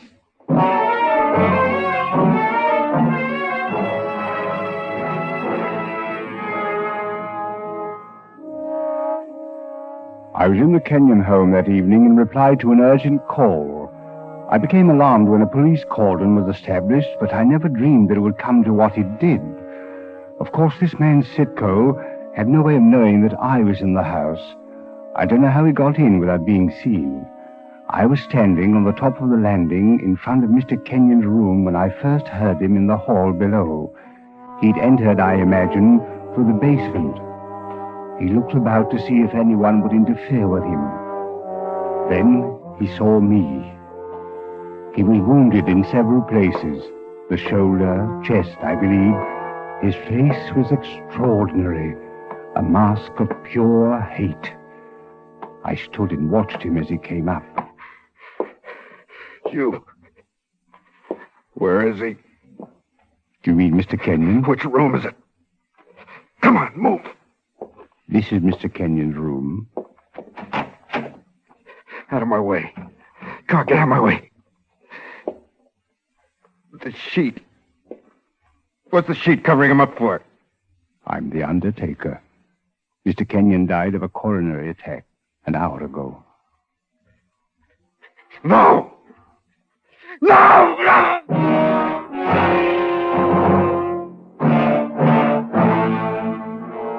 He lurched across the room and ripped back the sheet covering the face. Then he turned and walked out of the room, the gun still in his hand. The police, meanwhile, had entered the home, and seeing them, he again became enraged and began firing. Yeah. Yeah.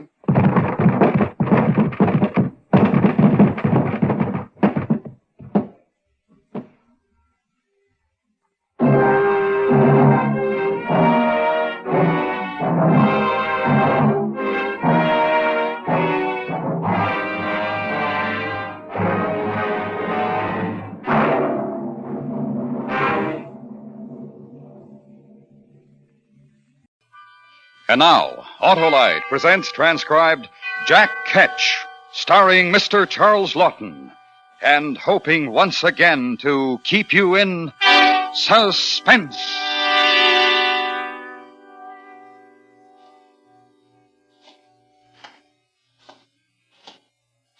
Evening, Mr. Price. Evening, William. Cold enough. Hard day for you, Mr. Price? I must say I'm fair wore out. What you need is a bit of the old warming for the cockles. How true, how true. It's cruel work for a man in this weather. Well, you hop down to the Blue Boar, Mr. Price. Have yourself a dollop. I'd thought of it, but I happen to be a little short of funds tonight, William. I wonder if you... Oh, here. Have one for me, Mr. Price. Oh, it's very nice of you, I must say, William. Very nice. Good night.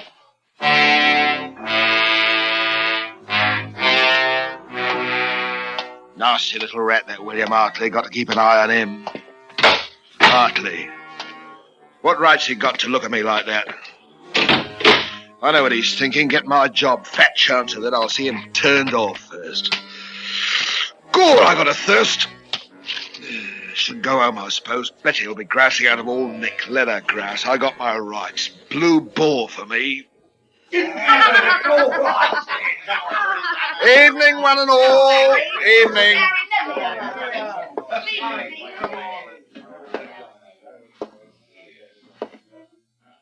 Evening, Mr. White. Mrs. White. Mr. Loam. Oi, Granny, spry as ever. Here. Here, what's all this? Somebody dead? So that's the way it is it? Keeper! Ale! I said ale! Ale! Perhaps you didn't hear me the first time. Can you pay for it? Yeah, I can pay for it. And more, don't worry about me. I can pay for anything. You hear that? All of you. I don't need a bloody one of you. You'll all come to me one of these days. Ale. The watchmen are looking for somebody. He don't pay his debts, and he's going to Marshalsea prison for it. Who said that? Who said it? I wonder who's going to get Jack Ketch's job when he's out of office. Who called me that? My name is Price. John Price. John Price! John Price! You hear what I say? John Price. Oh, I have such an horrible pain in me throat, Mr. Ketch, dear. Do you have a cure? Got any old clothes for sale today, Mr. Ketch? Jack Ketch! Jack Ketch! Shut your faces, a lot of you. Stop, I'll do you a mischief. That's what you hear. You! Stop it! Here, that's enough. There'll be none of that in here. If you want your ale, come over to the table and drink it. Otherwise, out. Sorry I lost my temper. I'm sorry.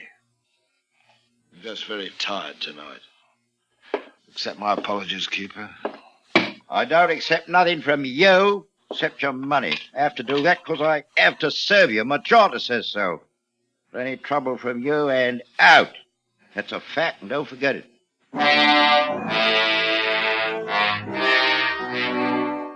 Why do they do that? Why? It's always like this. Either they won't say a blinking word or behave in that awful way. Can't they understand? I'm just like anyone else. I do me job, same as anyone. It gets lonely, a man sitting by himself, swilling ale all by himself. Oh, I wish I had some money. I mean, some of the actual coppers. I'd have friends then, lots of them. What was it they were saying about the watchman looking for me? They can't do that. I'll pay the debts what I owe. If I could only get a good job or two. Why don't they let a man alone? It's not fair. It's not fair. What ain't fair, Mr. Price? Who's that? Oh, William Hartley. You, got off late tonight, didn't you? That's right, Mr. Price. Having a bit of a guzzle, eh? I will not stand familiarity, William Hartley, and kindly remember your place and station. No offence intended. None taken, I hope. Granted. Mind if I sit down with me mug? I don't mind. Oh, long hours, short pay. That's the way of it. William Hartley, why do you talk to me? Why not, Mr. Price? You're my superior, ain't you? In a way. I have to talk to you. I don't want you to have to. I want you to want to. I sympathise. I want a friend. I want people to smile at me on the streets and talk to me and like me. Oh, you've got a burden, Mr. Price, and no mistake. William, how would you like to lend me 5 sovereigns? I could pay you back with interest. I've got 1 or 2 odd debts to pay. I heard about that, Mr. Price. Harry White was saying... Harry White, what's he know? He's out of my job. Like you, William Hartley. You don't pull the wool over my eyes. I know. How could you think such a thing, Mr. Price? Remember, I'm not out of office yet. Remember. You stay nice to me, William, because I have a position. How about a couple of sovereigns? I know you got it, so there's no use... I'd like to oblige, Mr. Price, so help me I would. But my wife's expectant again, and you know how it is with another mouth to feed. How about a copper's worth of ale, then? You know, I was going to buy one for you, Mr. Price, but when I reached into my pocket, I found I'd just enough for me own mug. William Hartley, you're a dirty, sneaking little liar. Oh, Mr. Price. Don't you never find yourself in trouble? Because if you do, it's John Price is going to be there, taking loving care of you. Oh, Harry, you are a one. Now, you stop it. Anyone would think that we... Hello, Mr. White. Mrs. White. Good evening. Come on, Elizabeth. Time to be going out. All right, Harry. I said hello, that's all. I didn't do no harm, just hello. Well, hello, that's all.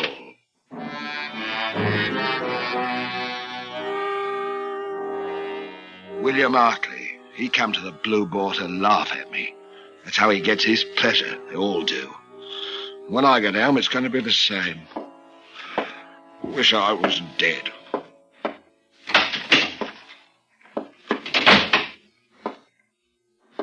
John Price? That you? Where you been? I had a piece of mutton on the table at 6 o'clock. Hello, Bet. How's the kid? Where you been? Why? I should have knowed. You been boozing at the Blue Boa. Spent every blessed penny. I was tired, Bet. I thought a sup would help. Sup? Sweetheart, we got a few shillings put by, haven't we? Oh, no, you don't. He's desperate, Bet, girl. They'll have me in debtor's prison. I had the talk tonight. Do you good. Don't say that, love. I only need it for a week or 2 at the most. I've got to raise every penny I can. That money's for me and the kid. You don't touch a farthing. I lose me job. Don't make me laugh. Your job. Call that a job? I'm ashamed. I'm ashamed to have people know my name. Now, Bet, I'm your husband. It's your duty to obey me. You give me what money you've got in the house, or I'm... Or what? What'll you do, Jack Ketch? Betty! What'll you do to Mrs. Jack Ketch? You murderer! Murderer! My husband? What's he do for an honest living? Why, he's a murderer. Mother, what does Daddy do? He's got a lovely job, sonny, didn't you know? Yes, dear old Dad turns people off for our bread. Here's Jack Ketch, the groom of the ladder, the public hangman. Hangman! I'll smash Hangman!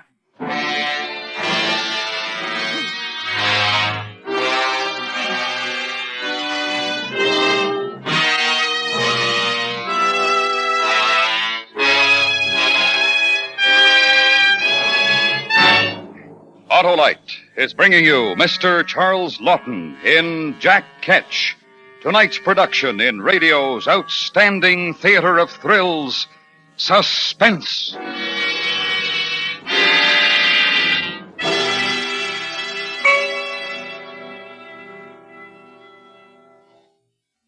Say, Wilcox, what's this I hear about the Autolite resistor spark plug? Why, Sheriff, it's acclaimed as the most able, amazing, and ambitious advance in spark plugs for automotive use in the past 20 years. Yes? Well, inform me why, Wilcox. Well, you see, Sheriff, the Autolite resistor spark plug has something extra. That extra is the exclusive Autolite 10,000 ohm resistor that's built right into the spark plug for extra advantages important to every motorist. But what's that mean to me, Wilcox? It means that the built-in resistor in the Autolite resistor spark plug permits a wider gap setting, which makes possible advantages such as smoother engine performance, quick starts, and double spark plug life. That's why Autolite resistor spark plugs are used as original equipment on many leading makes of our finest cars. So, friends, visit your nearest Autolite spark plug dealer soon. He carries a complete line of Autolite spark plugs for every use. And remember, from bumper to tail light, you're always right with Autolite. And now, Autolite brings back to our Hollywood soundstage Mr. Charles Lawton in Elliot Lewis's production of Jack Ketch, a tale well calculated to keep you in suspense.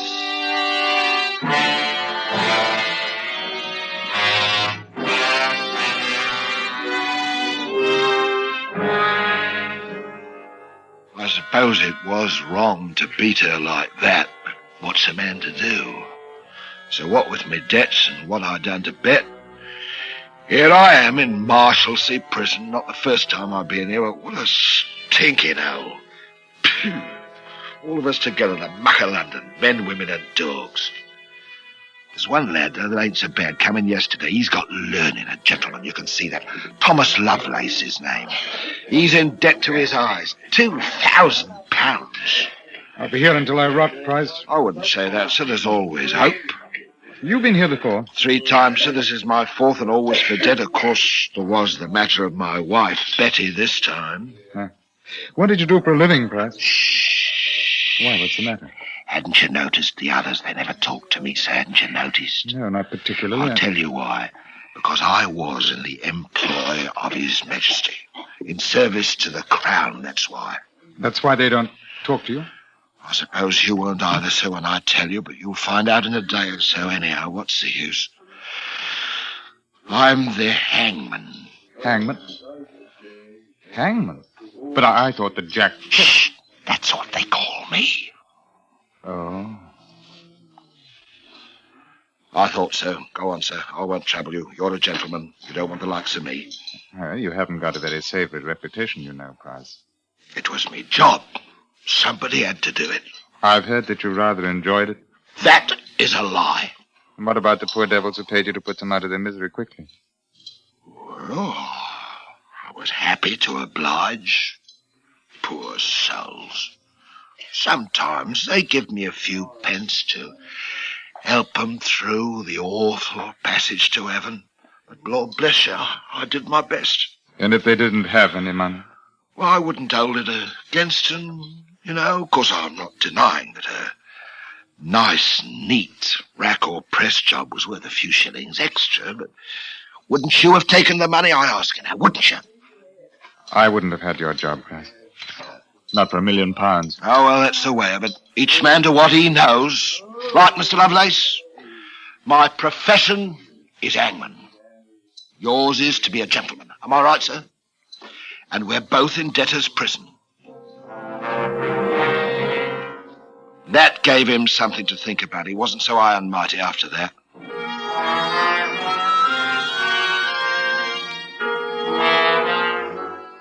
He never had visitors, and I didn't neither. That is not till one day, 3 months after I first come here. And it was William Artley. And I didn't like the nasty weasel smile on him. Well, Price, I heard about your misfortune, and I came to sympathise. How thoughtful, William. How did they treat you in here, eh? Like a bloomin' earl, can't you see? Ooh, nasty smell down here. Well, they haven't brought in the fresh roses yet. Ah, yes. What about your debts, Price? Any luck? Yeah. Well, it's only a matter of £5. William Artley, you didn't you? You came here to help me? You're going to lend me the money? Have I misjudged you, William, my good friend? You haven't misjudged me, Price. I didn't come here to lend you anything. I came here to see you had your health and spirits, and I brought you a prayer book for your poor soul to feed on. Oh, bloody Change your ways, Price. Change your ways before it's too late. I'll change the shape of your... I'm going to turn you off proper, Mr. William Artley. Price, let him go. You hear me? Let him go. You'll get away from him. Stop it! Have you gone mad? You know what they'll do to you for this. I know. I've given it to others. You shouldn't have done that, Price. I won't forget. You'll pay for that.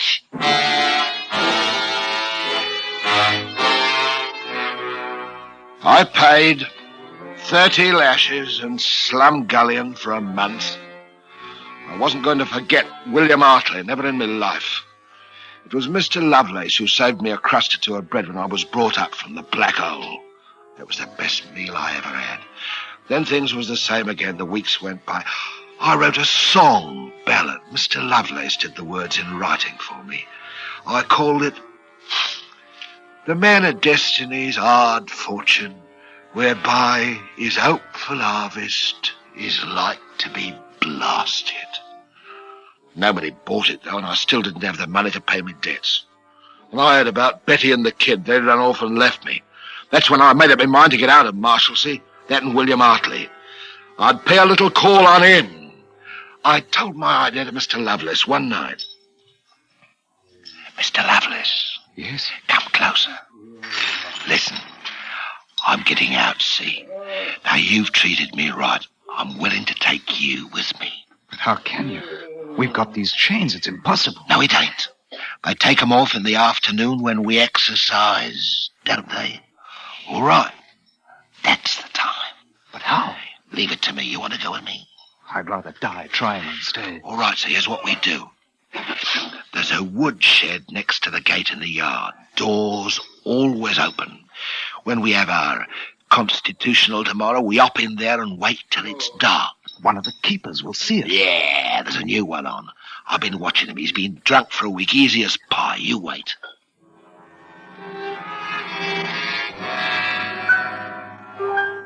The next day we did it. Stayed hiding behind the wood until night. Felt funny without the chains on after so long. And about 10 o'clock we started out of the shed. I took a thick stick from the wood pile.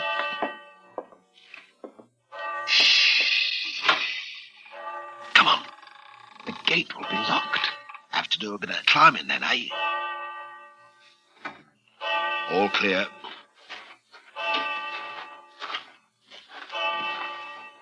Look, keeper, he's asleep. We have to pass him, supposing he wakes up. He won't.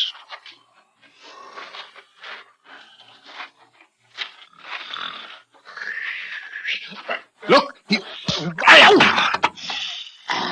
give me a hand up first and I'll pull you over.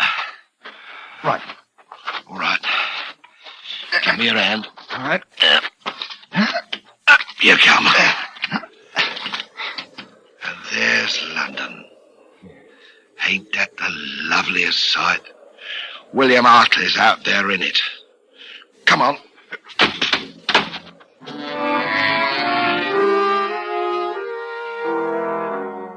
We stayed together until we were well out of sight of the prison. Then Mr. Lovelace said goodbye. I'll leave you here, Price. I can't thank you enough for helping me. We shan't meet again, I suppose, but I'll always remember you. Goodbye. And he went his way. couple of minutes later, I found a broom maker going home from selling his wares, and after a short argument, I had 2 silver shillings in my pocket. I tossed for it. William Hartley now, or later. My first one. And that took me to the nearest alehouse in Bunhill Fields. Hartley would have to wait, but not for long. I was going to do him a mischief, pay the little scut back before the night was out.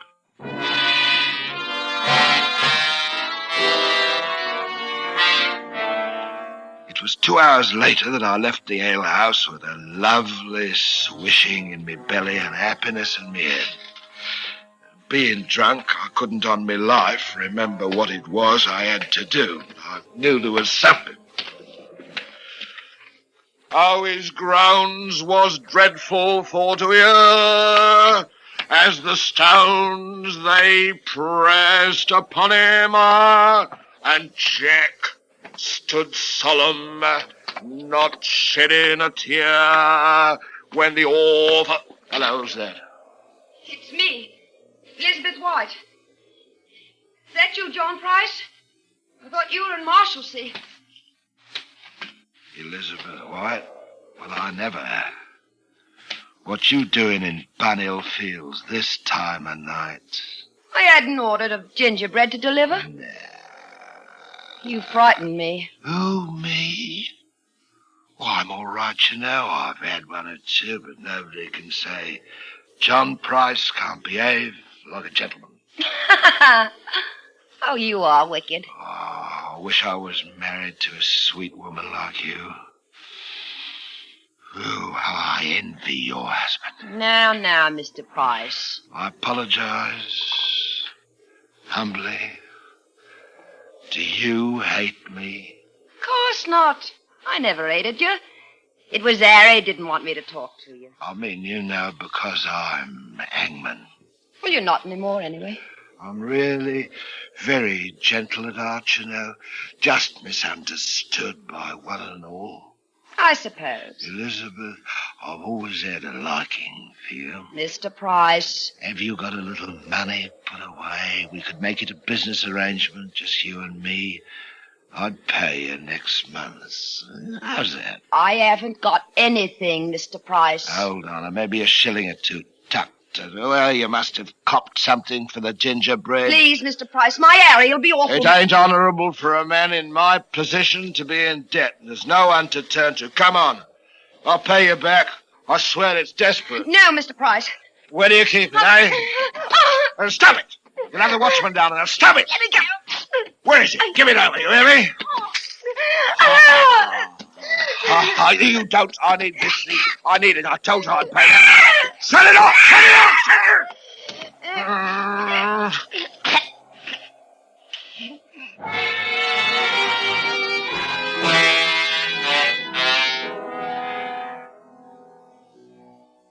Well, here we are again. Newgate this time. A watchman got me, but it was too late for Elizabeth White. Afraid I done her in. Poor soul. I'm to hang for it, so there you are. I can hear them coming for me now. I'd like a nice swig or something to see me on my way.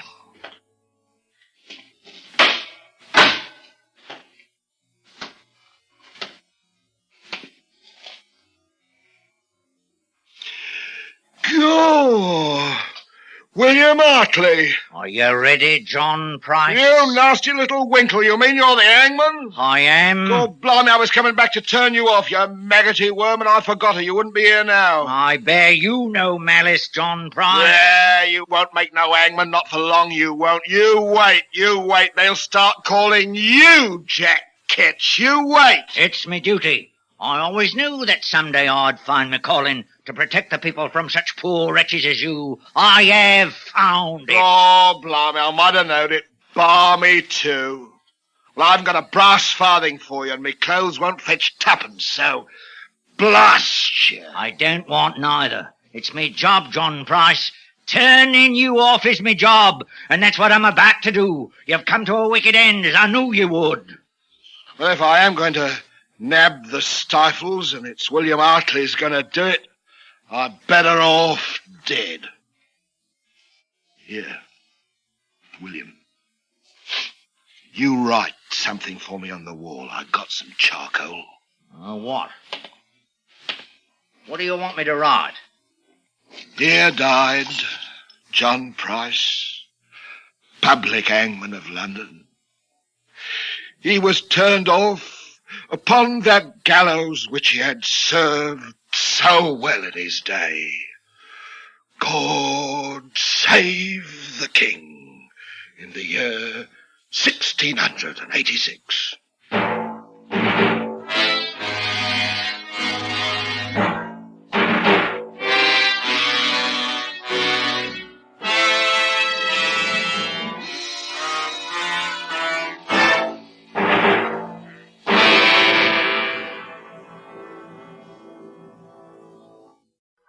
And now, Autolite presents transcribed Vidocq's Final Case, starring Mr. Charles Boyer, and hoping once again to keep you in suspense.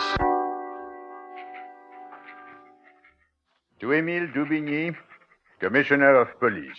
Monsieur, I, Vidocq, in writing this report, beg your indulgence.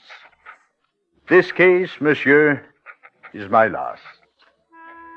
When this series of robberies began, I was, as you know, no longer with the Sûreté. 10 years ago, I had retired, and in the last unhappy months, had been touring the provinces with a variety show. Messieurs, Mesdames, it gives me infinite pleasure to introduce to you that infallible, magnificent virtuoso of crime who for 18 years, to the greater glory of the Sûreté... Standing in the wings, the sad realization which for months had oppressed my heart was confirmed.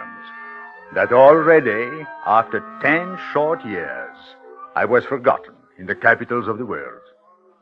Then applause drew me from my unhappy rebel.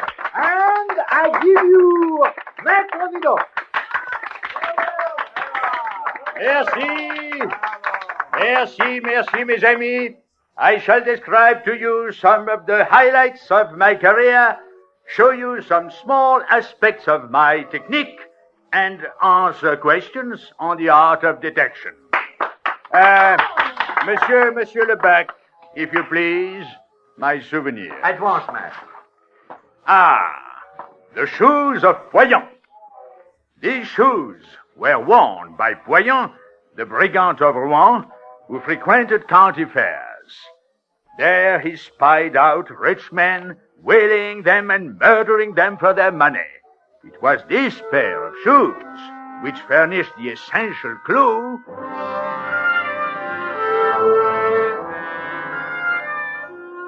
Well, finally the bag of tricks was emptied, and that day I took no pleasure in the wild applause of the ignorant and credulous. When I entered my dressing room... Maître, this young man has come to pay his compliment. And Lebec was telling me your motto. Justitia virtutum regina. Justice is the queen of virtue. My motto? No, it's Lebec who fancies himself a classical scholar. Oh, I misunderstood. My name is Williams. I came back to tell you that you are a very great artist. Indeed? How would you know? Well, in a small way, I'm in the same kind of work. A music hall comedian, perhaps? Oh, no. He is from Scotland Yard, Vidocq. In a small way, is correct. Yes, I'm over here on a case. You say that you were formerly with the Sûreté? I was formerly commissioner. For 18 years, commissioner. Oh. Well, I'm on my way to see your present commissioner. I believe his name is Daubigny. A blockhead, a bungling fool. Give him my regards. Yes, I will do that. And wish him luck in solving these recent robberies. Oh, you know about them? Oh, all France knows about them, and is laughing at the police. One moment. You are here because of the robberies, monsieur? Well, yes. Yes, the Sûreté seems to think an Englishman is involved. Why? Why do you ask? To give you my sympathies. The case will never be solved. No? Why? You see, Daubigny has been fortunate. Since he became commissioner, there have been no other crimes of this type. It involves a master criminal. It takes a master to catch a master. You seem so certain, monsieur. Well, naturally. I am Vidocq.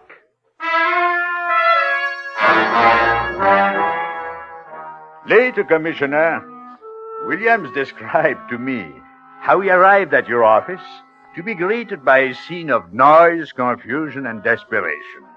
Detectives scurried back and forth with urgent messages, while you, Commissioner, vented your bad temper on an unfortunate gendarme. Fool! Fool! But their uniforms were authentic, Commissioner, and they said they needed the cabinets for evidence. So you helped carry the cabinets out of the truck? But it was an official truck. They had an order signed by you. Signed by me! Signed by me! You may leave. Get back to the prefecture. Yes, Commissioner. Well, what do you want? I'm Williams from Scotland Yard. Oh, yes. Forgive me. This is a most trying day. Yes. Commissioner! Yes, Colonel Bourdonnais. What progress have you made in finding the criminal who stole my medal? We must be patient. And all my uniform. General, I beg you. Unless you find a way of curbing these crimes, we'll find a new commissioner. I fail to see the humor. He said it involved a master criminal. Who said this? Vidocq. Vidocq? Yes, I met him by chance. He's a fascinating man. He's a real art. Greatly overrated, monsieur, I can assure you. He once held this office. His methods were most irregular. Still, in the case of these robberies, he might be able to find... Never. For years, monsieur, his reputation overshadowed every man who held this office. Even I had to suffer these humiliating comparisons. Oh, how is that? Vidocq would have done it so. Vidocq would have caught them sooner. Vidocq would have known immediately. Yes, that must have been very irritating. I forbade his name to be mentioned. I took certain steps which made it impossible for him to remain in Paris. I managed judicially to keep his name out of the papers. Now, finally, he is forgotten. Still, in the case of these robberies, he might be able to find... Never.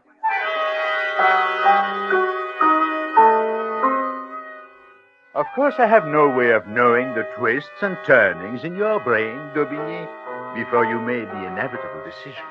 I can only say that your messenger did not take me wholly by surprise. Naturally, as my duty to France, I instantly obeyed your summons. Come in, Vidocq. How are you, mon ami? Excellent Well, bonjour, Inspector Williams. Hello, Vidocq. I want to discuss these recent robberies with you, Vidocq. Inspector Williams and I have been discussing them. Shall I summarize? Please do.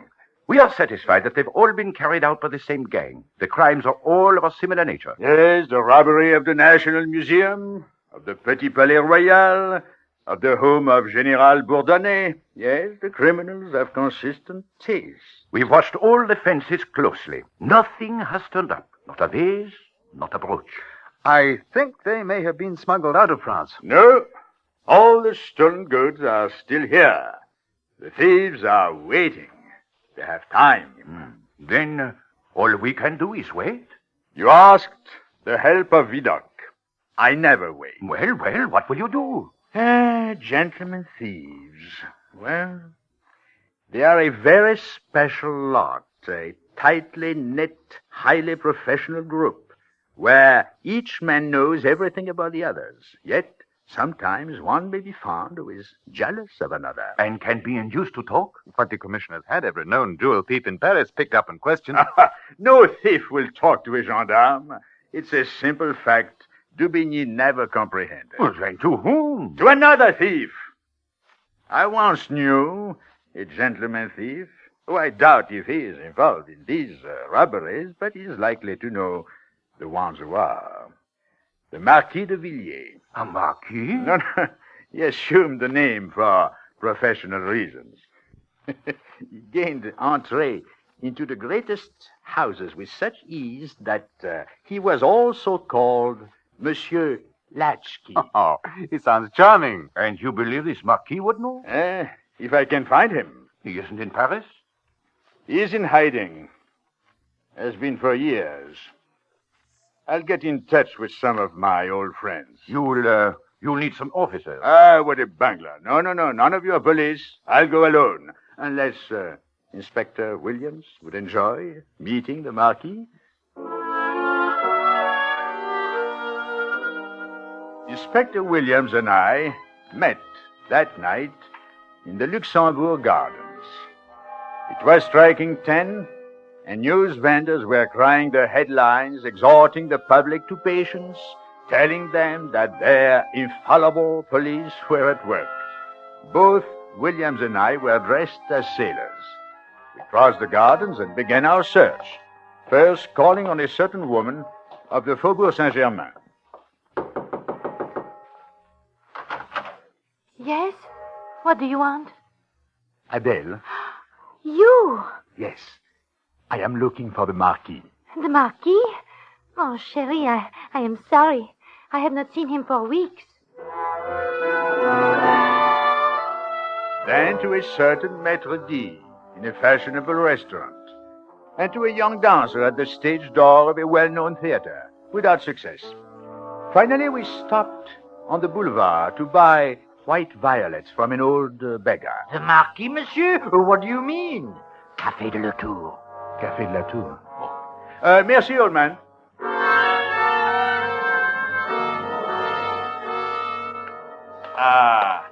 Café de la Tour. Here we are. Down these steps.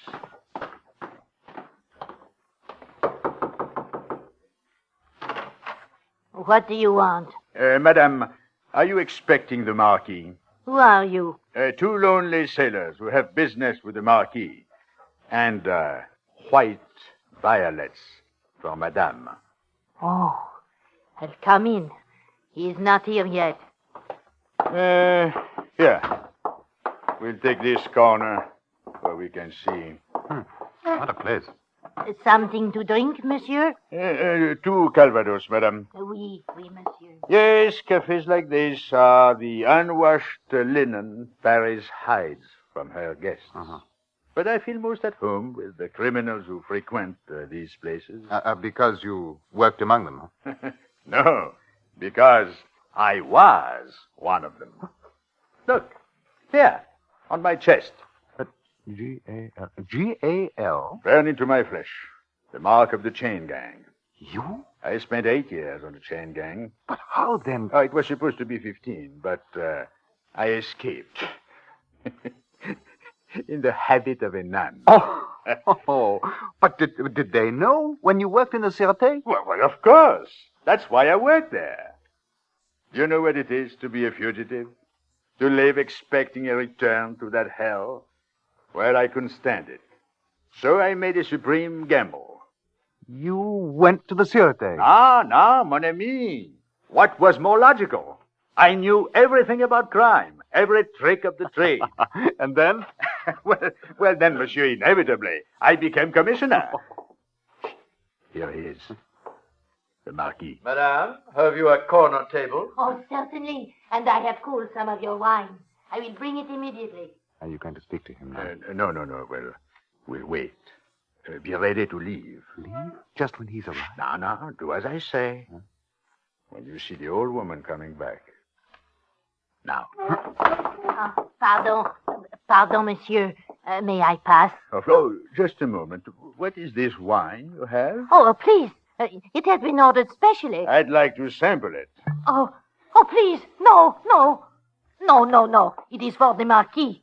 Monsieur le Marquis, your bottle. Eh? What pig? You take my wine? I think not. He's got a knife. Vidocq. I handle pig fellows with knives.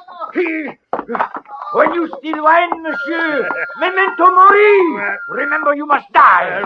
We all must die. Stand back against the wall. Attention, be quick. Now, who is responsible for this fight? It was the sailor. He took the wine. No. Why blame me? I was insulted by the Marquis. I insulted you? Liar. Enough. You're both under arrest. Here, put out your hands. There. Locked together. A cozy, loving pair.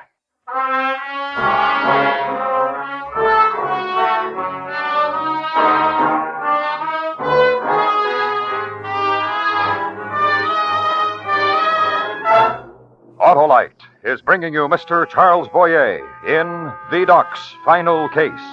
Tonight's presentation in radio's outstanding theater of thrills, Suspense.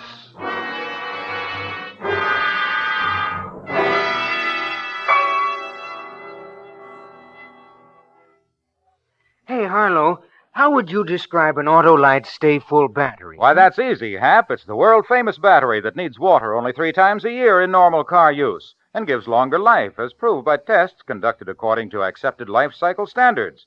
Why, you just can't buy a better battery than an Autolite Stay Full. Tops in quality and performance, eh, Harlow? You bet, Hap, and it's because of advanced engineering design and the fiberglass retaining mats around every positive plate that reduce shedding and flaking. It's the battery of a lifetime. You bet it is, Hap. So, friends, visit your nearest Autolite battery dealer. He'll gladly check your battery. To quickly find his location, look for the Autolite battery sign or phone Western Union by number. And ask for me. I'm Operator 25. I'll tell you the name of your nearest Autolite battery dealer where you can get an Autolite Stay Full. The battery that needs water only 3 times a year in normal car use. And remember, from bumper to tail light, you're always right with Autolite. And now, Autolite brings back to our Hollywood soundstage Mr. Charles Boyer in Elliot Lewis's production of Vidocq's Final Case, a tale well calculated to keep you in suspense.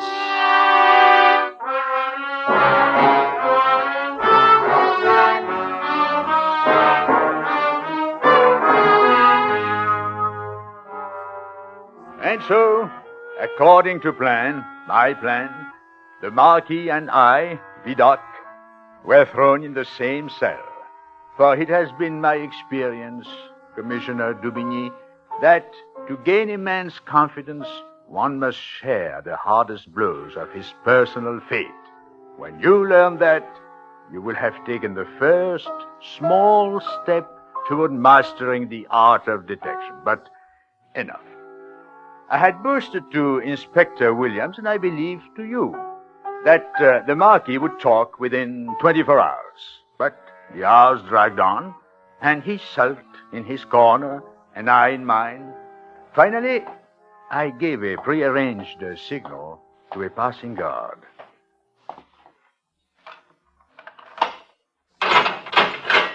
You, on your feet. I only stand in the presence of gentlemen. Stand up. You're to come with me. Don't tell me this lying pig is being released while I rot. Released. He's being taken upstairs for questioning. We have a tip on this fine bird. A tip? That you know quite a lot, monsieur, about these robberies. Now, march.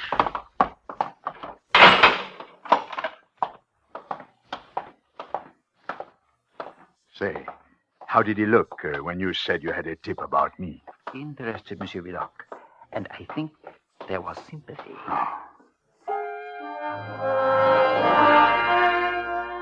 When I reached your office, Dubigny, you were eating your dinner. Yes, Chateaubriand with sauce Henri IV.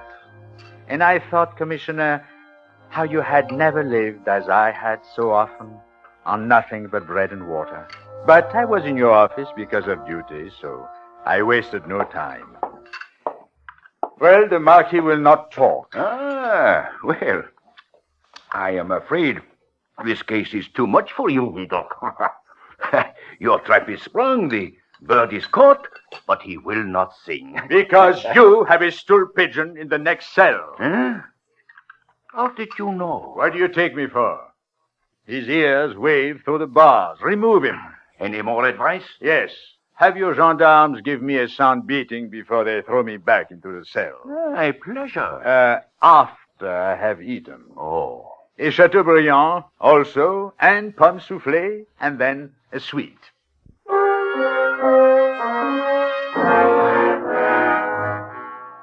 The beating was genuine. I insisted on that. An artist must make sacrifices, Dubigny. must be willing to risk his flesh, his very life, on every turn of the wheel. Which is why you will never be a Vidocq. It was 2 hours later when they threw me back into the cell. You will talk. You will talk yet. But I know nothing. Here, let me see that cut. I told them I knew nothing. Whoever committed those robberies would not let himself fall into the hands of the police. That is right, my friend. But I must say I was flattered to think they believe that You are right to be flattered. What? You mean you know them? The men who robbed the Petit Palais? The man who planned it? Ah, brilliant, incomparable. Yes, I know them well.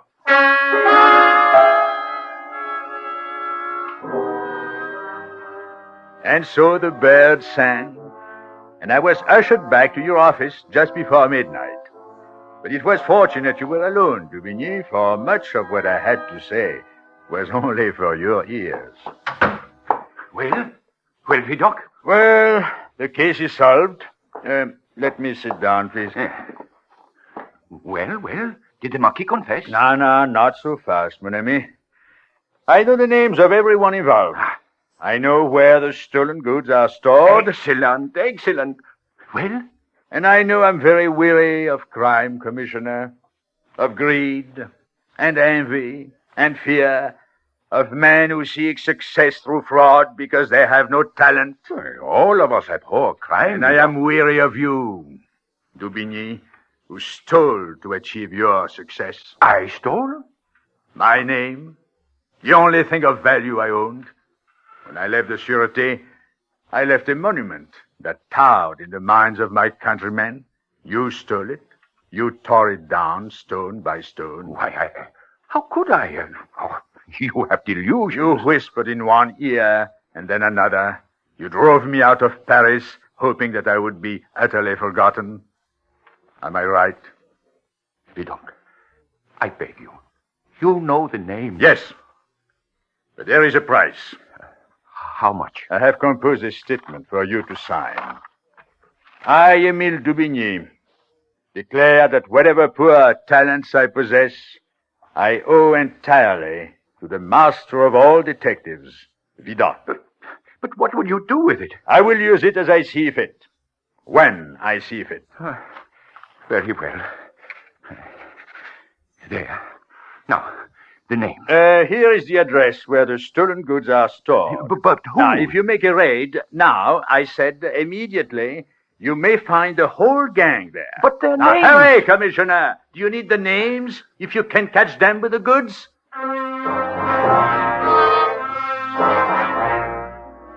I let you lead the raid in person, knowing that newspapers would send reporters there. I was willing to let you have the glory, for once. I remained in your office, drinking your excellent cognac, when young Inspector Williams joined me. He had been informed that the case was solved. A most charming cognac. Yes. Now tell me, the Marquis was not involved? No. He merely disclosed the names. How many were in the gang? 7. Yes, 7. All experienced thieves. Oh, was there an Englishman? Why, yes. I believe he said there was one who had escaped from Dartmoor. The commissioner's reasoning was correct on that. And the mastermind? The Marquis did not say. No, but surely, Vidocq, you know. Not of a certainty. Well, then I have surpassed my teacher, because I know. Oh? And who is he? You. Monsieur Williams, what possible proof? Proof? My proof is the Marquis. In the Café de la Tour, when you and he staged that very convincing fight. Was staged, monsieur? Mm-hmm. The Marquis shouted, Memento Mori. What of that? The Latin motto. The Marquis is Lebec, your assistant in the variety show, the man who fancies himself to be a classical scholar. Justitia virtutum regina. Justice is the queen of virtues. But what could be my motive? I mean, to rob and gain nothing for myself? Didn't you gain great satisfaction when all of France laughed at Daubigny? Bravo! You are worthy of your teacher. Before I go, what will Daubigny discover in this raid? Why, the stolen goods, the jewels, the general's medals, the mirrors and paintings from the Petit Palais, everything. And the gang? Oh, they have escaped. But they are of no consequence. There were only 2 men. And now, one is a shabby marquis, and the other, well, a man who is rather pleased with himself.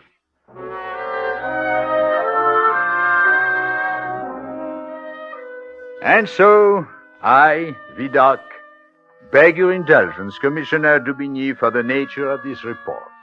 As I said, it is my final case and perhaps not my best. If you wish, consign these pages to the fire.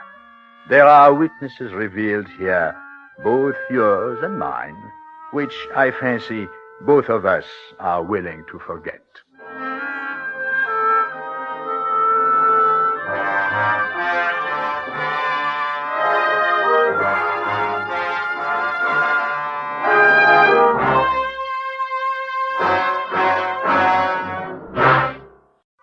And now, Autolite presents transcribed The Diary of Dr. Pritchard, a true story starring Sir Cedric Hardwicke, and hoping once again to keep you in suspense.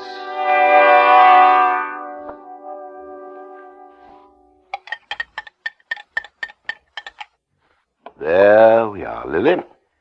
Now I want you to drink every drop. Will it taste nasty, Doctor? No, not at all. A little sour, perhaps, that's all. To make you feel ever so much better. Hold your nose if you like, and mind you every drop. Come along. It wasn't so bad. Not very nice, sir. Have to take the bitter with the sweet, naughty girl. Too many treacle tarts, eh? A touch of gastric annoyance. Well, we must be careful of our waistline. Such a pretty waist. I think I'm getting sleepy. Good. Lie down. I'll cover you up. You're so good to me, Doctor. You're a good girl, Lily. You'll be at Tickles. Stop. Good night, Lily. Sleep well. Good night.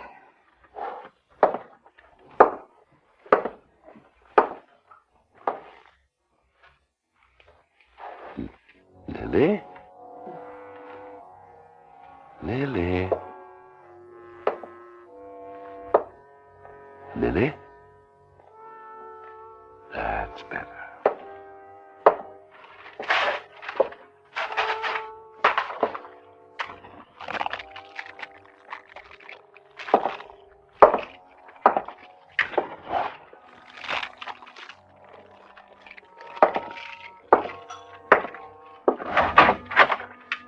Good night, Lily.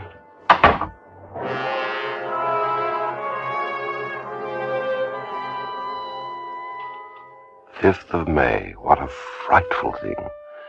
The upstairs maid passed away in her bed. She must have fallen asleep whilst reading, and I suppose the gaslight ignited the curtains.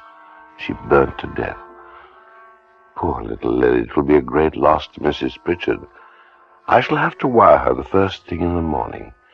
Then it will be as well to engage a maid to replace Lily as soon as possible. After that, we had better move to a more suitable residence. But why, dear? Why must we move? I've been thinking about it for quite a long time, Mary. Whilst you were away, I made up my mind to suggest it, and now, after what happened to poor Lily... But it's been so lovely here, especially for the children. I know, but there is my position, too. We owe it to ourselves to keep up appearances. Now, there's a delightful spot in Clarence Place. I'm sure you'll be very happy with it. All right, dear. If you think it for the best. Indeed, I do. The best for us all. Oh, are you going out, dear? Yes, I have 1 or 2 patients to see. Well, Before you go, I did want to talk to you about the new maid, Ellen. Oh? It was terribly sweet of you to engage her while I was with Mother, but... But? Well, I rather wonder whether she's exactly suitable. I mean, she does seem a little forward. Well, I hadn't noticed that. I find her character excellent and her appearance very pleasing. Well, yes, but... Mary, I think you better begin the arrangements for the moving. I shall be home in time for dinner. Goodbye, my dear.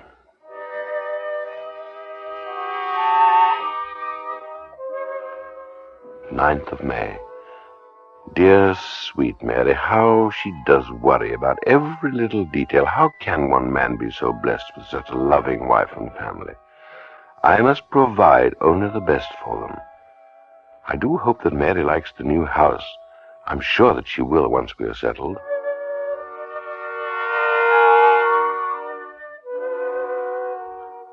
Third of June. We are going to be very happy down here in Clarence Place. The children are adjusting themselves marvelously to their new surroundings. I was rather aggravated that the insurance company refused to pay compensation for the belongings of poor unfortunate Lily. The few trifling baubles which couldn't be found in her room. I almost received the impression that they suspected I was making a fraudulent claim. I shall change companies immediately. Must remember to prepare tonic for darling Mary. She seems rather tired lately.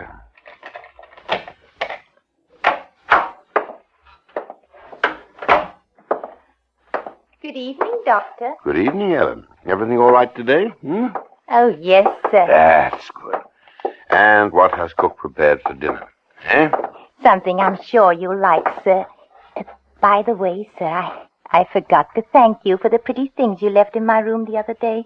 They must have been awfully expensive. Not at all, my dear. You're a very obliging girl. The baubles were nothing at all. Nothing.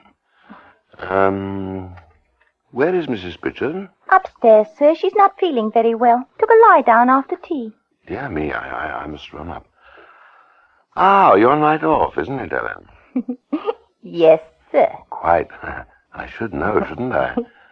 I may have to go out myself later to see a patient. Oh, yes, sir. Right you are, Ellen. Perhaps I can drop you off somewhere. Eh? Thank you, sir. Thanks awfully. Not at all. Tell cook I shall be ready for supper in 10 minutes. Very good, sir.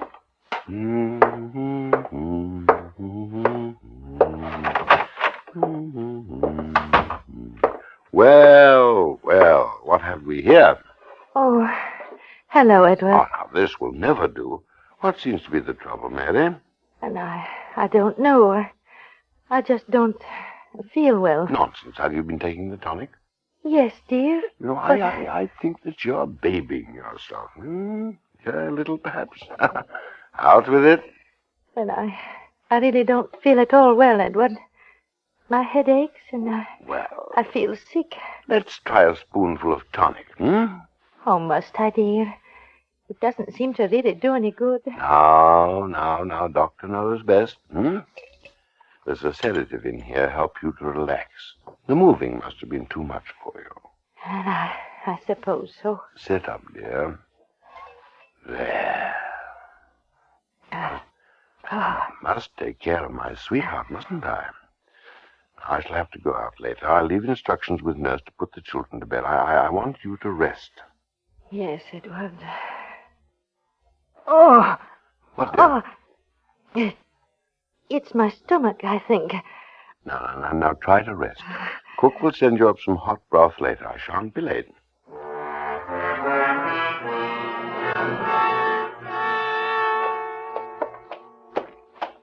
I had a lovely evening, sir. I'm so glad, Ellen. Sir, don't you think that I ought to go round to the service entrance? Of course not, silly girl. I walked you home, didn't I? Oh, yes, sir. Before we go in, Ellen, don't you think... Someone will see. No, it's too dark here. Your beard, it tickles. Lord, what was that?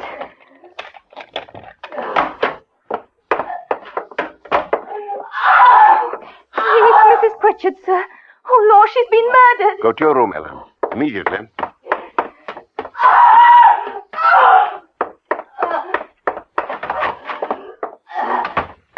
Mary. Mary, what's the matter, Mary? Oh, the pain in my... My dear, you'll waken the whole house. Do try to control yourself. Oh, what's the matter with me? I'm so sick. Edward, what is it? Or more than likely acute indigestion, nerves, you know. Edward, I'm frightened. Will I die?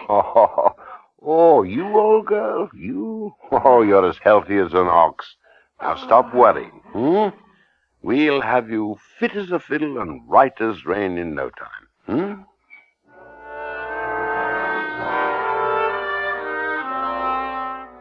10th of June. I am at my wit's end.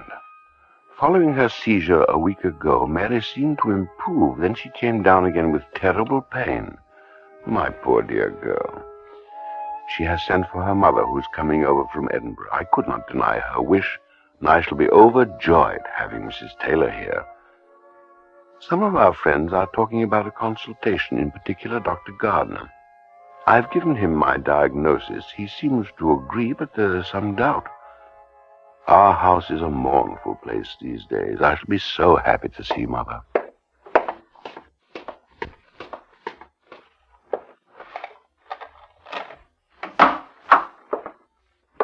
Edward? Hello, Mother. Welcome. Welcome. How is my sweetheart? Your wife is very, very ill, Edward. I want to talk to you about her. Yes? What are you up to, Edward? I beg your pardon? What's the matter with Mary? If I knew, do you think she'd be suffering the way she is? Now, listen to me. I telephoned Dr. Gardner and... This is extremely unethical, Mother. If my daughter dies, that'll be more unethical, Edward. She was perfectly well when she visited me last month. Perfectly. Now she is not. Do you find that unusual? Dr. Gardner doesn't quite agree with your diagnosis. He feels that it's not his place to interfere, but that Mary should have hospital attention. I think that I may be the better judge. I can't force you to listen to Dr. Gardner, Edward. But I'm staying here to look after Mary. Is that clear? If you feel it's your place... I shall be with her day and night. I'm going to prepare her food, everything. Oh, I see. I'm glad that you do, Edward. It'll make everything so much better.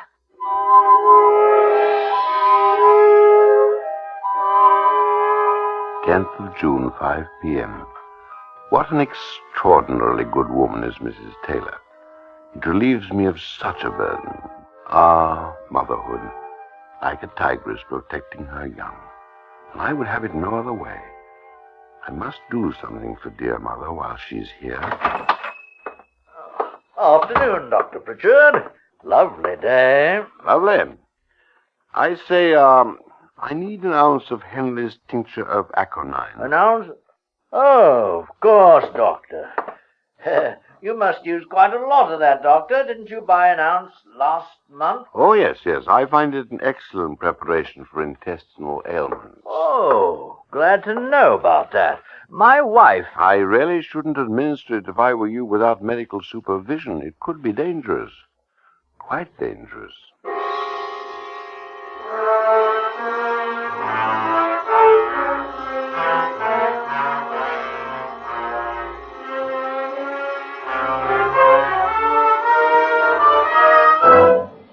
Autolite is bringing you Sir Cedric Hardwicke in The Diary of Dr. Pritchard.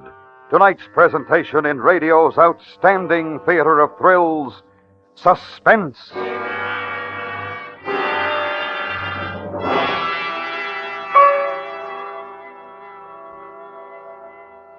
Say, Harlow, that Christopher Columbus is sure a famous name. Sure it is, Mr. McSorley. Just like Autolite, the world's largest independent manufacturer of automotive electrical equipment. Why, complete Autolite electrical systems are used as original equipment on many leading makes of our finest cars, trucks, and tractors. Columbus was a fine worker, Harlow. So is the Autolite electrical system. It goes to work the instant you turn on the ignition, and it keeps working every second your car is in operation. It works, too, when you blow your horn, play your radio, turn on your lights, or use your electric windshield wipers. Sounds mighty important, Harlow. And it is. So, friends, treat the electrical system of your car to a periodic checkup at your car dealers or at your nearest authorized Autolite service station, where you will find experts that know the electrical system of your car best. To locate your nearest authorized Autolite service station, look in the classified section of your telephone directory under Automobile Electrical Service, or telephone Western Union and ask for Operator 25. And remember, from bumper to tail light, you're always right with Autolite.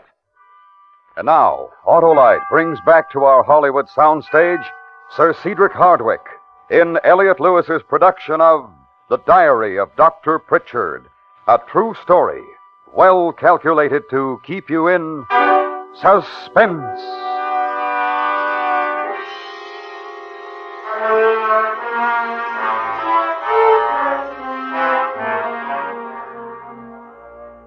"2 days since Mother Taylor arrived. How splendid she has been. She idolizes Mary and doesn't move from her side night or day.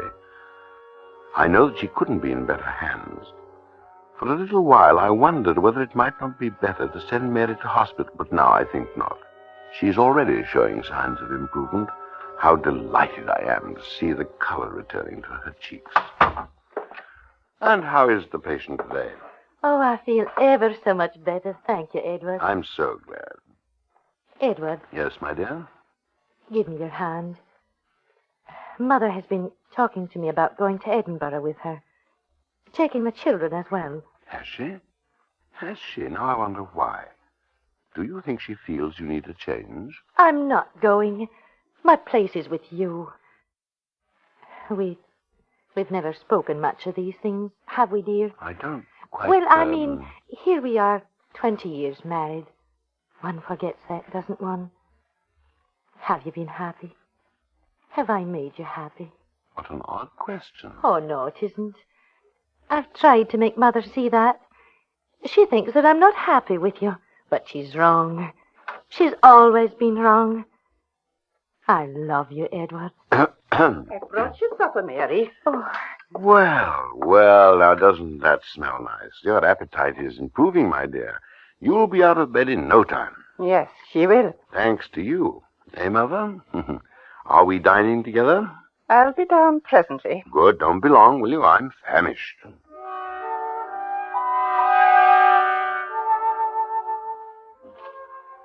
"15th of June, 8 p.m. I really believe things are getting better. Mary finished every scrap of her food, and when I went up to say good night, she looked positively radiant. I must say the dinner with Mother was a pleasure, and very soon now all will be as it was before. Mother will be gone. I think I shall go to the music hall tonight. It's the servants' night off, and I should like to get out of the house. It'll make a change after the strain I've been through. I know Mother will take care of Mary."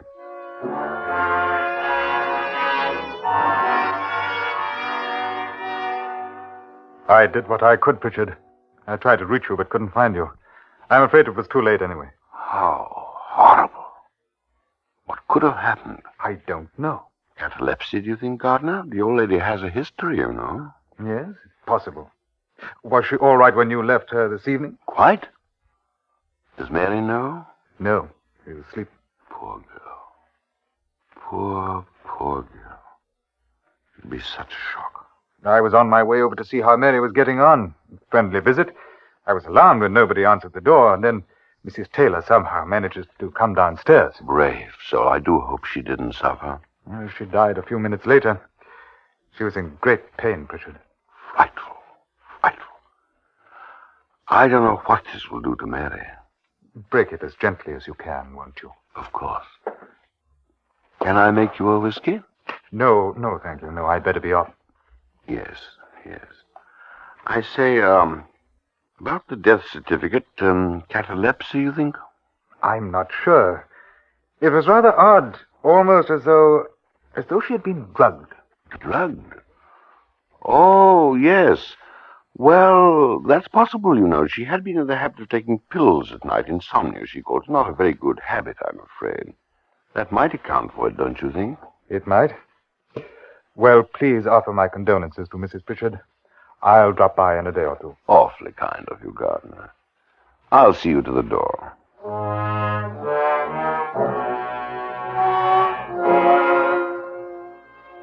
"16th of June.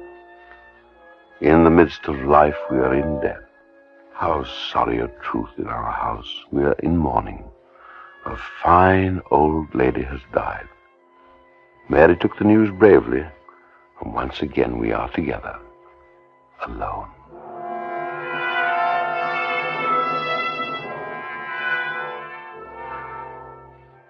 "25th of June. Dr. Gardner made the death certificate and Mother was buried a week ago. I have been so occupied with my practice that I have had no chance of making entries until now. Dr. Gardner has been calling quite often to inquire about Mary. What a thoughtful man. We are fortunate indeed to have such a friend. After the tragic news, Mary has suffered a slight relapse, but it was to be expected.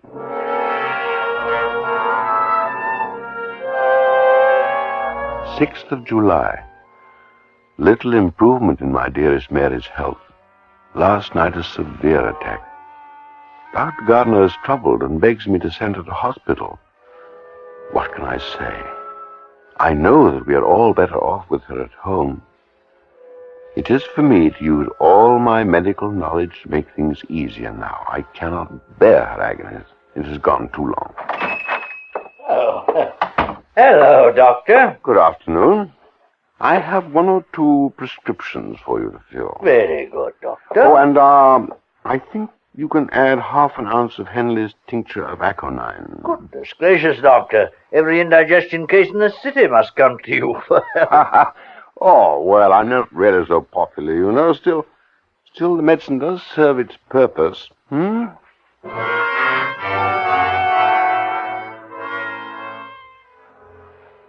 6th of July, 7 p.m. I know my diagnosis is sound. I explained it to Dr. Gardner, and he must have been convinced. The children have gone to their aunts for the holidays. It is much better that way. Ellen has taken an egg flip to Mary. She eats so little nowadays. Dr. Pritchard! Doctor! Oh, dear. Ellen, I have asked you to knock... I'm sorry, sir, but what I gave the madam, I tasted it. Why? Why did you taste it? I'm sorry, sir. She asked me to. It's awful. Burning like I don't think she should have it. It must have been bad or something. I feel awful sick. Go downstairs, Ellen. She oughtn't to drink. It's so relishing. Now, I'll take care of it, Ellen. Go downstairs now. Yes, sir. All right. You only took a sip, didn't you? Yes, sir, but it... Well, ask cook to give you a glass of milk. You'll be all right. I will. How annoying.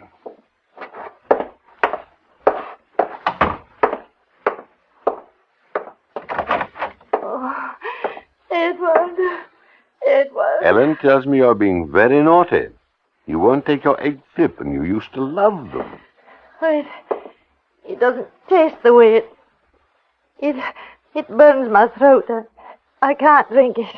I can't. What am I going to do with you? You must take nourishment. This is so good for you, dear. Please, for me.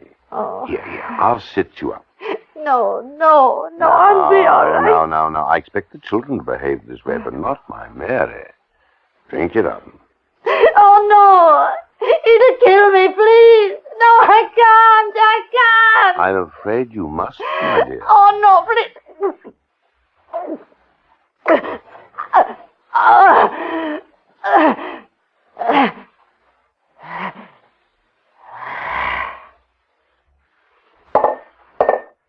That's a good girl.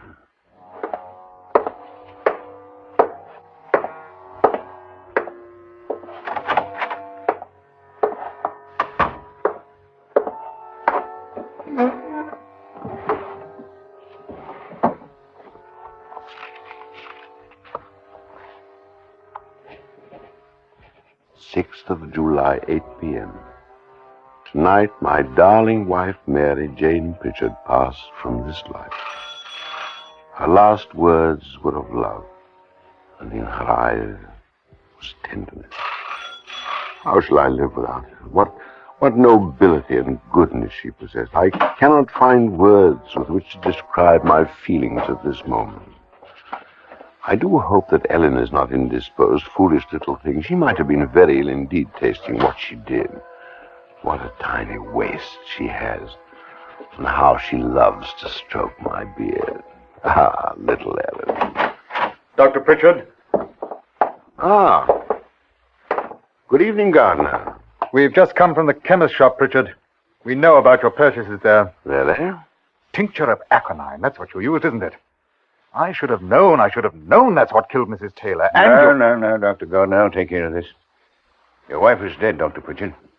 I warn you that anything you say may be taken down and given in evidence against you. I imagine it will be.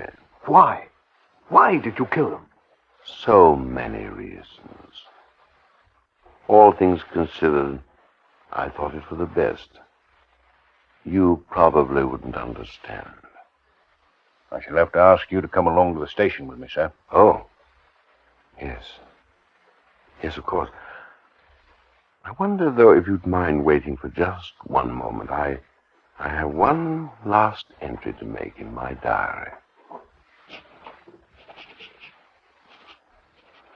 Mary, my darling, and you, Mother Taylor, soon, quite soon, we shall meet in happier circumstances in a far happier place.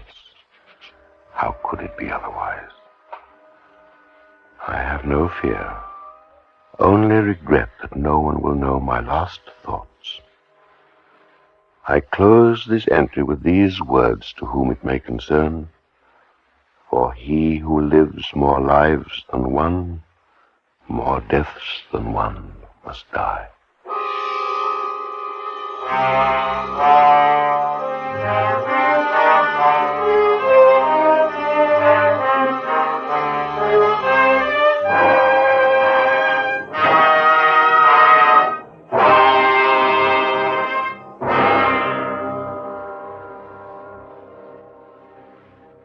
And now, with The Case Against Vidocq and the performance of Mr. Jeff Chandler, Autolite hopes once again to keep you in suspense.